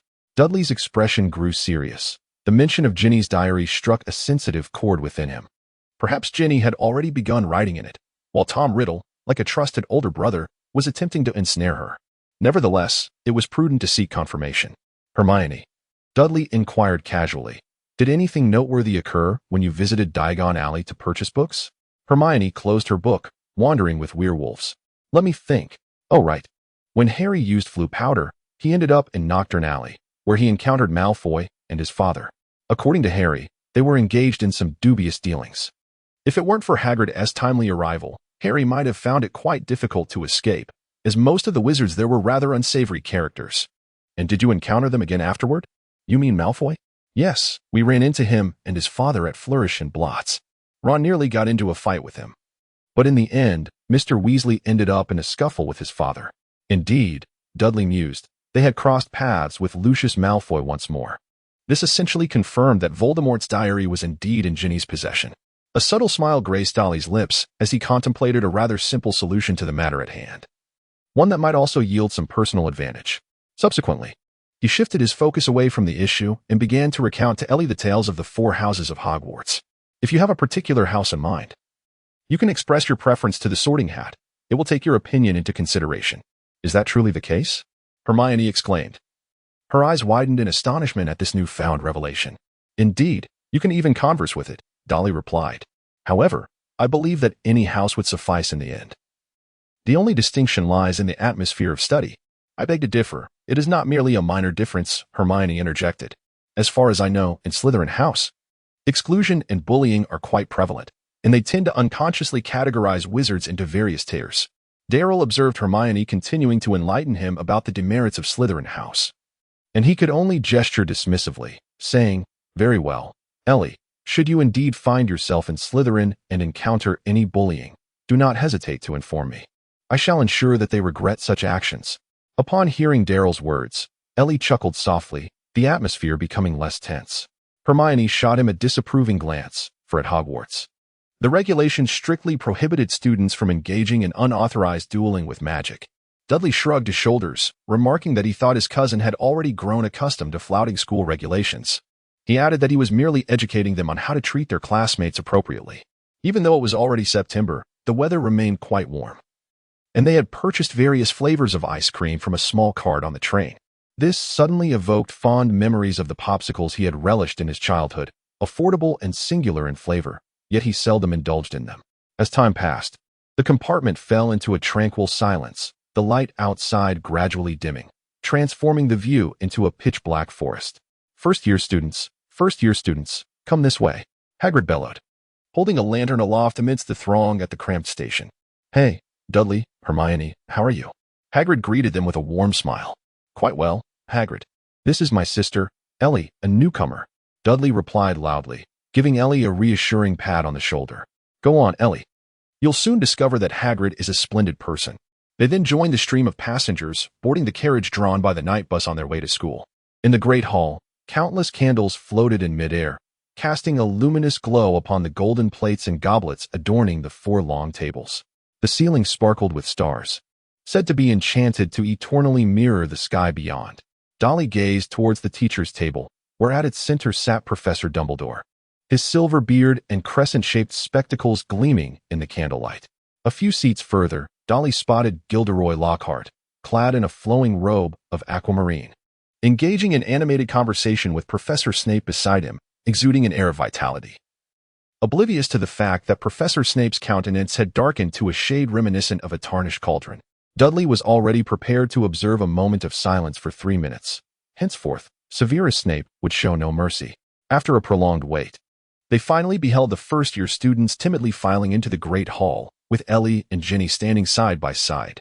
At that moment, Professor McGonagall, adorned in a pair of spectacles and draped in a resplendent emerald-green cloak, placed the renowned sorting hat upon the chair. This time-worn, patched hat was entrusted each year with the solemn duty of sorting students into one of the 4 houses. Soon enough, Dudley heard Ellie's name being called, evidently. The sorting list was arranged in alphabetical order. After a lengthy silence, the sorting hat proclaimed loudly, "Slytherin." Dolly nodded at her, and at that moment, a few exclamations erupted behind him. He turned to see Harry, Ron, and the others gazing in astonishment at Ellie, who was making her way towards Slytherin, their faces etched with profound confusion and shock. Dolly shrugged and continued to observe the sorting ceremony. When a short boy with gray hair was assigned to Gryffindor, he heard a familiar name from Professor McGonagall's lips. Luna Lovegood. She possessed long, flowing golden hair, with faint eyebrows and slightly protruding eyes that perpetually gave her an expression of surprise. Yet, her gaze appeared vacant, seemingly lacking focus. And she adorned her ears with dangling earrings resembling carrots. The sorting hat had scarcely been placed upon her head when it eagerly proclaimed, "Ravenclaw." Dudley let out a deep sigh, which reminded him of the sorting hat's assessment of him. Indeed, a brain is a precious asset, and he hoped he possessed one. After the sorting ceremony concluded, Professor Dumbledore rose to address the assembly, adhering to tradition by imparting a few words of wisdom, such as refraining from venturing into the forbidden forest and avoiding the use of magic in the corridors. Notably, he did not impose any restrictions on students accessing the 4th-floor corridor. When he finally concluded, a wave of cheers erupted, and the long table was instantly adorned with a plethora of delectable dishes. Dudley relished this moment, his mouth already stuffed with food. A new year had begun, and he pondered the challenges that lay ahead. If there were to be a most conspicuous change at Hogwarts, it would undoubtedly be the omnipresent Gilderoy Lockhart. Their first lesson together with Gryffindor was herbology, held in the greenhouse situated behind the castle, where a diverse array of magical plants flourished. When Dolly arrived there, he happened to see Gilderoy Lockhart smiling and conversing with Professor Sprout. Lockhart was clad in a pristine emerald robe. A stylish green and gold trimmed hat perched perfectly atop his shining blonde hair. In contrast, Professor Sprout, a stout witch, wore a patched hat, and her attire was rather drab. perpetually soiled with dirt. Although she was generally a gentle wizard, her expression was currently far from pleasant. "Ah, greetings," he called out cheerfully to his classmates. "I was merely discussing some herbalism insights with Professor Sprout. You see, during my travels, I often encounter peculiar plants." He winked at them, revealing his dazzling 8 white teeth. "Of course, I do not claim to be more knowledgeable in herbalism than she is. In fact, I warmly welcome any inquiries you may have." "Wow, how charming. He is so handsome," came the hushed gasps from a few girls in the crowd. Dolly glanced over, surprised to find Hermione among those captivated. Her eyes nearly transformed into hearts as she gazed at Lockhart. "Thank you for your concern, Professor Lockhart, but I believe I am their herbology professor. Today, we shall be heading to the third greenhouse." Professor Sprout interjected, annoyance creeping into her voice as she retrieved a large key from her waist and unlocked the door. Of course, Lockhart replied, winking at them once more with a captivating smile before striding away. At that moment, Dolly caught a whiff of damp earth and fertilizer, intermingled with the rich fragrance of blooming flowers. The greenhouse was adorned with blossoms as large as umbrellas, cascading from the ceiling. Professor Sprout stood before a long table in the greenhouse, where numerous fluffy earmuffs were displayed. Before everyone lay a large terracotta pot, housing a lush plant. "Today, we shall repot the mandrake. Who can tell us about its characteristics?" she asked. Hermione immediately raised her hand reflexively. By the time the class concluded, Dolly and his classmates were all drenched in sweat, fatigued and sore, their clothes speckled with the dirt flung up by the struggling mandrakes. They resembled unattractive infants, resisting extraction from the soil and retaliating with kicks and punches. Afterwards, they rushed back to the dormitory for a quick shower before hurrying to Professor McGonagall's transfiguration class. There, they encountered the awkwardly smiling Lockhart exiting the classroom, followed closely by the stern-faced Professor McGonagall. However, upon spotting them, Lockhart instantly switched to a charming smile, nodding at them before hastening away. In class, Professor McGonagall maintained a thin-lipped demeanor as she instructed them to transform a beetle into a button, when Dolly effortlessly succeeded. A faint smile finally appeared on her face, and she awarded Hufflepuff 5 points. However, after Ron accidentally killed his beetle with his wand, he found himself facing McGonagall's frost-like expression, leaving him puzzled about what Lockhart had done to provoke her. In the dining hall, Dolly encountered Ellie, who was dining at the Slytherin table. Without hesitation, he sat down beside her. "Ellie, how is life in Slytherin? Is anyone bothering you?" A smile graced Ellie's face as she gently shook her head, whispering, "No one is bothering me. I know how to handle them." Daryl finally realized the truth. After all, Brister belonged to a pureblood family, and Ellie had grown up in such an environment, making her adaptation to Slytherin quite understandable.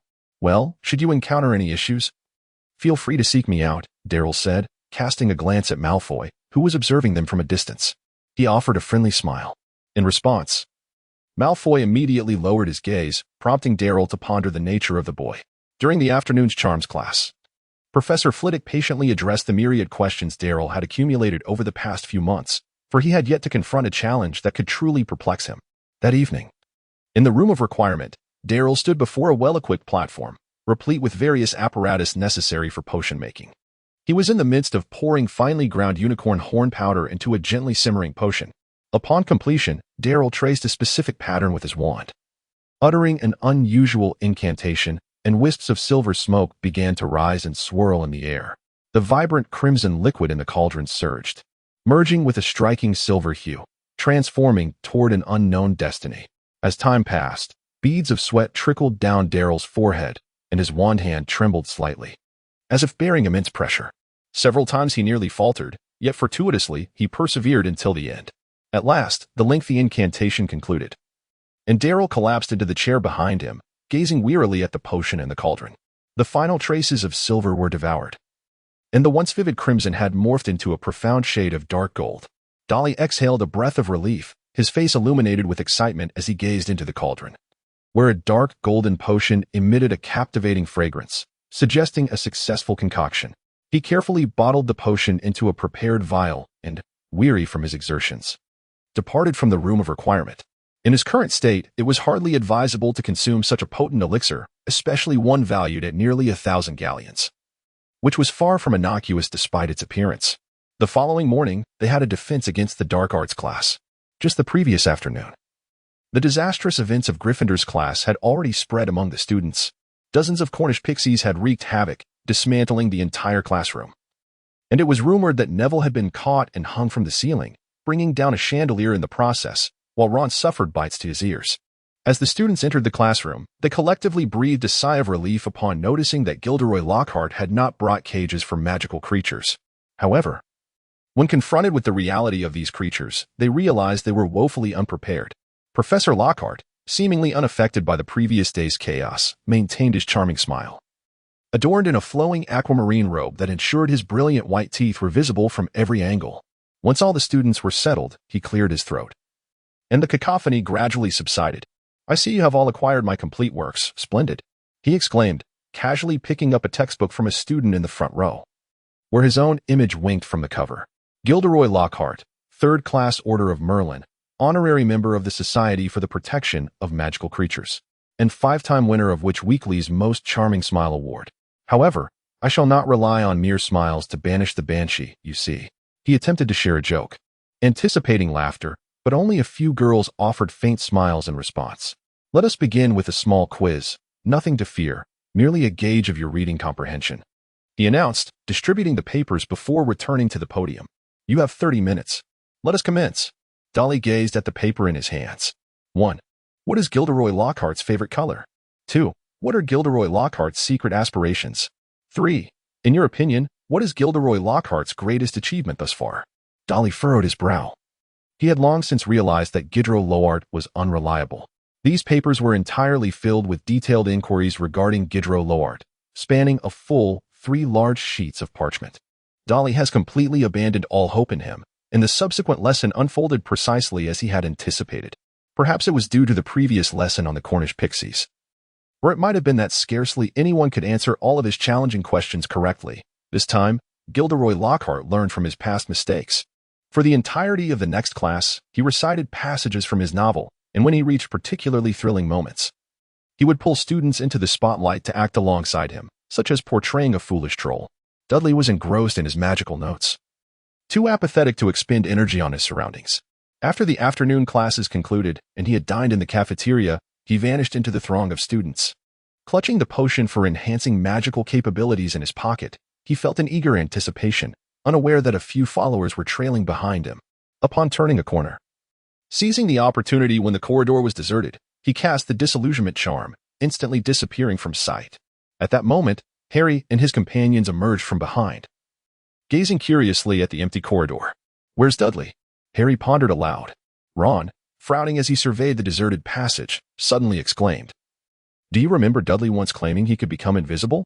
Are you referring to the disillusionment charm?" "Yes, precisely. I knew Dudley must be hiding something from us," Ron replied, a spark of excitement in his voice. "He must have made some discovery. We adventured together last year, and this time he didn't even invite us. What a poor friend. Do you think we should find an opportunity to inquire about what he is up to?" Harry suggested. "That might not be wise," Hermione hesitated. "If he prefers to keep it to himself, there is likely a reason." "I wouldn't dream of asking him," Ron said, his eyes gleaming with a desire for adventure. "Perhaps we can uncover what he is doing ourselves and surprise him." In the room of requirement, Dudley was sprawled on the floor, intently sketching a magical array in his notebook to stabilize his own magical fluctuations. This was something he had painstakingly discovered in the restricted section, investing a considerable amount of time, as there were so few wizards specializing in magical arrays. The intricate patterns gradually unfolded under Dudley's skilled hands. As time slipped away, he finally completed the last stroke, and the design resembled a vast ring encircling countless hexagrams, interspersed with twisted lines, creating a dazzling spectacle at first glance. Wiping the sweat from his brow, he felt the strain in his back and shoulders. It had taken him nearly 3 hours to bring this masterpiece to fruition. Dudley took out his wand and pointed it at the center of the magic circle. As the magical energy surged, strands of light illuminated the drawn lines. Dudley felt a surge of joy in his heart, only to have it abruptly extinguished at a sharp corner. Dudley furrowed his brow, comparing the patterns in his notebook. Noticing a slight error in his drawing, he meticulously made corrections, repeating this process 7 or 8 times. At last, under the influence of his magical energy, the entire magic circle began to function smoothly, radiating a shimmering blue glow. Dudley felt a sense of relief wash over him as he retrieved the dark golden potion, confirming that he was adequately prepared. He tilted his head back and consumed it. It flowed down his throat like a flame imbued with ice. And an overwhelming surge of magical energy erupted from the potion, instantly radiating throughout his entire being. His own magic surged as if it were boiling, causing Dudley to emit a muffled groan as he half-kneeled on the ground. The potent energy roared within him, akin to a small stream suddenly inundated by the torrent of a mighty river, crushing everything in its path. Dudley felt as if he were on the verge of explosion, his entire being radiating an exceedingly high temperature, waves of excruciating pain emanating from all around him. The azure-hued magical circle absorbed the magic power exuding from Dudley, swiftly activating and forming a nearly visible transparent vortex of magical energy, consuming the excess magic within him. Yet it was insufficient. The pace was far too slow. The surge of magic pouring forth from the potion was overwhelmingly abundant for Dudley's capacity to contain it. The magic surged chaotically within his body, with only a minuscule portion managing to escape and be swiftly absorbed by the swirling magic, while the greater portion remained congested, wreaking havoc within him. In his moment of carelessness, Dudley felt the tumultuous magic rampaging inside him, and though he wished to smile wryly, he could only manage a painful twitch of his lips. He endeavored to rein in the wild magic coursing through him, but it was futile. They remained impervious to his will. Under the relentless onslaught of this violent magic, he felt his vision blur. With great effort, he glanced at his palm, which appeared as if it were overripe. Sweat trickled down, only to evaporate instantaneously, and he could almost perceive a golden luminescence radiating outward. Was this what the notebook referred to as the somewhat frenzied effect of this potion? Dudley felt as though he were on the verge of being utterly doomed. Waves of excruciating pain assailed his dwindling consciousness.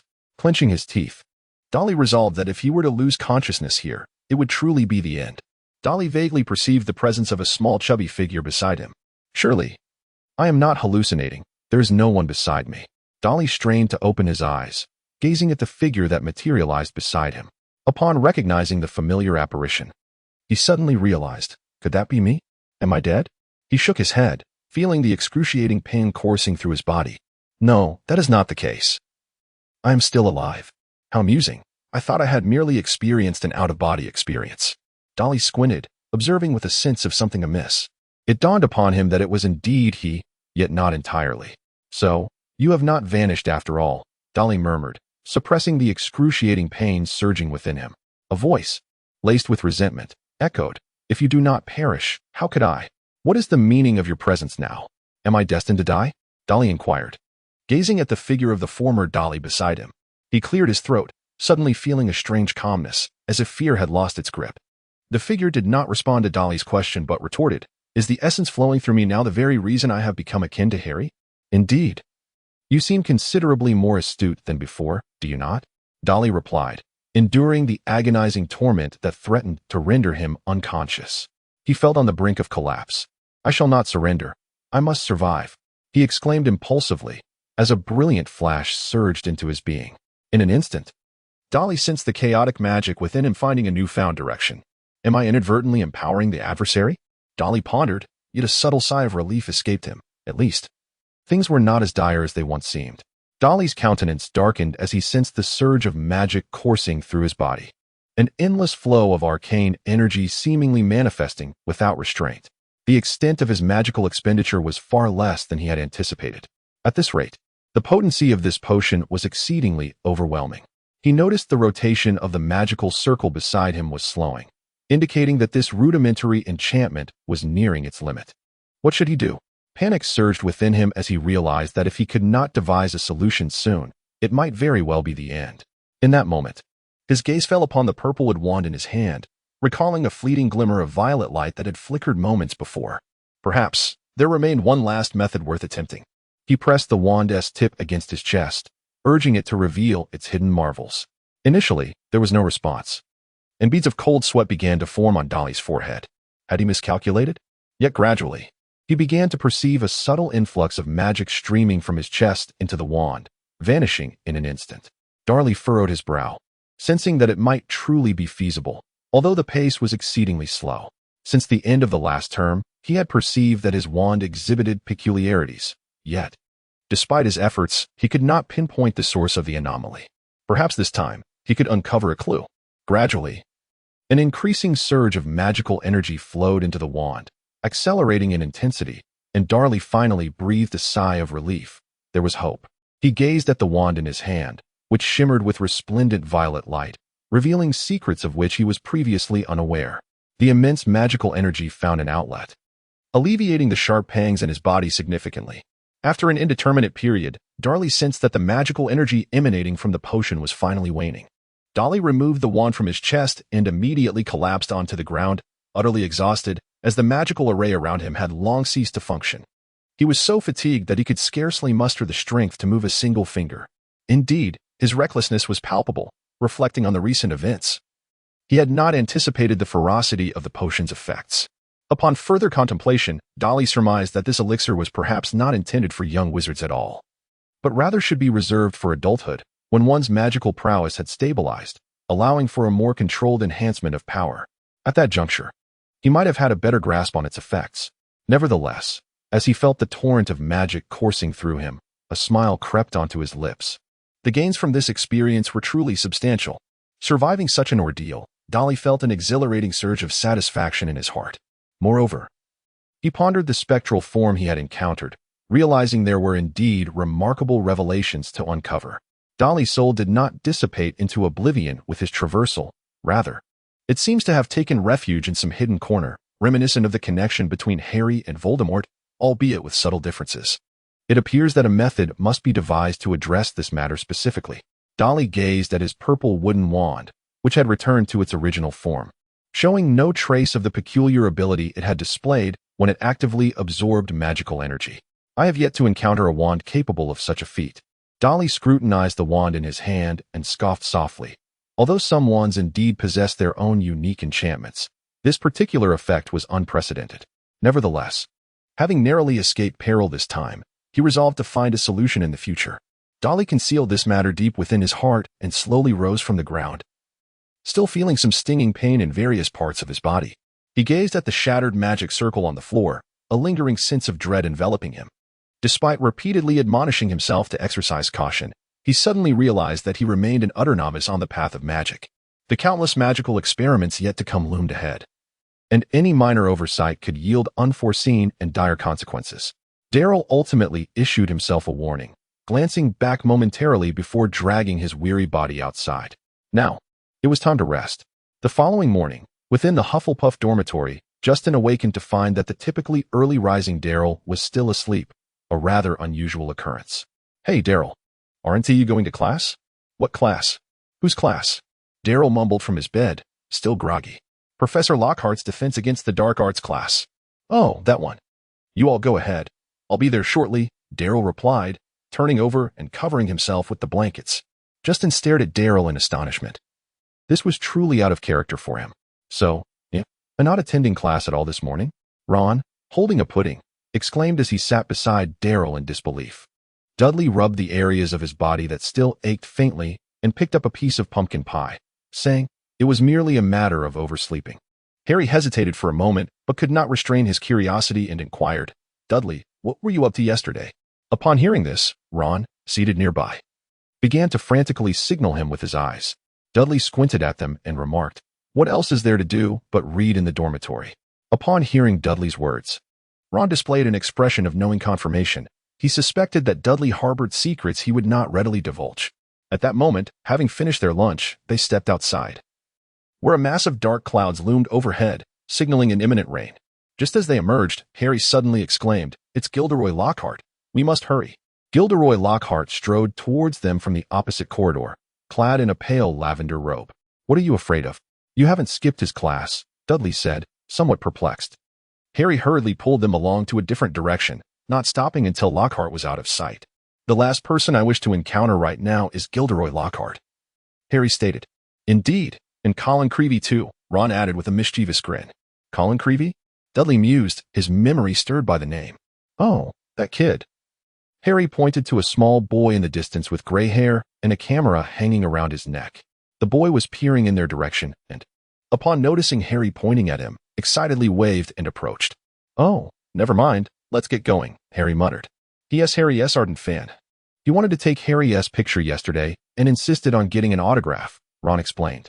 "It's rather disheartening," Harry sighed. "Especially when Lockhart spotted me and lectured me on the importance of being modest. He claimed it was the time for autograph photos. Does he really think everyone wishes to emulate him? However, if you do decide to hand out autographed photos, I'm sure Ginny would love one, Ron suggested. And if Ginny meets Colin, they would undoubtedly form a Harry Potter fan club. Harry anxiously glanced around, cautioning, "You should lower your voice when you say that. We wouldn't want anyone overhearing. Have you forgotten the nasty things Malfoy said yesterday? If you're giving out autographs, don't forget to get one for me." Dudley interjected, only to receive a fierce glare from Harry. In the days that followed, Dudley maintained a low profile, spending his time in the library immersed in his magical studies, save for attending classes. After an incident in the common room where he had used the spell Aguamenti in an attempt to fill a cup with water, only to summon an entire bucketful that drenched him thoroughly, he became more cautious with his use of magic. Dudley realized that he could not harness the surging magic within him in such a short span of time. Thus, he shifted his focus entirely to the study of magical theory. On Saturday, in the cozy common room of Hufflepuff, Dudley contemplatively gazed at the notice before him, which announced the recruitment of new Quidditch players for the Hufflepuff team. He pondered that if the matter of the Chamber of Secrets remained unresolved, this year's Quidditch matches would undoubtedly be in jeopardy. The classmates beside Dudley were animatedly discussing their intentions to participate in the selection competition, although most of them were merely preparing to join in the excitement. Dudley pondered for a moment before heading towards the dormitory. Hadn't Cruick Mountain just been there? "Hey, Dudley, are you attending the selection competition this afternoon?" Ernie Macmillan called out to Dudley's retreating figure. Dudley waved his hand at them. "What does this mean?" Ernie asked Justin beside him, puzzled. "Does it signify he has no intention of going?" Justin replied hesitantly. Ernie shook his head, expressing his regret. "That would be a great pity, as Dudley has consistently been the best flyer in our grade this year. If he were to participate, he would undoubtedly be selected." Dudley entered the dormitory, where Crookshanks had just finished lunch and was reclining comfortably in his basket, perhaps enjoying a life of such luxury that the fat on his belly had noticeably increased. "Crookshanks," Dudley said while picking him up, "I have a favor to ask of you. You are acquainted with Ginny Weasley, aren't you?" Crookshanks stared at him with his large yellow eyes, showing no sign of recognition. "I need you to find a black diary in Ginny's bedroom. It bears no writing and might be kept close to her. Please seize an opportunity tonight to retrieve it." Crookshanks continued to gaze at him, unresponsive, though there seemed to be a subtle shift in his expression. Dudley hastily added, "That diary is no ordinary object. It conceals a malevolent magic. I must acquire it and do my utmost to destroy it, as it would be beneficial for Ginny." Crookshanks continued to stare at it, seemingly devoid of any reaction. Dudley gazed at it with suspicion. Could it be that my explanation was excessively convoluted? That shouldn't be the case, after all. It had managed to pilfer the incantations that Neville had meticulously inscribed on paper and deliver them to Sirius. This should not be too difficult to comprehend, right? "If you understood, give a call," he said tentatively. Meow? Well, it truly comprehended, and Dudley stared at it in disbelief. "Remember, it's the Black Diary. This matter is of utmost importance." Crookshanks regarded him with a perplexing expression, from which Dudley distinctly discerned two words: disdain. "For the time being, let Hermione take care of you," Dudley said, gently ruffling its fur. In the afternoon, Dudley did not attend the Quidditch selection trials. Instead, he retreated into the room of requirement, where there remained an abundance of items to organize. The following morning at the dining hall, Dudley learned from Harry about the altercation that had erupted the previous day at the Quidditch pitch. In essence, Draco Malfoy had also joined the school team, and his father, Lucius, had sponsored 7 of the latest Nimbus 2001 brooms. A dispute arose regarding the training grounds, culminating in Malfoy hurling an insult at Hermione, calling her a filthy mudblood, a term both foul and derogatory. Upon hearing this, Ron retaliated with magic, reportedly causing Malfoy to expel a slimy slug from his mouth on the spot. Upon hearing this, Dudley realized that the absence of the house elves, who typically caused havoc, was the reason Ron's wand had remained unbroken. He had not been struck by his own spell, but rather had successfully hit Malfoy. This incident nearly ignited a brawl between the two houses, but fortunately it was intercepted by the passing Gilderoy Lockhart. "It seems Lockhart has some use after all," Dudley remarked with a chuckle. "You really shouldn't speak of Professor Lockhart in such a manner," Hermione said, her cheeks slightly flushed. "He helped Ron." "Helping Ron by punishing him with detention?" Harry pointed out sternly. Hermione's eyes sparkled with thought. "Just imagine what would have happened if Ron had fallen into Professor Snape's hands." "All right," Harry shrugged. "You have a point there." After they departed, Dudley sat alone, reflecting on Harry's earlier words. He gradually began to comprehend that his very existence, and the close bond he shared with Harry and the others, was altering the future with every action he took, and that countless events would continue to change. What might the future hold? Before he knew it, October had arrived, bringing a damp chill that permeated the grounds and infiltrated the entire castle. A sudden outbreak of cold swept through the staff and students, leaving Madame Pomfrey in a flurry of activity. Her invigorating potion had immediate effects, yet those who consumed it found their ears smoking for several hours. Ginny Weasley had been feeling rather unwell lately, and under Percy S.'s insistence, she took some of the invigorating potion, causing steam to billow from her vibrant hair as if it were on fire. Dudley, too, felt a twinge of frustration. He believed his intelligence had genuinely diminished. Entrusting such an important task to a cat was undeniably foolish, even if it was an exceptionally clever feline. Dudley, could you please keep your foolish cat away from the Gryffindor common room? Ron angrily accused, one hand clutching the pocket containing Scabbers, who had been trailing him incessantly, seemingly intent on devouring the rat. Dudley was equally troubled. He had previously cautioned Cruikshank against provoking Banfan, genuinely fearing that Banfan might, in a fit of rage, bring about his demise. Banfan, transformed from the diminutive Peter, though timid, could not be entirely dismissed as a threat. Nevertheless, Cruikshank remained obstinate. At the moment Dudley expressed his concerns, Cruikshank merely regarded him with disdainful eyes, seizing every opportunity to trouble Banfan. Am I to find a rope to tether him?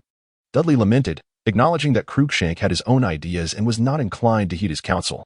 Cruikshank had once brought forth a black diary, filled with Ginny's adoration for Harry. However, after merely perusing the opening lines, he instructed Cruikshank to return it. He had no desire to invade another's privacy, despite the possibility that she might have completely forgotten about the lost diary. Consequently, Dudley resolved to take matters into his own hands. Rain had persisted for several consecutive days, with bullets of raindrops drumming relentlessly against the window panes. The lake's waters had risen, transforming the flower beds into a quagmire. Derry ventured out into the pouring rain to visit Hagrid, only to discover that the pumpkins in his garden had swollen to the size of tents under the nourishing downpour. Have you cast an engorgement charm, Hagrid? Derry inquired, peering through the window at the enormous pumpkins. Hagrid chuckled heartily and replied, Oh, you all say that. I'm speaking of Ginny and Hermione. Ginny often comes by, as if searching for something.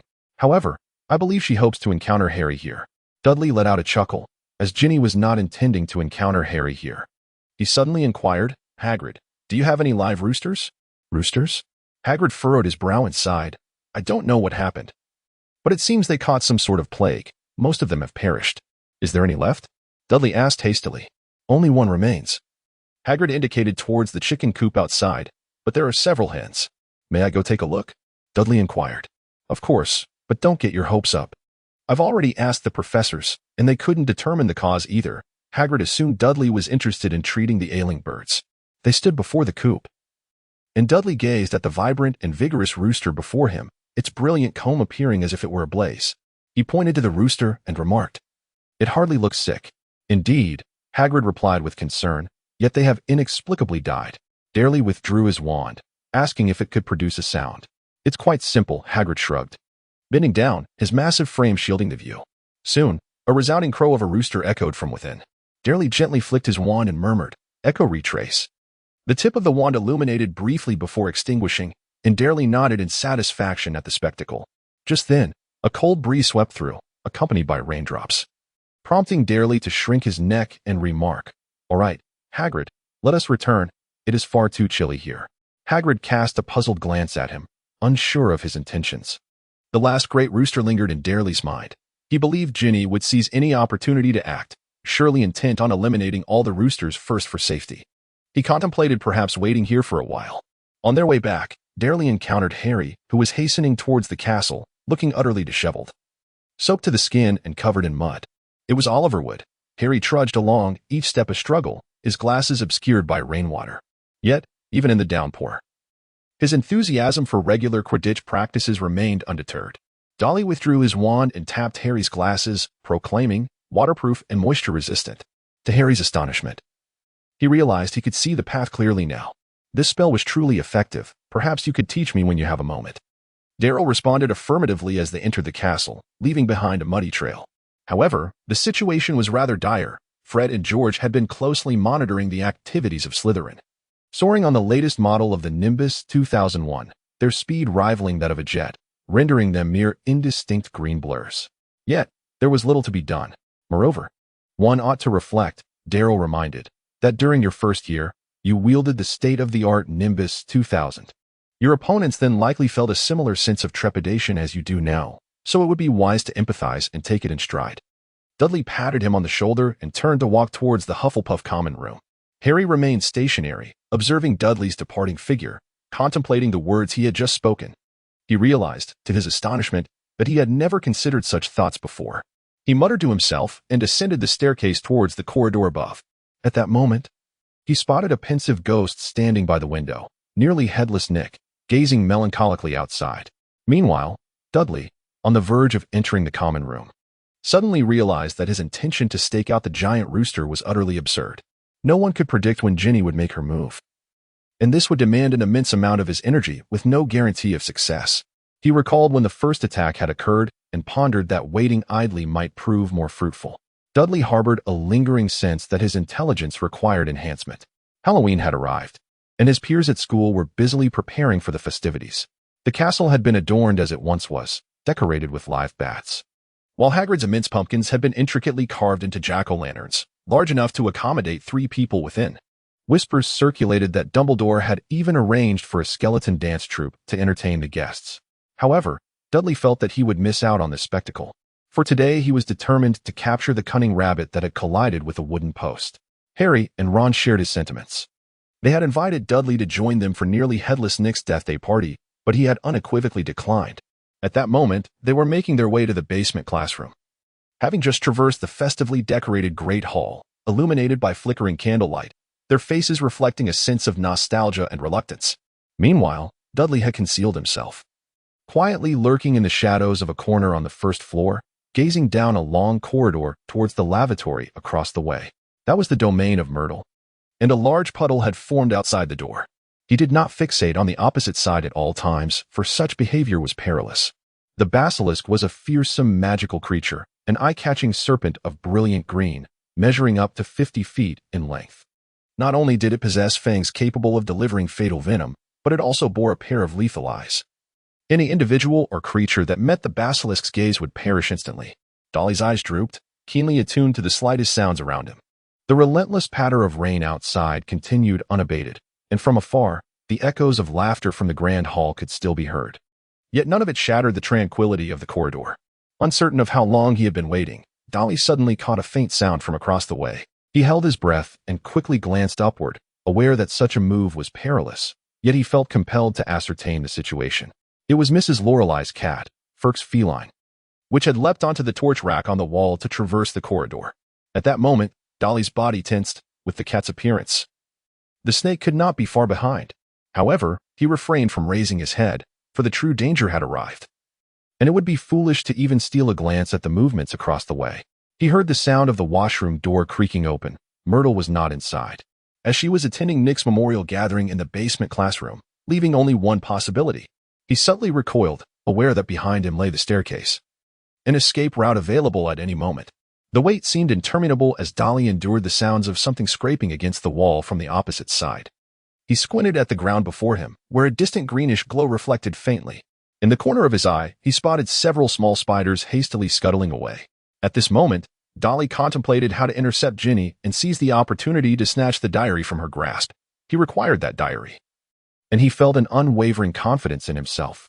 Just then, perhaps a trick of the light, Dolly sensed the surrounding greenish glow intensifying, and the scraping noise on the ground was gradually growing louder. Could it be? Darley, caught off guard, swiftly raised his wand, producing a resounding crow of a rooster that echoed through the corridor. At that moment, a pained shriek reverberated from just above him. A serpentine figure, glistening in emerald green, slithered past him before retreating into the distance. The crowing of the rooster, a natural adversary of the serpent, instilled such fear that wherever the rooster's call resonated, the serpent would hastily flee. Dolly was taken aback by the sudden appearance of the robust serpent, a cold sweat breaking out across his brow.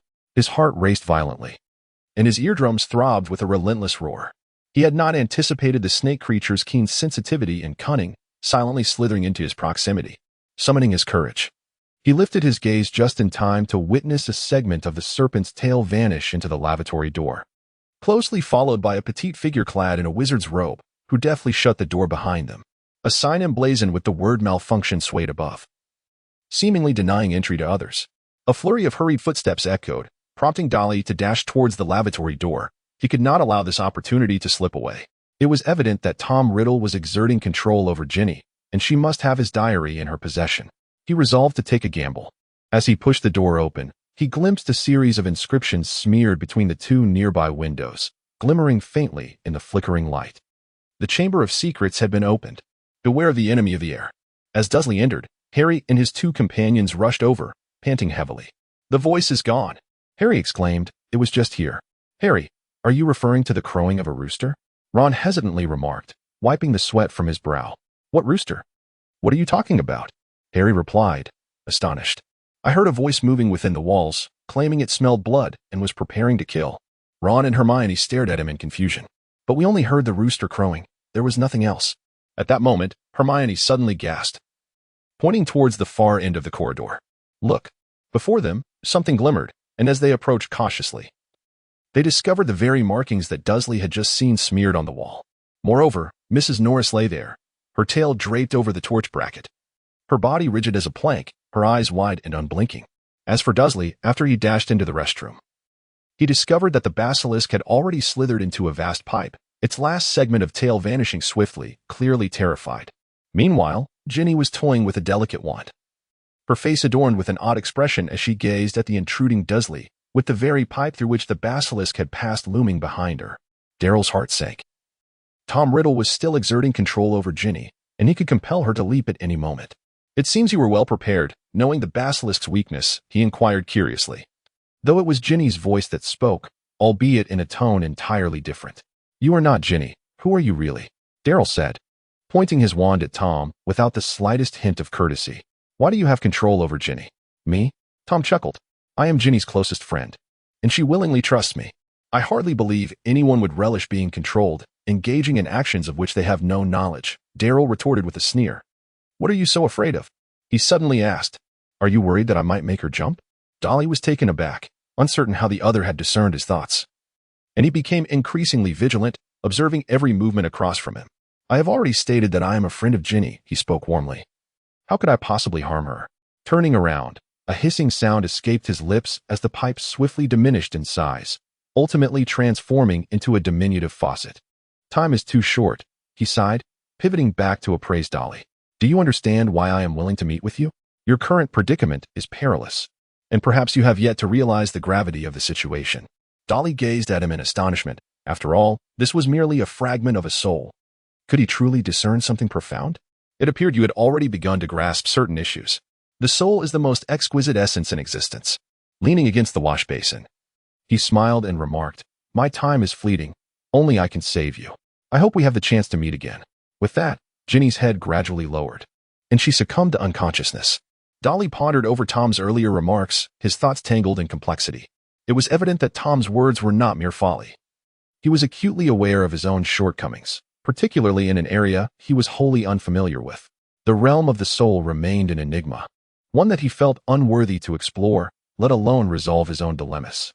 Furthermore, another concern loomed as he gazed at the wand in his hand, which presented a significant predicament of its own.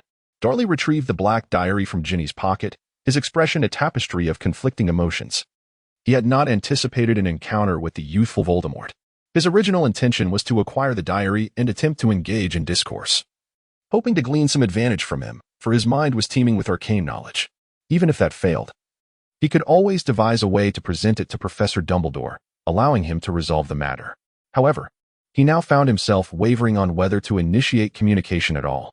Frankly, the young Voldemort was formidable, adept in the art of persuasion and manipulation. Should he approach with a stance of skepticism, the dialogue would yield little value. Yet, if he did not, Voldemort might perceive him as desperate for assistance, and Dudley feared he would be ensnared by Voldemort's cunning. Just then, a low rumble of commotion echoed from outside, reminiscent of distant thunder, heralding the conclusion of the banquet. Dudley tucked the diary into his pocket, attuning himself to the sounds outside. The echo of hundreds of footsteps ascending the staircase resonated, accompanied by the cheerful banner of people who had just indulged in a satisfying meal. He found himself trapped within. Dudley hoped that the malfunction sign on the door would deter anyone from entering. The thought of someone discovering him alongside the unconscious Ginny in the ladies' restroom was simply too dreadful to contemplate. At that moment, a piercing scream from outside shattered the tension. You killed my cat. I will kill you. I want ferret. A deep voice interrupted the cacophony of shrieks. It was Dumbledore, who, along with the other professors, had arrived on the scene. Who are you? A ghostly voice suddenly emerged from behind Dudley, startling him and causing his heart to leap in fear. He collapsed to the ground, splashing water everywhere. Flipping over, he pointed his wand at the source of the voice. Before him floated a ghost. Her head tilted as she regarded Dudley with an air of melancholy. Her face, the most sorrowful he had ever seen, was partially obscured by her long, flowing hair and pearl-colored spectacles. This is the girl's lavatory, she stated, scrutinizing Dudley with suspicion. You are not a girl. What are you doing here? Oh, I know. Dudley stammered. I just came to see. It's so beautiful here. He surveyed the dim and oppressive space. Beneath a large, stained mirror, cracked and marred, stood a row of stone sinks with peeling surfaces. The floor was damp. The wooden doors of the stalls bore scratches and chipped paint, and one door hung precariously from a detached hinge. This place had little claim to beauty. Dudley wished he could slap himself for even suggesting it. Perhaps due to the angle, the ghost had yet to notice the unconscious Ginny. Dudley could only hope that the people outside would leave soon. Otherwise, if moaning Myrtle started shrieking, it would indeed be a calamity. Yet, as fate would have it, the more one wishes to avoid a circumstance, the more likely it is to occur.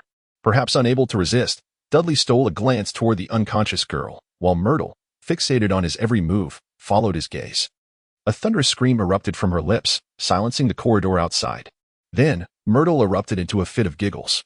A girl has died. A girl has died. You killed her. Dolly gazed silently at the Myrtle, who was laughing and shouting in the air. If the people outside could not hear the commotion within, they must surely be deaf. Sometimes, the unfolding of events is truly remarkable, Dolly reflected in his heart.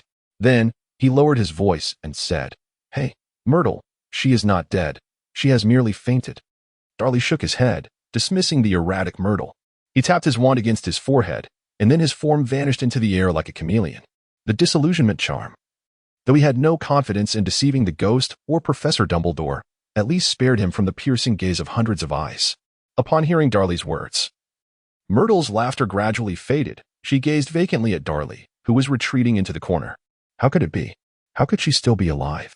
Suddenly, she was overcome with sorrow, tears like pearls cascading down her cheeks, disappearing into the air. If she had died, someone would have come to keep her company. Why had she not perished? At that moment, the door to the restroom burst open, and a throng of people surged in, led by the serious-faced Professor Dumbledore. One in hand, he immediately spotted Ginny, unconscious by the edge of the pool, and hurried over to assess her condition, finally exhaling in relief. He announced loudly, This girl is not dead. She has merely fainted. Minerva, it would be best for you to take Miss Weasley to Madame Pomfrey at once. She requires immediate treatment. Professor McGonagall swiftly scooped up Ginny and made her way outside. How could it be Ginny? Ron exclaimed in astonishment, squeezed among the crowd. He attempted to push forward to check on his sister, but was firmly restrained by Filch, who still believed Harry was responsible for the death of his cat, and that Ron and Hermione were his accomplices. Myrtle, did you see anyone here? Dumbledore scanned the surroundings with his piercing blue eyes, seemingly possessing some magical quality. Yet he found nothing. He then turned his attention to the disoriented Myrtle, who was floating in midair. Meanwhile, Darley had seized the opportunity of their arrival to hide in a stall. This was all he could do, leaving the rest to fate. Myrtle ceased her weeping, tilting her head in astonishment as she noticed the multitude gazing at her. Soon, her demeanor shifted to excitement as she exclaimed dramatically, I had realized. In the basement. Peeves tormented me so mercilessly that I came here intending to end it all. But then, of course, I remembered I was already dead. And I discovered a girl lying here. Her face flushed, and I thought she too had died, which would mean I'd have someone to keep me company. Did you not notice anyone else? Dumbledore reminded her. I heard you say you killed her. Who is this you? It has always been just me. No one wishes to seek me out or play with me, she suddenly lamented, her voice tinged with sadness. They all bully me, even in death. They do not spare me. I know you often speak of me behind my back. She sobbed in despair, turned away, and darted into the toilet, splashing water everywhere. drenching them in the process. Dudley stared in astonishment at the performance of Moaning Myrtle, convinced that she was undoubtedly performing for his benefit. As for her intentions, much like she had articulated, Dudley felt an unsettling premonition that his future might be haunted by some sorrowful specter. How terrifying! Dumbledore paused momentarily, surveying the surroundings once more before finally stating, "In that case, let us depart, Prefect. Please escort your fellow students back to the dormitory." Following a cacophony of noise, most students had already returned to their quarters, leaving only Filch, who obstinately clung to Harry and the others, glaring at Harry with malevolent intensity. Convinced that he was responsible for the demise of his cat and determined to make him pay the price. At that moment, Snape stepped forward, approaching Dumbledore and whispering, "She is lying." Dumbledore nodded subtly, indicating his awareness, and turned to exit. "Follow me, Filch," he instructed, "and you as well, Mr. Potter, Mr. Weasley, Miss Granger." Lockhart interjected enthusiastically, "My office is the closest, Headmaster, just upstairs. Shall we?" "Thank you, Gilderoy," Dumbledore replied. Meanwhile, Dudley, concealed within the toilet stall, suddenly felt a chill. Initially, he attributed it to his earlier act of lying on the damp floor, yet upon touching his neck, he sensed something amiss. Curiously, he turned his head and saw Moaning Myrtle peering from the adjacent stall, her face alight with a smile as she blew icy breath toward his neck. Although she could not see Dudley, she was acutely aware of his presence. One cannot fathom the sensation of encountering such a scene unexpectedly. Dudley recoiled sharply, colliding with the stall door, producing a resounding thud as the broken hinge creaked ominously. He felt as though a million wild thoughts were galloping within him. What on earth did she intend? The sound echoed so loudly in the otherwise tranquil restroom that it was impossible for anyone to overlook it. Dumbledore had already stepped partway outside, but upon hearing that noise, he immediately halted. Dudley found himself at a loss for words. He had initially believed he could deftly evade Dumbledore and the others. As he heard the footsteps approaching ever closer, he decided to release the enchantment binding him. Since evasion was no longer an option, he might as well embrace the situation and ponder his forthcoming explanations. Dumbledore swung open the door with one hand while brandishing his wand with the other, his brow furrowed as he regarded the disheveled Dudley, who was drenched and clad in crumpled attire.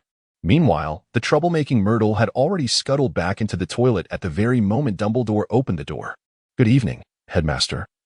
Dudley awkwardly greeted. "I believe I can elucidate this entire situation." Dumbledore cast an inquisitive glance at Dudley, and under the penetrating gaze of his bright blue eyes, Dudley felt as though his very soul was laid bare. He instinctively lowered his head to avoid Dumbledore's scrutiny. As Dudley emerged alongside Dumbledore, Harry and his friends stood agape in astonishment, utterly taken aback by Dudley's sudden appearance from within. It was indeed a remarkable sight. Who would have thought there would be such an unexpected turn of events? Snape remarked with his characteristic acerbity, observing Dudley's disheveled state, a smirk curling at the corners of his mouth. On their way to Lockhart's office, Harry and the others scrutinized Dudley intently, while Filch appeared somewhat bewildered by the unfolding circumstances. Upon their silent entrance into the dimly lit confines of Lockhart's office, a sudden commotion erupted on the walls, where several photographs of Lockhart showed him frantically seeking refuge, complete with curlers adorning his hair. At that moment, the genuine Lockhart ignited a candle and retreated to the back. As Dumbledore placed Mrs. Norris upon the table, "Please, take a seat, you two, Dudley. We shall discuss matters shortly," Dumbledore stated, observing Dudley's slight tremor, before gently tapping him with his wand. "This is my oversight." Dudley immediately felt a comforting warmth enveloping him, as his once-soaked clothing had now dried completely. Dudley and his companions exchanged glances and procured a few chairs to settle down.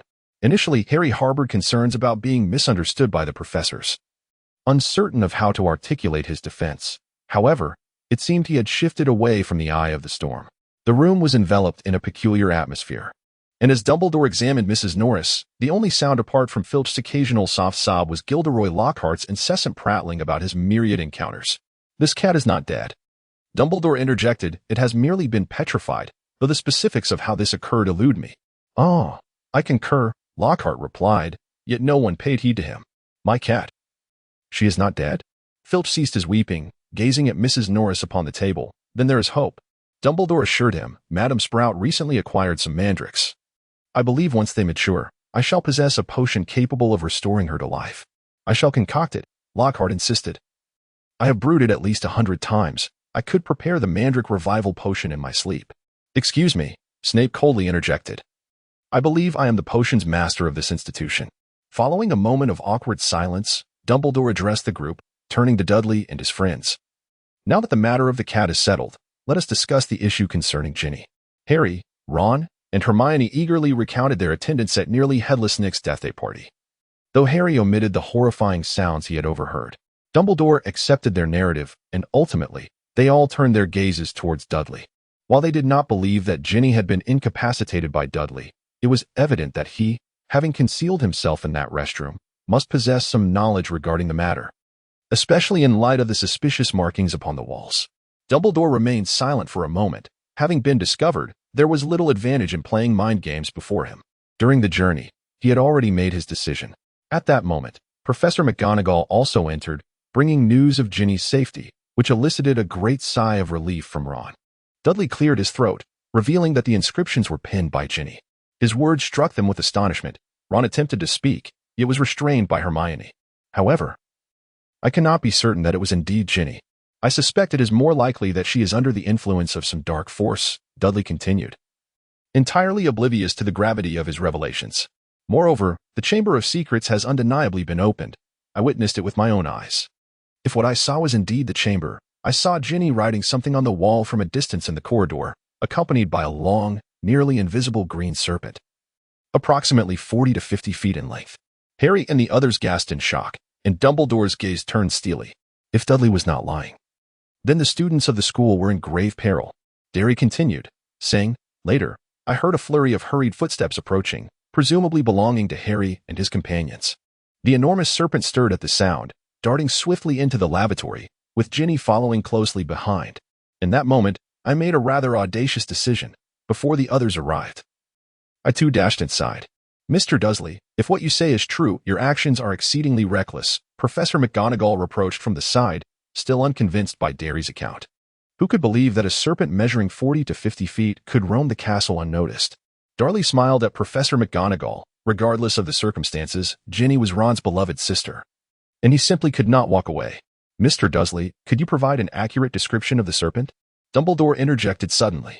Darley reminisced, stating that the lighting was dim and distant at the time. The snake was facing away from him, making it difficult to see clearly. However, he distinctly remembered a crest resembling a comb atop the serpent's head. Dumbledore and Snape exchanged a glance, gently exhaling as they recalled the Chamber of Secrets. Given their extensive knowledge, it was effortless for them to surmise the presence of some terrifying creature. Upon entering, I noticed a large hole in the center of the washroom's pool, through which the enormous serpent had slithered, and the aperture was rapidly diminishing. At that moment, Ginny emitted a peculiar hissing sound, and inexplicably, she suddenly collapsed. Did she not notice you? Professor McGonagall could not help but inquire, just as Dudley was about to respond. Snape interjected. Perhaps I could elucidate this matter, he said ominously, his words laced with a gradual malice. Mr. Dudley has long since mastered a certain method of evasion, recklessly flouting the school rules, often wandering aimlessly through the castle at night. Is that not so? Furthermore, he continued, could you elucidate why it was that you chose to conceal yourself when we all entered, Mr. Dudley? Dudley paid him no heed. This question proved difficult to answer. At that moment, I had discovered an object emitting an obscure magical aura in Ginny's pocket. As I previously mentioned, Ginny was behaving strangely, leading me to suspect that she was under the influence of this item. He produced Voldemort's diary and placed it upon the table. Dumbledore picked it up, his gaze descending from his long, hooked nose, fixating on the black diary. Upon opening it, he found the first page inscribed with a name written in indistinct ink, Tom Riddle. Dumbledore regarded this name with a hint of surprise, gently caressing the diary as he fell into deep contemplation. The room descended into a prolonged silence, with no one daring to utter a sound. All eyes fixated on the pensive Dumbledore, awaiting his elucidation. Albus, have you made any discoveries? Professor McGonagall finally inquired. Dumbledore emerged from his reverie. My apologies. In my old age, seeing familiar things often evokes memories. He addressed them. This diary belongs to Tom Riddle. Though few are aware that Voldemort was once known as Tom Riddle. 50 years ago, I taught him personally at Hogwarts. After leaving school, he vanished, wandering the world, sinking deeper into the mire of dark magic, associating with nefarious individuals in the wizarding realm. After numerous perilous transformations, he re-emerged as Voldemort, almost unrecognizable. Scarcely anyone could connect Voldemort with the clever, handsome young student who once studied here. But how did Voldemort's belongings come to be in Ginny's possession? Professor McGonagall inquired. That question should be directed towards our Miss Weasley, Dumbledore replied, casting a glance at Dudley. I can discern that powerful enchantments are affixed to this item. Though the specifics elude me, it is evidently a perilous magical object, replete with the essence of dark magic. Is this the reason our Mr. Dudley sought to claim this dangerous artifact for himself? Snape interjected, a flicker of a sinister smile crossing his gaunt face. Does he wish to study it? Severus. Dumbledore gently admonished, gifted students often possess an insatiable curiosity for knowledge yet to be grasped. They are more independent in thought. Yet they frequently remain oblivious to the inherent dangers, which is why they require our guidance. In most cases, this is forgivable. Snape huffed in discontent, lapsing into silence. Dudley understood that this was a message from Dumbledore directed at him, signifying that he had ceased to pursue the matter of his secret of concealment. Naturally, this also implied that he might have unwittingly entered Dumbledore's watchful gaze. It is essential to recognize that the person he once was differs significantly from the individual he has become. Do you have anything further to add? Dumbledore inquired, casting his gaze upon them. Dudley and Harry simultaneously shook their heads. You may leave now. It would be wise to rest early, Dumbledore advised them. As they prepared to exit, he turned to Dudley and added, I am already aware of Miss Bristow's situation. I have spoken with her. And I believe you ought to be informed. Dudley responded and stepped out, while Harry and the others hastened ahead, with him leisurely trailing behind. Do you think I should mention the voices I heard? Harry whispered. It's best not to, Ron replied without hesitation, since the matter seems temporarily resolved. Let us refrain from bringing it up. You must understand, hearing sounds that others cannot is not a good omen, even in the wizarding world. Can I tell Dudley then? Harry inquired further. Ron hesitated for a moment. It's probably best not to. Having one more person in the know offers no advantage. Especially since we still don't understand how Ginny became involved, he sighed. Everything about this is so peculiar, Harry remarked. I wonder why she carved those words into the wall, and what the opening of the Chamber of Secrets signifies. Was it the giant snake Dudley mentioned that petrified Moaning Myrtle? I've always suspected Dudley was hiding something from us, Ron said, glancing back as they distanced themselves from Dudley. He lowered his voice further. You know, we invited him to Nick's Death Day party, and he refused to attend. Yet he just happened to encounter all this alone while hiding in the restroom. That's truly suspicious. Are you suggesting Dudley has more to say? Hermione also lowered her voice. Without a doubt, Ron asserted. Look, even Harry has things left unspoken. We shouldn't expect less from Dudley, who has been so secretive. Ron's observations of Dudley were indeed astute, while Dudley remained oblivious to their hushed discussions, lost in thought about the day's events. 16-year-old Tom Riddle surely never anticipated falling into Dumbledore's hands, considering he had been meticulously evading Professor Dumbledore. Upon realizing the basilisk had not killed Dudley, an unexpected turn of events, he immediately began to scheme. He understood that once discovered, Ginny would inevitably crack under pressure and be linked to that diary, unless he could manipulate her into entering the Chamber of Secrets. However, that would mean leaving the diary behind forever, which he wished to avoid. Thus, he revealed himself to Dudley, believing that even if Dudley acquired the diary, he could continue to influence him. He was confident in his abilities. Yet no one could have foreseen the subsequent events. Everything stemmed from Moaning Myrtle. He had controlled the basilisk to kill that student, only to be inadvertently avenged decades later, leading to his capture by Dumbledore. If he had known this would occur, what would he have thought? Upon returning to the dormitory, Dudley was asleep when he faintly heard someone calling his name. He opened his eyes to a pitch-black room and, as he adjusted, recognized who was calling him. Dobby? Dudley asked. The house elf stared at him with eyes as round as tennis balls, scrutinizing Dudley in the darkness. It is I, sir, he said softly. Dobby wished to see you. Dobby thought you were well prepared and that he need not worry about the matter, yet the attack still transpired. He paused, seemingly stifling a sob, and then sorrowfully continued. Harry Potter has always been in danger. This is all Dobby's fault. Upon learning this news, Dobby had no choice but to punish himself by pinching his ears in the oven for failing to prevent Harry Potter's return to Hogwarts. Dudley observed the bandage wrapped around Dobby's ears and, perplexed, inquired, This incident occurred not long ago, and you were already aware of it? Sir. Even house elves possess their own lives, Dobby replied with a sorrowful smile. In the kitchens of Hogwarts, I have friends who informed Dobby as soon as the events transpired. Oh, that explains it.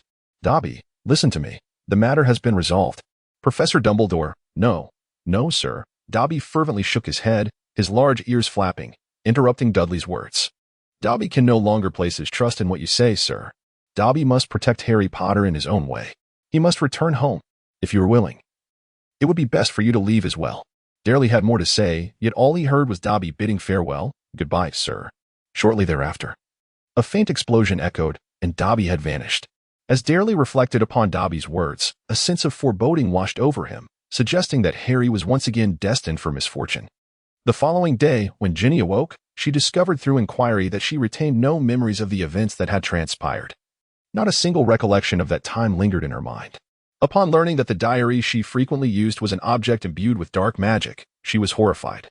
This diary had been unearthed from the pile of her old books, and she had assumed it was merely forgotten by someone who had tucked it away. The incident involving her assault left her in a state of bewilderment throughout the day, although Professor Dumbledore had no intention of punishing her. Percy believed she was ill again and insisted on administering yet another invigorating potion, leaving her cheeks flushed throughout the day. For several consecutive days, the students spoke of little else but the attack on Madame Malkin, oblivious to the subsequent events that unfolded. However, everyone had witnessed Ginny collapse in the restroom, which led to frequent inquiries about what had transpired, causing her considerable annoyance and exacerbating her already fragile mental state. Only when the Weasley twins, Fred and George, proclaimed that anyone who dared to harass their sister would face the wrath of the two brothers did the inquiries begin to diminish. Meanwhile, Filch had learned to be more astute, avoiding the scene of the incident whenever possible.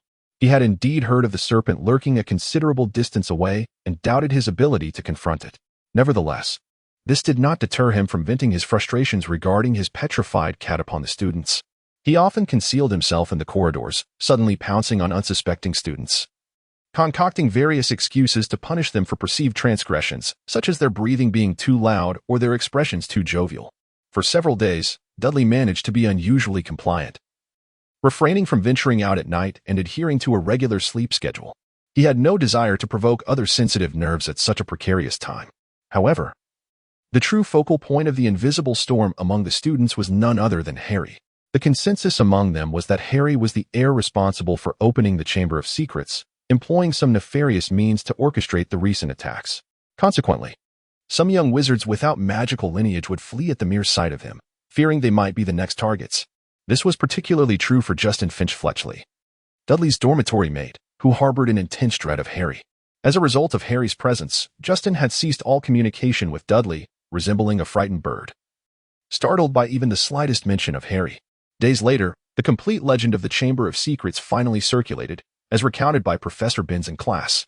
Indeed, Hogwarts was established a millennium ago by the foremost illustrious witches and wizards of the time, with the 4 houses named in their honor: Godric Gryffindor, Helga Hufflepuff, Rowena Ravenclaw, and Salazar Slytherin.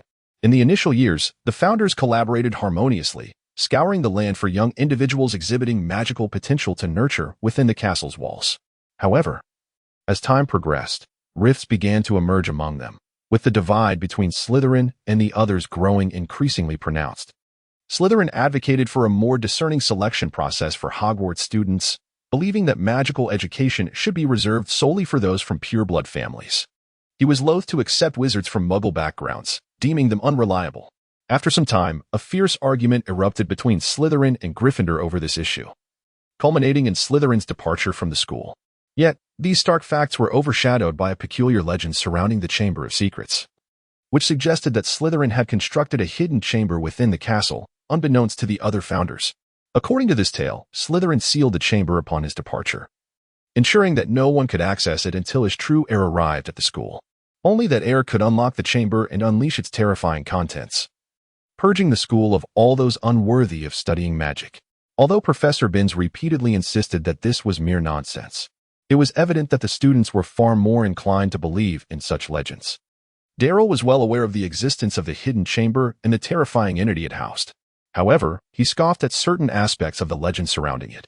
According to the rumors, it was a tool left by Slytherin for his heir to cleanse the school.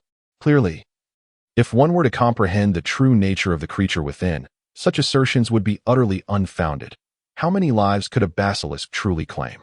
Especially in Hogwarts, where a cadre of the most formidable wizards resided. Each headmaster of Hogwarts was a paragon of wizardry, capable of vanquishing a basilisk with relative ease. Thus, the notion that the basilisk was intended for the school's purification was far-fetched. It was likely that Slytherin had a different purpose in mind for the creature, though Darryl could not fathom what it was. Perhaps only a Parselmouth could unravel that secret. Voldemort, undoubtedly, must have gleaned something from it.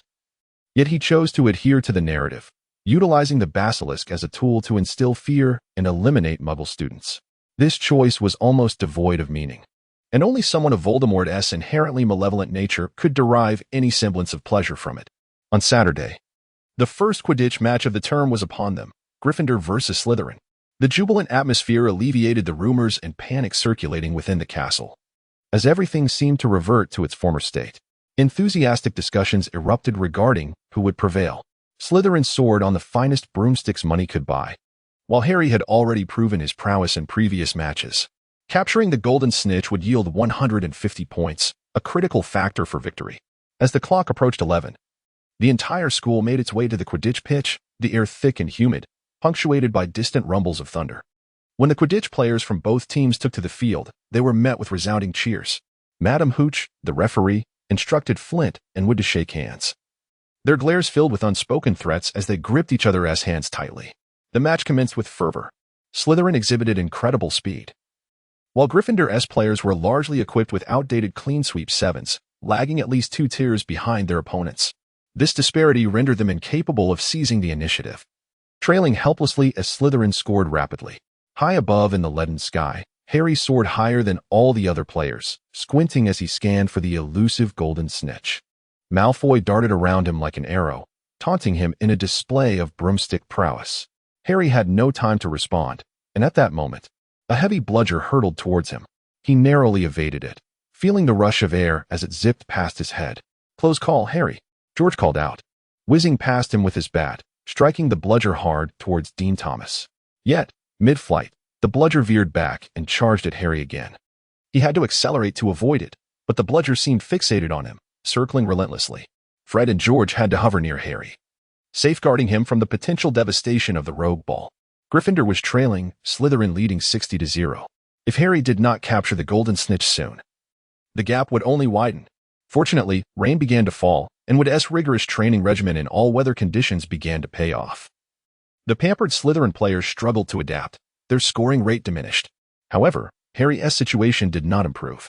The match was momentarily paused, and as Harry descended, the bludger continued its frenzied pursuit. From a distance, Darryl observed this spectacle, convinced that Dobby had truly lost his mind. He searched frantically for the house elf, but it proved difficult, not only due to the weather but also because house elves were adept at remaining hidden from wizardless sight. As the rain intensified, the match resumed, and Harry, alone in the sky, exhibited remarkable agility, twisting, spinning, diving, and soaring in a serpentine pattern. His antics drew laughter from the Slytherin stands, with Malfoy flying close by, mocking him, practicing ballet. "Potter?" Harry shot him an angry glare, but at that moment, he spotted the Golden Snitch, hovering mere inches from Malfoy's left ear. Malfoy, too engrossed in his ridicule, remained oblivious. Just then, the bludger's deafening rush echoed again, and Harry seized the opportunity. He could hesitate no longer. He shot towards Malfoy like a bullet, causing Malfoy to panic and dodge, inadvertently granting Harry the opening he needed to grasp the Golden Snitch. Yet, in that instant of deceleration, the bludger struck him with brutal force, shattering his arm. His right arm dangled limply as he clutched the Golden Snitch in his left hand, forcing him to grip the broom with his legs as he plummeted to the ground, with Madam Hooch's whistle signaling the end of the match. Cheers erupted as the crowd surged towards Harry. Darryl raced ahead, knowing that Harry's arm was broken, but Madame Pomfrey could mend it in the blink of an eye. He needed to intervene before Lockhart could exacerbate the situation. By the time Darryl reached Harry, he was surrounded by anxious Gryffindor students, and he had to push through the throng. Everyone was concerned for the victorious Harry, while Lockhart strode confidently through the parting crowd. "Oh no, not you." Harry hazily discerned Lockhart's gleaming teeth, echoing in his pained groans. "Don't worry, Harry, I'm about to fix your arm," Lockhart proclaimed loudly. "No." Harry struggled to protest. "Just leave it, please. Thank you." But Lockhart paid him no heed. "Lie still, Harry. It's a simple charm, one I've performed countless times." With great difficulty, Dolly managed to squeeze inside. only to behold Lockhart rolling up the sleeves of his verdant attire as he brandished his wand. Dudley was unable to intervene in time and could only hastily direct his wand towards Harry, invoking the protective charm. In the next moment, Lockhart's spell was unleashed, only to rebound upon himself. Gasps of shock resonated among the onlookers, while Colin Creevey fervently snapped photographs. What on earth was happening? Lockhart blinked in disbelief as he observed his right hand, which held the wand, go limp, causing the wand to tumble to the ground. He attempted to move his arm, but it felt as though encased in a thick, flesh-colored rubber glove, devoid of any strength. Oh, Lockhart glanced at his arm, and the sheer weight of the situation caused him to collapse, the scene before him spinning into darkness. The comical image of Professor Lockhart, stripped of his composure and dignity, would forever be immortalized in Colin's camera. Dudley discreetly withdrew his wand from the crowd, seizing the opportunity while no one was paying attention, and gradually made his way outside, leaving without a trace, concealing both his achievements and his identity. Harry and Professor Lockhart needed to be escorted to Madame Pomfrey, for she was the true expert in healing such matters. Dudley is currently planning to seek out Dobby. His actions are rather excessive, although Dudley is unaware of Dobby's whereabouts. Inquiring at the Hogwarts kitchen is certainly a prudent course of action. Dudley arrived at the entrance of the kitchen, which was located along the same corridor as Hufflepuff. The door was adorned with a large silver tray, upon which sat an enormous pear. A gentle tickle would elicit a delightful laugh as it transformed into a doorknob. However, since his arrival at Hogwarts, Dudley had only visited this place once, and that was due to his tardiness in the room of requirement, which caused him to miss dinner. The scene was indelibly etched in his memory, and he had no desire to return unless absolutely necessary. Dudley pushed open the door, revealing a vast chamber with a high ceiling reminiscent of a grand hall. Piles of gleaming copper pots and flat-bottomed pans were stacked against the stone walls, while a large brick fireplace dominated one side of the room. In the center of the kitchen stood 4 rows of wooden tables, each supported by 4 sturdy legs, adorned with an array of sparkling dishes. At least 100 house elves bustled about the kitchen, and upon noticing Dudley's arrival, most of them gathered around him. They chattered excitedly. "Sir, are you here for a meal? What would you like to eat, steak, pie, or cream cake? We can prepare it for you immediately." A few elves hurried to the fireplace, eager to stoke the flames, their enthusiasm overwhelming Dudley. He felt a twinge of discomfort at their unconditional service, something he had never quite grown accustomed to, neither in the past nor in the future. "I'm sorry, but I'm not planning to eat anything." Dudley had to speak loudly to interrupt their actions, for he knew that soon a plethora of food would be presented before him. "I'm here to find Dobby." "Do you know where he is?" "Dobby is not here, sir," came a high-pitched voice. "Sometimes he only arrives at midnight." "And you are?" Dudley inquired, observing the house elf before him, who was slightly plumper than Dobby. "I am Jim, sir, a friend of Dobby." "Oh, very well, Jim. If he comes here today, please inform Dobby that Darius Dudley is looking for him. There are matters to discuss, and he knows where to find me." "Certainly, sir," Jim replied with a bow. "Do you require anything else?" No thank you." Dudley waved his hand dismissively. "I shall take my leave now." As he prepared to exit, the little elves gathered around once more, offering him an assortment of pastries and pies, while bowing and curtsying behind him, bidding him farewell. Dudley observed the scene before him, and it became evident why Hermione fervently advocated for the liberation of house elves. It was indeed a grotesque state of existence. Witnessing these beings, endowed with intelligence and emotions yet living as mere slaves, left him with an unsettling discomfort. That evening, Dobby did not seek out Dudley, suggesting he did not venture to the kitchens of Hogwarts. However, the following day, Harry came to visit him, accompanied by Ron and Hermione, in an empty classroom. "Dobby visited me yesterday," Harry began. "He orchestrated the events of the previous day's match, intending to drive me away from Hogwarts to safeguard me from the lurking dangers." Ron and Hermione stared at him in astonishment. "But isn't he a servant of the Malfoys?" Ron queried, somewhat perplexed. "Precisely," Harry replied, his emotions running high. "Dobby shared numerous insights with me last night, and I only now grasp their significance. He mentioned that the Chamber of Secrets had been opened before, and it is on the verge of being opened again. He indicated that a conspiracy is afoot. Just consider it. Where else could Dobby overhear such nefarious plans? Are you suggesting Lucius Malfoy?" Hermione immediately connected the dots. "Indeed," Harry exclaimed, striking his palm with a fist. "Do you recall the altercation between Mr. Weasley and Lucius at the bookstore?" "I remember it vividly. My father gave Lucius quite a thrashing," Ron replied. According to Dudley, the diary in Ginny's possession was the key to unlocking the chamber. Harry paced the classroom, his excitement palpable. That diary, infused with dark magic, must have been slipped in by Lucius during that encounter. Then why didn't Lucius simply hand it to Draco? Wouldn't it be more advantageous for his son to open the chamber?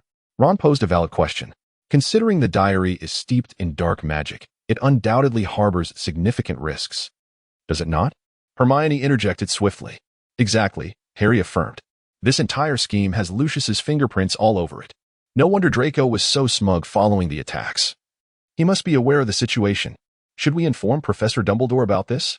Ron inquired. Absolutely, Harry replied, looking at Ron earnestly. This is a crucial lead. If Lucius faces any repercussions, I would relish witnessing Draco's expression at that moment. Dudley posed another question, suggesting that perhaps he would no longer trouble you in the future. I informed him that the diary had been confiscated by Professor Dumbledore. Thus his scheme was thwarted before it could even commence. Harry recounted how utterly astonished Dobby had been upon hearing this news. He had never anticipated such a swift resolution. Dudley shrugged, realizing that his efforts to locate Dobby had been futile. I must tell my father about this, Ron exclaimed, furious that Ginny had been targeted, insisting that Dudley must pay for such misdeeds. However, Dudley knew it was all in vain. The Malfoy family wielded considerable influence in the wizarding world, using their wealth to forge connections with many powerful figures in the Ministry of Magic, and they possessed various compromising secrets. Even the current Minister of Magic, Cornelius Fudge, was nominally allied with them, ensuring they would not face repercussions for this incident. Of course, in the future, Lucius would have to contend with Voldemort's wrath for losing one of his most treasured possessions. As anticipated by Dudley, after Harry relayed the matter to Dumbledore through Professor McGonagall, he received no discernible response, which left him somewhat disheartened. Meanwhile, Ron noted that Mr. Weasley had recently raided Malfoy Manor but found nothing of value, making it improbable to deliver a significant blow to Lucius in the near future. This left both Harry and Ron feeling somewhat despondent. They longed to witness Malfoy's downfall, even if he was already experiencing a degree of misfortune. After all, he had failed to capture the golden snitch during the match, despite it being right beside him, within arm's reach. This led to some degree of reproach directed at him, although no one dared to voice their criticisms aloud. As they were still riding brooms purchased by his father, the occasional disdainful glances were more than sufficient for him to endure. As time passed and no new attacks occurred, the incident of the Chamber of Secrets gradually faded from memory, save for the occasional shimmering words on the walls that reminded students of its former existence. Not long after, a new development swiftly captured everyone's attention. A new parchment had been affixed to the notice board in the Great Hall, drawing a crowd eager to read its contents. The school was set to establish a dueling club, teaching students the art of combat, which sparked lively discussions among the students, all curious to know who would be imparting this knowledge. At 8 o'clock, nearly the entire student body gathered in the Great Hall, where the long dining tables had vanished, replaced by a gilded stage illuminated by hundreds of floating candles. As long as it isn't Lockhart teaching, I'm fine, Harry remarked amidst the buzzing crowd, adding that Dudley likely possessed superior dueling skills compared to Lockhart. How can you say such a thing about Professor Lockhart? Hermione retorted sharply. If he lacked talent, Professor Dumbledore would never have allowed him to teach our defense against the dark arts class. Just think of his arm, Ron exaggerated. What could he possibly teach us? How to vanish our own bones? Hermione was poised to counter him when Harry interrupted. Oh no, Gilderoy Lockhart is taking the stage, adorned in a resplendent crimson robe, appearing completely unfazed by his previous mishap. Standing beside him was Snape, clad in his customary black attire, wearing a rather sinister grin. Lockhart waved his hand for silence and boomed, "Gather around, everyone. Can you all see me? Can you hear me? Splendid. Professor Dumbledore has graciously permitted me to establish this modest dueling club, fully training you all in case one day you need to defend yourselves using the methods I have employed countless times. For further details, please refer to my published works." After once again promoting his books, he flashed a broad smile and continued, "Allow me to introduce my assistant, Professor Snape, who has kindly agreed to assist me with a small demonstration before class. I assure you that after I demonstrate with him, I will return your potion's professor to you unharmed, so fear not." Upon hearing this, Snape's upper lip curled, his malevolent smile more pronounced. Lockhart and Snape bowed to one another, at least Lockhart did, his hands performing a myriad of flamboyant gestures reminiscent of a dashing gentleman preparing for a duel. His ostentatious movements elicited a chorus of gasps from the girls present, while Snape merely nodded in impatience. Yet, no amount of flamboyance or excited shrieks could save Lockhart. He had misjudged his opponent. As he raised his wand, A blinding red light shot forth from Snape's wand, accompanied by the incantation, Expelliarmus. Lockhart stumbled back, colliding with the wall before collapsing to the floor, curled up in a heap.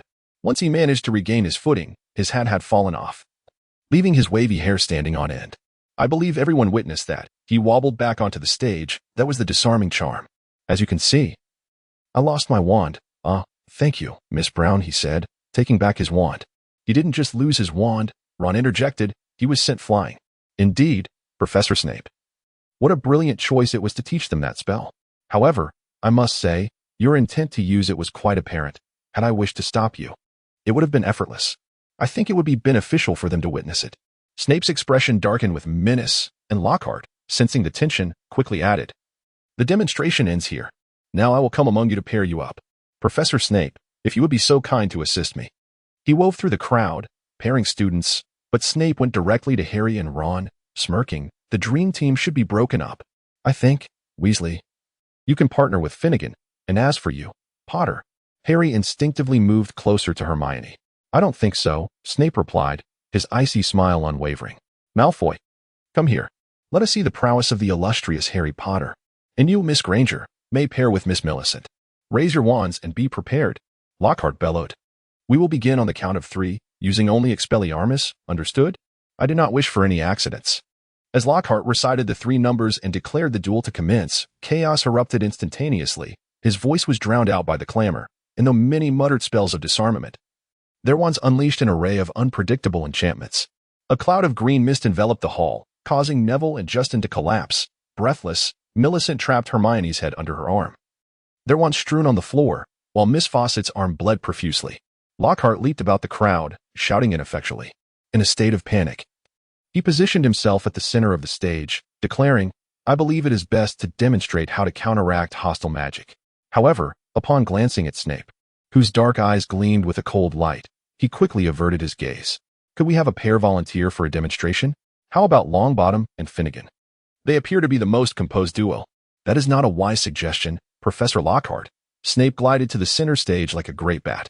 Even the simplest spell from Longbottom could wreak havoc, and we would find ourselves transporting Finnegan's remnants to the hospital wing. Neville's round face flushed crimson. I think Malfoy and Potter would suffice. Snape's eyes sparkled with malice as he grinned wickedly. Splendid, Lockhart exclaimed, ushering Malfoy and Harry to the forefront. All right, Harry. When Malfoy points his wand at you, you should do this. He raised his wand, waving it about as if attempting a complex maneuver, only for it to slip from his grasp and clatter to the ground. Snape let out a cold chuckle from the sidelines as Lockhart hurriedly retrieved his wand. Oh dear. My wand seems overly eager today. Snape leaned in to whisper something to Malfoy, while Harry, feeling a twinge of anxiety, looked up and asked, Professor, could you demonstrate the counterspell once more? Very well, Harry.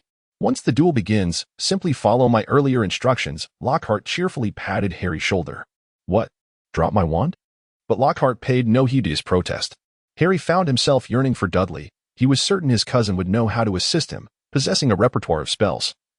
Yet a glance around revealed that Dudley was nowhere to be seen. Are you frightened, Potter? You lack your cousin's prowess, Malfoy whispered disdainfully. Dream on, Harry retorted. Then, Malfoy raised his wand and bellowed, Serpensortia. A long, black serpent, shimmering with a sinister sheen, erupted from the tip of his wand, landing heavily between them and rearing its head, poised to strike. The crowd shrieked and hastily retreated, creating a wide berth. Do not move, Potter, Snape drawled lazily, observing Harry, who appeared frozen in shock, locked in a stare with the serpent, relishing the moment. I shall handle this. Yet Lockhart interjected, allow me. He waved his wand, and with a resounding bang, the serpent not only failed to vanish but instead soared upward, reaching an impressive height before crashing down, enraged, hissing furiously as it slithered menacingly towards Justin, baring its fangs, ready to attack. Desperate to prevent the impending chaos, Harry shouted at the snake foolishly, leave him alone. To his astonishment, the serpent collapsed, resembling a harmless black hose, its gaze fixated on Harry, seemingly terrified. He looked up at Justin, grinning, expecting to see relief or gratitude. But instead, he was met with a face contorted in anger and fear. What do you think you're doing? Justin yelled, then, without waiting for a response, he bolted from the great hall. Harry was utterly bewildered by the turn of events. Whispers circulated among the onlookers, and soon Ron pulled him away, with Hermione hastily trailing behind. In an instant, The rumor spread like wildfire. Harry was a parcel mouth, and countless students had witnessed him commanding the serpent to attack Justin. They branded him as the heir of Slytherin, the one who had opened the Chamber of Secrets, poised to eradicate all Muggle-born wizards from the school. Dudley was undoubtedly aware of the true nature of this dueling club, which is why he chose not to partake in the commotion. Instead, he found himself in the request room, gazing at the unexpected presence of a black and gold cabinet. He was certain that this object had not existed here a fortnight ago. The vanishing cabinet, he had discerned its purpose. It was a particularly precious magical artifact, consisting of 2 matching pieces. This cabinet enabled those who lacked the ability to apparate to appear at the location of another cabinet. And its most remarkable feature was its immunity to magical interference, rendering it both discreet and secure. However, it was now in disrepair, as if it had been dropped from a considerable height. Fortunately, Dudley knew the whereabouts of the other cabinet. All that remained was to repair this one and position the vanishing cabinet properly. Then, he would be able to traverse in and out of Hogwarts at will. Though he recognized that this was no trivial task. Yet, considering that the former Malfoy had managed it, Dudley believed his intellect was not to be underestimated. Upon returning to the dormitory, Dudley sensed an unsettling atmosphere. Justin's eyes were red, and his good friend Ernie was attempting to console him. Ernie watched Dudley warily as he entered, while Justin instinctively recoiled, as if a monstrous shadow lurked behind him, poised to pounce. "What on earth is happening?" Dudley inquired, bewildered. "Stop pretending. You can't be unaware, can you? Potter is a Parselmouth," Ernie exclaimed impulsively. "Tonight, Potter incited a snake to attack Justin, and we all witnessed it." Dolly suddenly recalled the matter, not expecting it to have occurred. "Yet, what relevance does it hold for me? I was not present at that time." Ernie chuckled derisively, displaying a boldness that was somewhat audacious. "Who does not know that you are Harry's cousin? Moreover, your demeanor is perpetually enigmatic. You are often absent from the dormitory late at night. Everyone is aware of your formidable prowess, having effortlessly bested Malfoy and his companions on the train. Who can truly ascertain the origins of your strength?" Dolly's eyes narrowed, giving him a somewhat perilous appearance. "What do you mean by that?" Ernie felt a twinge of fear, yet he gritted his teeth and replied, "Everyone knows that Parseltongue is the hallmark of dark wizards. Have you ever heard of a righteous wizard conversing with snakes? They refer to Slytherin himself as a Parselmouth. To be frank, Potter is a descendant of Slytherin. Your formidable powers may well have been acquired in such a manner." Darcy found himself both amused and infuriated. "Are you suggesting that Harry and I are clandestinely delving into the dark arts with the intent to eliminate you?" he retorted incredulously. "Surely, you must have heard Professor Binns mention it." Justin suddenly shrieked in a fit of hysteria. "You wish to purge all wizards unworthy of attending Hogwarts. Ever since I confided in Harry about my Muggle heritage, I anticipated this day would come. Are you unaware that I, too, am a wizard born of Muggle descent?" Darcy restrained his anger as he countered. "Ah, so that is why you serve the descendants of Slytherin, hoping for leniency once he exacts his vengeance," Ernie exclaimed, his body trembling slightly. "Moreover, I should inform you that I can trace my lineage back 9 generations of wizards. My bloodline is as pure as anyone else's. Is that why you feel emboldened to spout your nonsense here?" Darcy scoffed, his demeanor reminiscent of a quintessential villain. "Malfoy antagonizes Potter daily and yet remains unscathed. Simply because he is pure blood." Ernie quickly interjected, "Potter cannot retaliate against him for that reason." Dolly was utterly defeated by them, feeling their imaginative capabilities were indeed formidable. "So, you assert that Harry is merely a dark wizard, yet he was the one who vanquished Voldemort and saved the wizarding world. Have you forgotten this?" This statement had an extraordinary effect, causing Ernie to anxiously shield Justin behind him. "How dare you utter the name of the Dark Lord?" "I knew it. You consider Voldemort your adversary. The reason the Dark Lord sought to eliminate him was precisely to prevent the emergence of another dark wizard to contend with. Yet, he ultimately failed. Only a dark wizard of equal might could resist him. Surely, Potter harbors a formidable curse bequeathed by Slytherin to his lineage. Who knows what else he conceals?" Darryl now felt that arguing with them was utterly exhausting. As long as they remained unaware of the truth, convincing them would be an impossible endeavor. He was too apathetic to expend any more effort on the matter, merely waiting for Dumbledore to decide when to address it. Well then, now the Dark Lord's loyal minions were preparing for sleep. What would they do? Would they continue to slumber here? They exchanged panicked glances, hastily clutching their blankets and fleeing. Potter was about to confront Justin, and sleeping alongside the Dark Lord's henchmen was undeniably perilous. The following morning, the snow that had begun falling during the night had transformed into a fierce blizzard. Consequently, the final herbology class of the term was cancelled. Professor Sprout needed to dress the mandrakes in socks and scarves, a task she deemed too delicate to entrust to anyone else. In the common room, Daryl did not encounter Ernie or Justin. They had vanished early, perhaps believing the dormitory to be unsafe. On his way to the library, Daryl happened upon a glum-faced Harry, who was preparing to seek out Justin to clarify the events of the previous night. "I advise you to abandon this pursuit," Daryl stated, recounting the entire incident from the night prior. "Once Professor Dumbledore resolves this matter, the truth will soon emerge, and they will line up to apologize to you." Harry managed a feeble smile, his pale face betraying the weight of Daryl's words. He was taken aback by their perceptions of him. Yet the ability to converse with snakes had become a thorn in his side, a matter he found impossible to articulate.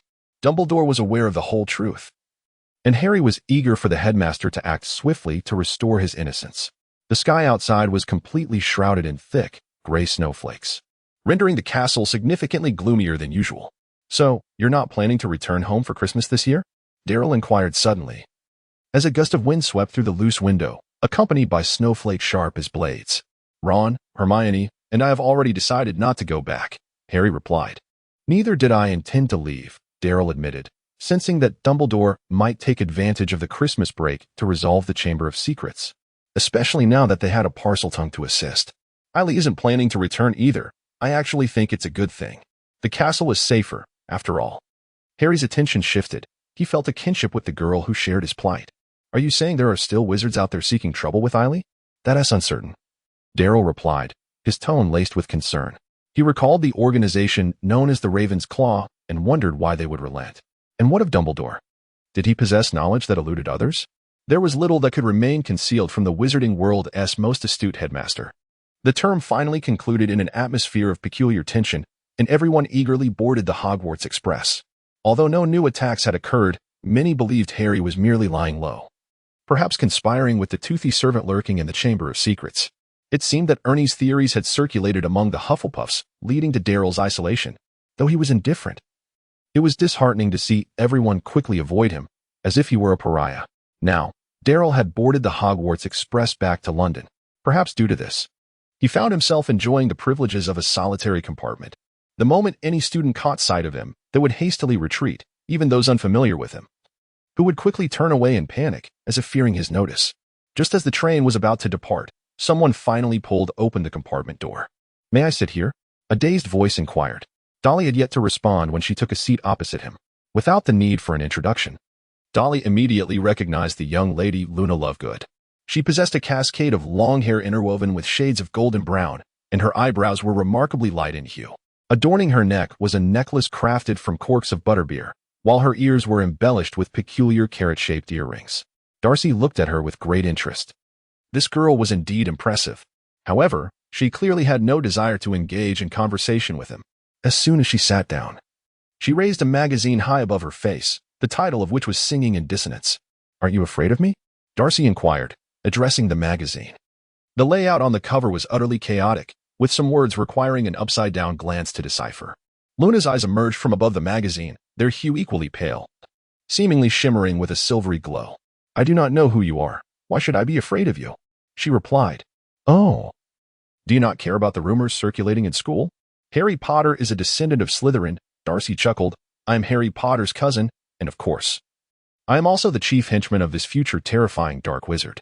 Luna stared intently at Darcy, her eyes unblinking, and with a melodious tone, she declared, "Exceptional intelligence is humanity's greatest treasure." Dolly blinked his eyes. What could this signify? Does this statement imply that the underlying meaning is that others are fools for believing such rumors? Darcy chose to disregard the statement. "May I take a look at that magazine you have? It appears rather intriguing." Luna widened her eyes at him, a hint of surprise evident on her face. "I only subscribe to the Daily Prophet," Darcy replied. Luna scoffed. "My father has said that the Daily Prophet has long been under the Ministry of Magic's control, filled with deceitful tales unworthy of trust." Dolly remained noncommittal on the matter. His subscription to the Prophet Daily was primarily motivated by his interest in its section on today's transfiguration techniques, which offered the latest knowledge in the art of transformation, his most proficient subject thus far. Darcy took the magazine from Luna's hands and meticulously leafed through its pages. Before Luna, he felt it unwise to engage in any insincere or perfunctory behavior. Her perceptive nature was astute, even if she might not seem to care. However, after examining the publication with due seriousness, he understood why most wizards regarded this magazine as a source of amusement. It was rife with numerous sensational claims, such as allegations of embezzlement within the Quidditch League, devoid of any factual substantiation, relying solely on the editor's conjecture. There were also extensive critiques of certain policies implemented by the current Minister of Magic, Cornelius Fudge, along with speculations regarding the conspiracies underlying these measures. Additionally, there were recent investigative reports on the elusive crumplehorn snorkack, although by the end, Dudley remained perplexed about the true nature of this creature. My father is the editor of this magazine. He has always reported on matters that remain unknown to the public, Luna remarked. Ah, quite intriguing, Dudley replied. The crumplehorn snorkack sounds fascinating. I have never encountered such a marvelous creature. Could you elaborate further? My father possesses a horn from a crumplehorn snorkack, Luna said, her expression brightening somewhat. Although we have yet to locate a living specimen, we firmly believe in its existence. Once my father saves enough money, he intends to take me to Sweden in search of it. Dudley and Luna conversed for an entire morning about the enchanting creatures known as the curved snore beast, the wretched hook, and the troubling mangs, along with many other marvelous beings such as the billy wiggler, the thunderbird, and the tempestuous bird snake, a magical entity unique to the East. Dudley casually mentioned the basilisk, a rare and lethal magical creature that has not been seen for centuries. As the train slowed down in preparation to enter the station, Luna suddenly remarked, "So, there is indeed a basilisk in the Slytherin chamber, isn't there?" Dudley gazed at Luna, who appeared to be looking at him with a semblance of seriousness, yet her eyes seemed devoid of focus. He chuckled softly. "Luna, I must admit, you are truly astute. There is indeed a serpent-like creature lurking there, and we are preparing to confront it before it inflicts further damage. Do take care," she replied, lifting her suitcase. Dudley shrugged, realizing that resolving the situation did not require his intervention. Perhaps he was even unqualified to participate. After exchanging farewells, Dudley entered the automobile sent by Mr. Dudley. At the station, he spotted Luna's father, Xenophilius Lovegood, whose hair had turned nearly completely gray. Luna was animatedly conversing with him. Another Christmas had arrived, and time had indeed flown by so swiftly. After spending 2 days at home, Dudley prepared to return to Hogwarts. If he was not mistaken, Dumbledore was likely to address the lingering issue of the Chamber of Secrets during this Christmas break, while the students were away from the school. Given the time that had elapsed, Dumbledore, with his wisdom, should have unraveled the mystery by now. The young Voldemort would not elude his grasp.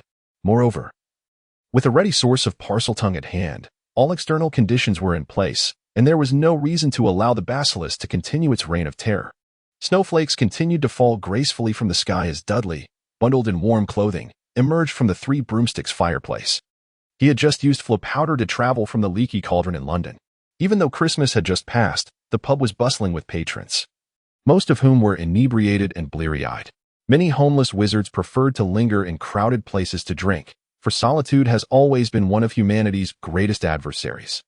Madame Rosmerta was quietly polishing glasses behind the counter. She appeared to be in her 40s but retained an alluring beauty and charm that significantly enhanced the pub's appeal. "A mug of butterbeer, please, Madame Rosmerta," Dudley said as he settled at a small table. "You're a Hogwarts student, aren't you? Arriving at school this early?" she inquired, placing a mug of butterbeer on his table. "There are many matters to attend to at school. It's quite fortunate to spend Christmas with family," Dudley replied, taking a hearty sip and feeling warmth spread through him. "You speak as if you were an adult, yet you are still just a child," said Madame Rosmerta, affectionately ruffling his hair. Dudley rolled his eyes, slowly finishing the remaining butterbeer. He wiped the froth from the corner of his mouth. The flavor of this beverage was truly delightful, far superior to any he had tasted before. "Then you are welcome to come often. You can visit every weekend," remarked Mrs. Rosmerta. Dudley could not suppress a hiccup, his face flushing slightly. "It will be next year before I can visit Hogsmeade," he remarked. "Farewell, madam."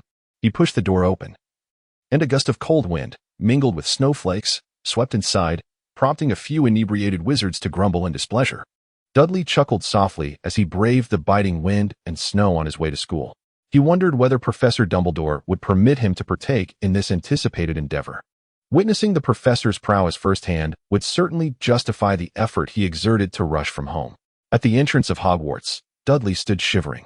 The warmth from the meager drink he had consumed earlier long since dissipated by the frigid gusts. The grand gates of Hogwarts were enchanted, without the proper knowledge. One could not simply stroll in from the outside. It required the intervention of someone within to grant entry. Typically, the task of opening the door fell to Filch, who, sensing Dudley's arrival, should have been on his way. However, it was not until Dudley was nearly covered in snow, resembling a moving snowman, that Filch, with a sinister grin, ambled towards him at a tortoise's pace. Oh, Dudley barely restrained himself from striking that mocking visage with his fist. Once Dudley finally entered the Hufflepuff common room, he was greeted by the roaring flames of the fireplace, which swiftly dispelled the chill that clung to him. The room was devoid of any occupants, likely due to the foresight of the house elves. Suddenly, a head emerged from the thick fabric of Dudley's coat. Crookshanks surveyed his surroundings, let out a satisfied meow, and comfortably settled into an armchair by the fire. After a brief respite, Dudley ventured out once more. The great hall was still adorned with Christmas decorations. 2 frosted trees stood in the corners, heavy ornaments hung from the ceiling, and delicate snowflakes drifted down from the roof. Dudley wandered about, and beneath the Gryffindor Tower, he spotted Harry and his friends engaged in a snowball fight, accompanied by Fred, George, and Ginny, all appearing to revel in the merriment. "Hey, Dudley, didn't you return home?" Harry exclaimed breathlessly as he approached, his coat nearly soaked through. "I found staying home rather tedious," Dudley replied with a grin. "So I thought I'd come to Hogwarts, where it's far more entertaining." "Oh, in that case, you can teach us how to duel," Harry suggested. "We've been practicing privately these past few days, but the results have been rather lackluster." They proceeded to the dining hall for lunch, which, despite the sparse number of students, was still bountifully prepared. At that moment, Professor McGonagall approached, calling Harry aside and speaking to him with a grave expression. Dudley felt a stir within him and discreetly tapped his ear with his wand, suddenly enhancing the clarity of Professor McGonagall's voice. "Potter, are you certain you can converse with snakes?" Harry, scarcely daring to breathe, nervously replied, "I suppose so, but that was only to stop that snake." "That is not why I am inquiring, Potter," McGonagall interjected. "Albus has decided to open the Chamber of Secrets tomorrow morning, and this may require your assistance." It took Harry a moment to comprehend who Albus was, and he was momentarily stunned by the revelation. "Is there a problem, Potter?" McGonagall inquired, furrowing her brow. But what am I supposed to do?" Harry stammered in response. "There is no need for excessive fear. All you need to do is unlock the door to the chamber. This may necessitate the use of Parseltongue. We will handle the other matters," McGonagall added, casting a glance toward Dudley. "You would do well not to divulge this to anyone. It is for their safety." Oh, very well," Harry replied. After McGonagall departed, he lingered for a moment before making his way back. Dudley discreetly lifted the enchantment, and Hermione cast a glance at him, seemingly aware of his subtle maneuver. "What did Professor McGonagall say to you?" Ron inquired, biting into a pie. Harry hesitated before replying. "I merely informed her that I was preventing that snake from attacking Justin. There was nothing more to it." Hermione regarded Harry with skepticism. The excuse seemed rather feeble, yet she refrained from questioning him directly. After a considerable time, Hermione seized an opportunity to pull Dudley aside, inquiring about what he had overheard moments earlier. Upon their return, Ron grumbled, "Is there something you can't discuss in front of us?" Dudley and Hermione exchanged a glance, with Dudley giving her a slight nod. Since they were already aware, there was no need to conceal anything from Ron, whose narrow-mindedness might lead him to sulk if he discovered he was the only one left in the dark. The following morning, Harry awoke early, feeling a dryness in his throat. He glanced at Ron, still deep in slumber, and quietly slipped out of the dormitory. Ever since his conversation with Professor McGonagall the previous day, he had been feeling anxious, his mind racing with thoughts of what awaited him in the Chamber of Secrets. Would it be a massive serpent, perhaps 50 feet long, or some other bizarre creature?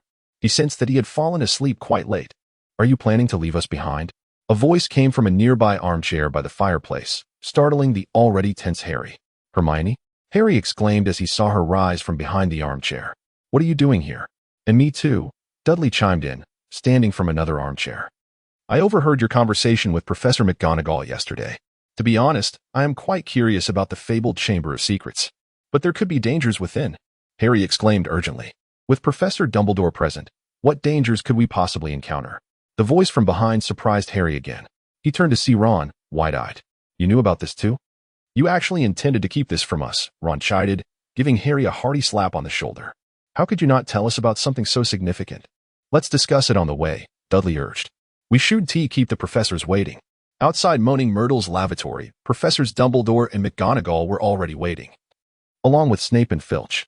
Dumbledore's phoenix, Fawkes, perched on the wall's torch bracket, its golden-red feathers gleaming in the corridor. Professor McGonagall appeared somewhat surprised to see the four of them together and shot a stern glare at Harry. Feeling a bit guilty, Harry lowered his gaze. As I mentioned, Minerva, Dumbledore smiled. It is not easy to keep secrets among them.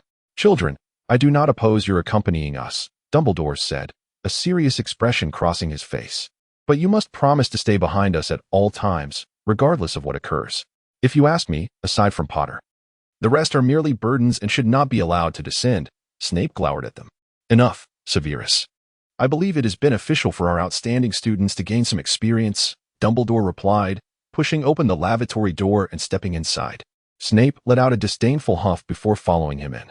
Moaning Myrtle was absent. Perhaps Dumbledore had warned her to stay away from this location. Dumbledore led them to a sink, pointing at a tap. I have already examined this area. The entrance to the chamber should be here. They followed Dumbledore's finger, barely able to discern a tiny snake engraved on the side of the tap. The passage is here, Dumbledore stated. Harry, give Parseltongue a try. How do I do that? Harry inquired. Speak to it, Dumbledore reminded him. Harry focused intently on the miniature snake carving, envisioning it as a real serpent. Previously, he could only speak Parseltongue when confronted with an actual snake. Open, he commanded. The others shook their heads, indicating he was speaking in English. Harry reoriented his gaze on the snake carving, willing himself to believe it was alive. He shifted his head, and the candlelight illuminated the carving, giving it the illusion of movement. Open, he repeated. A peculiar hissing sound emanated, and in an instant, the tap was enveloped in brilliant white light and began to spin, followed promptly by the sink itself shifting. In fact, the sink descended, revealing a passage wide enough for a person to slide through. Albus, the entrance to the chamber should not have looked like this, Professor McGonagall remarked, her expression a mixture of concern and intrigue. You are correct, Minerva, Dumbledore replied softly. In the early 18th century, Hogwarts underwent significant renovations, and this was likely concealed during that time. Furthermore, the builders left a rather obvious clue. Professor McGonagall understood he referred to the tiny snake carving. So, apart from the last time, the chamber has been opened before? Dumbledore nodded. The great treasures left by Slytherin will always attract exceptionally talented students seeking to uncover their ancestors' legacies and possessing the ability to find them. So, you already know who they are? Professor McGonagall inquired, as the surrounding young wizards perked up their ears. It counts as a clue, Dumbledore said gently, but he paused there. Now, prepare to descend. Fawkes? The phoenix let out a melodious call, and Dumbledore grasped his wand in one hand while holding on to Fawkes' golden talons with the other. Sliding down the passage, Snape followed closely behind, leaping into the tunnel, his cloak billowing. If one looked closely, they would notice he glided through the pipe, avoiding the filth within. Dudley and his companions awaited the arrival of the phoenix alongside Professor McGonagall, finding the pipe to be rather unsightly. Upon emerging from the pipe and descending into the subterranean realm, they felt as though they had traveled miles beneath the earth. The floor was damp beneath their feet. Dumbledore's wand illuminated the somber underground world, with Fawkes the Phoenix soaring gracefully ahead. I feel it necessary to remind you once more, Dumbledore instructed, should you encounter any peril, promptly close your eyes and retreat until I indicate that it is safe to open them. Dudley and the others nodded, their faces pale, and then followed Dumbledore as they proceeded forward. They illuminated their wands, revealing scattered animal bones strewn across the ground. Dudley pondered what this enormous serpent must consume to sustain its millennia-long existence. As they rounded a corner, they collectively gasped in astonishment. In the glow of their wands, they beheld a repugnant, vibrant green serpent skin, coiled and abandoned on the floor, measuring at least 20 feet in length. Dumbledore and Snape bent down to scrutinize the skin, engaging in hushed exchanges from time to time. Dudley, did you truly see Ginny standing next to this colossal serpent? Ron stammered, his teeth chattering. Eventually, they stood upright, and Professor Dumbledore urged them to press on. They stepped over the serpent's skin, navigating one bend after another, until they finally arrived at a wall adorned with two intertwining serpents, their eyes set with gleaming emeralds. This must be the true entrance to the Chamber of Secrets. Without needing further encouragement, Harry approached the serpents. Open, he hissed in a low, sibilant voice. The wall split down the middle, and the serpents parted, revealing a vast stone chamber. They stood at the end of this expansive room, which was dimly lit, with towering stone columns entwined with more sculpted serpents, reaching upwards and vanishing into the darkness above. Stay vigilant, Dumbledore whispered as the phoenix soared ahead. Moments later, a melodious chirp echoed back, indicating no immediate danger within. They advanced cautiously among the columns adorned with serpent carvings, their breaths and footsteps resonating in the chamber. Upon reaching the final pair of columns, they were confronted by a statue as tall as the chamber itself. It was the likeness of Salazar Slytherin, appearing quite ancient yet still exuding an air of authority. Now they had reached the culmination of their journey. All eyes were fixed on Dumbledore, awaiting his next command. Dumbledore retrieved a black diary from his pocket, gently tapping it with his wand while muttering an incantation in an unfamiliar tongue. Darryl could faintly sense the magic that Dumbledore was wielding was somewhat familiar. He strained to recall, only to realize it bore a resemblance to the solitary soul-related spell he had learned. This was indeed a magic of the soul, and Darryl surmised that Dumbledore was employing some method to manifest Voldemort's soul from the diary. Moments later, a tall, dark-haired figure materialized before Dumbledore. It was Tom Riddle, the young Voldemort whom Darryl had encountered once before. In the washroom, he appeared even more nebulous than that time. His gaze swept across the assembly, lingering on Harry for a moment before finally settling upon Darryl, his expression dark and foreboding. "I never anticipated you would ultimately choose to betray me," he spat venomously. "I discerned my mark upon you. I presumed that one I favored would share my attributes, yet you have profoundly disappointed me." Dudley's complexion shifted as he encountered the mark of Voldemort. What is this? He had never heard of Voldemort possessing such a skill. "You shall pay for this." A hint of crimson flickered in his eyes. "Tom, enough," Dumbledore interjected, obstructing Dudley's view. The young Voldemort glared fiercely at him before turning to gaze upon the statue of Slytherin, a hissing sound escaping his lips, comprehensible only to Harry. "Speak to me, Slytherin." Supreme among the four founders of Hogwarts, the stone visage of Slytherin began to stir, its mouth widening into a gaping black abyss. Something writhed within, poised to emerge at any moment. "Close your eyes and step back," Dumbledore commanded in a grave tone. Dudley and his companions immediately closed their eyes and stumbled backward. The ground trembled beneath them, and they felt the impact of a heavy object crashing onto the floor. The basilisk slithered forth from Slytherin's mouth, raising its upper body menacingly, its enormous yellow eyes radiating a sinister glow as they fixated on the few individuals present. It had yet to launch an attack, bound by Slytherin's constraints. It awaited commands and could not proactively assault the humans within this institution. However, the danger emanating from the creature's eyes was palpable, a clear vulnerability. Regardless of whether the serpent was to be slain, its eyes must first be rendered ineffective. Fawkes the Phoenix initiated a daring offensive. Once soaring amidst the heavens, scattering sparks of fire, it now plunged downward with sudden ferocity, its talons aimed at the basilisk's eyes. The creature's massive, heavy head thrashed about in the air, its mouth agape in furious rage as it lunged forward, its razor-sharp fangs extending and retracting like a glistening blade. Surrounding Dumbledore was a radiant barrier of magical light, his azure eyes observing the fierce struggle between the phoenix and the serpent. "Tom, do you still believe this basilisk was left by Slytherin to cleanse the school?" Dumbledore murmured. "If I were the master of this school, it would indeed serve that purpose," Voldemort replied, a wicked smile curling at the corners of his mouth. "Alas, you rejected me. I arrived too late. I never anticipated you would become the headmaster of this institution. I am grateful for the choice I made, preventing you from defiling this school," Dumbledore asserted. "Enough, Dumbledore," Voldemort drawled lazily. "Such matters are no longer significant. I am well aware of the greatness of my deeds. Do you still dare to label your actions as great?" Voldemort retorted. "Did you harbor such thoughts at the tender age of 16? My ambitions have never wavered, Dumbledore. It is merely unfortunate that you discovered them too late," Voldemort scoffed. "It is not yet too late," Dumbledore replied solemnly. "I personally ushered you into the wizarding world, and I shall not rest until I have ensured your departure. History has already proven my immortality," Voldemort proclaimed with a hint of arrogance. "And you, dear headmaster, how many more years do you think you have left?" Dumbledore fell silent, and at that moment, the battle between the two magical beings reached its conclusion. The basilisk's eyes had been pierced by Fawkes, blood pouring forth as the creature gasped in agony, its colossal tail thrashing violently against the ground. "Come it down, Tom," Voldemort hissed, a sibilant sound escaping his lips. The basilisk, in torment, lay submissively on the ground, obeying the command and ceasing its struggles.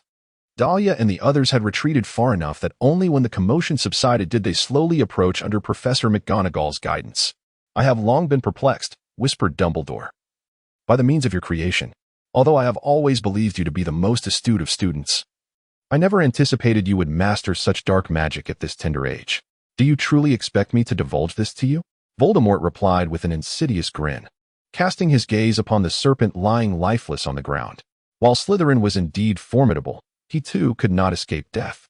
Dumbledore shook his head. "True greatness has never feared death. It is merely the commencement of another grand adventure." "Ah, the same old theory," Voldemort scoffed, sensing Dahlia and the others approaching. "Do not tell me you have failed to perceive the anomaly in that student. Surely you are not yet so aged as to overlook such things." "That is not your concern, Tom. This is my affair," Dumbledore murmured. Voldemort erupted into maniacal laughter, exclaiming, "How quintessentially you, Dumbledore. You must remember. You have missed numerous opportunities in the past. Tom, while I have always kept a vigilant eye on you, I have never truly comprehended you. I have always been aware of your scrutiny. I revealed too much. Thus I could only strive to conceal myself. Yet you were still deceived," he said, a sense of pride emanating from him. "Though I was deceived, you ultimately met with failure, Tom." Dumbledore's azure eyes bore into him. "Were it not for that foolish prophecy, how could the Dark Lord have faltered?" Voldemort seemed to strike a raw nerve, roaring, "I chose my own adversary, even though that wretched fool appears utterly unqualified." Dumbledore regarded him with astonishment, seemingly surprised he could arrive at such a conclusion. "He possesses something you will never comprehend, Tom." "Is it love again?" Voldemort sneered. "Your love cannot save this world, Dumbledore. The Dark Lord shall indeed rise again, and when he does, no one shall stand against him. But you likely will not witness that day," Dumbledore replied with rare mirth. "At the very least, you will be buried alongside this old man." Upon hearing this, Voldemort's expression darkened. "Should I then pray for your extended existence? That accursed Lucius, what a complete fool. I can hardly believe I ever placed my trust in such a wretch." At that moment, Dahlia and the others had also approached, and Dumbledore continued, "Let us cease with the superfluous dialogue. If I am not mistaken, we are still not at the end of the chamber." As time passed, Voldemort's form grew increasingly indistinct. This place was merely where Slytherin imparted knowledge to his favored pupil. The true chamber lay hidden behind the statue. As Dudley and his companions beheld the serpent creature sprawled on the ground, their faces paled further. It emanated an unsightly green glow, its eyes tightly shut, while dark blood continued to ooze from its form. Voldemort paid them no heed as he approached the front of the statue, a hissing sound escaping his lips. "Great Salazar Slytherin, your heir has arrived, obeying your will to claim the glory that belongs to pure bloods." Under the power of his incantation, the statue of Slytherin shifted with a resounding rumble, revealing a concealed stone door behind it. Upon the door, 9 serpents were entwined in a circular pattern. Yet unlike the serpents adorning the outer stone wall, these lacked eyes, with one serpent biting another. "The legacy left by Slytherin lies beyond this door," Voldemort declared, now reduced to a faint shadow of himself.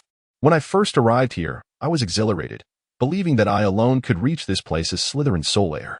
However, I did not anticipate that, even in its obscurity, I could sense the anger etched upon his face. Someone had already visited before me, and the most precious treasures had been taken."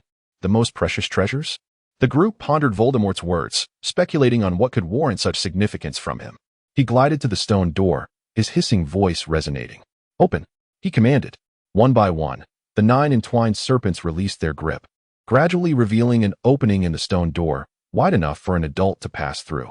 At long last, Slytherin's chamber was poised to unveil itself to the world after a millennium. Following Dumbledore, they ventured through the opening into a circular chamber. The ceiling was shrouded in darkness. Even Dumbledore's wand emitted light far exceeding that of ordinary wands, yet it could not illuminate the farthest reaches. Shelves against the walls brimmed with an array of magical tomes, all personally collected by Slytherin. In the center of the room stood a lifelike statue of a youthful Slytherin, a stark contrast to the aged, simian-like visage outside. Radiant and handsome, his lips curled in a slight smile, seemingly exuding a sense of pride and triumph. Before him rested a stone table, atop which sat a tall crystal goblet, his hands poised beside it, yet the object that should have adorned the goblet was conspicuously absent. Voldemort now existed as a mere faint shadow, as if a gust of wind could disperse him. He floated to the stone table, fixating on the empty crystal goblet. His face contorted with rage, his voice tinged with infinite fury. "The true treasure left for his heir by Slytherin was taken before my arrival. How detestable." Dumbledore stepped closer, scrutinizing the object before him, sensing the intricate enchantments woven within. With a gentle wave of his wand, he began to explore above the goblet with his other hand, softly murmuring a mysterious incantation, as if attempting to unravel some hidden secret. Meanwhile, Voldemort could no longer sustain himself. He transformed into a wisp of light. Retreating back into the diary, evidently, Dumbledore had no time left to maintain his existence. Dudley and his companions trailed behind, their eyes darting about nervously, not daring to make a sound. They followed in the wake of Dumbledore, completely overshadowed, encountering no peril whatsoever. This lack of excitement left the young adventurers, who yearned for thrills and danger, with an unmistakable sense of disappointment. Dudley was unaware of the clandestine conversations between Voldemort and Dumbledore, and he had no inkling regarding the treasures left behind by Slytherin. He had never even heard of them. At present, he was engrossed in the thousands of tomes surrounding him, as was Hermione. In their eyes, these volumes represented the true wealth of their expedition. However, a singular issue loomed. The knowledge imparted by Professor Slytherin to his students largely comprised magical teachings that the other three heads of houses forbade. Inevitably, many of these would be deemed taboo, and in contemporary times, they might even be classified as dark magic. It remained uncertain whether Dumbledore would permit access to these grim tomes. Time seemed to stretch indefinitely until, quite suddenly, Dumbledore's actions came to a halt, and the chamber was engulfed in darkness. In that instant, Dudley sensed a profound surge of magical energy, akin to the tumult of the ocean, roiling within the shadows. This overwhelming presence rendered Dudley, who had previously taken pride in his own magical prowess, utterly humbled. He felt as if he were but a small skiff tossed about by the waves, on the verge of being engulfed. In contrast, Harry and the others merely perceived a slight heaviness in the atmosphere. After an unmeasured span of time, Dudley found himself gasping for breath. Silently, the ceiling above them illuminated. The previously concealed roof sparkled like a starry sky, as if the vast cosmos had materialized before their eyes. Under the celestial glow, a radiance emerged from Slytherin's statue, absorbing the surrounding magic and starlight, slowly transforming into the likeness of Slytherin himself. His once closed eyes abruptly opened, surveying the individuals before him. The previously vacant gaze began to shimmer with life, ultimately resting upon Dumbledore, from whom Dudley sensed an inexhaustible source of magical energy. Slytherin parted his lips. Emitting a peculiar hissing sound clearly, he spoke in Parseltongue. The group exchanged glances, their attention gravitating toward Harry, while Slytherin's silver-tinged eyes also turned to him. Harry, feeling a wave of trepidation, stammered as he inquired about Dumbledore's identity, his lineage, and how he had come to this place, for he could sense no descendant among them. However, there was no need for Harry to translate further. Slytherin possessed abilities beyond mere Parseltongue. Did you bring them here? Slytherin directed his question at Harry. You bear none of my blood. From which family do you hail? I am Harry Potter, a scion of the Peverell lineage, Dumbledore interjected, stepping forward. His azure eyes sparkled under the starlight. Salazar Slytherin, I am the current headmaster of Hogwarts, Albus Dumbledore. Slytherin tilted his head, scrutinizing Dumbledore. The headmaster of Hogwarts? Indeed. You are remarkable. Even in my era, few wizards could match your caliber. Thank you for your kind words, Dumbledore replied gently. Since you have chosen to manifest, I find myself with several inquiries. Slytherin raised his gaze to the starry expanse. If I have been awakened by you, it seems I have indeed failed. He did not respond directly to Dumbledore, and a profound silence enveloped the chamber. Dumbledore remained patient, simply biding his time. Ultimately, Slytherin broke the stillness. Ask what you wish.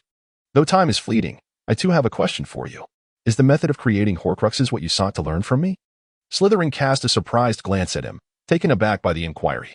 I placed that incantation upon the basilisk I once nurtured. Should my heir possess sufficient capability, they would be able to claim it.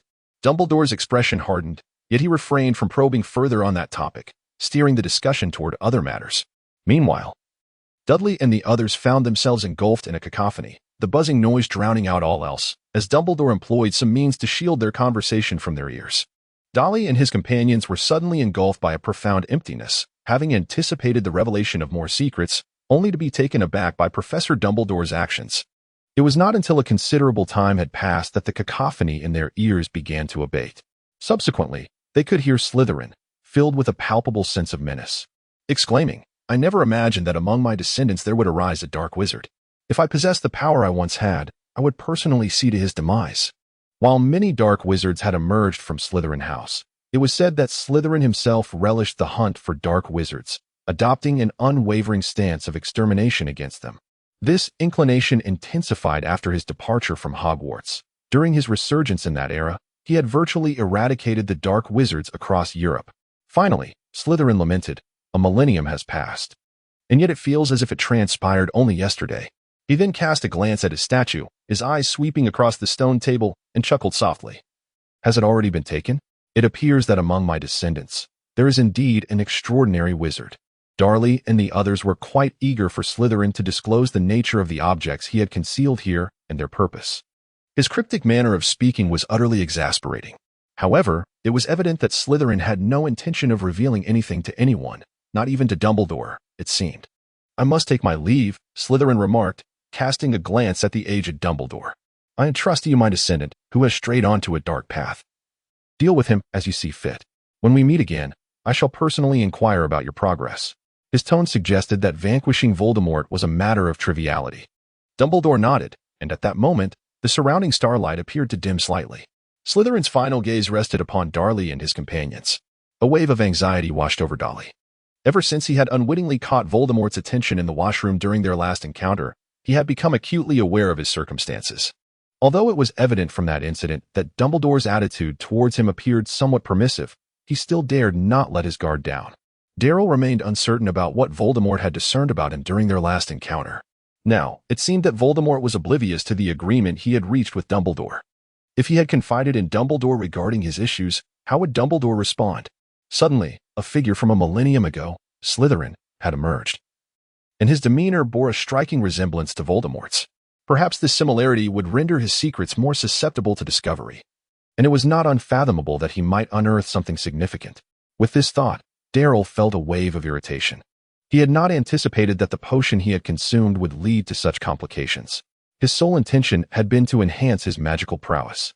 Particularly disturbing was the realization that his own soul still lingered. From his perspective, this was utterly revolting. It evoked memories of Voldemort's possession of Quirrell. While he remained the master of his body for now, who could predict what unforeseen events might transpire in the future? This was the pressing issue he needed to address. As Darryl was lost in contemplation, Slytherin's gaze swept over him, pausing momentarily, as if he were merely an inconsequential passerby, failing to capture Slytherin's interest. The gaze then shifted to the next individual, landing unexpectedly on Ron. Slytherin let out a hum, remarking on Ron's red hair and freckled face, which reminded him of the companion of Godric. You must be from the Weasley family, he stated. Ron, feeling the weight of nervousness, nodded, his ears flushing crimson.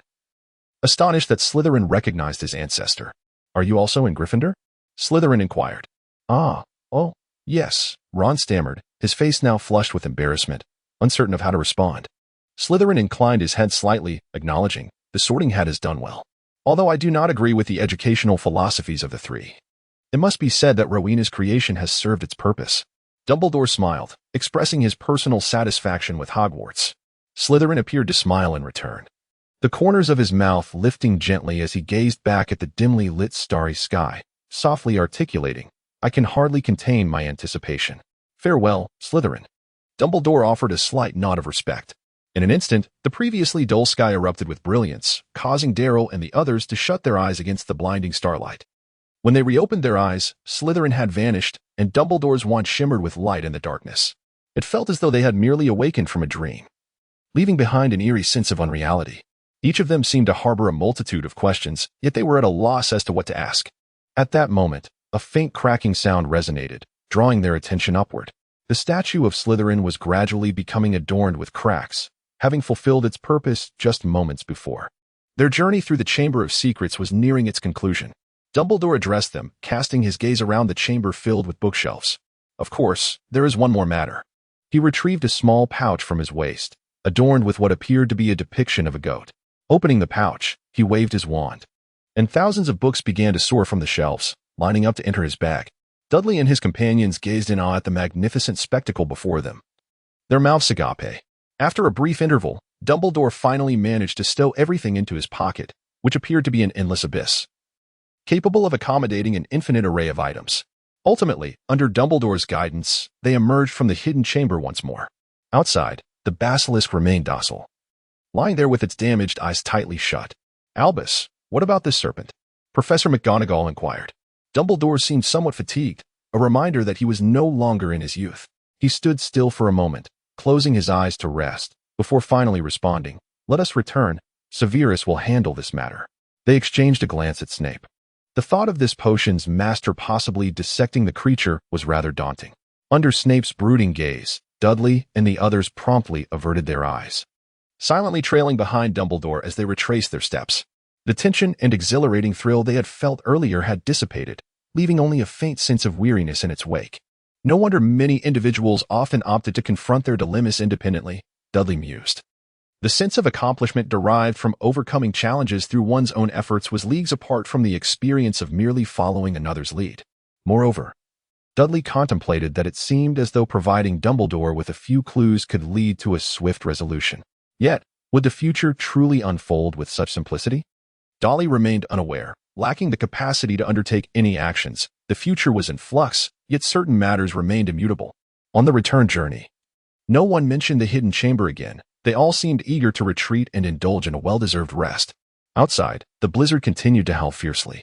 After bidding farewell in the corridor, Dudley returned alone to the Hufflepuff dormitory. Crookshanks was comfortably sprawled in the armchair before the fireplace, appearing to have not moved since Dudley had departed.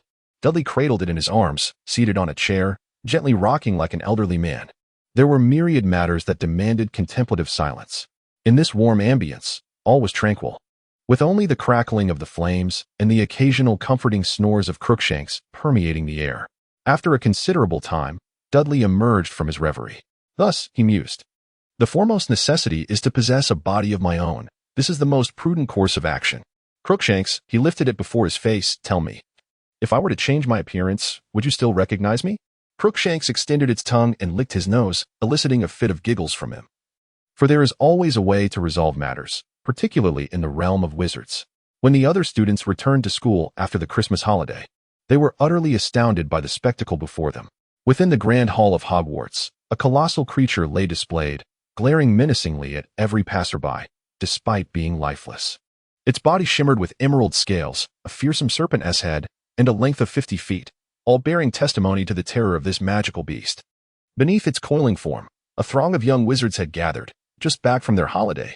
Some were audibly reading its introduction. The basilisk, also known as the Serpent King. Our land is home to numerous fearsome beasts and monsters, among which the basilisk is the most extraordinary and lethal. This serpent can grow to immense sizes and typically lives for several centuries. It hatches from a rooster's egg, incubated by a toad, and its method of killing is astonishing. In addition to its deadly fangs, the basilisk's gaze can also be fatal. Anyone who meets its eyes will perish instantly. Spiders flee at the sight of a basilisk, for it is their mortal enemy, and the creature only retreats upon hearing a rooster's crow. From the crowd below, gasps of awe erupted intermittently, with many wielding cameras, snapping pictures incessantly. Colin Creevey, bubbling with excitement, squeezed to the front of the throng, capturing images of this legendary creature that had not been seen in England for at least 400 years. Around Colin, people continually asked if he could take their photographs together. Stories never failed to circulate unexpectedly. Each person yearned to uncover the secrets hidden behind this spectacle. Harry, mistakenly believed to be the heir of Slytherin, quietly sought the Chamber of Secrets and the monster lurking within, all while enduring the scorn of his peers. Ultimately, through unwavering determination and the assistance of his close friends, he unraveled the mysteries of the chamber and led the professors to vanquish the beast that had long threatened the safety of the students. Of course, this is merely the most widely circulated version of events, but the source remains unknown. However, judging by Ron's animated demeanor, one could hazard a guess. Numerous bizarre rumors surrounded the basilisk, though many were far-fetched. Nevertheless, Harry emerged as a hero in the eyes of the masses, despite his personal descent. After Justin hurried over, grasping his hand and profusely apologizing, Harry remarked, "I hardly did anything. Ron, why do you insist on saying that?" "Hey, Harry, everyone loves a legendary tale," Ron replied with fervor. "Initially, they mistook you for the heir of Slytherin. What does it matter if you accept their apologies now? Besides, it was indeed you who opened the chamber." Harry found himself at a loss for words. Yet, another unexpected turn of events unfolded. Myrtle had now emerged from her abandoned lavatory, spending her days perched atop the basilisk's head. If anyone inquired, she would pat the serpent beneath her and eagerly recount how she had met her demise, seeming quite proud of the tale. Upon learning that this basilisk was the creature haunting the chamber, Malfoy wore a perpetual scowl. He never believed that the chamber had been opened by Harry. His father knew all about it, but had no intention of revealing the truth, fearing that Malfoy might become too conspicuous. Yet, he was aware that 50 years prior, during the last opening of the chamber, a mudblood had perished. Of course, now everyone knew, as Myrtle incessantly broadcasted the information. He harbored a fervent hope that another mudblood would meet the same fate, preferably that insufferable Granger, and he awaited the next attack with bated breath. However, upon awakening one day, everything had changed. That detestable Harry had transformed into the heir of Slytherin, which was nauseating enough. Now he had become the hero who opened the chamber, leaving Malfoy feeling as though he had swallowed a whole flobberworm. Even more revolting than the time, he had spent an entire afternoon retching up snails. Moreover, Slytherin's secret weapon had been brazenly revealed, leaving him feeling quite bewildered. His father had not conveyed it in such a manner. He was desperate to discuss this matter with someone, but all he had were the dim-witted Crabbe and Goyle, who were too preoccupied with stuffing their faces to show any interest in his musings. Meanwhile, Dudley was in the library, having wholeheartedly immersed himself in new studies since devising a modest plan for his future. "Did you truly slay the basilisk?" An ethereal voice echoed from behind Dudley. Darryl set down the book in his hands and turned to face Luna, who stood behind him. With Headmaster Dumbledore personally intervening, what issue could possibly remain unresolved? "How was your holiday, Luna?" "It was quite pleasant," Luna replied, pulling a book from her cloak and placing it before Darryl. "This is the latest edition of Contrary Opinions." "Oh, thank you," Darryl said with a smile. "I haven't had the chance to subscribe to it yet." "I'm glad you like it," Luna remarked, her pale eyes gazing at him, which made Darryl feel somewhat awkward. Thus far, he had not developed a fondness for Contrary Opinions. It's getting late. Shall we go for dinner?" Darryl suggested, as he set aside the thick tome on the table. "If you intend to deceive a clever girl, you must tread carefully. She could see through your fabrications in an instant, especially someone like Luna, who relies on intuition to discern the truth. The first feast at Hogwarts after the school year commenced is always the most lavish, but today the banquet table featured a new addition, a savory soup.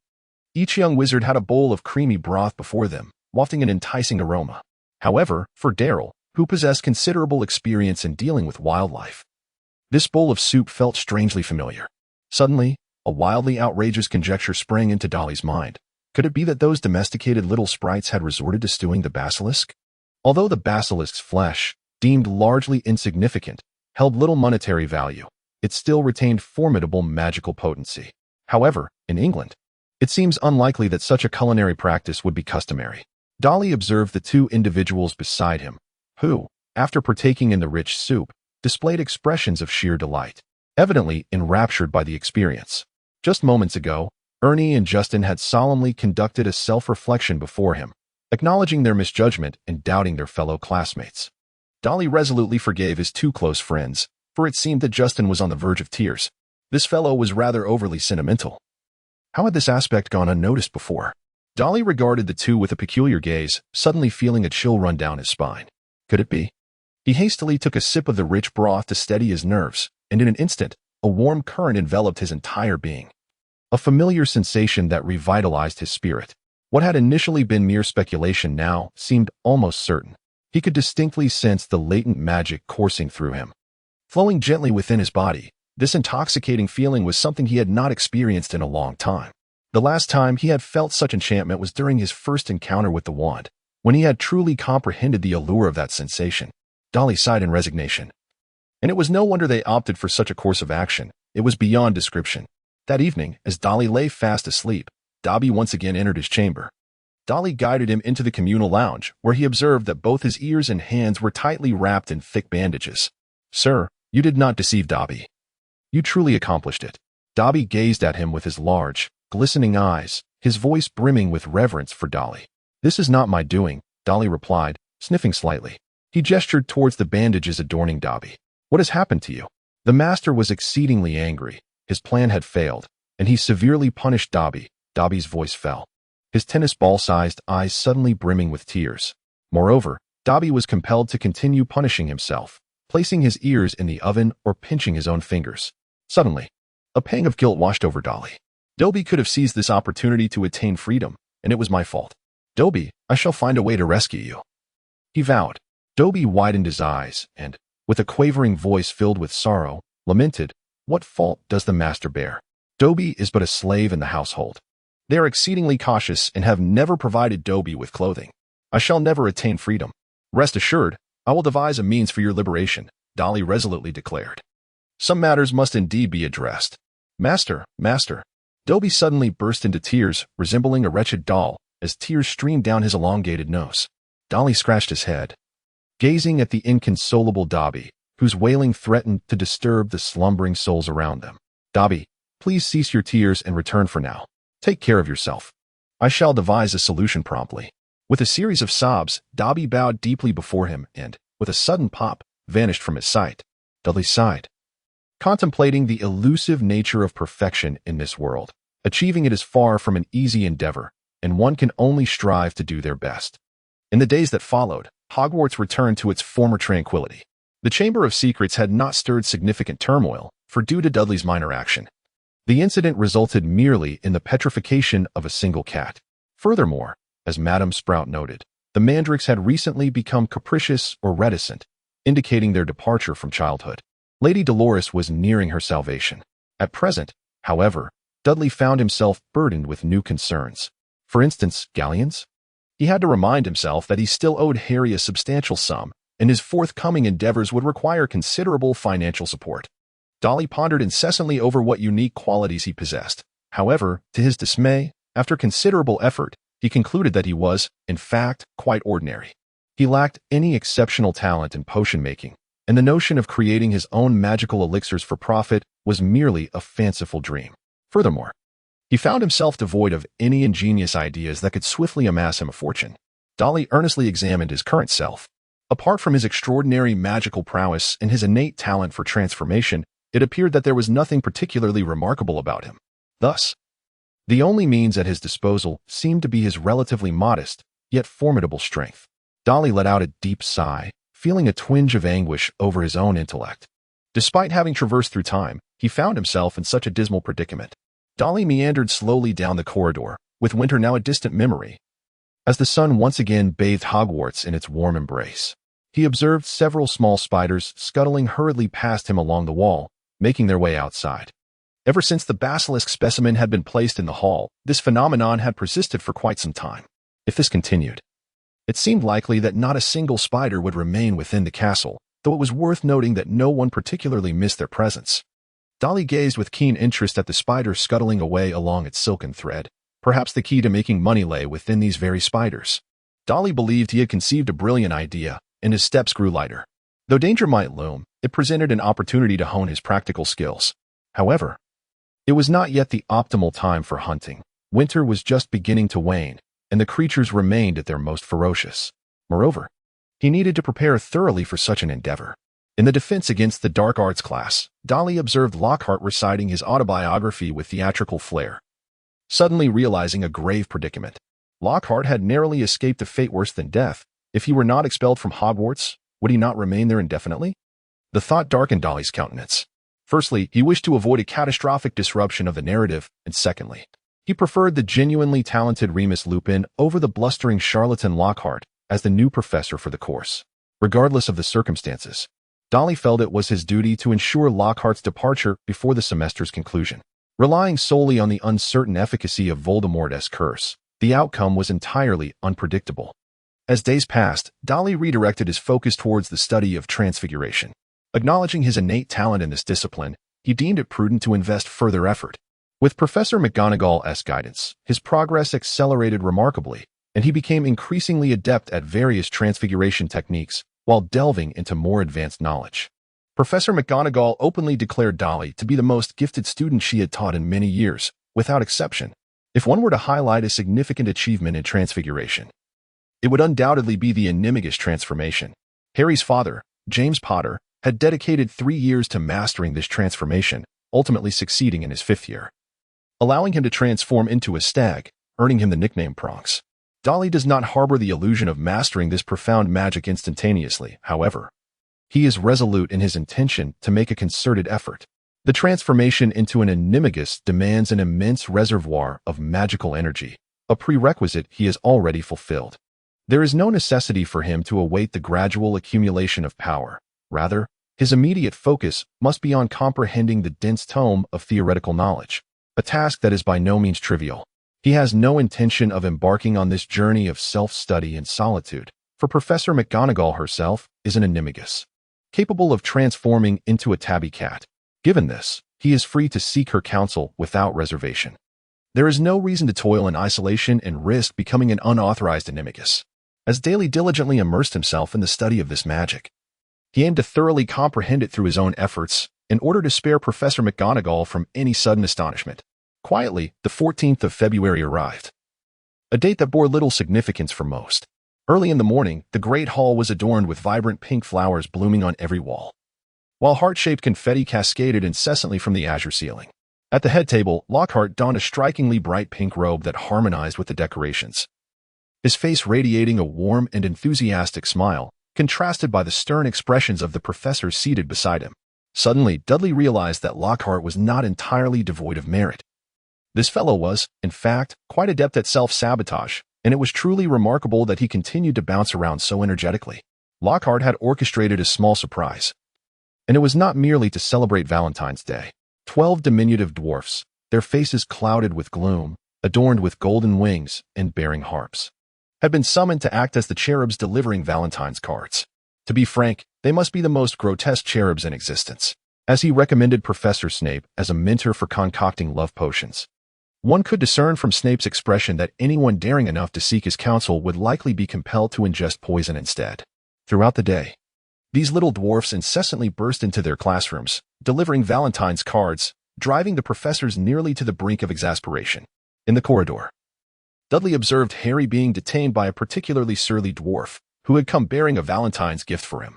Harry struggled valiantly, yet the dwarf held on tenaciously, ultimately causing him to stumble. The dwarf perched upon his knee to prevent his escape, strumming the harp in his hands and singing in a melodious tone. His eyes are as green as a pickled toad, his hair as dark as a blackboard. I hope he is mine. He is truly handsome, a valiant conqueror of dark wizards. The crowd erupted in raucous laughter, and Harry joined in, chuckling heartily, while Ginny blushed and peeked from behind, uncertain if the romantic verse was penned by her own hand. As a matter of fact, Dudley had yet to receive a Valentine's card in this life or the last. He had once harbored feelings for a girl, but that was a tale best left untold. The whimsical interlude of Valentine's Day soon passed, and time flew by, leaving Dudley acutely aware of the overwhelming amount of knowledge he needed to acquire. Whether it was advanced transfiguration or the esoteric contents of a mysterious diary, the magical knowledge at hand was profoundly intricate and perilous, allowing for not a single misstep in the course of study. Nevertheless, he found himself compelled to carve out time to delve into the realm of soul-related magic. He had to devise a means to eliminate the lurking dangers within his own body. In the dead of night, Dudley maintained his invisibility as he perused a hefty tome in the restricted section, its cover somewhat tattered, a volume he had painstakingly unearthed. This book exuded an unsettling aura, adorned with an image of a fractured skull, and in the darkness, its hollow eye socket seemed to radiate a terrifying glow, illuminated by the moonlight streaming through the window. He scrutinized its contents, pausing intermittently, his wand occasionally waving gently as if to verify some arcane principle. After what felt like an eternity, Dudley finally closed the book, having gleaned a substantial understanding. His fingers absently drummed upon the table's surface. The soul, the enigmatic source of all things mysterious, had been the subject of study for many a mad wizard, yet few had ever comprehended its essence. Even ghosts remained perplexed by it. However, this did not deter wizards from harnessing various properties of the soul to invent numerous related spells. The Horcrux was the most infamous and fearsome of these spells. As long as a Horcrux remained intact, it could utilize the mysterious connection within the soul to allow a wizard to linger indefinitely in the mortal realm, achieving immortality. Within the pages of this book were many insights related to the soul, yet it remained conspicuously lacking in crucial information, as if someone had deliberately marred it. Nevertheless, Dudley discovered a fragmented incantation that was particularly relevant to his current predicament. Wizards seeking to study the soul first needed to perceive it, thus birthing this peculiar magic. The moment Dudley laid eyes upon it, his heart raced with anticipation. He was eager to assess the state of his own soul. Understanding his present condition was imperative for formulating his forthcoming plans. Yet, the hesitation lingered, for this magic was incomplete, missing a small segment. Though it was only a minor portion, fully restoring it would require a comprehensive analysis, and he could only speculate as to how much effort that would demand. Dolly's fingers paused in their rhythmic tapping on the table. Despite the challenges he faced, he could not afford to relinquish his efforts, for this matter was of utmost significance, potentially determining the trajectory of his entire future. Dolly, resolute in his determination, swiftly documented all pertinent information related to this matter. Time was of the essence. He had to seize every moment to address the latent issues within his body. As Dolly immersed himself in his research, time flew by, and the Easter holiday arrived. He found himself confronted with new considerations, as second-grade students were now required to select courses for the third grade. Since the last misunderstanding with Justin and his peers, although apologies had been exchanged, their relationship seemed to have lost its former closeness. Furthermore, Dolly's naturally aloof demeanor, compounded by his constant preoccupation with his own affairs, rendered him nearly a solitary figure, an unusual hermit among the Hufflepuffs. Dolly did not engage in discussions with others. He directly opted for the Ancient Runes class, a choice made by only a handful of young wizards. There was also the Care of Magical Creatures course, which he knew Hagrid would take over in their third year. He deliberately selected Professor Trelawney's divination class, foregoing arithmancy. While many believed that arithmancy offered greater accuracy, Dolly was aware that Trelawney possessed a genuine prophetic lineage, with nearly all her predictions proving to be true, except, of course, for her ominous forecast of Harry's demise upon her initial lecture. He was eager to discover whether he might hear a prophecy concerning himself, a true outsider, and what sort of impact he might have on this world.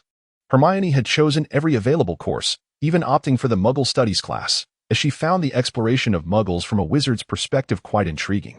On a bright Saturday morning, the weather was splendid, with the sun shining and a gentle breeze wafting through the air. The Quidditch season had commenced anew, with Gryffindor facing Hufflepuff today.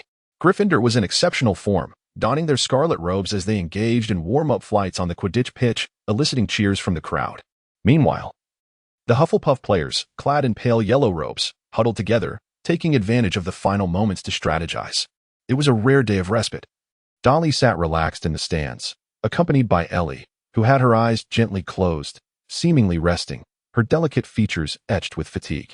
Dolly sighed inwardly. The young girl devoted herself tirelessly to her studies, forsaking all entertainment and relinquishing her former childishness.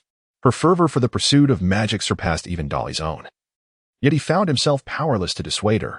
In the face of such realities and setbacks, what words of comfort could he possibly offer? The only advice he could impart was to remind her to prioritize her health, insisting that she consistently partake in her morning runs, lest her body suffer the consequences of overexertion. Today, after much persuasion, he managed to coax her away from the library for a brief respite. He firmly believed that a balanced approach to learning was essential, otherwise, haste would lead to failure. Suddenly, a resounding cheer erupted from the crowd as the competition was about to commence, with the arena alive with the sounds of celebration and applause. To be honest, the Hufflepuff team was diligently striving, their training rigorous, yet at times, such effort alone was insufficient to secure victory. Gryffindor was on fire. With Harry freed from his previous troubles, his performance improved significantly, and barring any unforeseen circumstances, it seemed they were poised to once again claim the House Cup. Dolly felt no desire to elaborate. He had not joined the school team, nor exerted himself for such a cause. Even in his belief that participation would not transform him into a savior, he could only offer encouragement to the defeated Hufflepuff team. Instilling in them a sense of worth in their efforts, this remained an essential quality of a true Hufflepuff. By the time the match concluded, the young wizards had largely departed. Dolly stood upon a high platform, gazing out at the forbidden forest beyond. The lush expanse of trees stretched infinitely, concealing an unknown multitude of extraordinary creatures within. Yet, at this moment, he required but one of them. The hunt was about to commence. On Sunday morning, Dolly traversed the Quidditch pitch, striding purposefully towards the forbidden forest, a broomstick borrowed from Harry in hand. This was a means of transportation employed in times of urgency. Darryl spotted Hagrid sitting in front of his modest hut, mending clothes, while Fong circled around him in blissful oblivion. He chose not to approach, opting instead for a different direction, for he wished to keep his intentions concealed from Hagrid. In the gentle breeze, Darryl made his way to the edge of the forbidden forest, where a narrow path gradually disappeared into the depths of the woodland.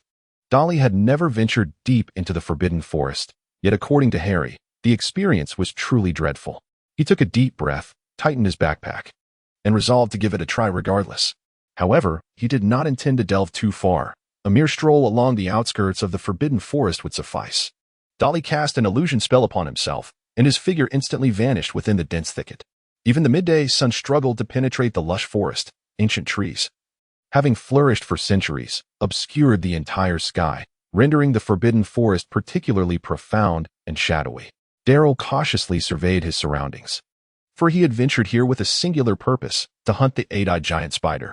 This species is known for its gregarious nature, often hunting in packs. However, one might still encounter solitary specimens at the fringes of the forbidden forest.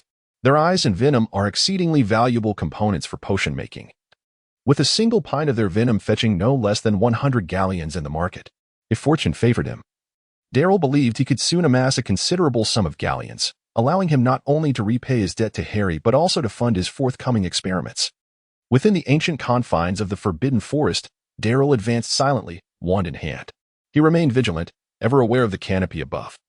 Although the eight-eyed giant spiders preferred to scuttle upon the forest floor for greater speed, they would still ensnare themselves among the branches, lying in wait for unsuspecting prey.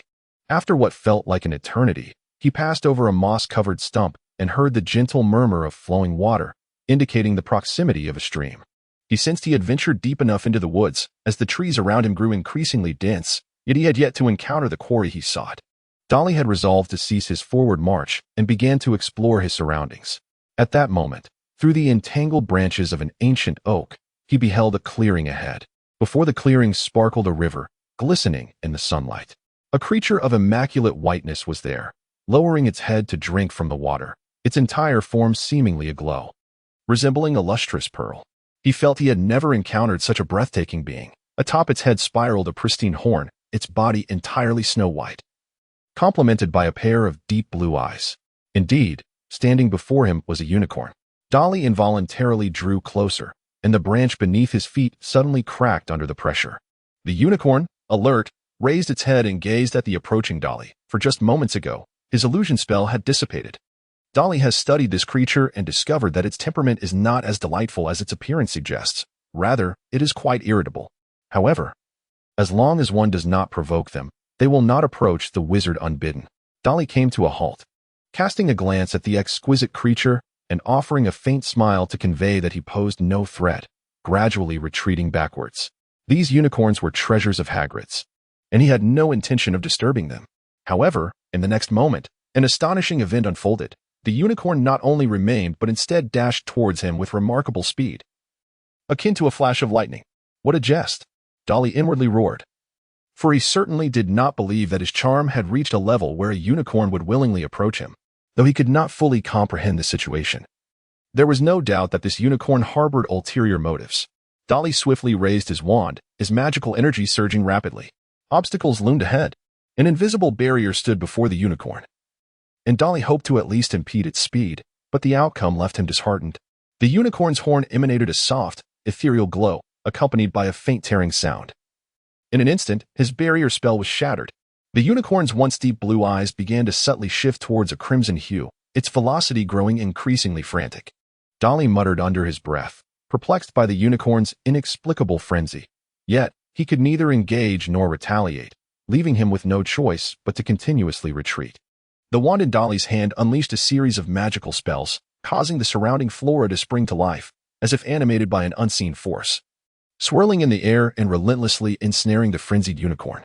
The unicorn's true source of magic resided solely in its horn, and thus, confronted by the animated plants, it was finally halted, ensnared like a prey caught in a spider's web, tightly bound by the grotesquely transformed vegetation. Yet, even in such a predicament, it continued to struggle vehemently. The contorted plant snapped under its fierce resistance, only for new tendrils to emerge and ensnare it anew. After a prolonged struggle, the unicorn's elongated body bore deep lacerations, with silvery blood cascading onto the verdant ground surrounding it. Dudley had to meticulously direct those plants, lest they inadvertently strangle the precious unicorn. At long last, it ceased its struggles, though only due to the exhaustion of its strength. Its nostrils flared rapidly, gasping for breath. Yet its crimson eyes remained fixed on Dudley with a fierce intensity, as if harboring an irreconcilable enmity. Dudley, exhausted, leaned on his knees, panting heavily, feeling somewhat bewildered. This was his first encounter with a living unicorn, and he was utterly certain he had never provoked such a creature before. "Excuse me, have we met before?" Dudley approached the unicorn and, with a booming voice, inquired, fully aware that although the unicorn was an exceedingly intelligent magical creature, he did not expect it to respond verbally. Suddenly, the trapped unicorn let out a mournful cry, ceasing its struggles entirely, as if resigned to its fate, with tears welling in its crimson eyes. I find myself at a loss for words. If we are to be candid, I am indeed the victim in this scenario. If you cease your assaults on me, I shall consider releasing you. What say you? Dudley gradually retreated, realizing that he could not remain in constant vigil over the unicorn, thereby squandering his time and energy. Once he felt he had reached a sufficiently safe distance, he gently flicked his wand, causing the plants ensnaring the unicorn to slowly loosen their grip. Dudley cautiously observed the unicorn, remaining vigilant against any potential attack. However, it appeared to have sustained an injury during its recent frantic escape. He noticed its left hind leg was wounded, slightly twisted, and oozing blood. In a moment of compassion, Dudley swore he had not intentionally caused it harm. It was undoubtedly the creature's own misstep that led to this predicament. After Dudley released it, the unicorn seemed to have finally regained its composure, retreating slowly on 3 legs. Its horns still emanating a soft, ethereal glow.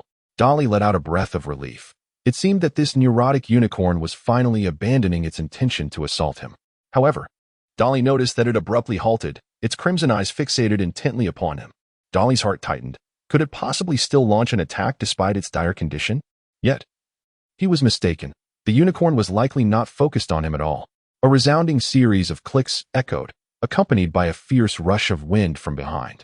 Dudley felt as though his blood had turned to ice, and before he could even dive for cover, his hand reflexively twisted the wand, unleashing a thick beam of crimson light. With a thunderous crash, a dull impact reverberated, followed by the sound of a colossal creature being hurled high into the air before crashing down. In that moment, Dudley felt as though he had been reborn, his heart resuming its frantic rhythm. He rolled forward and quickly turned to discover what had been lurking behind him. Before him stood a massive 8-eyed giant spider, its 6 bizarrely long, hairy legs twitching wildly towards the sky, and a pair of glimmering black pincers slowly quivering, producing a series of clicks. However, it was already on the brink of death. Dudley was certain of that. He exhaled in relief, realizing that in his hasty actions, he had not held back. Dudley rose to his feet, yet at that moment, a twinge of regret surged within him for having ventured here. Before his eyes, an endless swarm of 8-eyed giant spiders slowly encircled him.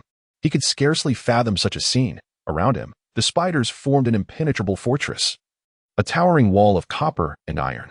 Their pincers clacked rhythmically, resonating as one, akin to a black torrent that obscured the earth and sky before him. A true battle was on the verge of erupting. Dudley's legs trembled slightly as he observed the encroaching swarm of 8-eyed giant spiders. They crowded together densely, producing a spine-chilling clicking sound, their vicious black eyes fixated intently upon Dudley. Dudley could even hear the sound of them swallowing saliva. The allure of fresh human flesh was simply irresistible to them. Dudley forced a wry smile. Logically, midday was the time when the 8-eyed giant spiders were least active, as they preferred dark and damp environments. During this hour, scarcely a few of these arachnids would be stirring. It was precisely for this reason that Dudley had the audacity to venture forth in pursuit of the 8-eyed giants. Little did he anticipate that upon his arrival, he would be immediately besieged by a frenzy of these monstrous spiders. Dudley cast a glance at the scattered, silvery droplets of blood behind him.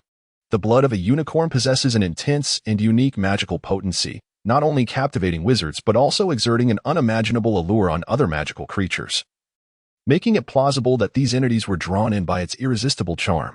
Dudley felt a sense of despondency. This was the most adverse scenario he could have anticipated. However, in light of this situation, he had long since made thorough preparations, which he initially believed would be unnecessary. Dudley swiftly reached into his backpack and retrieved a bottle, uncorking it with a satisfying pop. The horde of 8-eyed giant spiders, surging towards him, came to an abrupt halt. The frontline spiders, in a state of panic, began to retreat, while those behind continued to push forward. In an instant, chaos ensued among the 8-eyed creatures, with the air filled with their frantic clicking sounds.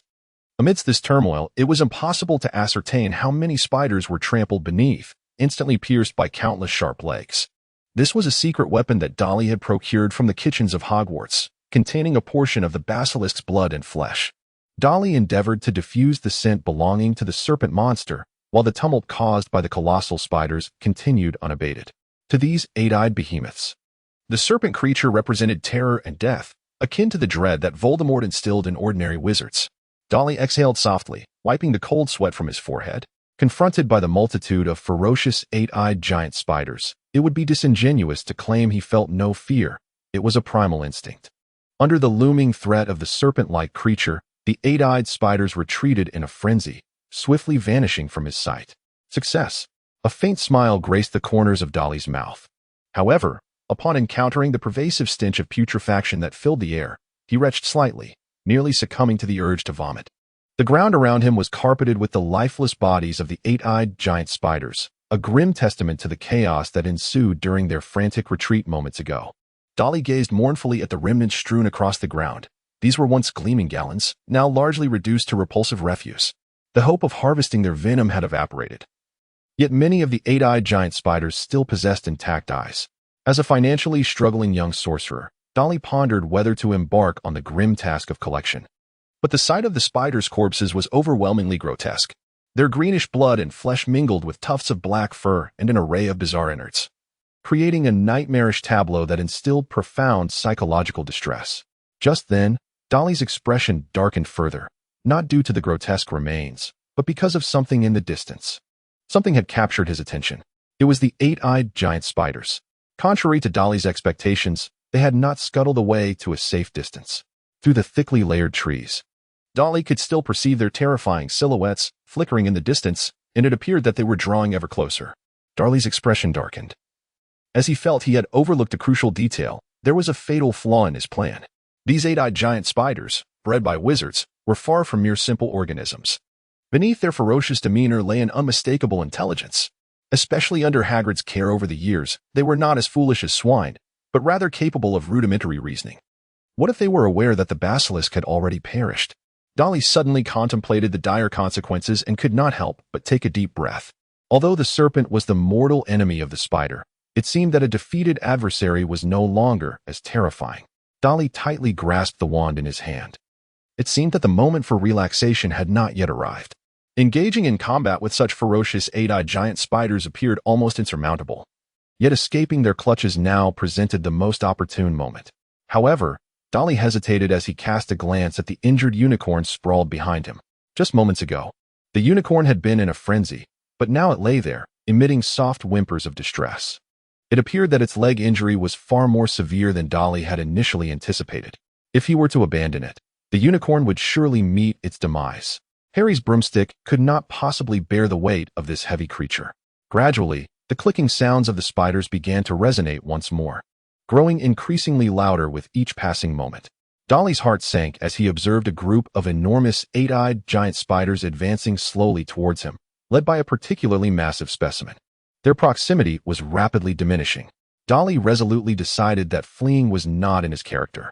At the tip of his wand, a crimson flame erupted, rapidly swelling until it resembled a vast wall of fire that obscured the very sky. This astonishing blaze soared at least 20 feet high, emanating a terrifying wave of heat that thwarted the frenzied assault of the monstrous eight-eyed spiders. Dudley swiftly dashed to the side of the injured unicorn, raising his wand and pointing it at the creature's wounded hind leg. Although he had yet to treat a fracture, he had already mastered the incantation. Upon seeing Dudley approach, the unicorn thrashed violently, seemingly desperate to escape from what it perceived as a malevolent presence. Amidst the unicorn's frantic struggle, Dudley not only failed to heal its wound, but also narrowly avoided a powerful kick from its hoof. Dudley was truly incensed. This was not the time for frivolous delays. He hastily conjured several ropes, binding the desperately thrashing unicorn with unwavering resolve. Under his incantation, the wand in his grasp emanated a radiant white light, gradually permeating the unicorn's hind leg. Perhaps his magic was taking effect, for the once frenzied unicorn began to calm, its cerulean eyes turning to regard him with an expression of puzzlement. Dudley had no time to attend to the fluctuations of his emotions. The flames surrounding him, having lost their magical sustenance, gradually diminished in size. Although the surrounding withered branches and leaves had been ignited, it appeared no simple task to fend off the terrifying eight-eyed giant spiders. They had already suffered countless casualties and endured intimidation. This time, their intent transcended mere hunting, now imbued with a thirst for vengeance. Dudley anxiously awaited the manifestation of his magic, yet the unicorn's inherent resistance to magic inadvertently hindered the healing process, rendering it sluggish. He observed as the perimeter of the flames was breached by several eight-eyed giant spiders attempting to surge forth. As time dragged on, Dudley felt as though each second stretched into an eternity. At long last, the once mighty flames could no longer withstand the advance of the eight-eyed arachnids. In that very moment, the unicorn's wounds had completely healed, and with a powerful roar, it rose majestically from the ground. Dudley let out a sigh of relief. However, those terrifying eight-eyed giant spiders had once again completed their encirclement of the prey. This time, battle was truly unavoidable. Dudley gazed at the multitude of eight-eyed giant spiders surging across the hills, gripping his wand tightly. With a smile, he addressed the unicorn beside him. "Do you think I owe something? Not only must I endure your inexplicable attacks, but I also find myself risking my life to rescue you." The unicorn let out a nervous whinny, perhaps sensing the goodwill emanating from Dudley, and gradually inched closer to him. Dudley could even feel its slight tremor. Dudley cast a glance at the flying broom concealed beneath a grand tree and sighed, lamenting that good souls do not often live long. He then patted the pristine unicorn and earnestly stated, "If we wish to survive, let us strive together with all our might." The unicorn appeared to comprehend Dudley's words, its eyes gleaming with the purest brilliance akin to the most resplendent sapphires. Gradually, it bent its foreknees and lowered its body, inviting Dudley to mount. Dudley's eyes sparkled with delight as he burst into hearty laughter, exclaiming, "I never anticipated such an honor. In that case, I shall not hold back." Dudley embraced the unicorn with one arm while brandishing a wand with the other, resembling a valiant knight poised for a charge. "Let us bravely advance," he declared, determined to vanquish the malevolent eight-eyed arachnids. The unicorn emitted a resounding neigh, its horn radiating a brilliant white light as it galloped forward with great speed, its hooves soaring with grace. "Ha ha!" Daryl erupted into hearty laughter, wielding his wand with exuberance, casting forth a myriad of luminous sparks that sent the formidable eight-eyed spiders tumbling away, thereby forging a secure passage for the unicorns and leaving the monstrous creatures far behind. Yet, the relentless eight-eyed spiders refused to concede, trailing closely in pursuit, while more of their brethren emerged ahead, seemingly endless in number. In the brief span of mere minutes, sweat had thoroughly soaked through Daryl's garments. How many of these wretched eight-eyed spiders lurked within this forbidden forest? Suddenly, with a swift slash, a spider's leg tore through the fabric of Daryl's left arm, revealing a faint crimson line upon his skin. Dudley inhaled sharply. Had it been any deeper, his arm might have been severed in that very instant. Dudley clung to the back of the unicorn, striving to minimize the area exposed to attack. The unicorn galloped wildly through the jungle, with countless legs flashing before them, only to be left far behind. A brief chuckle escaped Dudley's lips. Indeed, it was no easy feat. Dudley gasped for breath, his arms already aching, and his wizard's robe was tattered and torn. The magical energy within him was depleting rapidly. Yet, the spiders seemed inexhaustible. No matter where he fled, he was confronted by the terrifying sight of the monstrous eight-eyed spiders. He could not possibly perish here. Dudley let out a fierce roar, and his wand emitted a silvery radiance, cleaving the two spiders that leapt from the tree into halves, leaving a scene of carnage in its wake. The unicorn, oblivious to everything around it, galloped forward, driven nearly to madness by the surrounding chaos. In its brief existence, it had never encountered such a ferocious battle. Uncertain of how far it had fled or how many eight-eyed giant spiders it had vanquished, Dudley's vision began to blur. At that moment, he suddenly spotted several crushed eight-eyed spiders ahead of him, remnants of the creatures he had slain at the very beginning. Dudley let out a pain cry. This foolish unicorn had led him in a wide circle through the forbidden forest, utterly losing its sense of direction. "Guide me!" Dudley let out a thunderous shout, and with a swift motion of his arm, the wand redirected to point to their left. "Hey, you fool, run to the left, and keep a straight line." Dudley shouted fervently into its ear, gripping its mane tightly, while effortlessly swatting away a spider that dared to cross his path. Sweat cascaded down Dudley's cheeks, blurring his vision. Dudley vigorously shook his head, striving to concentrate his attention. He raised his wand once more, reciting the incantation. Yet the tip of the wand emitted a faint red glow that swiftly dissipated, akin to a candle flame extinguished by the wind. Dudley's expression shifted dramatically. Within this fleeting moment, he had lost count of the numerous incantations he had uttered, and now his magical energy had finally been depleted. The colossal spider loomed before him like an impenetrable wall, crashing towards him with ferocity, and he felt a sudden darkness enveloping his vision. When he regained consciousness, he found himself smeared with the foul, viscous remnants of entrails. The monstrous eight-eyed spider had been ruthlessly torn asunder by the horn of a unicorn. Haha. Dudley straightened his posture, erupting into hearty laughter as he vigorously patted the unicorn beneath him, exclaiming, "You, my friend, are not entirely devoid of merit."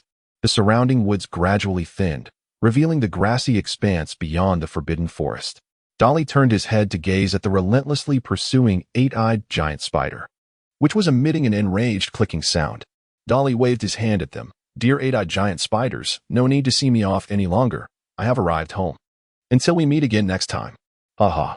Dudley felt a sharp pain in the back of his head, and darkness enveloped him, nearly causing him to tumble from the unicorn. Dazed, he reached up to touch his head, finding it sticky and coated in a glaring crimson hue. Oh. Dudley swayed slightly, and in an instant, the world around him spun wildly, rendering his vision a blur. His hand instinctively grasped the mane of the unicorn, yet his body lost all control, sliding helplessly towards the ground. At that moment, the light of day burst forth, and the unicorn successfully carried him away from the forbidden forest. The acromantula lingered at the forest's edge, emitting furious clicks and growls, yet none dared to venture forth. It was an unbreakable decree set by Aragog himself. No creature could enter Hogwarts. With a thud, Dudley finally tumbled off the unicorn's back. Landing on the grassy verge of the forbidden forest, Dudley struggled valiantly, yearning to rise, yet his entire being resonated with cries of anguish. After numerous attempts, he ultimately surrendered. Collapsing onto the grass, gasping for breath, a relentless throb pulsed at the back of his head, waves of pain crashing over him like a tide. At that moment, he sensed a large head nudging him, and with great effort, he forced his darkened eyes open. Beside him lay the unicorn, its right flank marred by a long, gaping wound, from which silvery blood flowed incessantly, revealing writhing innards within. With a faint chuckle, Dudley murmured, "If we were to perish here, how unfortunate it would be. After all, we have managed to escape." Dudley made several more attempts with great effort, yet he could hardly lift his upper body. With such lofty goals, was there truly no one to notice our plight? The sky gradually darkened, and Dudley had surrendered all hope.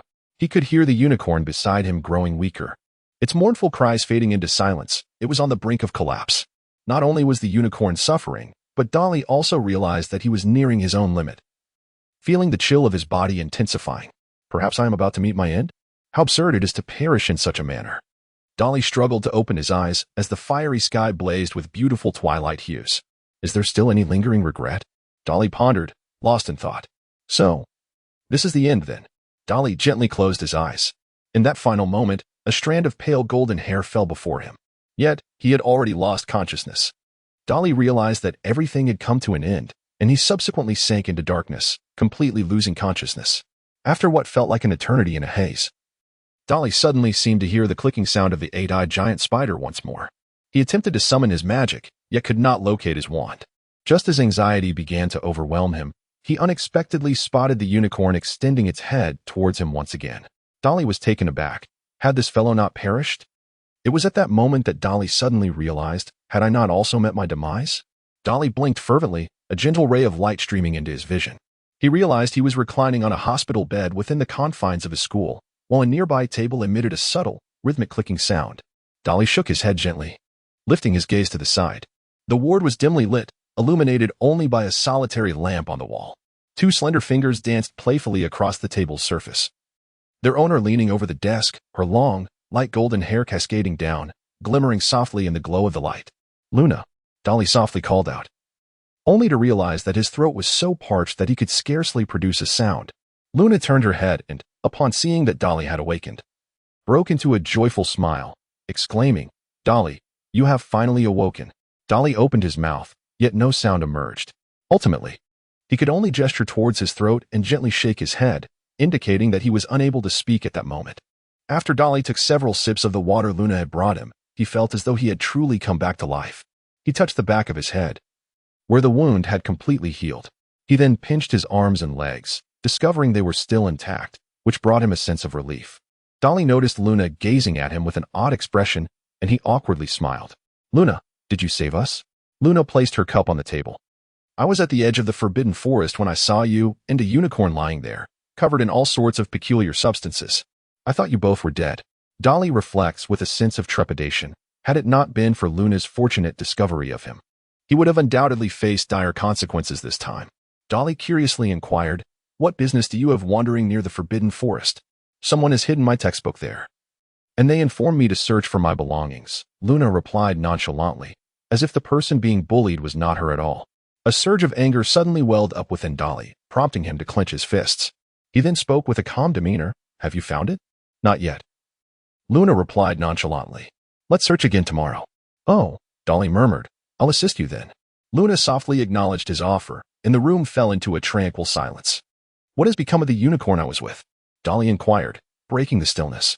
Is it unharmed? Its injuries are far less severe than yours, Luna assured him. It is currently in the company of Hagrid, a rather intriguing individual, and Professor Bane is also present. That's reassuring. Daryl exhaled softly. If the unicorn were to perish, what significance would his efforts hold? Professor Byrne, the instructor of the course on the conservation of magical creatures, shared an immense passion for studying and nurturing these enchanting beings. Much like Hagrid. Thank you so much, Luna, Daryl remarked, casting a glance at her. Aren't we friends? Luna responded earnestly, her pale eyes seemingly shimmering with a certain radiance. Dudley gazed at Luna, who suddenly appeared unusually serious, and he couldn't help but laugh. Indeed, we are friends. Luna's gaze drifted towards the outside, where the night sky shimmered with an extraordinary clarity. The principal visited earlier, she remarked, her voice returning to its usual dreamy tone. Did the professor say anything? Dudley inquired, a hint of anxiety in his voice. You seem to be afraid of him, Luna said with a touch of intrigue, still fixated on the stars above. He cares about you. That's precisely why I am so worried. Dudley murmured softly, I should be leaving now, as Luna stood up. It's rather late. Isn't it? Dudley gazed out at the night sky, clear and adorned with brilliant stars. It must be nearing midnight. Farewell. Luna stepped out with a light-hearted stride. Goodbye, Dudley replied gently. He watched her retreating figure, feeling a peculiar sensation. Whenever he faced her, he found it hard to believe she was merely an 11-year-old girl. It was indeed strange. The following noon, Harry, Hermione, and Ron visited him, bringing a plethora of sweets. Dudley, we all witnessed that unicorn. Ron exclaimed excitedly, what you did was simply remarkable. What did I do? Dudley responded, bewildered, recalling how he had stealthily ventured into the forbidden forest. Worried about potential repercussions. The entire school is abuzz, Harry continued. A second-year student rescued a unicorn from certain death in the forbidden forest and successfully brought it back. Everyone is speculating about what you saved the unicorn from, Ron added. I even heard someone say you rescued it from a werewolf. Laughter erupted among them. As many students believe that werewolves lurked within the forbidden forest, you must tell us what was attempting to slay the unicorn, Ron urged. Exchanging glances with Harry, it wouldn't happen to be another dark wizard seeking to prolong their life, would it? Oh, certainly not. Dudley could tell from their expressions that they were recalling Harry's previous encounter in the forbidden forest, where Voldemort sought to use unicorn blood to sustain himself. It was a particularly ferocious creature, a giant spider known as an acromantula. You've heard of them. Haven to you. Ron's complexion paled. Spiders were his most detested creatures, and the mere mention of the name struck fear into him. Of course. I know of them, Hermione chimed in enthusiastically. I encountered information about such magical beings while researching basilisks. They are massive, covered in thick black fur, with a leg span reaching up to 8 feet. Please, no more. Ron shuddered, his face turning ashen. I have no desire to learn about these acromantulas. Are you afraid of spiders? Hermione inquired. Puzzled. I recall you using many dead spiders in potions class. Who says I'm afraid? Ron retorted angrily, I simply dislike the way they scuttle about. Hermione giggled. What is so amusing? You should understand. When I was 3, Fred turned my teddy bear into a hideous giant spider because I broke his toy broom. If you had experienced that, you wouldn't like them either. Just imagine your beloved teddy bear suddenly sprouting numerous spider legs. He shuddered, unable to continue. Oh, very well. Hermione stifled her laughter. I just hadn't anticipated that such terrifying magical creatures would be hidden in the forbidden forest. The ministry forbids wizards from keeping such creatures. They are far too dangerous to be tamed. So, you encountered an acromantula hunting a unicorn in the forbidden forest, and that's why you intervened? Harry asked with keen interest. Dudley cast him a peculiar glance, questioning, do you truly believe that a giant 8-eyed spider could bring me to such a lamentable state? So, you encountered several of them? Hermione gasped in astonishment, realizing, no wonder the school prohibits us from venturing into the forbidden forest. It is exceedingly perilous. Dudley could hardly bear to dishearten them. I wonder what their expressions will be like when they one day encounter the vast expanse of eight-eyed giant spiders. By the way, Dudley, what were you doing in the Forbidden Forest? Harry suddenly inquired. Chuckling, Dudley subtly shifted the topic, saying, I still do not know how the professor will penalize me for trespassing in the Forbidden Forest and getting caught. It will likely amount to nothing more than a brief detention, Ron reassured him. Fred and George run into the Forbidden Forest all the time. Yet they never face any consequences. After they departed, Dudley was preparing to request a discharge from Madame Pomfrey when a small boy with curly gray hair peeked curiously around the door. Colin? Dudley exclaimed in surprise. Recognizing this enthusiastic admirer of Harry, although they had not spoken much, they had crossed paths enough to be considered acquaintances. Hello, Dudley, Colin greeted, holding 2 bunches of grapes in his hand, with a small camera hanging around his neck. I just went to see the unicorn. It was simply stunning. I have never seen a living unicorn before. Thank you, Colin, Dudley replied, accepting the fruit from him. Is it doing well now? It's quite lively, Colin replied impulsively, then hesitated before adding, but its temperament seems rather poor. It has already knocked over several people and only allows that crazy girl from Ravenclaw to approach. Dudley's gaze sharpened as he inquired, Are you referring to Luna? Colin, taken aback, replied, Ah, you know her? She's always a bit eccentric. All of us first-year students are aware of her. Dudley responded nonchalantly, She is a dear friend of mine, and she just saved me yesterday. Colin's face flushed. Oh, I apologize, I had no idea. It's quite all right, Dudley replied simply. However, if you ever witness anyone bullying her, please inform me, would you? Colin nodded, his cheeks still tinged with crimson, contemplating how he ought to swiftly warn his close friends to steer clear of Dudley. For encountering a wizard who had narrowly escaped from a werewolf could spell trouble. Suddenly, Colin recalled the matter and eagerly asked, Dudley, did you truly encounter a werewolf in the Forbidden Forest? Dudley touched his nose, bemused by the gullibility of these young wizards. Why do you all believe that I have encountered a werewolf? He inquired, perplexed. Everyone knows that the Forbidden Forest harbors werewolves, Colin exclaimed, his eyes wide with astonishment. Moreover, Professor Lockhart stated that your survival from the Forbidden Forest was solely due to having read his book on wandering with werewolves. He even recommended that everyone purchase his other works, so that they might learn how to confront the potential dangers they may encounter. Dudley is truly speechless. Lord is remarkably adept at seizing opportunities for self-promotion. It is utterly inconceivable that he remains obscure. Dudley feigned seriousness as he remarked, I encountered no werewolves in the Forbidden Forest. Professor Lockhart is merely spouting nonsense. He then lowered his voice deliberately and added, I only came across a young dragon there, which was about to devour a unicorn. Dudley observed Colin's wide-eyed expression, his mouth agape in astonishment, clearly taken aback. Instantly, Dudley erupted into hearty laughter. I was merely jesting. Dear child, did you truly take me at my word? He patted Colin on the shoulder, his laughter so exuberant that it left him breathless. It took a considerable moment for Colin to regain his composure, yet he was so animated that his words tumbled over one another. Is it true, Dudley? Did you really encounter a dragon in the Forbidden Forest? What did it look like? Evidently, he had entirely disregarded the latter part of Dudley's remarks. Dudley rolled his eyes, clearly jesting. Come on, it's merely a joke. While it is possible that a dragon might lurk deep within the Forbidden Forest, how could there possibly be one near our school? Colin regarded him with a hint of skepticism, seemingly more inclined to believe that a dragon truly resided within the depths of the Forbidden Forest. As Dudley was about to speak, Colin abruptly stood up and said, Oh, well, if there are no dragons, then I shall take my leave. In his haste, Colin completely forgot about the intention to take a photograph of Dudley and swiftly dashed out. Dudley also overheard Madame Pomfrey vociferously admonishing him not to run hastily in the hospital corridor. Dudley stroked his chin and suddenly realized that he might have inadvertently conjured a new rumor, one that possessed an extraordinary degree of credibility, as it originated from the very mouths of those involved. Could it be that this fresh tale was destined to transform into a narrative of a second-grade sorcerer bravely battling a malevolent dragon, ultimately rescuing a pure unicorn from the clutches of the wicked beast? Darryl couldn't help but shake his head, feeling rather foolish for his earlier conversation with Colin. He rubbed the back of his head, wondering if perhaps the bump he sustained had diminished his intellect. Ultimately, at Darryl's insistence and following a thorough examination by Madame Pomfrey, he was finally discharged in the afternoon. He had also made plans to accompany Luna in searching for her lost belongings. Furthermore, Darryl had not forgotten that Harry's beloved broom was still abandoned within the Forbidden Forest.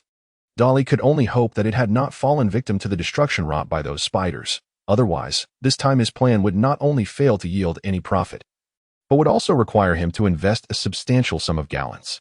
It was all that damned unicorn's fault, Dudley thought indignantly. Dudley was preparing to meet Luna, as they had arranged to convene in front of the hall. As he strolled through the corridor, he noticed numerous individuals pointing and whispering about him. The moment he glanced in their direction, they promptly averted their gaze. However, Dudley could still vaguely discern words like unicorn, werewolf, and dragon floating through the air. It was uncertain whether they had succumbed to Colin's fanciful tales or simply regarded him as a boastful little wizard. Dudley shook his head, choosing to disregard them. In front of the hall, he finally encountered Luna, who was leaning against the wall alone, holding a magazine titled Singing Contradictions before her face. As Dudley approached, Luna's voice emerged from behind the magazine. "Dudley, that unicorn is truly magnificent, isn't it?" Daryl halted his steps. "Luna, I assumed you would inquire about the matters within the Forbidden Forest. Why should I?" Luna set down her book and gazed at him with her misty eyes, rendering Daryl rather peculiar in contrast. She offered a faint smile. "I believe if you were inclined to share, you would tell me." Dudley shrugged. He realized that he would have to invest considerable effort to become accustomed to the way this clever little girl spoke. For a wizard, locating objects is a rather simple task, provided one has mastered the art of the levitation spell. Dudley arrived at the location where they had been discovered, and only then did he understand why no one had found them. To be honest, the spot from which they had emerged was exceedingly remote, to the extent that even Hagrid's abode was barely discernible from this vantage point. Dudley effortlessly retrieved Luna's textbook. It was hardly a challenge. Nevertheless, he harbored a deep-seated animosity towards those who engaged in such antics. His disdain was particularly directed at individuals who derived amusement from bullying others. Having encountered such behavior numerous times in the past, he had developed his own methods for dealing with them. After summoning Harry's broomstick, an overwhelming sense of anxiety enveloped him. The Acromantula was known to hoard trophies, though it was likely that most of its collection consisted of the remains of its prey. Legend had it that these creatures were conjured by wizards to guard their abodes or treasures. Dudley remained uncertain whether his enchanted broom would fall victim to their collection. As each second ticked away, a bead of cold sweat trickled down his forehead. At last, he observed that the sky remained eerily still, save for a solitary cloud drifting by. Dudley gritted his teeth and made another attempt, yet he still failed to summon Harry's enchanted broomstick. Ultimately, he succumbed to despair, coming to terms with the harsh reality. Harry's broom had either been taken away or reduced to mere fragments. What transpired? Luna, noticing Dudley's despondent demeanor, couldn't help but inquire. Dudley recounted the events to her in their entirety, sharing his conjecture as well. "Why," he pondered, "are there so many eight-eyed giant spiders within the Forbidden Forest?" Dudley murmured, "It's all because of Hagrid." Suddenly, a glimmer of realization sparked in Dudley's eyes. Although the Acromantulas in the Forbidden Forest may still be in a frenzy, he himself could not venture there, yet Hagrid could. As long as Aragog remained unharmed, those Acromantulas could not possibly pose a threat to Hagrid. "Thank you, Luna," Dudley exclaimed joyfully. "Perhaps we have found a way to resolve this. Let us head to Hagrid at once." Luna smiled and nodded, uncertain if she truly comprehended the situation. Together, they strolled slowly towards Hagrid's abode. At that moment, the evening sky was ablaze with hues of crimson and gold, transforming the heavens into a magnificent tapestry, a breathtaking spectacle. A gentle breeze caressed Dudley, allowing him to relax completely, his eyes squinting in delight as he savored this rare moment of tranquility. The previous day had been fraught with peril, nearly costing him his life, and he had been tense for so long. Now, he could finally set his mind at ease for a brief respite. Moreover, during this period, he had been entirely engrossed in the study of magical knowledge, particularly that incomplete soul magic, which had drained him of immense energy. He had to sift through the vast collection of tomes in the restricted section to unearth the magical knowledge he required for its restoration. And he had begun to see some progress. After spending such an extensive time in the restricted section, Dudley pondered whether Dumbledore was aware of his presence there, or if he was merely observing from the shadows. However, Dudley had come to understand one thing. Hogwarts did not truly intend to obstruct those young wizards who genuinely sought knowledge. This was precisely why no protective enchantments had been placed in the restricted section. Hogwarts extended ample tolerance to those gifted individuals, providing them with the means to acquire knowledge. All achievements depended solely on their own efforts.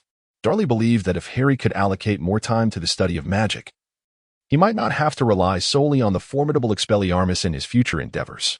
However, the mere thought of persuading Harry to relinquish his Quidditch training in favor of spending those hours immersed in the library made it abundantly clear to Dudley that such a scenario was utterly implausible. As dusk approached, they finally meandered their way to Hagrid's abode.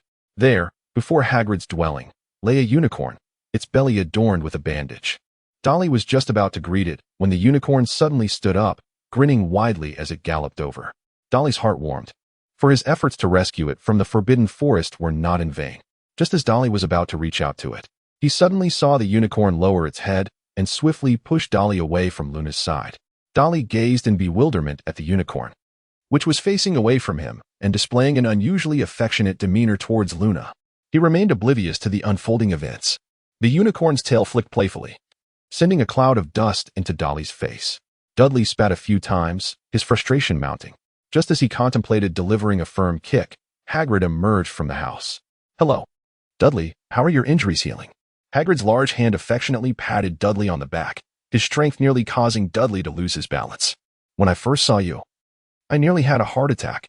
I thought, thankfully, this clever little girl is all right," Hagrid said, thumping his chest. "That's why I've always opposed students venturing into the Forbidden Forest, yet you all persist in disobeying." Hagrid regarded him with a reproachful gaze. "What peril did you encounter in there?"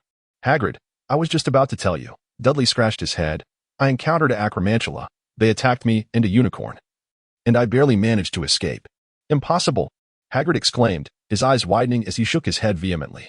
"Aragog has expressed that he and his offspring wish to befriend humans. They would never attack unprovoked." "Hagrid, I have researched acromantulas," Dudley countered. "This creature is inherently malevolent and brutal. Preying upon humans is their instinct. Nothing is impossible." However, Hagrid was unconvinced. He asserted, "They are not dangerous. In fact, since I raised Aragog from a tiny spider, he has never harmed a human. Their lack of aggression towards humans does not mean they will spare human flesh when presented," Dudley muttered under his breath. He then shared his conjecture with Hagrid. "Moreover, the unicorn was injured and bled profusely. I suspect that might have driven them into a frenzy." "Was something else attacking the unicorn?" Hagrid asked anxiously. His mind instinctively brushed aside the incident involving the acromantula, instead recalling the unicorn that had been slain by Quirrell the previous year. Well, Dudley awkwardly began. "In fact, I was the one who initially injured it." "Why on earth would you attack a unicorn?" Hagrid frowned. "Did I not give you a horn last time? Was that not sufficient?" "You misunderstood, Hagrid," Dudley hurriedly explained. "I had no intention of attacking the unicorn. In fact, it was this creature that first assaulted me." He recounted the entire encounter with the unicorn to Hagrid. Let me think." Hagrid's gaze darted between them. Suddenly his eyes brightened. "Do you remember the unicorn that died last year?" Dudley nodded, recalling what he had heard from Harry regarding his encounters in the Forbidden Forest. "It was that unicorn. The one alongside this one." He indicated towards the unicorn still nestled by Luna's side. "The horn I sent you belonged to the deceased creature." Hagrid shrugged, and Dudley began to comprehend. Having consumed a potion brewed from that very horn, the unicorn might have sensed a familiar aura emanating from him, leading it to perceive him as a foe. Dudley felt that he had truly suffered an undeserved misfortune. His plans for financial gain had yet to commence, and already they had been disrupted. Who could he turn to for justice? Well, it seemed he was simply out of luck. "However, Hagrid, there is one more matter," Dudley pleaded with a pitiful gaze. "Harry's flying broomstick has been left in the Forbidden Forest. I placed it beneath a large tree, but I do not know its current state. Could you assist in locating it?" Hagrid let out a heavy grunt, expressing his frustration. Had he known this would occur, he doubted Dudley would dare venture into the Forbidden Forest again. Would it not be better to remain within the confines of the school? "I always knew you were the best, Hagrid," Dudley replied with an awkward smile, well aware that he had already secured Hagrid's promise. "You all should return now," Hagrid remarked. Glancing at the sky, it was quite late. When Dudley pulled Luna away from the unicorn, it shot a fierce glare at Dudley and haughtily flicked its tail onto him. Dudley clenched his fists, suppressing his emotions. He dragged Luna away without a backward glance. After returning from Hagrid's, Dudley immersed himself once more in the endeavor of completing the fragmented spell. He had made considerable progress in this regard, and it was time to commence. In the room of requirement, Dudley knelt on the ground, meticulously inscribing the magical circle. Lines intertwined to form an intricate pattern, interspersed with numerous peculiar symbols. The azure ink he used, infused with magical energy, exuded an aura of mystery. These were premium supplies he had procured from the shop, specifically intended for the operation of alchemical arrays, and they had nearly depleted all of his remaining galleons. Dudley rubbed his wrist, gazing with satisfaction at the masterpiece before him. This diminutive magical array consumed an entire week of his labor. The last time he engaged in such an endeavor was when he prepared to consume that vial of potion, an experience that nearly overwhelmed him with surging magical energy. Ellie, observing Dudley's actions with a mix of astonishment, had never realized that magic could reach such heights. Despite her diligent efforts, she acknowledged that her understanding of magic remained rather rudimentary at this moment. Dudley has already informed Ellie about some functionalities of the wish fulfillment house. He requires someone to assist him, and Ellie is the ideal choice. All you need to do is wait for me to call your name. Then use your wand to tap on this symbol. Dudley earnestly instructed Ellie, who was squatting beside him. Well then, I shall commence now. Dudley stood solemnly in the center of the magical array, his entire being illuminated by a faint blue glow, his anticipation for the fate of his soul palpable. Dudley took out his wand and glanced at it. He was still using this peculiar wand made of purple wood, although it appeared quite strange. He had yet to perceive any danger it might pose. On the contrary, it had aided him several times. Dudley harbored a profound curiosity about the wand, yearning to comprehend its essence without resorting to crude and mindless methods. Hence, each time he wielded magic, he would devote a portion of his focus, closely observing the myriad transformations it underwent. However, apart from the initial revelation that it could siphon magical energy, he encountered no further discoveries, which left him somewhat disheartened. He contemplated forsaking the wand, yet the insatiable curiosity regarding the unknown rendered him unable to reach a resolute decision. Dudley took a deep breath, refocusing his attention. For there were matters of far greater importance at hand. Dudley pointed his wand at his forehead, continuously reciting incantations composed of ancient magical scripts. Suddenly, the magic circle beneath his feet erupted with a brilliant blue radiance, enveloping his entire being. Dudley remained unfazed, fully anticipating these developments. He had to complete the incantation swiftly. In truth, this spell was never intended for a wizard's personal use, as it carried a significant risk. Gradually, Dudley felt a wave of exhaustion wash over him, an experience not rooted in physical sensation, accompanied by an overwhelming urge to vomit. Dudley's hand trembled as he grasped the wand, his complexion growing increasingly pallid. Yet the incantation remained unfinished. Meanwhile, tendrils of black smoke silently emerged, entwining with the azure brilliance. Dudley let out a low grunt, and he too caught sight of the ominous black smoke. It was approaching swiftly. Dudley strained to maintain his composure as the black smoke gradually coalesced behind him into a colossal, ethereal visage. Its eyes and mouth were tightly shut, devoid of any expression. At last, with the completion of a protracted incantation, the spectral face began to solidify. Just as Dudley came to a halt, the immense face's eyes suddenly flew open, their pure white gaze seemingly emitting countless beams of light that illuminated Dudley's figure. In a fleeting moment, the face abruptly unhinged its jaw, unleashing a soundless roar directed at Dudley. Dudley's entire body trembled, as an unrelenting wave of pain pierced through him like 1,000 needles. Yet, it was still insufficient. In the next moment, that ethereal visage unleashed a second roar. Humph! Dudley let out a muffled groan, striving to maintain his standing posture. He felt as though something within him was on the verge of being expelled, his strength gradually dissipating, and in an instant, perspiration poured down like rain. Just a little more. Dudley gritted his teeth, his eyes bloodshot and his expression ferocious, while the wand in his hand flickered with an ethereal violet glow. For the third time, with a silent roar, a faint translucent apparition finally emerged from Dudley's body, yet its arms and legs remained tightly bound to him. Dudley's eyes widened in astonishment as he fixated intently on his own soul, its form distinctly visible amidst the swirling black smoke. It bore the same visage he encountered daily in the mirror, a familiar countenance. Yet, at the back of his head, Dudley beheld a face with eyes tightly shut, one that had become somewhat unfamiliar to him, and that was indeed his original appearance. Dudley found himself momentarily dazed. How long had it been since he last recalled his original self? At that moment, a sudden chill of weakness jolted him from his reverie, and unbeknownst to him, his soul was on the verge of being completely expelled from his body. Ellie, Dudley weakly called out, and upon hearing him, Ellie promptly pointed her wand at the node where the magical energy flowed. In an instant, the luminous brilliance of the spell vanished, and the illusory visage dissolved alongside it, allowing Dudley's soul to return to his body.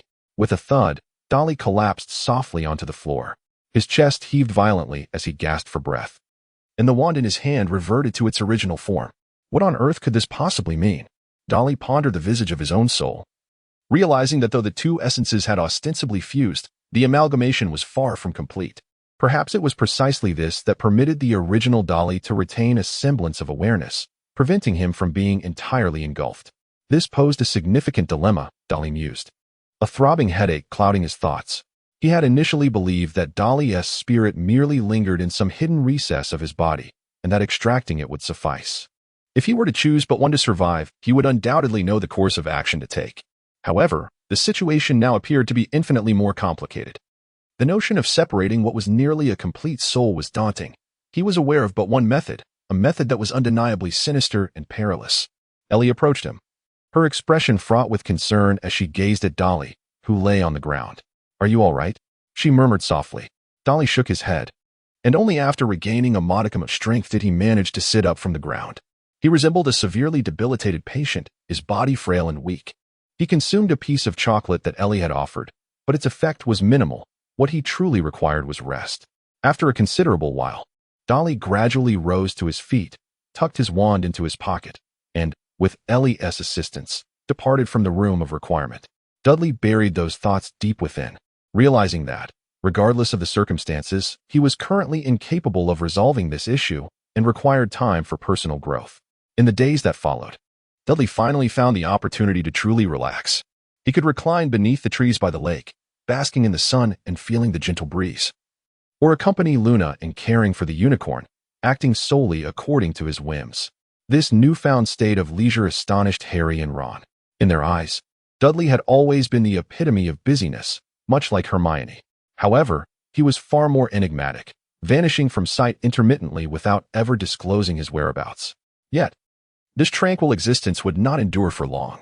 Before long, Hagrid arrived with disheartening news. He had failed to locate Harry's broomstick in the place Dudley had described. "Have you searched the lair of the acromantula?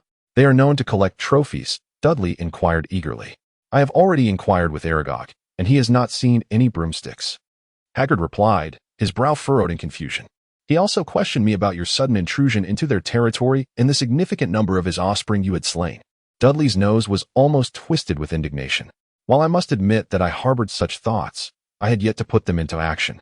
However, the pressing issue at hand is not this. Rather, it concerns the possibility that Harry may never retrieve his broomstick. "Hagrid?" Dudley hesitated for a moment, asking, "Have you searched for it with Aragog?" Hagrid reiterated that Aragog had claimed not to have seen it, assuming that Dudley had not heard him the first time. Dudley let out a bitter smile, realizing that he could no longer rely on Hagrid this time. That cunning old spider was certainly not being truthful. Although he could not be entirely certain that the Nimbus 2000 was in the possession of the acromantula, he felt an undeniable reluctance to refrain from searching for it personally. Dudley let out a sigh. He truly had no extra galleons to procure a new broomstick. The thought of asking the Dursleys for money filled him with hesitation. Although he knew that they would undoubtedly purchase the latest broomstick for him without a moment's thought, the endeavor of venturing into the forbidden forest to seek a broomstick, all while facing the constant threat of the monstrous eight-eyed spider, was an exceedingly daunting task. Dudley hesitated. At present, Harry remained unaware that his broom had been lost. Yet it would not be long before he discovered the truth. In fact, there was a Quidditch match scheduled for next week, pitting Gryffindor against Slytherin. Should he fail to return Harry's broom in a timely manner by then, Harry would undoubtedly be furious with him. Dudley tugged at the corner of his mouth. Matters could not simply be dismissed in such a manner, even if Harry's broom had been reduced to mere fragments. He felt compelled to make an effort to search for it. Dudley gently flexed his fingers. His body had now fully recuperated, and it was time to embark on yet another adventure. He mused, how splendid it would be to master Animagus transformation immediately. He suddenly recalled that every Animagus is a master of stealth and concealment, particularly within the depths of the forest. In truth, during this period, although his focus had been on that imperfect spell, he had not ceased his studies in transfiguration. One need only glance at the thick tome of transfiguration notes to realize this. Nevertheless, he remained far from beginning his practice of Animagus transformation. Under normal circumstances, mastering Animagus requires several years of dedication, and even then, failure is a possibility. Not everyone possesses the fortitude to overcome the psychological barriers necessary to transform into an animal. It demands immense courage. Moreover, should one fail, and if no one is present to assist the spellcaster in reverting to their original form. They risk losing their consciousness as a wizard, destined to exist perpetually as an animal. Dudley has already commenced his studies in advanced transfiguration under the guidance of Professor McGonagall. He mastered the rudimentary transformations, such as transfiguring an object into an animal, during his first year. Now, he has delved into the intricate knowledge of human transfiguration, a subject reserved for upperclassmen and essential for mastering a Nimigus transformation. Although the process of transforming another person into an animal differs fundamentally from transforming oneself, a significant portion of the required transfiguration knowledge overlaps. However, for Dudley at this moment, this knowledge is akin to a distant oasis that cannot quench his immediate thirst. It is utterly implausible for him to master such a complex magic within a week. Must he once again seek to borrow from Harry? Dudley stroked his chin in contemplation, pondering that if he could borrow Harry's invisibility cloak, combined with the disillusionment charm, perhaps he could achieve absolute certainty. This time, he would not repeat that foolish mistake from before. Dudley rubbed the back of his head, nearly collapsing at the final step toward success. It would indeed be the most foolish way to meet his demise. Dudley made up his mind and immediately sprang into action. He successfully borrowed the invisibility cloak from Harry. But when Harry caught a whiff of the flying broomstick, Dudley stammered a hasty excuse and fled the scene, leaving Harry bewildered behind him. Harry had intended to practice in the afternoon, as Wood had already begun to urge him. It was yet another midday, with the sun casting its scorching rays upon the earth, heralding the approach of summer vacation. Dudley, clutching the invisibility cloak, approached the edge of the forbidden forest. Yet he remained oblivious to the small tail that followed him. At that moment, the forest lay in profound silence, devoid of any sound. Beneath the dense canopy, the forbidden forest lacked the domain of sunlight, rendering it even more shadowy and mysterious. Although the previous encounter had been fraught with peril, there was no doubt that each day at noon marked the time when the acromantula rested. As Dudley paused briefly, he ventured into the forbidden forest. This area was still a considerable distance from the territory of the eight-eyed giant spider, firmly situated at the forest's edge, rendering any concerns of imminent danger unnecessary. Just as his silhouette began to fade into the dense foliage, a small figure emerged behind him, none other than Malfoy. It remained unclear what had compelled Malfoy to follow Dudley to this secluded place. Observing Dudley's retreating form amidst the thicket, a look of uncertainty crossed his face. However, after a moment's reflection, something inexplicable instilled him with courage. Malfoy gripped his wand tightly and immediately pursued Dudley with determination. Dudley was oblivious to the peculiarities of Malfoy's thoughts, and even if he were aware, it would scarcely matter to him. He strode directly towards the location where the broomstick was concealed, feeling an urgent need to investigate. Along the way, Dudley observed remnants of his previous magical endeavors etched into several towering trees. However, the ground bore no trace of the monstrous spider's corpses, leaving him to wonder if they had been consumed by their kin. Almost there, Dudley murmured to himself. He soon stood beneath a grand tree, casting a disillusionment charm upon himself, seamlessly blending into his surroundings in an instant. With a flourish, he unfurled his invisibility cloak and draped it over his shoulders, exuding confidence as he smiled at his cleverness. This left Malfoy, who had been trailing Dudley all this while, utterly bewildered. He watched in shock as Dudley vanished into thin air, momentarily stunned. Hastily, he moved to the spot where Dudley had disappeared. Yet it was as if Dudley had never set foot there. The dense forest enveloped him in an eerie silence, and Malfoy surveyed his surroundings, feeling as though he were the sole inhabitant of this world in that moment. Had he not visited this place once before, he would never have chosen to return. Nevertheless, his curiosity about Dudley's concealed secrets compelled him forward. Since the last encounter when Dudley had bested him, Malfoy had been unable to shake off the humiliation. The noble Malfoy, defeated by a mere Muggleborn, was a disgrace he dared not confess to his father. After the initial fear subsided, Malfoy had been plotting his revenge, seeking to uncover any leverage he could against Dudley. To him, Dudley reeked of strangeness in every regard. He had hoped that the heir of Slytherin would rise magnificently, ridding the world of those insufferable Muggle wizards, such as the detestable Hermione Granger and the odious Dudley Dursley. However, to his dismay, within a single Christmas holiday, Dumbledore had thoroughly resolved the Chamber of Secrets and slain the creature that Slytherin had intended for his descendants. A shiver coursed through Malfoy at the thought of the slain basilisk. He had heard that his father had been in a furious rage at home, smashing things in a fit of anger, and he dared not provoke that wrath. Yet now, Malfoy's gaze darted through the nearby thicket. Before him loomed colossal tree trunks draped in verdant vines, the ground littered with obscure plants and moss-covered stones, the unsettling environment making him increasingly uncomfortable.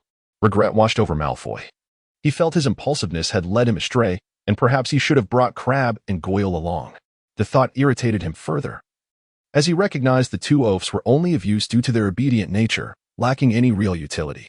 The atmosphere grew increasingly chill, and a faint rustle nearby set Malfoy on edge, prompting him to glance around anxiously, but he found nothing amiss, only the sound of his own labored breathing. "I must uncover what the Dursleys are up to," Malfoy muttered fiercely, kicking a stone beneath his foot with frustration. Just then, a glimmering thread of silk floated down with the breeze, landing upon Malfoy's neck. He felt a chill run down his spine and curiously reached up to touch the sticky white substance. Raising his gaze, he looked up above him.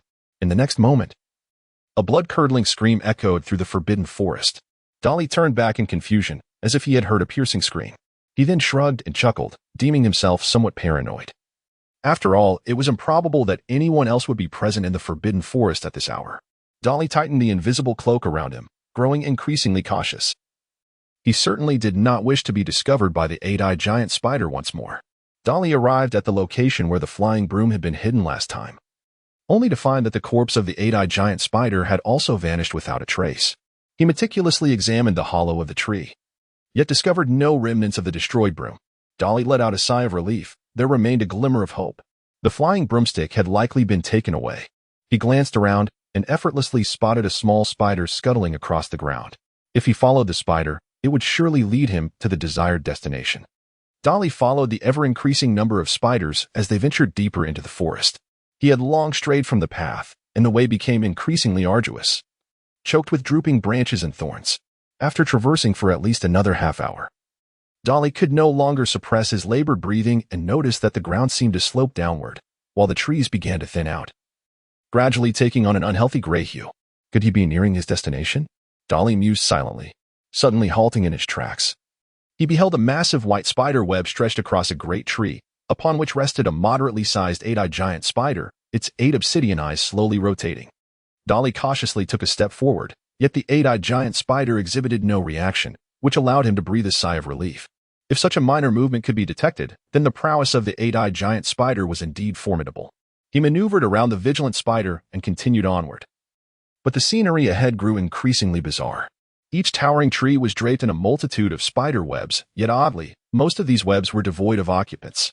A thick, metallic scent of blood hung in the air, and animal remains littered the ground, alongside numerous carcasses of eight-eyed giant spiders.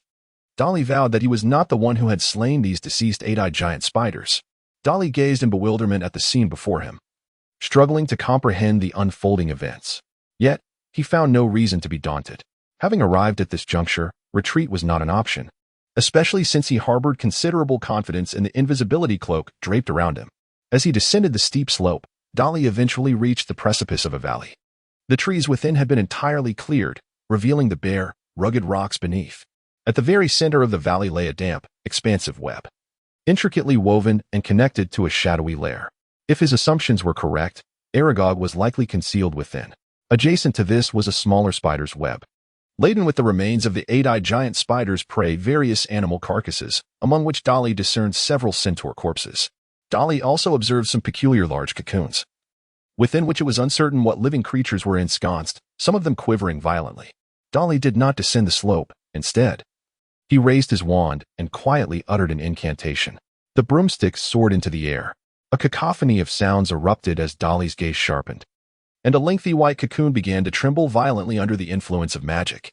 Several eight-eyed giant spiders, alerted by the commotion, emerged from the shadows, their multitude of eyes scanning the surroundings, while their formidable pincers clicked ominously. Dudley dared not move an inch. The mere thought of being discovered in the lair of the eight-eyed giant spider was too terrifying to contemplate.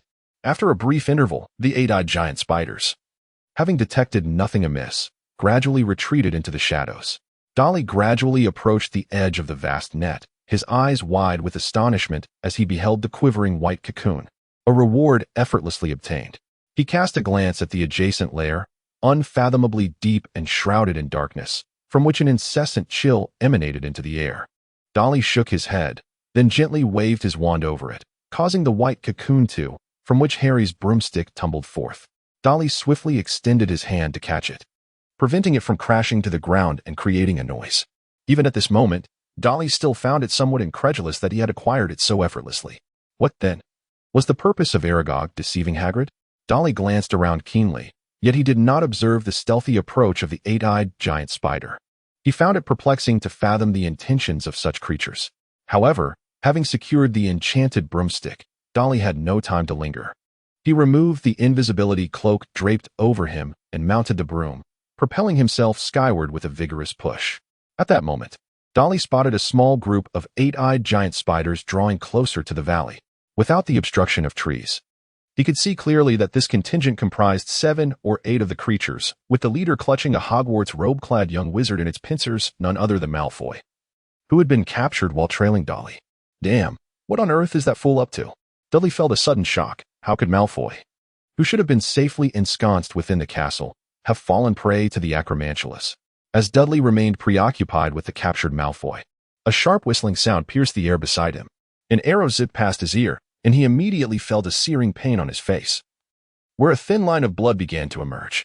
When he glanced down, he was momentarily paralyzed by the sight before him.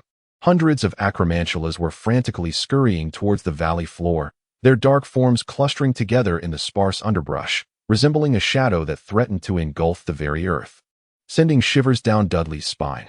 Yet, this was not the most astonishing sight. Behind the throng of Acromantulas, there were at least 100 centaurs charging forward with relentless fervor. The very arrow that had grazed Dudley's cheek had been loosed by one of these centaurs. Occasionally, an Acromantula would break from the pack, attempting to hinder the advancing centaurs. However, several centaurs, brandishing their spears with wild abandon, continued their assault on the Acromantulas that dared to halt their advance. The battle between them was fierce. Arrows flying in all directions, blood spattering everywhere. The Acromantulas, once the ruthless hunters of the jungle, now appeared like lambs to the slaughter, relentlessly hunted by the centaurs. Dudley hovered in astonishment above, and in comparison to the bloody conflict unfolding below, his previous escapade in the Forbidden Forest seemed trivial. The speed of the monstrous Acromantulas was astounding. The foremost among them was nearing the valley floor. Yet, Dudley felt as though he had overlooked a crucial detail. Damn it, Malfoy! From any perspective, it was utterly unreasonable for Dudley to risk his life to rescue Malfoy, especially in the presence of hundreds of frenzied Acromantulas. Reflecting on the situation, if Dudley were to find himself in peril, it was hardly likely that Malfoy would extend a hand. Indeed, one could only expect him to revel in Dudley's misfortune. The very thought of Malfoy's reaction when the Chamber of Secrets was opened illustrated his disdain. He would be all too eager to see Dudley and his kind meet a swift demise. Nevertheless, if left to his own devices, this arrogant individual might not survive 3 minutes. Neither the Acromantulas nor the seemingly enraged centaurs would spare a thought for an inconspicuous young wizard. Dudley hesitated momentarily, letting out a resigned smile before swiftly diving downward. Although he found Malfoy somewhat distasteful, he could not bear to witness Malfoy perish before his eyes. His heart was not so callous. Life, after all, deserves reverence. Moreover, being slain by those repugnant Acromantula would be an ignoble fate indeed. Below, Malfoy, pale and ensnared by the hairy legs of the Acromantula, swayed helplessly in midair, his wand long lost to the abyss. The only reason he still drew breath was perhaps due to the creature's intention to offer him as a tribute to Aragog. Malfoy, engulfed in despair, felt his life ebbing away, convinced that death loomed imminent. He deeply regretted following Dudley. Whatever Dudley was engaged in or studying was of no concern to him. Aware of the myriad dangers lurking within the Forbidden Forest, he begrudgingly raised a hand, only to let it fall in despondence. He had already been bitten. Blood oozing from the wound on his arm, he remained oblivious to the venomous nature of the Acromantula, yet the situation could hardly worsen. Throughout his ordeal, his tears had long since dried, but no savior would come. Regardless of his father's esteemed status or wealth, none could rescue him now. Malfoy managed a pitiful smile, contemplating the possibility of becoming a ghost, akin to that weeping Myrtle. Just as he succumbed entirely to the terror of death, a shadowy figure suddenly plunged into his line of vision. A swift silver flash cut through the air, splattering him with a vibrant green liquid. Malfoy felt the grip of the spider legs loosening. In disbelief, he beheld the scene unfolding before him. It was Dudley, the very person he had sought to trouble, soaring on a broomstick to save him. Save me, take me away from here." Malfoy cried out desperately, abandoning all pretense. All he wanted was to live. He raised his arms high, pleading, "Hurry, save me, I don't want to die." Yet Dudley, preoccupied with the imminent danger, could hardly heed him. The remaining acromantula charged forward with alarming speed, dozens of jet black eyes radiating malevolence, their sharp pincers clacking ominously. The intelligence of the acromantula approached that of wizards, and they recognized the very individual who had previously invaded their territory and decimated many of their kin. Ever since Aragog proclaimed the demise of the basilisk, they had not suffered such a significant loss in the forest, save for that band of centaurs. "Huh, you shall not catch me." As Dudley brandished his broom, the eight-eyed giant spiders lunged but missed their target entirely. With a flourish of his wand, he unleashed a beam of crimson light. Instantly, one of the eight-eyed giants became enveloped in a layer of ashen whiteness, its body stiffening with immobility. The spiders before him posed little threat. Yet the swarm of frantically retreating eight-eyed giants just a few hundred meters away was truly terrifying. Malfoy gazed in horror at the writhing spider legs above his head, too frightened to even call for help. He was unaware of where he found the strength, but he scrambled and rolled away, terrified that a misstep would result in those razor-sharp legs piercing through him. Dudley swiftly wielded his wand, each strike capable of vanquishing a deadly eight-eyed giant spider. Had it not been for his formidable magical prowess, such feats would have been utterly unattainable. Yet, despite his efforts, the surrounding eight-eyed spiders proliferated, with new ones incessantly descending from the trees to join the fray. This could not continue. Dudley gasped for breath, realizing that even he could scarcely endure the strain of casting a dozen spells in rapid succession. In truth, he had been fortunate. The monstrous eight-eyed spiders were unable to reach him. To him, these arachnids were mere targets, easily dispatched. However, time was of the essence, and without a sweeping attack, he could not breach the blockade formed by the eight-eyed spiders. In the distance, that menacing horde of eight-eyed spiders drew ever closer, and Dudley could distinctly see their grotesque mandibles. "Malfoy, cover your face." Dudley let out a thunderous roar, disregarding whether Malfoy could hear him or not. A terrifying blaze erupted from his wand, engulfing the ground-bound eight-eyed giant spider in a torrent of flames. A rapid clicking sound resonated as the eight-eyed giant spiders hastily retreated, their 8 furry legs propelling them with remarkable speed. They were not fools, unwilling to march toward their own demise. Dudley covered his face with one hand and charged into the still-burning flames, racing toward the place where he remembered Malfoy to be. In the next moment, Dudley soared into the air, finally pulling Malfoy onto his broom just before the terrifying swarm of acromantulas arrived. "Hey, Malfoy, you owe me a life." Derry, facing the wind, bellowed as he swiftly ascended into the air, evading the onslaught of the eight-eyed giant spider that leapt from the trees. Meanwhile, Malfoy lay on his flying broom, weeping inconsolably, his face smeared with snot and tears. His once resplendent platinum hair had been singed into a charred, disheveled mass. This fool, Derry shook his head, choosing to disregard him and instead focus on the escalating battle below. The eight-eyed giant spider, with no retreat, re-engaged in a fierce struggle with the centaurs. It remained a mystery how the arachnid had provoked this secluded tribe, igniting such a conflict. Perhaps it had underestimated the centaurs' formidable prowess within the forest. However, just as Derry believed the centaurs would triumph and eradicate the eight-eyed giants, the battlefield shifted dramatically in the next moment.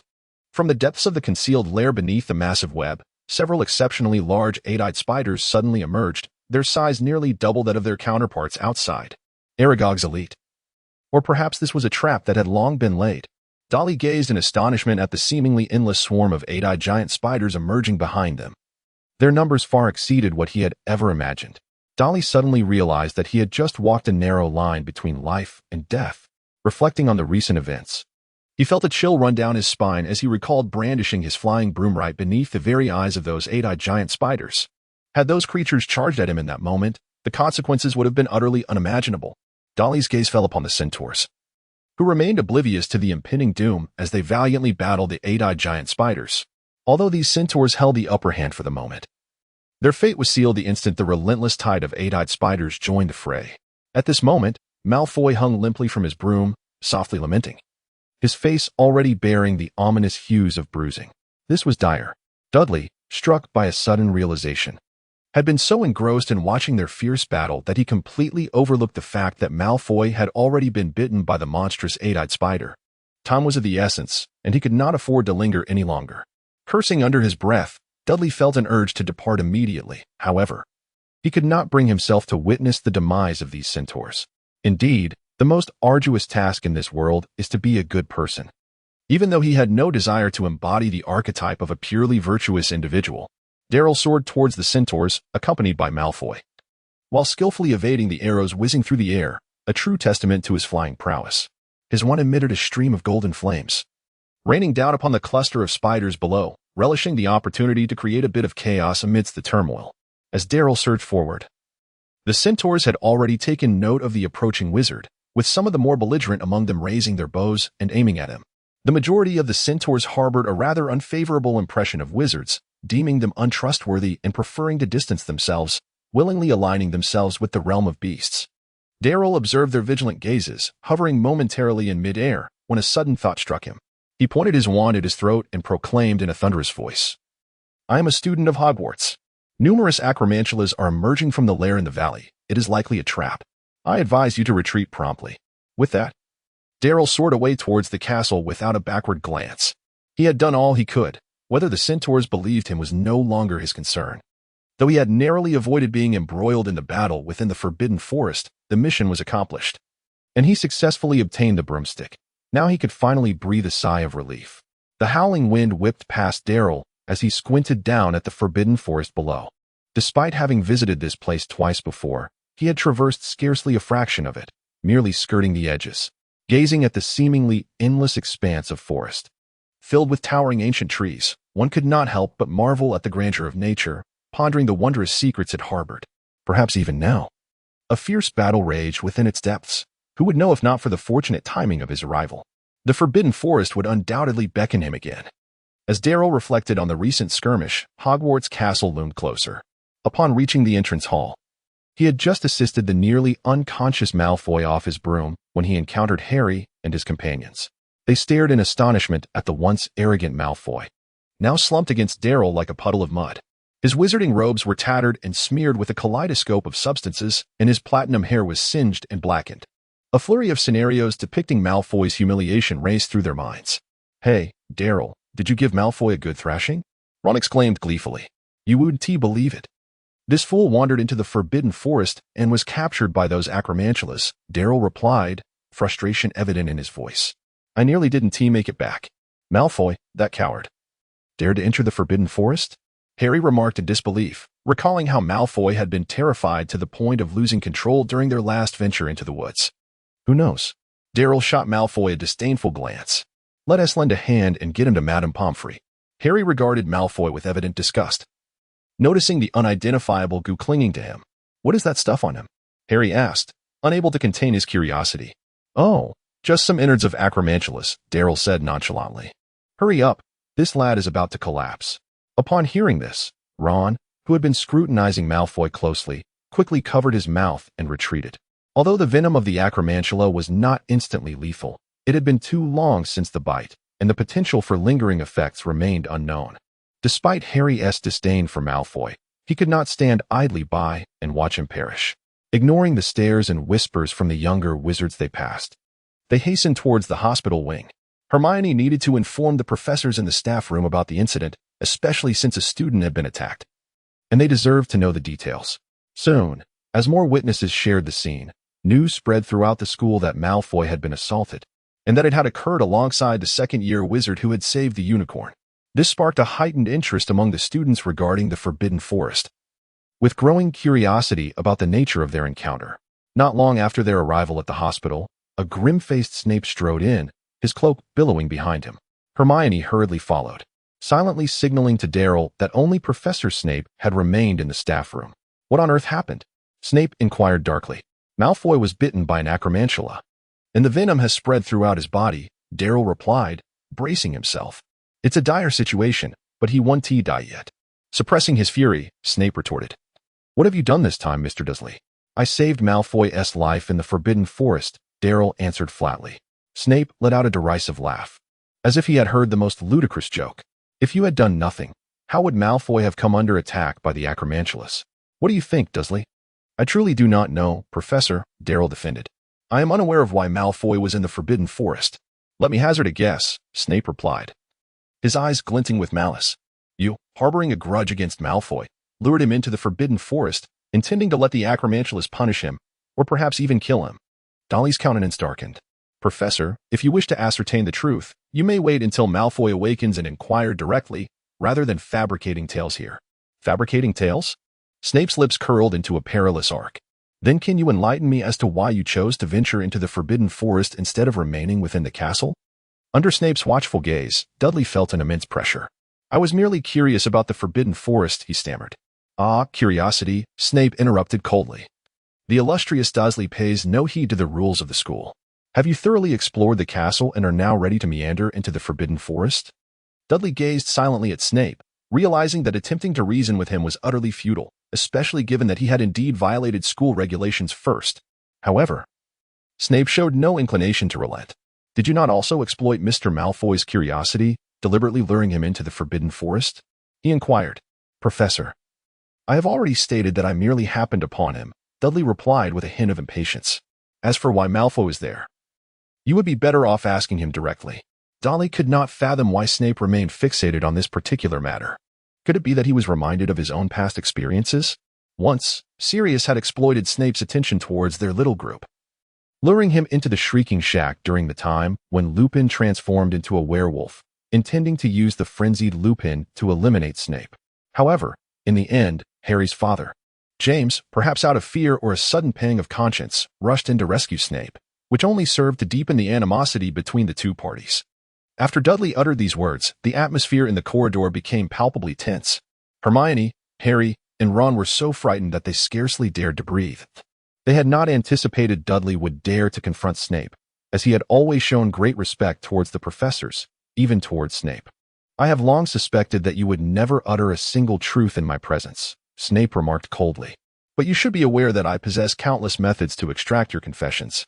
Professor, I believe I have nothing to conceal, Dudley replied, lowering his gaze. Indeed. Including the vast reserves of your magical power? Snape suddenly whispered in his ear, it is nearly rivaling the magic within me. Dolly's heart sank as he realized that his sudden surge of magical power could not be concealed from these astute professors. However, since Dumbledore had not voiced any concerns regarding the matter, it seemed that the situation might not be as dire as he feared. Dudley recognized that his actions had been excessively reckless, and he resolved to refrain from engaging in such outrageous behavior in the future. Snape, however, chose not to pursue the matter further, likely having received some directive from Dumbledore, thus indirectly validating Dudley's suspicions. It is truly unfortunate that you are not within my jurisdiction. Otherwise, you would have been expelled long ago, Snape remarked, his eyes gradually filling with malice. At that moment, Professor Sprout and McGonagall arrived, having been alerted to the attack on Dudley and Malfoy. Upon seeing Dudley standing there unharmed, they breathed a sigh of relief. What on earth transpired, Dudley? Professor Sprout inquired with a grave expression. Well, while I was flying above the Forbidden Forest, I inadvertently encountered Malfoy, who had been ensnared by a giant spider. And I rescued him, Dudley explained. Professor Sprout furrowed her brow. Hasn't Hagrid already warned you against venturing into the Forbidden Forest? Why did you go there? School rules have never been a concern for the Dursleys, Snape sneered. Dolly cast a fleeting glance at Snape and candidly remarked, I have merely stumbled upon some rather peculiar occurrences and wish to investigate further. Dudley, you must be aware that the Forbidden Forest is fraught with peril, Professor McGonagall warned. Her brow furrowed. Even riding a flying broomstick does not ensure safety. There is an abundance of magical creatures capable of flight within. Dudley scratched his head, acknowledging that he had indeed become somewhat arrogant lately. Although he had been profoundly astonished by Dumbledore's formidable magic in the chamber, he seemed to be lost in the euphoria of his growing power, becoming a touch blindly conceited.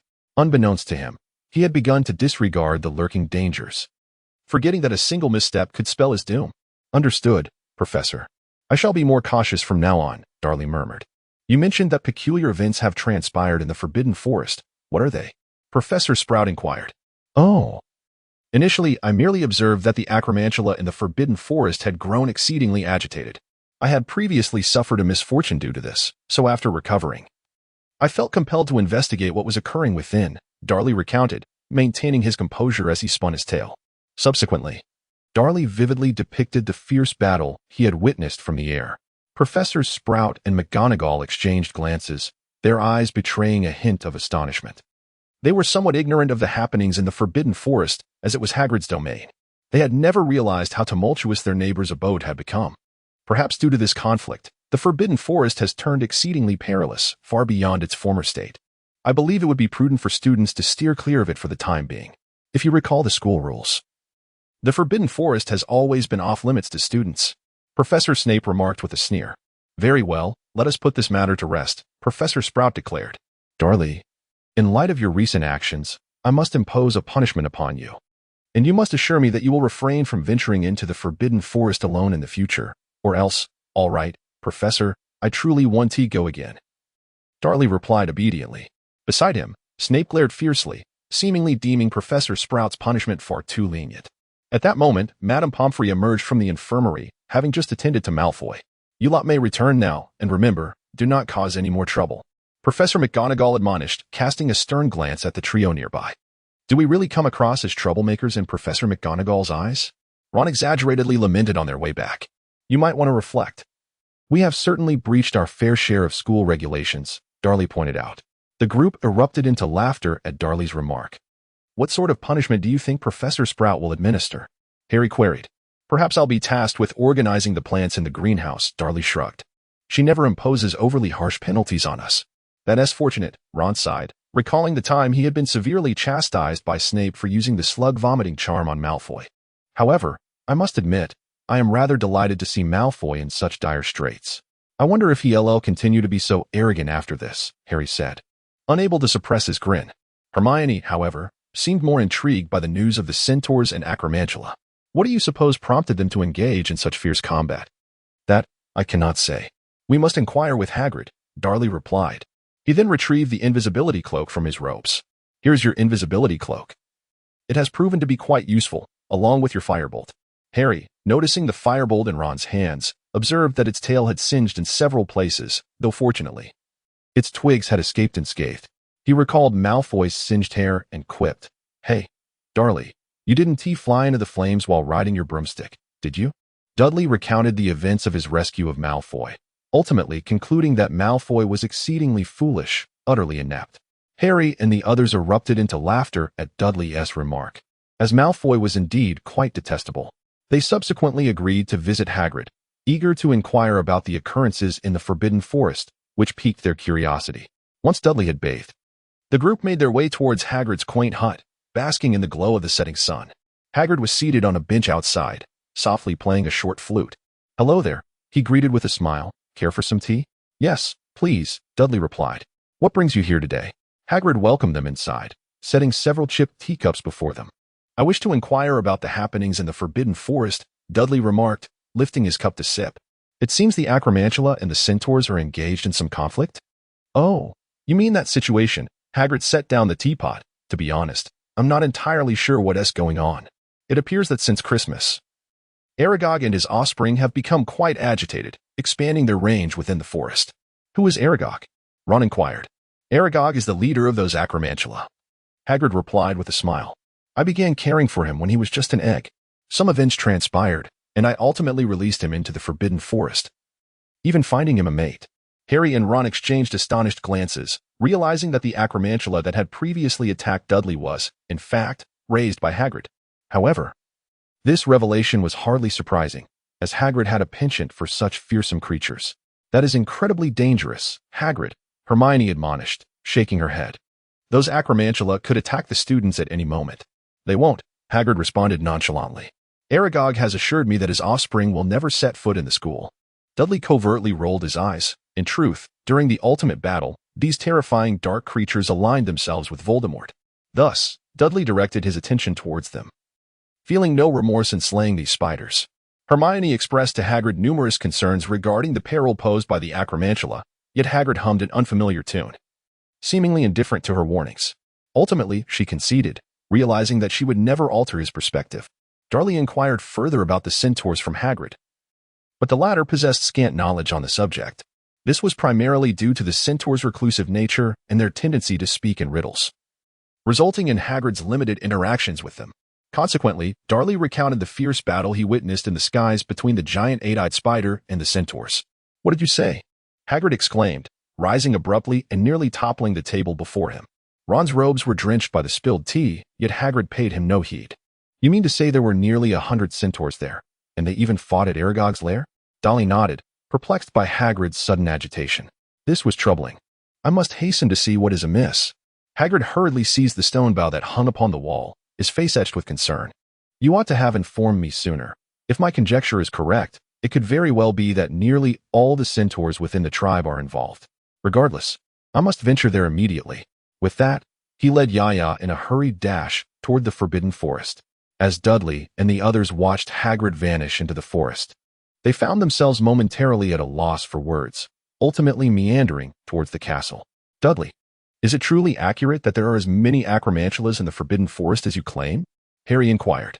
To be honest, I'm not entirely certain, but I would estimate there are at least several hundred, if not thousands, Dudley replied uncertainly, adding, from my vantage point in the sky, it appeared like a dark, surging tide. How utterly terrifying, Hermione lamented. If you ask me, I wouldn't be surprised if Hagrid were to raise a giant in the future, Ron grumbled. He always seems to believe that these creatures possess a gentle nature. Dudley cast a glance at him, pondering whether Ron would remember the words spoken today if he were to encounter Grop, Hagrid's half-brother giant, in the future. As they made their way into the dining hall, they spotted Colin excitedly running toward them, camera in hand. Harry, your devoted admirer has arrived. Ron chuckled softly, though this time he was mistaken. Hello, Harry. Colin greeted him before eagerly shifting his focus to Dudley. Can I take your picture now, Dudley? I've heard about your incredible rescue of Malfoy in the Forbidden Forest. That's truly remarkable. Dudley offered an awkward smile, for he had never harbored a particular fondness for seeking the limelight. Just as he was about to speak, he noticed Lockhart striding towards them, clad in a resplendent emerald robe. Are you preparing for a photograph, Harry? Lockhart exclaimed with exuberance. Ah, is that not our little hero? Dudley Dursley? He placed his arm around Dudley's shoulder and continued, I have heard of your brave rescue of a classmate from the clutches of a spider, saving him from a most untimely demise. The feats you have accomplished at your tender age are nearly rivaling those of my illustrious past. With a beaming smile, Lockhart addressed Colin. Come now, young Creevy, let us capture a 4-person photograph with my finest students, shall we? He positioned Hermione at the forefront, while he embraced both Dudley and Harry, displaying a charming smile as they awaited Colin to take their picture. Ron stood to the side, wearing a look of deep discontent, pondering his own worth. What was he, a mere insect? Once Colin had captured the moment, Lockhart waved flamboyantly at them, departing with the grace of a breeze. What was it like to take a photo with Lockhart? Ron remarked disdainfully, watching the departing figure, though his tone betrayed a hint of something else. Harry quickly discerned Ron's discomfort, understanding the source of his unease. You know, Ron, aside from Snape, Lockhart is the one I despise the most. I said nothing. Ron feigned calmness. You are all his finest students, while I am not. An awkward silence fell over them as Colin turned his head, still bewildered by the unfolding situation. Come on, Ron, you hardly know me, and do you truly care about the vacuous remarks of that fool? Harry exclaimed, pulling Ron into a friendly embrace. Upon hearing this, Ron realized he had perhaps overreacted, a sheepish smile spreading across his face. He was unsure of what had stirred his discomfort moments ago, but witnessing their camaraderie during the photo felt slightly unsettling. Hermione, unusually, refrained from countering Harry's disparagement of Lockhart. She was no fool and recognized that Ron had indeed been sidelined. When Dudley and his companions returned to the dining hall for dinner, many gazes were cast upon them, accompanied by hushed whispers. Dolly was acutely aware of the reason behind the sudden announcement they had just observed affixed to the wall outside the corridor.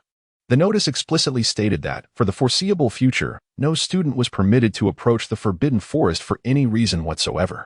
The language employed was exceedingly stern, igniting a collective curiosity among the students about the happenings within that enigmatic woodland. Previously, while entry into the Forbidden Forest was prohibited, it had not posed a significant concern for the upperclassmen. However, the current situation was markedly different, and the more stringent the restrictions, the greater the intrigue. The only individual privy to the details was likely Dudley, who had rescued a student from within the depths of the Forbidden Forest. Thus, all eyes turned to him, eagerly awaiting the revelations he might share. Dudley glanced at his classmate sitting beside him, who was eagerly gazing at him. Without the professor's permission, he felt uncertain about whether he should divulge this information. Daly felt an unsettling uncertainty. If the students were to discover the terrifying magical creatures lurking within the Forbidden Forest, creatures that fed on humans, it was impossible to predict the pandemonium that would ensue. He cast his gaze towards the staff table, noting that Dumbledore's seat remained conspicuously vacant, a frequent occurrence of late. The other professors wore solemn expressions, engaged in hushed conversations among themselves. Previously, due to Hagrid's influence, the Acromantulas had resided far from human habitation under Aragog's leadership, and there had been no incidents of students being attacked. However, counting daily, there had now been 2 assaults on students. Hagrid's assurances had lost their weight.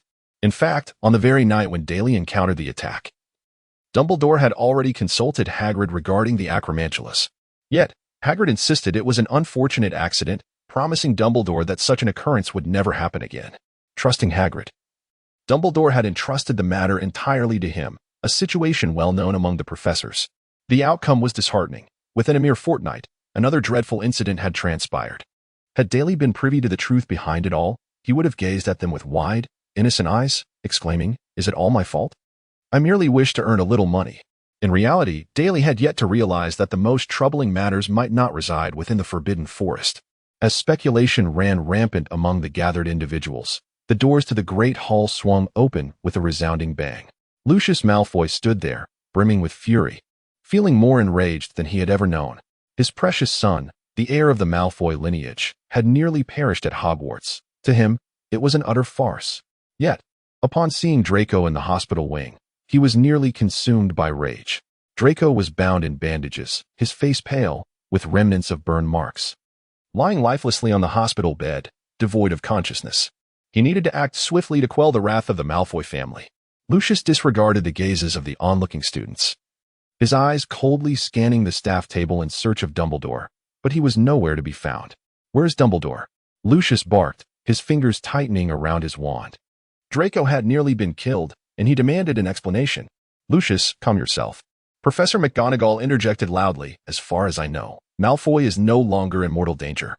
My son was nearly slain." Lucius roared, "You expect me to remain calm? Tell me, who is the perpetrator?" Lucius's eyes darted among the students, glaring menacingly at each one who appeared flustered.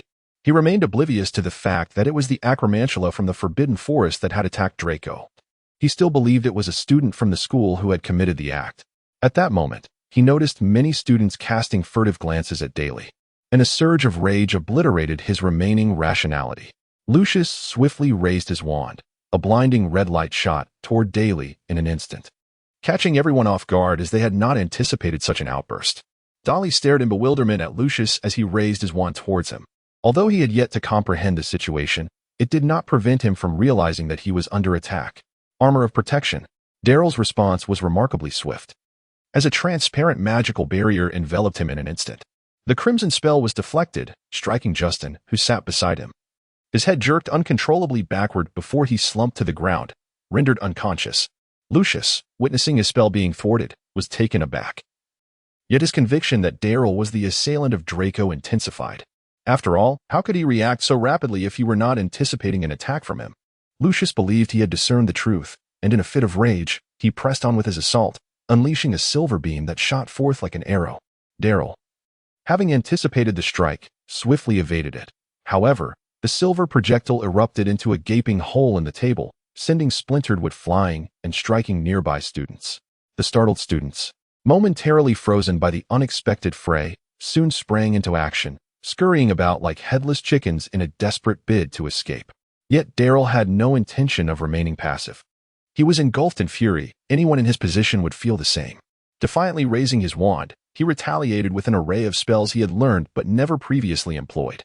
In mere moments, spells soared above the students' heads, colliding and igniting sparks in a dazzling display. An uncontrollable chaos was unfolding, with the voices of the prefects drowned out by the cacophony of the students' screams as they surged towards the exit. Professor McGonagall's wand emitted several loud cracks in an attempt to command the students to halt, but they were oblivious to the turmoil behind them, believing the conflict had escalated, and thus hastened their flight even more.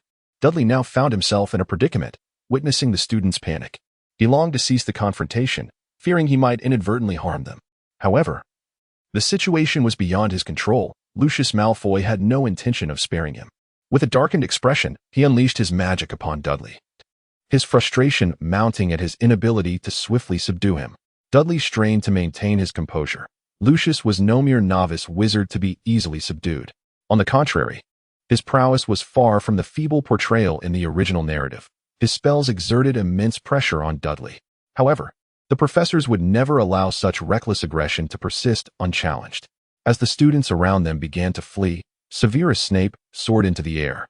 His cloak billowed dramatically, resembling a great bat, as he glided swiftly towards Dudley.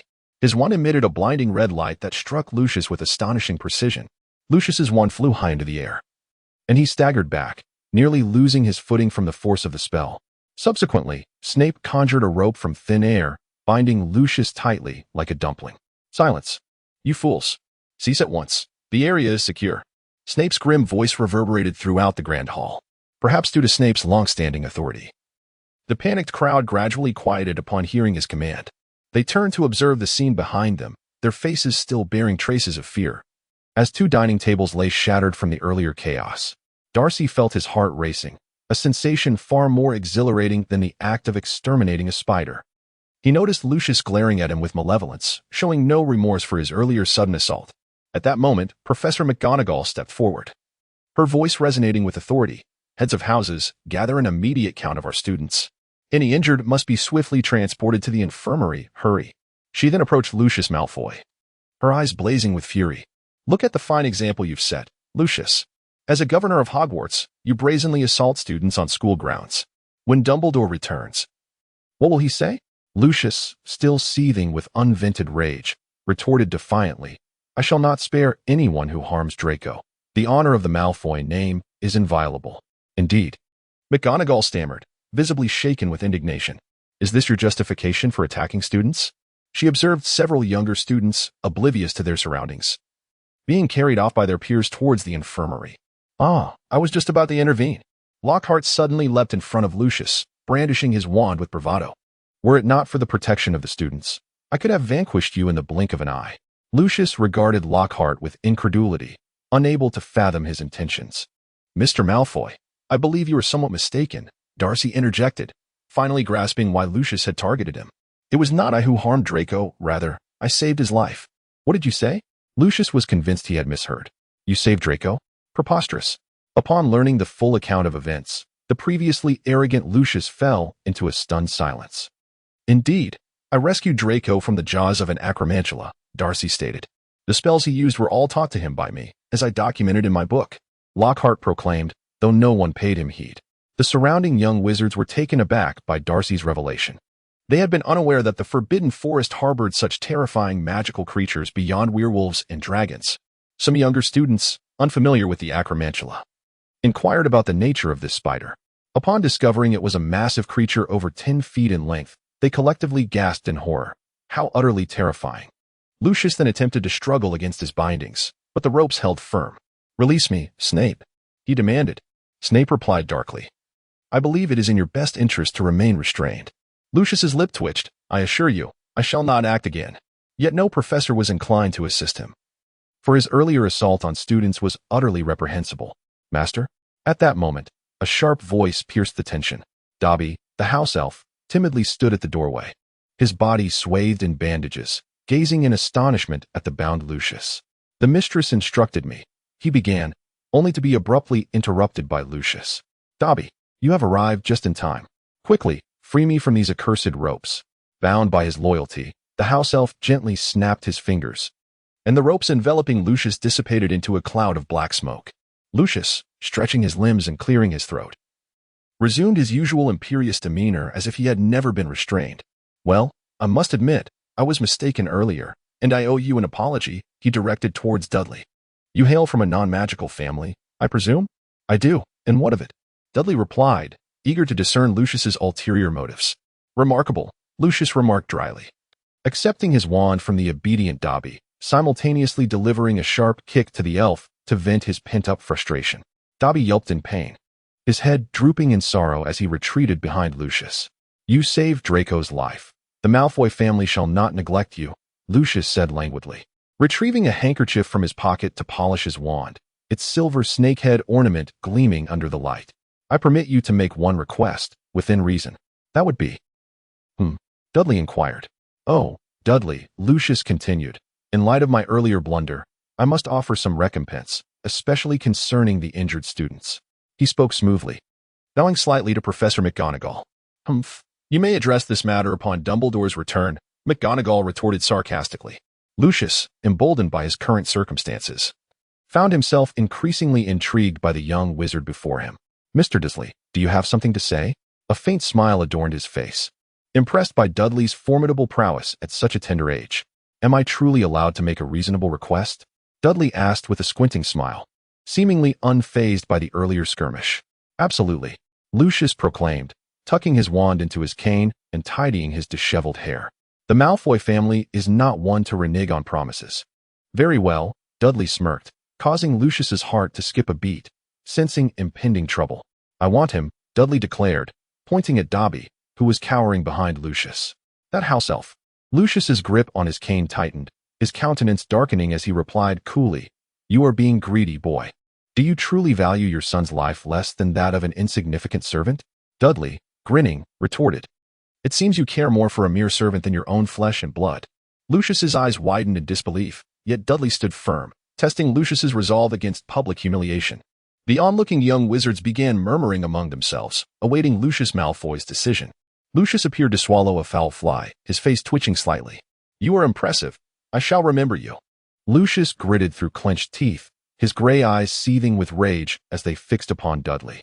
"I am honored, Mr. Malfoy. So what is your decision?" Dudley bowed slightly, gesturing towards Dobby. "You are free, Dobby." Lucius flung the handkerchief he had used to polish his wand towards the elf. A strained smile curled his lips as he looked at Dudley. "I have granted him his freedom. Whether he chooses to acknowledge you as his master is no longer my concern." Dobby let out a sigh of relief, astonished by how smoothly events had unfolded. He gazed at the handkerchief in his possession with fervent excitement, as if it were a treasure beyond compare. His master had bestowed upon him this precious handkerchief, granting him freedom. A single, glistening tear escaped from his eye, cascading down his long nose and landing on the fabric. "Sir, thank you." Dobby suddenly dashed to the feet of his benefactor, collapsing there in a fit of inconsolable sobs. Dudley crouched down and gently patted Dobby's head, a radiant smile illuminating his face. "Dobby, you are finally free." "Thank you, generous Mr. Malfoy. Have you known each other for long?" Lucius inquired, sensing something amiss. His words emerged through clenched teeth, each syllable laced with ire. He felt deceived and contemplated drawing his wand to teach the boy a severe lesson. Yet the professors watched him with vigilant eyes. The astute Lucius had dug a pit for himself, and now found it too late to retract his actions. With a huff, Lucius had no choice but to glare at Dudley and Dobby before hastily donning his cloak and departing. Remaining any longer would surely drive him to the brink of apoplexy. "Do not forget, Professor Dumbledore could arrive at any moment. This matter is far from resolved." Professor McGonagall called after him. "You did well, Dudley," she remarked. "Now, do you need to visit the hospital for a checkup?" Derry shook his head. He had not been struck by Lucius's magic. "Then let us hasten back to rest. I must also make a trip to the hospital," he declared aloud, adding, "and you all, return swiftly to your dormitories." As soon as the professors departed for the hospital, Derry found himself encircled by his classmates, who bombarded him with a flurry of inquiries. The predominant question was why Derry possessed such formidable strength. Through his conversation with Lucius, they learned of the lurking presence of the Acromantula in the Forbidden Forest. Anyone who had perused the basilisk's documentation was well aware of this terrifying dark creature. Now, not only could Derry engage in battle with the Acromantula, but he had also faced a fully grown wizard head-on. Most astonishingly, Derry was merely a second-year student, which seemed utterly unbelievable. Yet, the truth of the matter was known only to Derry himself. Lucius had not completely lost his sanity. Perhaps he had his reservations and did not intend to kill Derry, thus resorting only to some conventional spells. Even so, during the brief confrontation, Derry felt an immense pressure. He sensed that a mere moment of carelessness could result in a spell striking him. Nevertheless, there was a flicker of exhilaration in Derry's eyes. Such combat was undeniably exhilarating. Of course, had Lucius unleashed deadly curses without restraint, Derry would have turned and fled without hesitation, for their levels of combat experience were still vastly disparate. While Derry relished the thrill of battle, he believed it prudent to avoid the sensation of being on the precipice of life and death. Yet, gazing at the excited faces of his classmates still clustered around him, an intriguing plan suddenly formed in his mind. He recalled their earlier clumsy performances. Since they were so eager, Derry felt confident that his plan would serve to assist them well. However, he had no time to entertain their myriad peculiar questions at present. Dolly lifted the sobbing Dobby from the ground, straining to push through the throng of enthusiastic classmates. After considerable effort, He finally managed to shake off their fervent attention and arrived at a secluded spot. Dobby gently prodded the bandages on his body, letting out a sigh as he was set down on the ground. "You are finally free, Dobby. Promise me, you will no longer harm yourself so easily." The little elf gazed up at Dobby, his large eyes shimmering in the glow of the firelight. "Thank you, sir," Dobby replied, his voice quivering. Dobby never expected you would remember the words spoken that night. The Dursleys never go back on their word. Harry mimicked Lucius's demeanor, breaking into laughter. He recalled Lucius's frustrated expression from earlier, finding it utterly amusing. "By the way, Dobby, what do you plan to do now?" "I have it all figured out, sir," Dobby declared. Dobby cherishes freedom, but he also values work.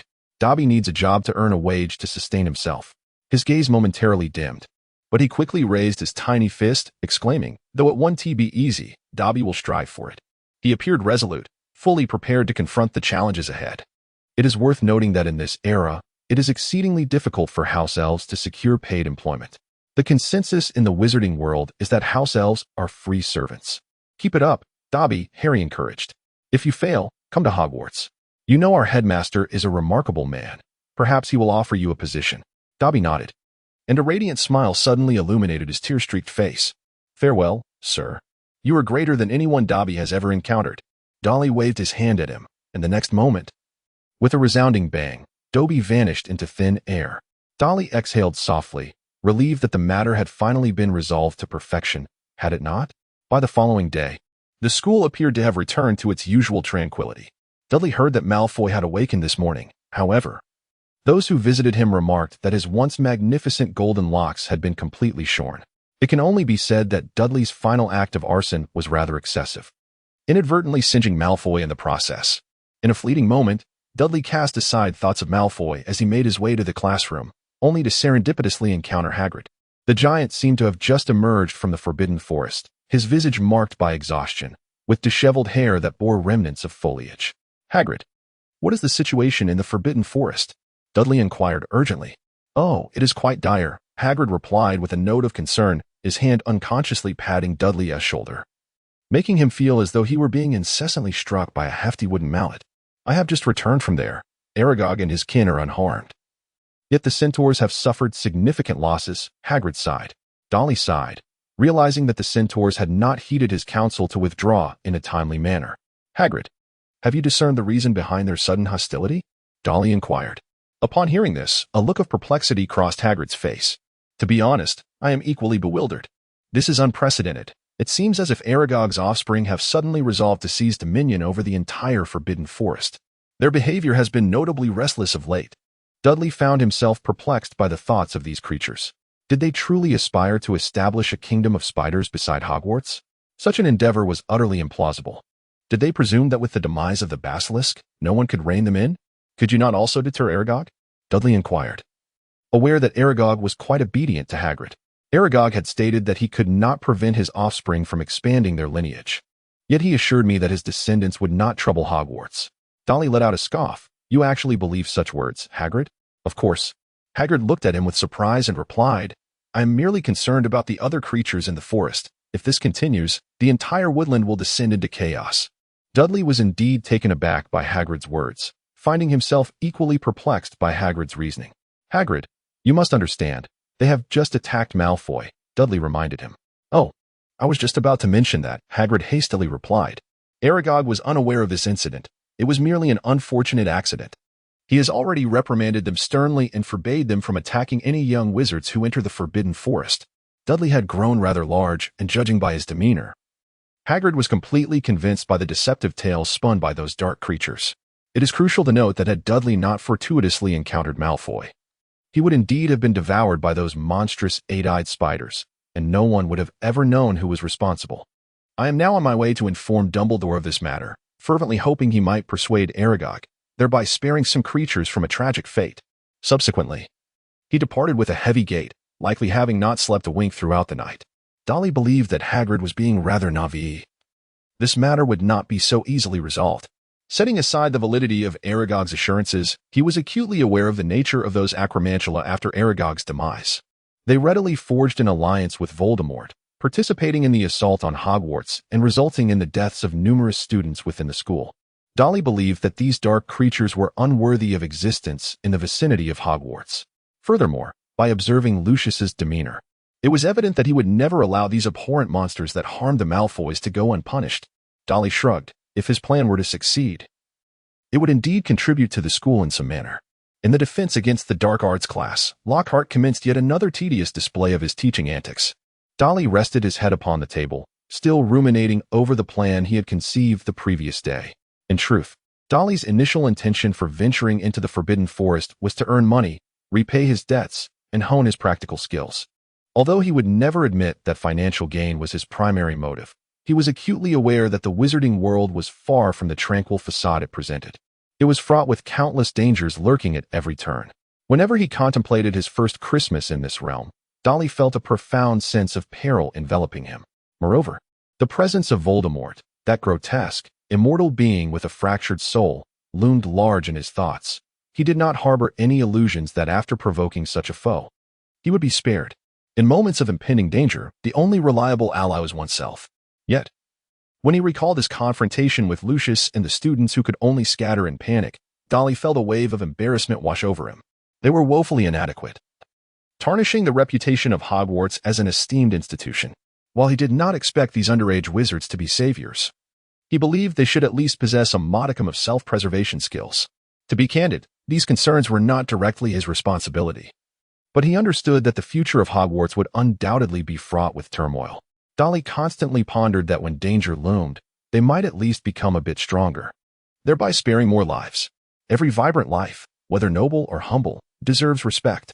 For a competent wizard, only through the true baptism of battle can one swiftly attain growth. Dudley believed it was quite necessary to lend a helping hand and elevate their capabilities.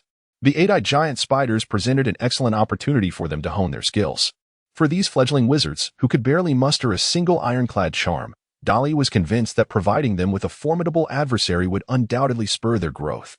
In contemplating the future, it would be unreasonable for me to bear the sense of impending danger alone. As Dudley observed his classmates, blissfully naive and relishing their comfortable lives, he couldn't help but smile. When peril eventually loomed, they would undoubtedly express their gratitude. Furthermore, Dudley regarded Professor Lockhart, who was passionately engaging the class, as an excellent candidate for his scheme. As the defense against the dark arts lesson concluded, Dudley promptly called out to the departing Lockhart. "Professor Lockhart, I have a matter of great importance for which I seek your assistance," Dudley stated. "Ah, our little hero," Lockhart exclaimed, his face brightening with a warm smile. "I am more than willing to offer my support to those exceptional students." "Professor, in fact, this matter pertains to you," Dudley continued, mustering his courage. "I find your idea of establishing a dueling club absolutely splendid. It not only imparts numerous combat techniques and spells but also teaches us the art of dueling." Upon hearing Dudley's commendation, Lockhart's enthusiasm only intensified. "Do you truly feel that way?" "Alas, they remain unaware of my efforts. I have dedicated myself to training everyone on how to confront dangers, just as I have detailed in my writings." In reality, Lockhart's dueling club was floundering, as students learned little within its confines, which had nearly devolved into a mere fan club for his ardent admirers, predominantly comprised of infatuated young girls. "Of course, I have read all your books. They are truly captivating," Dudley remarked, acknowledging that while Lockhart's writings were commendable, he had now discovered an even more advantageous opportunity for practice. "An opportunity for training?" Lockhart inquired. "Indeed, Professor," Dudley responded. "You witnessed the chaos yesterday when Mr. Malfoy attacked me. My classmates could only scatter in a panic. Had it not been for you and Professor Snape," Dudley said, suppressing his nausea, "I shudder to think how many students would have been injured. It is clear they are sorely lacking in combat experience." Dudley slightly bowed, attempting to conceal the peculiar expression that now adorned his face, let alone the audacity to valiantly engage in combat against those dark wizards and various sinister creatures. "Much like yourself." "Indeed, you make a valid point," Lockhart remarked enthusiastically, patting his shoulder. "Their performance has indeed been subpar. We must address this issue. I believe that only through genuine combat can the students rapidly enhance their abilities, and these eight-eyed giant spiders happen to serve as our practical adversaries." However, Lockhart hesitated, a twitch of his facial muscles betraying his uncertainty. "Aren't these eight-eyed giant spiders a tad too perilous for you all?" Darryl discreetly rolled his eyes. Could it be that he was afraid?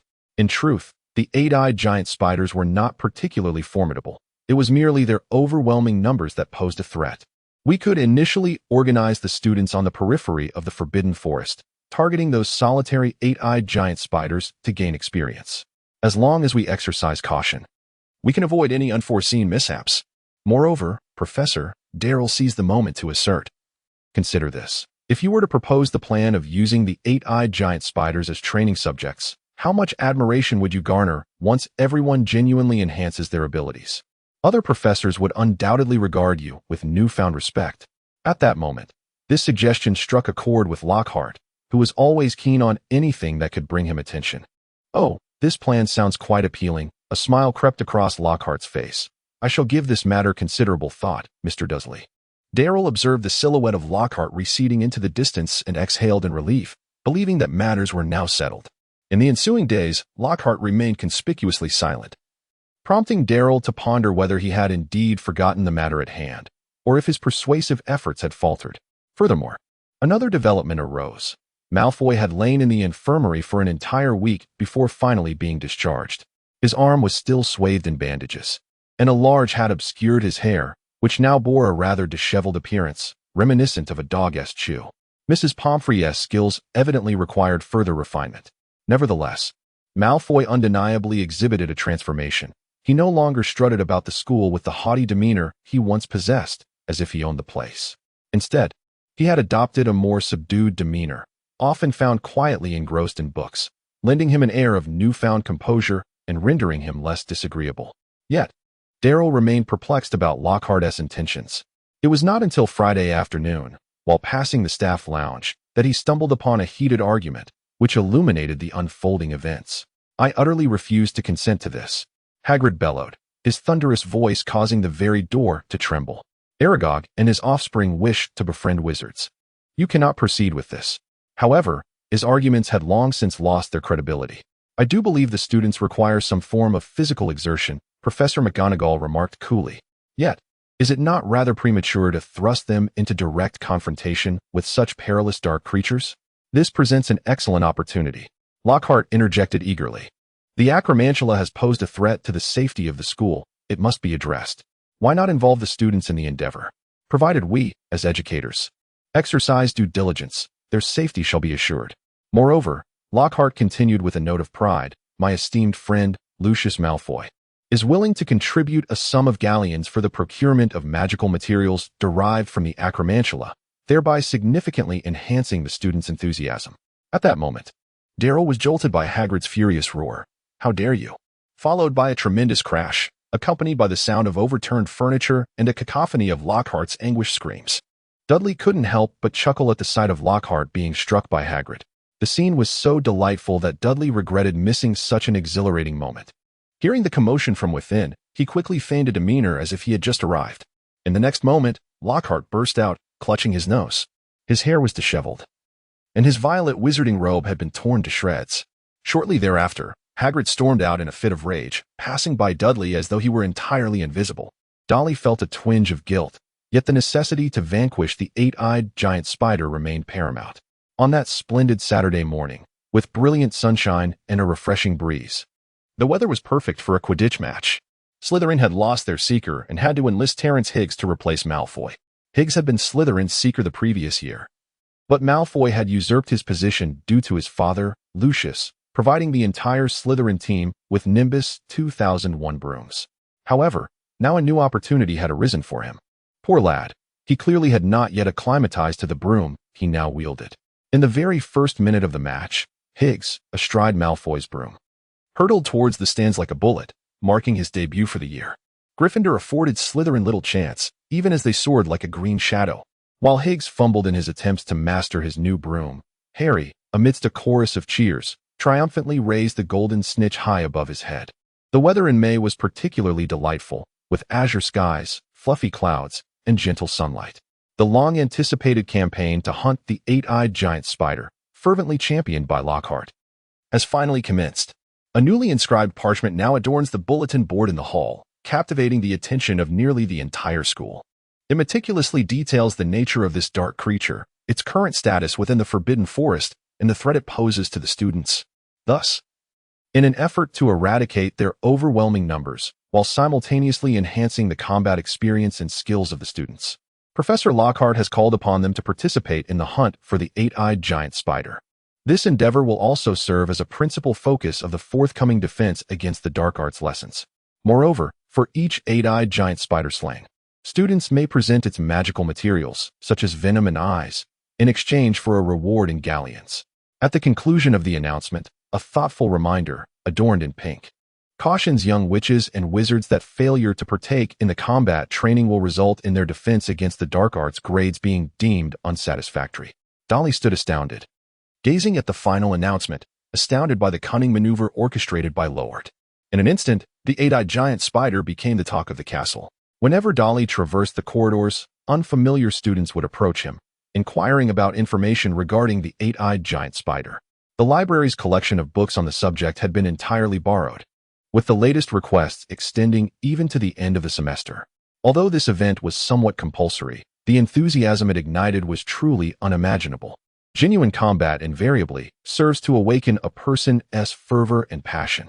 Dumbledore, unbeknownst to anyone, had returned to Hogwarts, tacitly endorsing this initiative. Naturally, due to the enormity of the event, nearly every professor at the school had become involved, ensuring the safety of the students. The operation was scheduled, as Dudley had chosen, for noon each day, the moment when the eight-eyed giant spider is at its most vulnerable.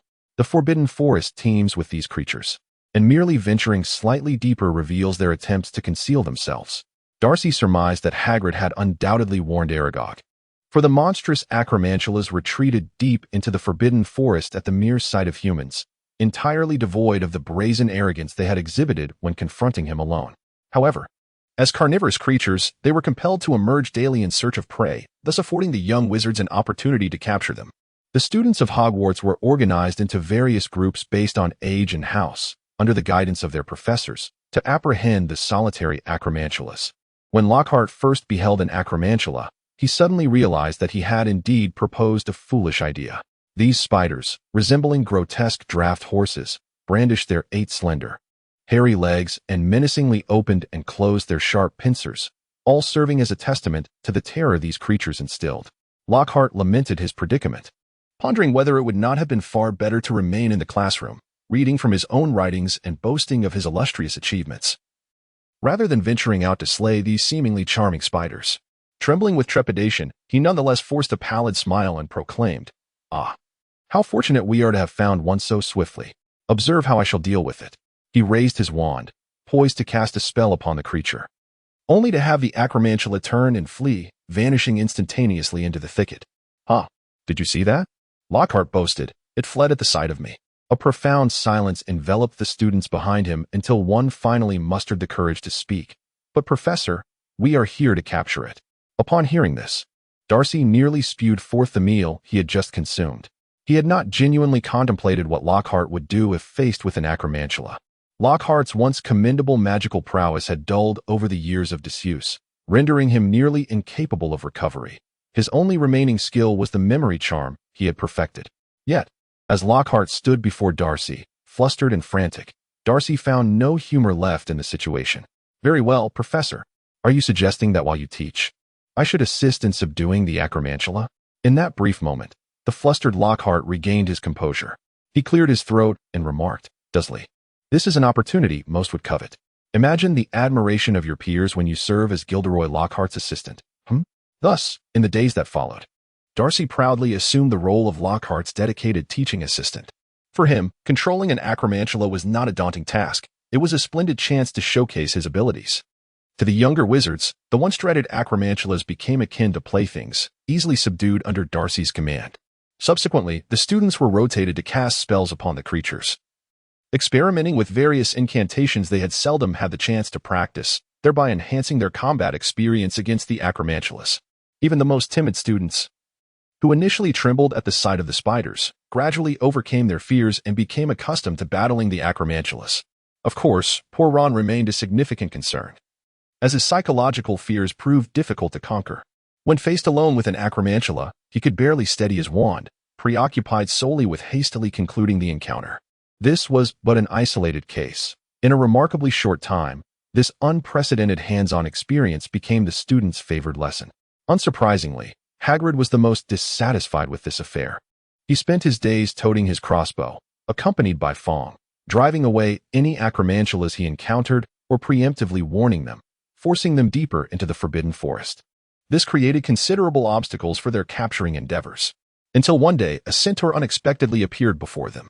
In the bustling depths of the forbidden forest, Darcy languidly leaned against a great tree, sunlight filtering through the leaves and casting a dappled glow upon him.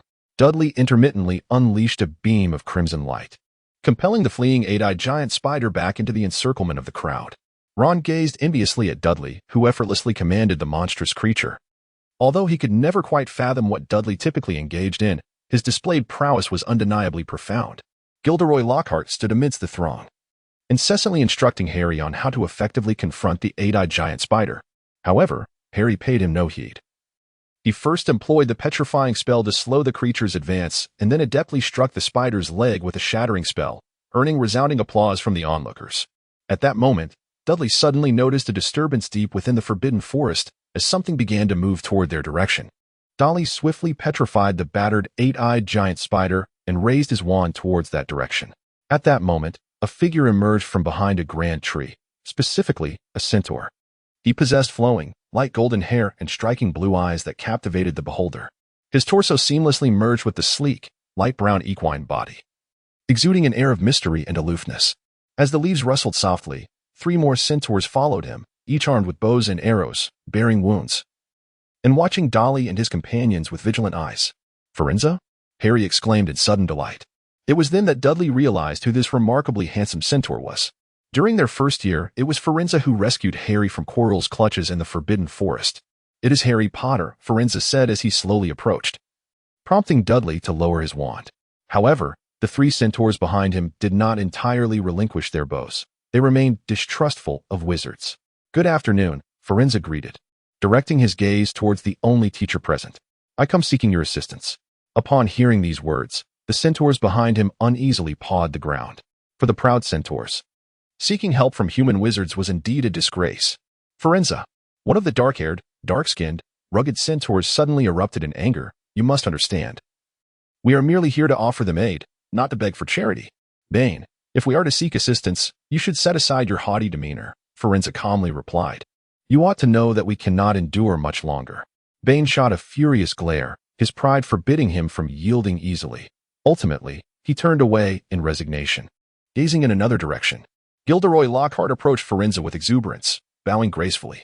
"Hello, I am Gilderoy Lockhart, holder of the 3rd Class Order of Merlin, an honorary member of the Society for the Protection of Magical Creatures." His face beamed with pride. "I am also your defense against the dark arts professor. You may speak to me about anything." "You are the wizard who imitated the dark mark and projected your own portrait into the sky at school?" "Oh, you know of this?" Lockhart replied, his delight evident. "That was during my time as a student here. I knew even then that I would achieve greatness. I happened to witness that scene. It was truly unforgettable," Firenze remarked. Dudley gazed at Lockhart in astonishment, never imagining he had accomplished such a remarkable feat regardless. Firenze appeared to enjoy a delightful conversation with Lockhart. As an anomaly among centaurs, Firenze relished engaging with human wizards and harbored a keen interest in the novel. Ultimately, he revealed his purpose. The eight-eyed giant spiders were not retreating into their lairs. Rather, they were rampaging through the depths of the forbidden forest. Perhaps in a fit of fury, they were attacking all living creatures encountered in the woods. Even the proud centaurs could no longer withstand the onslaught, and they urgently required the wizard's assistance to confront the eight-eyed giant spiders. Soon, Lockhart escorted Firenze back to the castle, for this matter was not one he could decide unilaterally, especially since it likely entailed venturing deep into the forbidden forest. It seemed an agreement had been reached between the centaurs and the professors of the school, as the centaurs swiftly joined their regular hunting activities. With the centaurs' guidance, the process of capturing the eight-eyed giant spiders became notably smoother, as they could swiftly detect the hidden arachnids. To sustain this fervor, Lockhart instituted a new regulation. For every additional eight-eyed giant spider slain, the Academy's points would correspondingly increase. This incited a frenzy among the young witches and wizards of Hufflepuff and Ravenclaw. The prestigious House Cup, previously only a contest between Gryffindor and Slytherin, now offered them a glimmer of hope for honor. As long as they could slay a sufficient number of eight-eyed giant spiders, they could claim victory. Consequently, the rivalry among the houses intensified. No one was willing to concede defeat. For the honor of their academy, every young wizard exerted their utmost effort. During this period, another significant event unfolded. The fifth-year students and above were about to embark on their inaugural expedition into the Forbidden Forest under the professor's guidance. There were no coercive principles governing this venture. It was entirely voluntary, yet many eagerly signed up. After having roamed near the forest's edge, who could resist the allure of exploring its deeper vistas? Adventure was, after all, an innate trait of their age. Dumbledore would not partake in this undertaking. Lockhart, assuming the role of the group's leader, energetically engaged in the proceedings, tirelessly asserting his presence. Within a short span, nearly all the centaurs had come to recognize him. They regarded Lockhart as an exceedingly enthusiastic and powerful wizard, with only a few aware of his true nature. However, what disappointed Lockhart was that Dudley could not join him, leaving him feeling bereft of a dependable assistant. Yet, such matters were trivial. The Daily Prophet had already arranged for his article, and he was devising plans to perfectly present his image. He did not perceive any danger lurking in the Forbidden Forest, despite the multitude of protectors accompanying him. With most of the professors having entered the forest, their hunting activities had temporarily subsided. Derry no longer regarded this matter as his primary focus. He merely initiated it, leaving the outcome to fate. He plunged once more into the study of transfiguration, a pursuit he had always cherished. Each time he witnessed Professor McGonagall transform into a cat, a longing stirred within him, compelling him to master this complex magic without delay. Having nearly completed his foundational knowledge, he eagerly awaited Professor McGonagall's return to embark on genuine practice. In the ensuing days, an increasing number of students were injured and sent to the hospital, leaving Madame Pomfrey overwhelmed. Fortunately, none faced life-threatening danger. Otherwise, the ensuing uproar would have been unimaginable. Meanwhile, deep within the shadowy Forbidden Forest, the ambushes by the Acromantula were relentless. They could pounce from the trees at any moment, necessitating that each young wizard remain on high alert. Gilderoy Lockhart, regretting his involvement, stood wearily among the students. Leaves clung to his lustrous golden waves, and his emerald robe was frayed by branches. He harbored resentment towards Derry, entirely forgetting his initial enthusiasm for the attention this endeavor promised. Had it not been for the coverage by the Daily Prophet, he would have long ago sought an excuse to withdraw from this expedition. He remained oblivious to how much of a burden he had become to the group. In his own words, he claimed to lead in order to provide the students with ample opportunities for growth. In truth, even the other staff members and the older students could discern that Lockhart was far less capable than he portrayed in his writings. In moments of danger, his performance often fell short compared to many students. Professor McGonagall had long recognized him as a vain pretender. On one hand, there were simply no qualified wizards applying for the defense against the dark arts position at Hogwarts, a role already tainted by rumors of a curse. On the other hand, Dumbledore happened to know two wizards whose accomplishments Lockhart had appropriated. He believed that placing Lockhart in a traditional school environment would expose his boasting and deceit. Though McGonagall disapproved, she reluctantly acquiesced to Dumbledore's plan, even if it meant many students would squander a year of defense against the dark arts learning trivialities. Yet, as Dumbledore noted, they could learn valuable lessons from a poor teacher about what to avoid and what actions to take. With the recent culling, the Acromantula population dwindled, and even the centaurs struggled to find any remaining in the area. Thus, they approached the last location, the Acromantula's lair, where dozens of centaurs had perished. A thorough sweep of this site would mark the completion of their mission. After a brief rest, they proceeded toward the gathering place of the Acromantula, guided by the centaurs. The surrounding woods grew increasingly sparse, taking on an unhealthy gray hue, indicating their proximity. More terrifyingly, massive spider webs adorned with the carcasses of animals were everywhere. Many creatures lay twitching, having succumbed to the Acromantula's venom, their eyes wide with despair. Despite having vanquished numerous Acromantula, the horrifying sight rendered many students pale and weak. Under the professor's guidance, they pressed on, suppressing their nausea. As they neared the edge of a valley, they suddenly beheld the stark sight of numerous centaur corpses hanging grotesquely, as if to flaunt their spoils. Grief etched on the faces of the centaurs, they bowed their heads, placing hands over their hearts to mourn their fallen comrades. In a moment, all centaurs drew their weapons, steeling themselves for the final confrontation. As they gazed downward, every young wizard gripped their wands tightly, nerves taut despite their recent battle-hardened experiences. As Derry had witnessed, a dark mass of Acromantula had enveloped the valley. Two enormous Acromantula loomed at the center of the web, Aragog and his wife, Mozag. Mozag, towering over Aragog, glared furiously at the intruders, emitting ominous clicking sounds. To her, these were invaders threatening her home and slaughtering her offspring, and they must be exterminated. The professors stood resolutely before the students, wands raised. Meanwhile, Lockhart cowered behind the students, silently retreating. What a nightmare. The sheer scale of the threat was overwhelming. Lockhart felt utterly powerless. The thought of wielding his wand seemed beyond him. Merely managing to shuffle his feet was a challenge.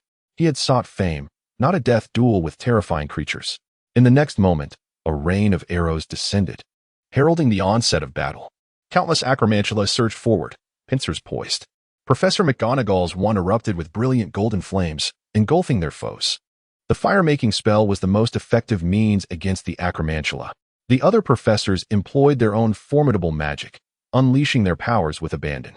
With each flick of Snape's wand, it was as though a tempest of razor-sharp blades sliced through the acromantula, sending severed limbs soaring into the air.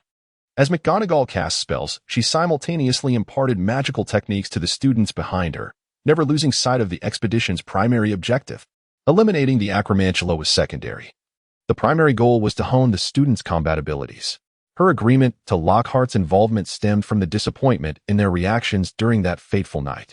These were students who had studied magic for years, yet had performed so inadequately. As for the detestable Lockhart, what could anyone expect of him? Suddenly recalling Lockhart, McGonagall turned to look for him, but he was nowhere to be found, prompting her to shake her head in disbelief. At that moment, Lockhart hid behind a large tree, observing the battle from a distance. Witnessing the professors wielding their terrifying magic, it would be a lie to say he felt no envy. The once dreaded acromantula could not advance against the professor's formidable spells, succumbing instead to helpless cries of defeat. He was finally aware of the true power of magic. Who wouldn't he desire to create their own story? Yet, he did not regret his past actions. It was either to refrain from doing anything or to do it exceptionally well. If he relied solely on himself, when would he achieve the fame and fortune he coveted? Lockhart suppressed his envious thoughts. At least in the realm of memory charms, few could rival his prowess. Moreover, he had labored long and hard to attain all of this. Completely absorbed in his own motivation, Lockhart remained oblivious to the enormous spider descending slowly on a silken thread above him. 8 pairs of jet black eyes glimmered with cruel malice, as a pair of formidable pincers began to open ominously. To regard the 8-eyed giant spider as a mere mindless beast would be a grave mistake. Aragog had long since learned from Hagrid the true instigator, Gilderoy Lockhart, the new defense against the dark arts professor at Hogwarts. For inexplicable reasons, he sought to annihilate the entire colossal family of 8-eyed spiders. They did not perceive the desire to slay a human wizard as a significant transgression. It was merely their predatory instinct. Although Aragog heeded Hagrid's counsel and never harmed humans, it was evident he had not adequately instructed his offspring. Now, Aragog had resigned himself to death, having lived far too long. Yet, he could not bear to witness the slaughter of all his descendants in his heart. His family was paramount. He would devise every possible means to ensure their survival, and if that proved impossible, he would at the very least see the demise of the one responsible for this calamity, and that individual was unmistakably evident. Fortunately, they had indeed seized this opportunity. Alas, they remained unaware that it was entirely orchestrated by Dudley. If they recalled the little thief who had pilfered spoils right at their doorstep, would they not be driven to fury? In their attempt to ambush the centaur, they had overlooked this inconsequential brigand, resulting in such dire consequences. However, all of this was now beyond Dudley's concern. At this moment, within the valley, the once dense congregation of 8-eyed spiders began to dwindle under the formidable spells of the professors. The air was thick with the nauseating stench of singed flesh, causing some inexperienced young wizards to succumb to their queasiness and retch violently upon the ground. Professor McGonagall lowered her wand, granting the remaining opportunity to the students trailing behind her. Under her guidance, dozens of young wizards unleashed their most adept spells, a dazzling array of colors cascading in a furious barrage. Since the Goblin Rebellion, such a display of combat had not been witnessed in many years. Following this confrontation, all participating young wizards would be reborn. With relentless magical strikes, the remaining 8-eyed spiders retreated. They huddled around Aragog, awaiting his next command. The battlefield gradually fell silent, punctuated only by the occasional crackle of flames that would jolt the taut nerves. Aragog slowly rose, his 8 pairs of milky eyes scanning the surroundings as if still perceiving his deceased progeny. "Bring him to me," he rasped, lifting his pincers with a clattering sound. Lockhart, still struggling in vain, was hoisted high by a robust eight-eyed spider. The young wizards, who had been savoring the moment, widened their eyes in terror at the sight of their captured professor. They could hardly fathom how Lockhart had been ensnared. Had he not just been here? A few even glanced back in disbelief, but Lockhart's figure was nowhere to be found. "Let us converse, wizard," Aragog bellowed with a clattering voice. "Your professor is now my captive.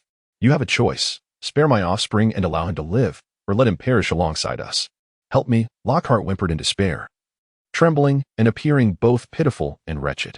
Severus Snape's expression darkened as he observed this scene, thinking, "This fool has muddled everything."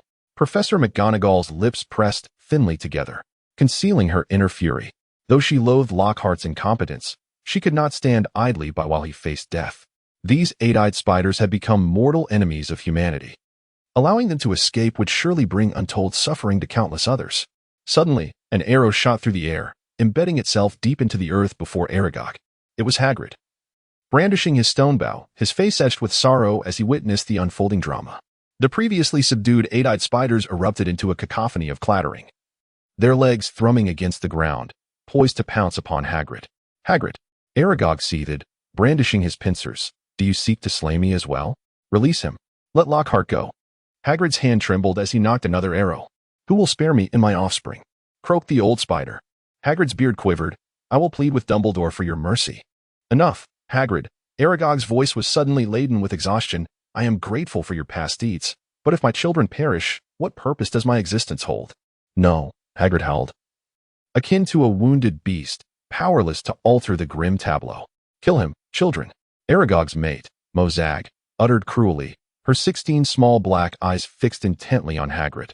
A throng of eight-eyed spiders surged forward at Mozag's command, while Hagrid stood frozen, devoid of any inclination to resist.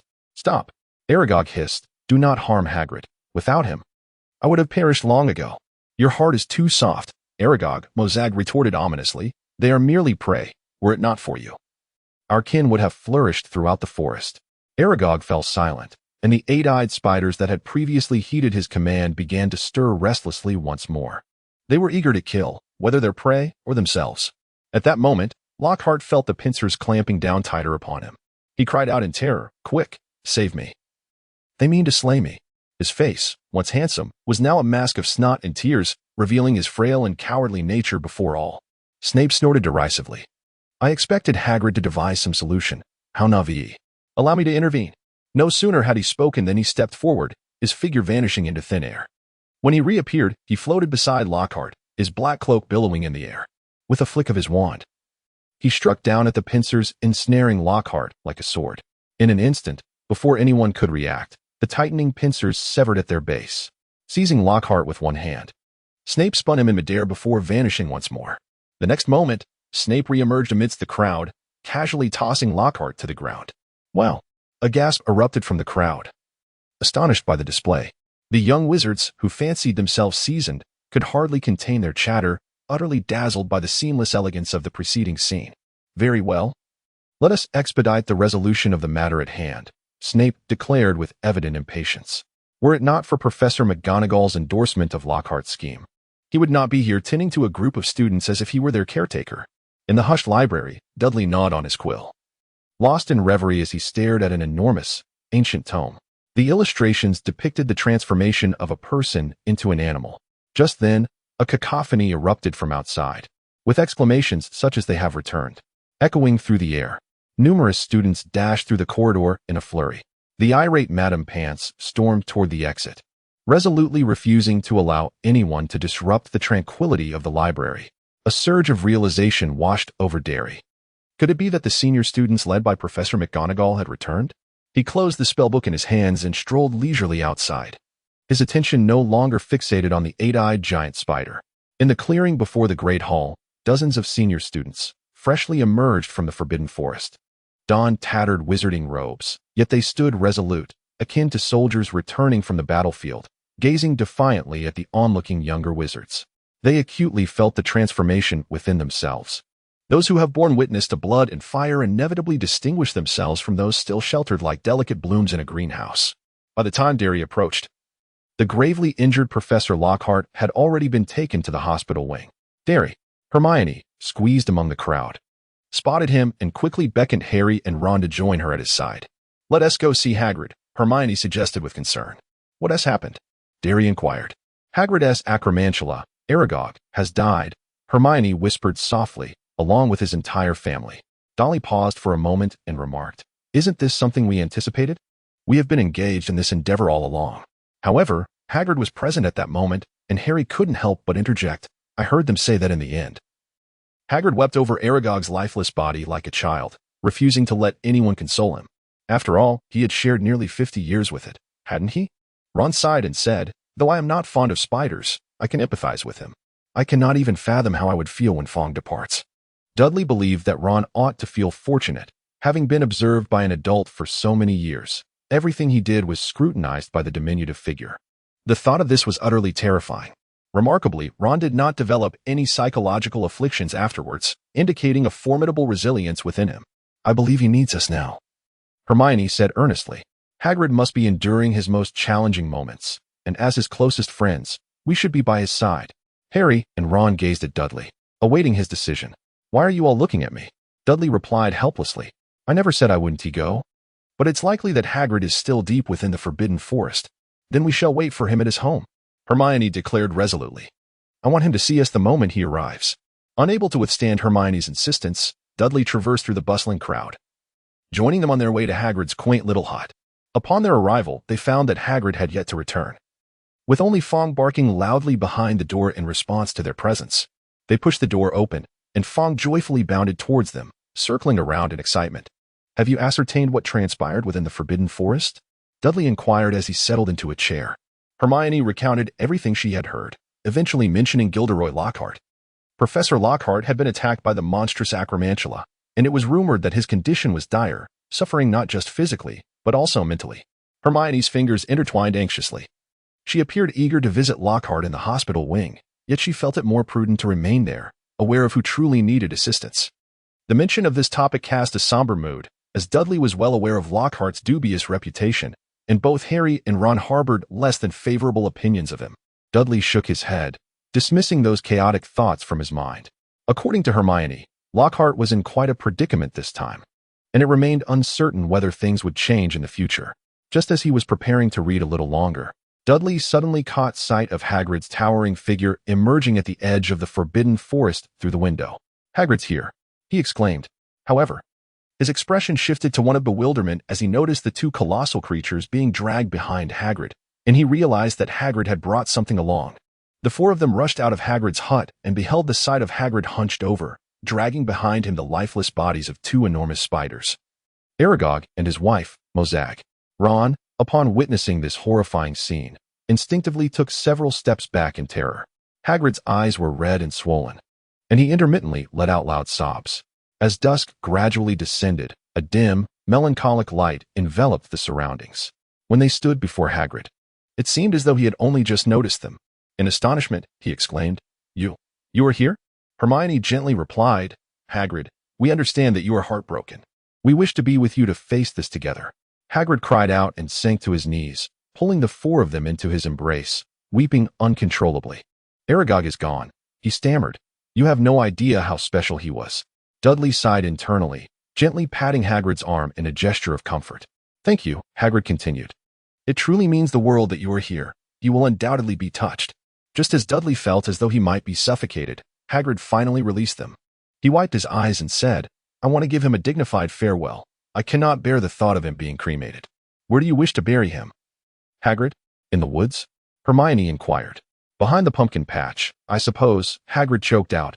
"I wish for him to keep me company."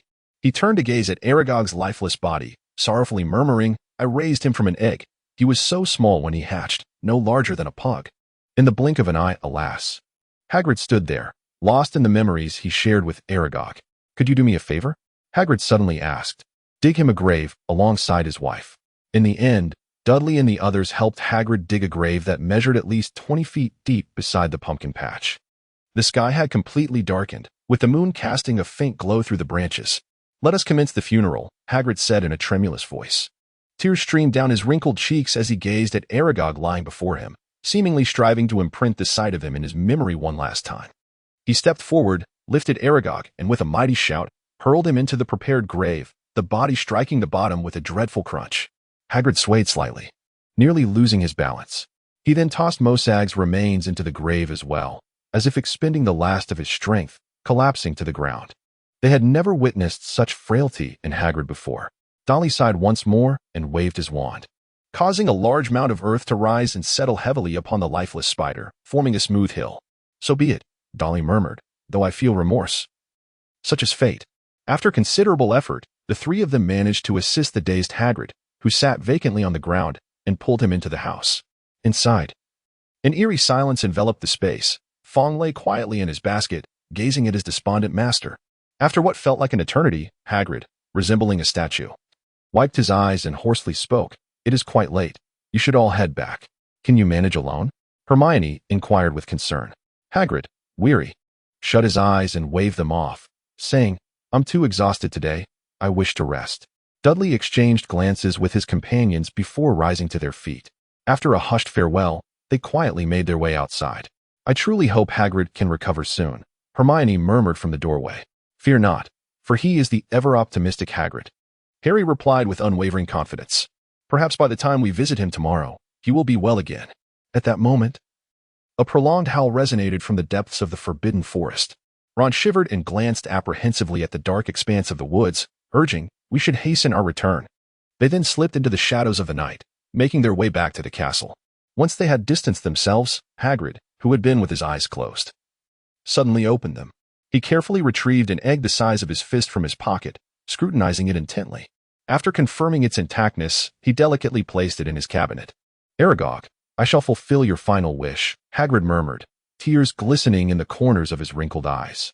Inside the castle, Dudley and his friends encountered Peeves, who was merrily singing an eccentric tune while scattering crumpled papers throughout the corridor.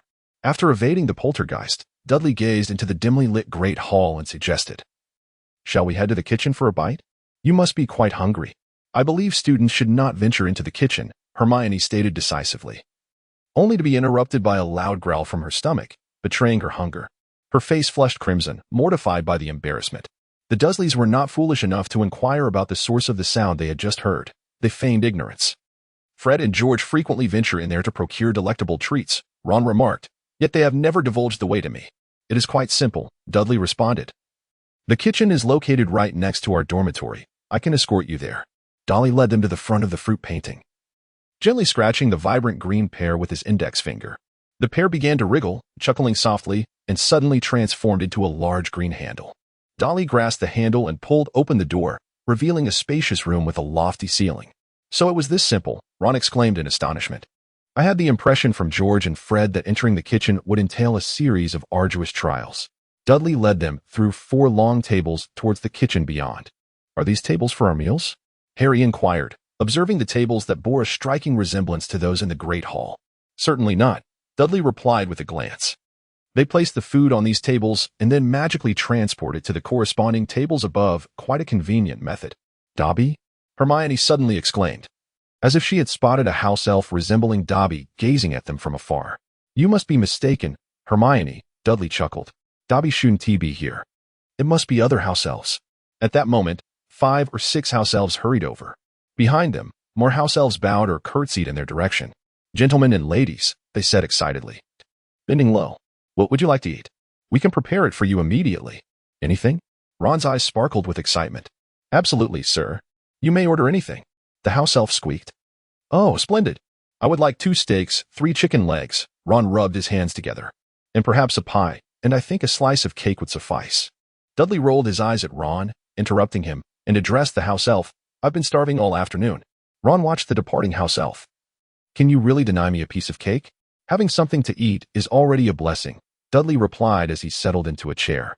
"You would be causing them quite a bit of trouble." Ron shrugged, "But they are willing to serve me. It is their duty to cater to wizards." Darcy found it pointless to debate the matter, as it was merely a waste of time. Before long, 3 house elves approached, carrying a large silver tray. Upon it rested a sizable jug of milk, several cups, and an assortment of cream cakes and cookies. The spread appeared quite inviting, and Ron, who was already famished, immediately stuffed his mouth full. The house elves bowed cheerfully and retreated.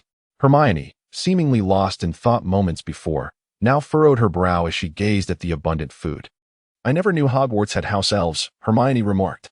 They were never mentioned in the school's history. Well, in the history of wizards, they are seldom acknowledged, Darcy replied, picking up a cookie. Yet, they have been at Hogwarts nearly as long as the school itself. But I have never seen them, Hermione exclaimed, her astonishment palpable. They generally do not present themselves before wizards. They only emerge at night, Darcy explained. They clean up, tend to the fireplace. And do you think it's Filch who brings our luggage to our dormitories? Hermione stared at him, finding no humor in the situation. So you're saying all the food we eat is prepared by them? Of course, Darcy said, taking a sip of warm milk. At Hogwarts, there are about 100 of them, and they handle nearly all the menial tasks. Hermione shifted, seemingly eager to venture into the kitchen to verify the existence of so many. Do you think they receive wages or vacation time for their work? She inquired further. Do you believe they have such benefits? Oh, spare me. Ron suddenly sprayed cookie crumbs onto Harry. Oops, sorry, Harry, he chuckled. Hermione, don't be ridiculous. Every wizard knows house elves do not require wages or holidays. Hermione's eyes widened, her voice taking on a sharp tone. Are they treated as slaves at Hogwarts? How is that any different from the way Malfoy and his ilk behave? I believe there is a slight distinction, Darcy replied. At least no one here physically punishes them. Right? They aren't forced to punish themselves by sticking their ears in the oven when they err. Is that truly sufficient? Hermione countered. She observed the house elves standing nearby, ever ready to serve, and felt a pang of distress. She could hardly reconcile her view of them with the disquieting reality of their existence. As if she were witnessing for the first time the unspoken darkness that lurked within the wizarding world. Clearly, it is not enough, Darcy conceded. But changing their circumstances is not an overnight endeavor. So, you should eat up, Hermione, Ron mumbled, his mouth full of cream cake. Weren't you starving already? Hermione nibbled on a cookie, but soon pushed the plate away. No, I cannot eat, she declared. The thought that this food is derived from the exploitation of house elves entirely extinguishes my appetite. Harry and Ron exchanged glances, knowing her well enough to continue feasting. Hermione stepped aside to inquire about the house elves' lives at Hogwarts.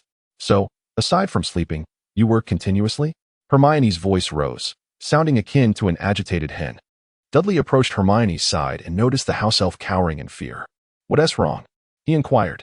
Hermione, visibly upset, replied, I can't believe they have no holidays. They hardly get any time to rest. What does this have to do with Professor Dumbledore? Dudley asked, bewildered. He is the headmaster, Hermione responded with a sense of indignation. Not only does he withhold their wages, but he also grants them no freedom at all. I never imagined he could be so heartless. Suddenly, a sharp voice interjected. You cannot slander Mr. Dumbledore, Mississippi. We enjoy our work. Moreover, he treats us very well. Dolly observed a young domestic sprite muster the courage to speak, his hand trembling slightly, revealing a profound sense of anxiety. Dobby grew increasingly familiar to Harry, who hesitantly inquired, Are you Jim?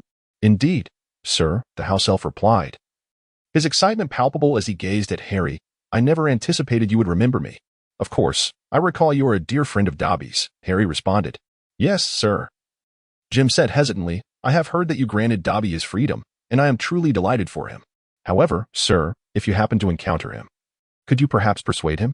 Persuade him? Harry asked, perplexed as he regarded the house elf before him. Yes, sir, Jim continued. Dobby is now consumed with thoughts of freedom and compensation. I have urged him to relinquish such notions and seek a suitable family to settle with. For it is but an unrealistic aspiration. Dudley and Hermione exchanged a glance before Dudley remarked, You see, it is quite normal to seek compensation for one's efforts. As wizards, we always expect remuneration for our work, and if we find ourselves dissatisfied at any place, we can leave at any time. That is precisely the issue, sir. Jim interjected eagerly. House elves differ fundamentally from wizards. We do not require wages at all. However, individuals like him will undoubtedly struggle to find employment in the future. Jim, I have encountered Dobby, Hermione suddenly interjected, and I would be more than willing to employ a house elf like him. Yet, you lack the means at present, miss. Jim replied with concern. Moreover, no one would desire a disloyal house elf. Hermione's cheeks flushed. The house elf's assertion was indeed correct. She was currently devoid of the necessary resources. Do not worry, Jim, Dudley said. The wizarding world is vast, and there must be someone willing to hire Dobby. If necessary, I shall do my utmost to assist him. Thank you, sir, Jim responded. Dobby always speaks highly of you. He then added, and of this young lady as well. After they had eaten their fill, Harry and Ron approached them, inquiring, What are you discussing? I believe I just heard Dobby's name. This is of no concern to you, Hermione replied curtly. I am not particularly interested, Ron yawned. All I desire now is sleep. Then good night, Jim, Dudley said. If Dobby returns, please have him come to see me. I shall remember that, sir, Jim exclaimed in a high-pitched voice. As they prepared to depart, the house elves nearby gathered once more, offering them an assortment of treats to take upstairs. Hermione refused to accept any, observing the elves bowing repeatedly and performing deep curtsies, a pained expression crossing her face. While Harry and Ron happily accepted numerous cakes and biscuits. I shall place them in the common room, Ron said with a cheeky grin, so if you feel hungry, you can help yourself. Rest assured, I will not mock you. Hermione shot him a glare, her expression reminiscent of Professor McGonagall, which immediately caused Ron to compose himself. Dudley waved goodbye to them and strolled towards the Hufflepuff dormitory. Oh, how I wish our dormitory were equally close, Ron sighed enviously. Just thinking about climbing those long stairs makes my legs feel weak. The following day, Dudley awoke to the brilliance of the sun illuminating the surroundings. Summer was gradually enveloping the land around the castle, and both the sky and the lake shimmered with an enchanting hue of blue, tinged with purple, while flowers blossomed abundantly on the grassy meadows. After the morning classes concluded, Dudley attempted to visit Lockhart, but he found the entrance to the infirmary already crowded with students who had hastily gathered. However, all visitors were barred from entering the hospital wing. Professor Lockhart has not yet recovered, Madame Pomfrey informed them through a narrow crack in the door. His current condition does not permit contact with outsiders. Suddenly, a voice cried out from the crowd, I heard that Professor Lockhart was captured by the Acromantula because he fled in fear. Is that true? You ought to have faith in the professor's magical prowess. Madame Pomfrey admonished sternly. Now, disperse, and do not waste time here. Since they could not see Professor Lockhart. The crowd gradually dispersed in small groups, yet Dudley could hear their conversations rife with skepticism regarding Lockhart's abilities. I overheard them saying that if it weren't for Professor Snape, Lockhart would have been doomed this time. But how was he captured? I mean, he is claimed to have accomplished so many incredible feats in his books. Oh, that was merely his own assertion. Think about it. When has he ever demonstrated a spell in class? Does this mean I inadvertently got Lockhart into trouble? Dudley pondered, scratching his head, vowing to the heavens that it was absolutely unintentional. It could only be blamed on Lockhart's unfortunate fate. After all, what could he expect from someone who possessed no skills beyond memory charms? In the Transfiguration classroom, Dudley effortlessly transformed a pair of slippers on the desk into a fluffy pair of white rabbits, as requested by Professor McGonagall. She was no longer surprised, having recognized that Dudley's proficiency in transfiguration far exceeded that of his contemporaries. Once the other students had departed, Dudley seized the opportunity to stop Professor McGonagall before she left. Professor, during my recent studies in transfiguration, I have accumulated numerous questions that I wish to discuss with you. Dudley presented a parchment, densely inscribed, to Professor McGonagall, detailing the challenges he encountered while preparing for his studies in animagus transformation. Dudley understood that if he were to directly approach Professor McGonagall regarding the study of animagus transformation, she would undoubtedly refuse him on the grounds of its inherent danger. Thus, he devised a more subtle approach, allowing Professor McGonagall to discover his interest in this arcane magic on her own. With a smile, Professor McGonagall accepted the parchment from him. Dudley, you are nearing the stage of advanced transfiguration, are you not? Indeed, Professor, Dudley replied, but I am encountering numerous challenges. For instance, the simplest vanishing spell mentioned therein feels exceedingly arduous to master. Such difficulties are to be expected, Professor McGonagall remarked as she perused the parchment. For those intricate spells, a solid foundation in magical theory is essential for comprehensive understanding and successful application. As she spoke, however, her brow began to furrow. Therefore, my advice is to temporarily set aside the pursuit of those advanced magics and instead concentrate your efforts on the accumulation of fundamental knowledge. Otherwise, your progress may increasingly stagnate. Darryl surreptitiously observed Professor McGonagall's reaction, noting the increasing severity etched upon her face. As she scrutinized the parchment filled with inquiries, it was inconceivable for a master of transfiguration like her to remain oblivious to the source of Darryl's questions. With a piercing gaze, Professor McGonagall lifted her head and fixed her serious eyes upon Darryl. Are you attempting to practice animagus transformation? Professor, Darryl stammered, feeling the weight of her formidable presence. I am merely intrigued by this magic, so I have been studying its theoretical aspects, but I have yet to commence any practical exercises. Abandon the notion. This magic is not only exceedingly challenging for you at this stage, But it is also perilously dangerous, Professor McGonagall stated bluntly. Your foundation is insufficient. Perhaps in a year's time, you may consider attempting it, but now is simply too soon. However, Professor, I genuinely believe I can give it a try. Darryl had anticipated her response, yet he endeavored to persuade her. I have already grasped the fundamentals of a Nimigish transformation. I do not perceive the difficulty as insurmountable. As for the magical energy required, he cast a furtive glance at Professor McGonagall. I believe I possess it now, provided I engage in diligent practice. Are you aware of its inherent dangers? Professor McGonagall inquired. The process of a Nimigish transformation is uncontrollable. During this transformation, you may lose your consciousness at any moment, becoming a genuine animal to survive. But if you were by my side, wouldn't you be able to revert me back? Darryl hurriedly replied, I believe you possess such capability. At that moment, Professor McGonagall's expression shifted to something peculiar. If you had thoroughly comprehended the implications, you would realize that even if transformation can be reversed, it may lead to certain lingering repercussions. For instance, you might inherit some behavioral traits from the animal into which you have transformed. Would you still wish to proceed under those circumstances? Upon hearing this, a vivid image surged in Darryl's mind of a large black dog lunging towards something indescribable. Darry's complexion paled momentarily as he shook his head, casting aside the chaotic thoughts that plagued him. Now was not the time for retreat. Moreover, mastering the spell is not an instantaneous feat, Professor McGonagall remarked. Though your innate talent is remarkable, it demands prolonged practice. Professor, I am prepared, Darry declared. Taking a deep breath, ever since I first witnessed you wielding this magic, I have been profoundly intrigued. I believe the time has come. McGonagall fixed her sharp gaze upon Darry, scrutinizing him until beads of sweat dotted his forehead, before finally averting her eyes. Very well, since you have made your decision. Come to my office every Saturday afternoon, and I shall guide you in your practice of this spell. Thank you for your support, Professor, Darry exclaimed, bowing in excitement. A hint of a smile graced McGonagall's face.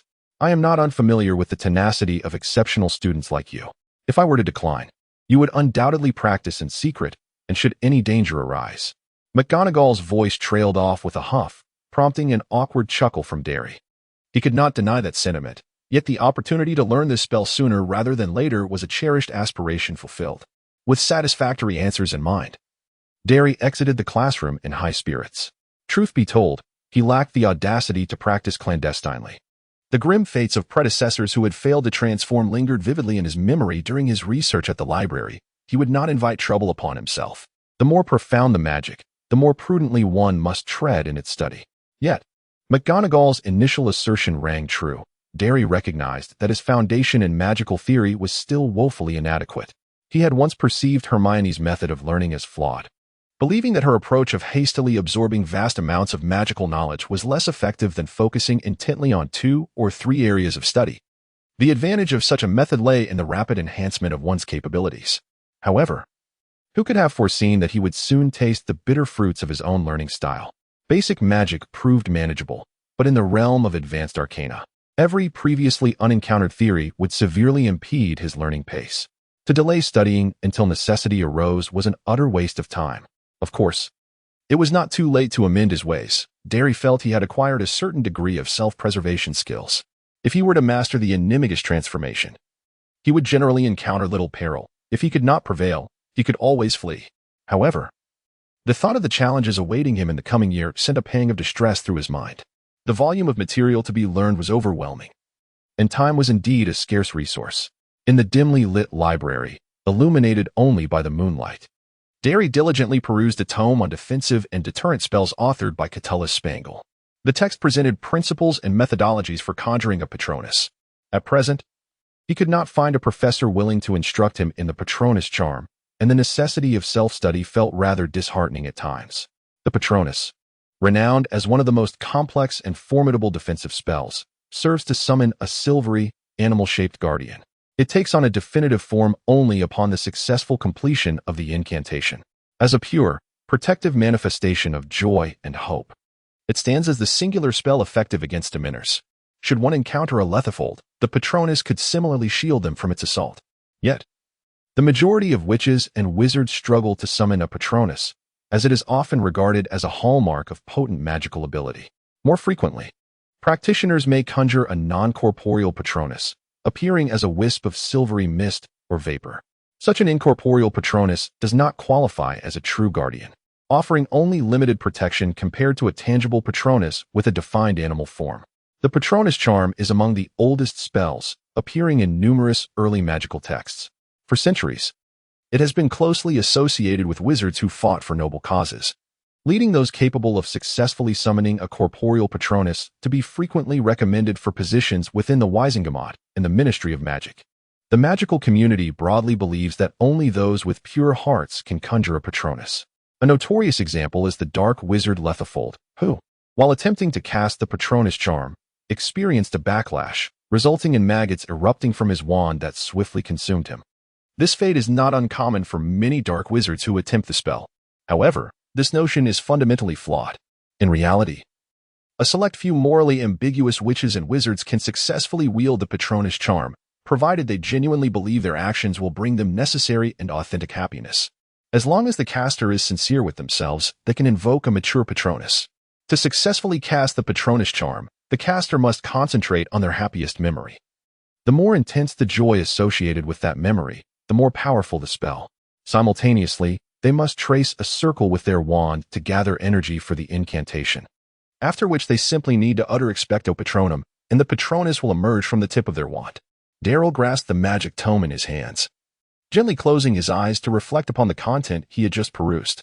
It must be said that the Patronus charm stands as both the simplest and yet the most challenging of spells. It requires no intricate magical theories, nor does it demand any calculations. Its essence is merely a collection of protective memory spells. As long as one can grasp their true self, awaken their inner spirit, and draw upon the most profound and joyous memories, the successful casting of this spell is within reach. Harry's endeavors in forming Dumbledore's army and teaching fellow students to conjure their patron uses serve as a testament to this notion. At that time, even younger students managed to successfully produce corporeal patron uses with an impressively high success rate. Thus, Daryl felt confident that he would undoubtedly be able to summon his own Patronus. However, one peculiar aspect lingered in his mind. He recalled that patron uses could be utilized for communication among wizards. This method of correspondence offered significant security advantages, as it not only confirmed the identity of the caster, but also repelled dark magic interference. Yet, astonishingly, this book made no mention of such a function of the Patronus, which struck him as rather odd. Dudley diligently recalled the wizards who had previously wielded this particular magic.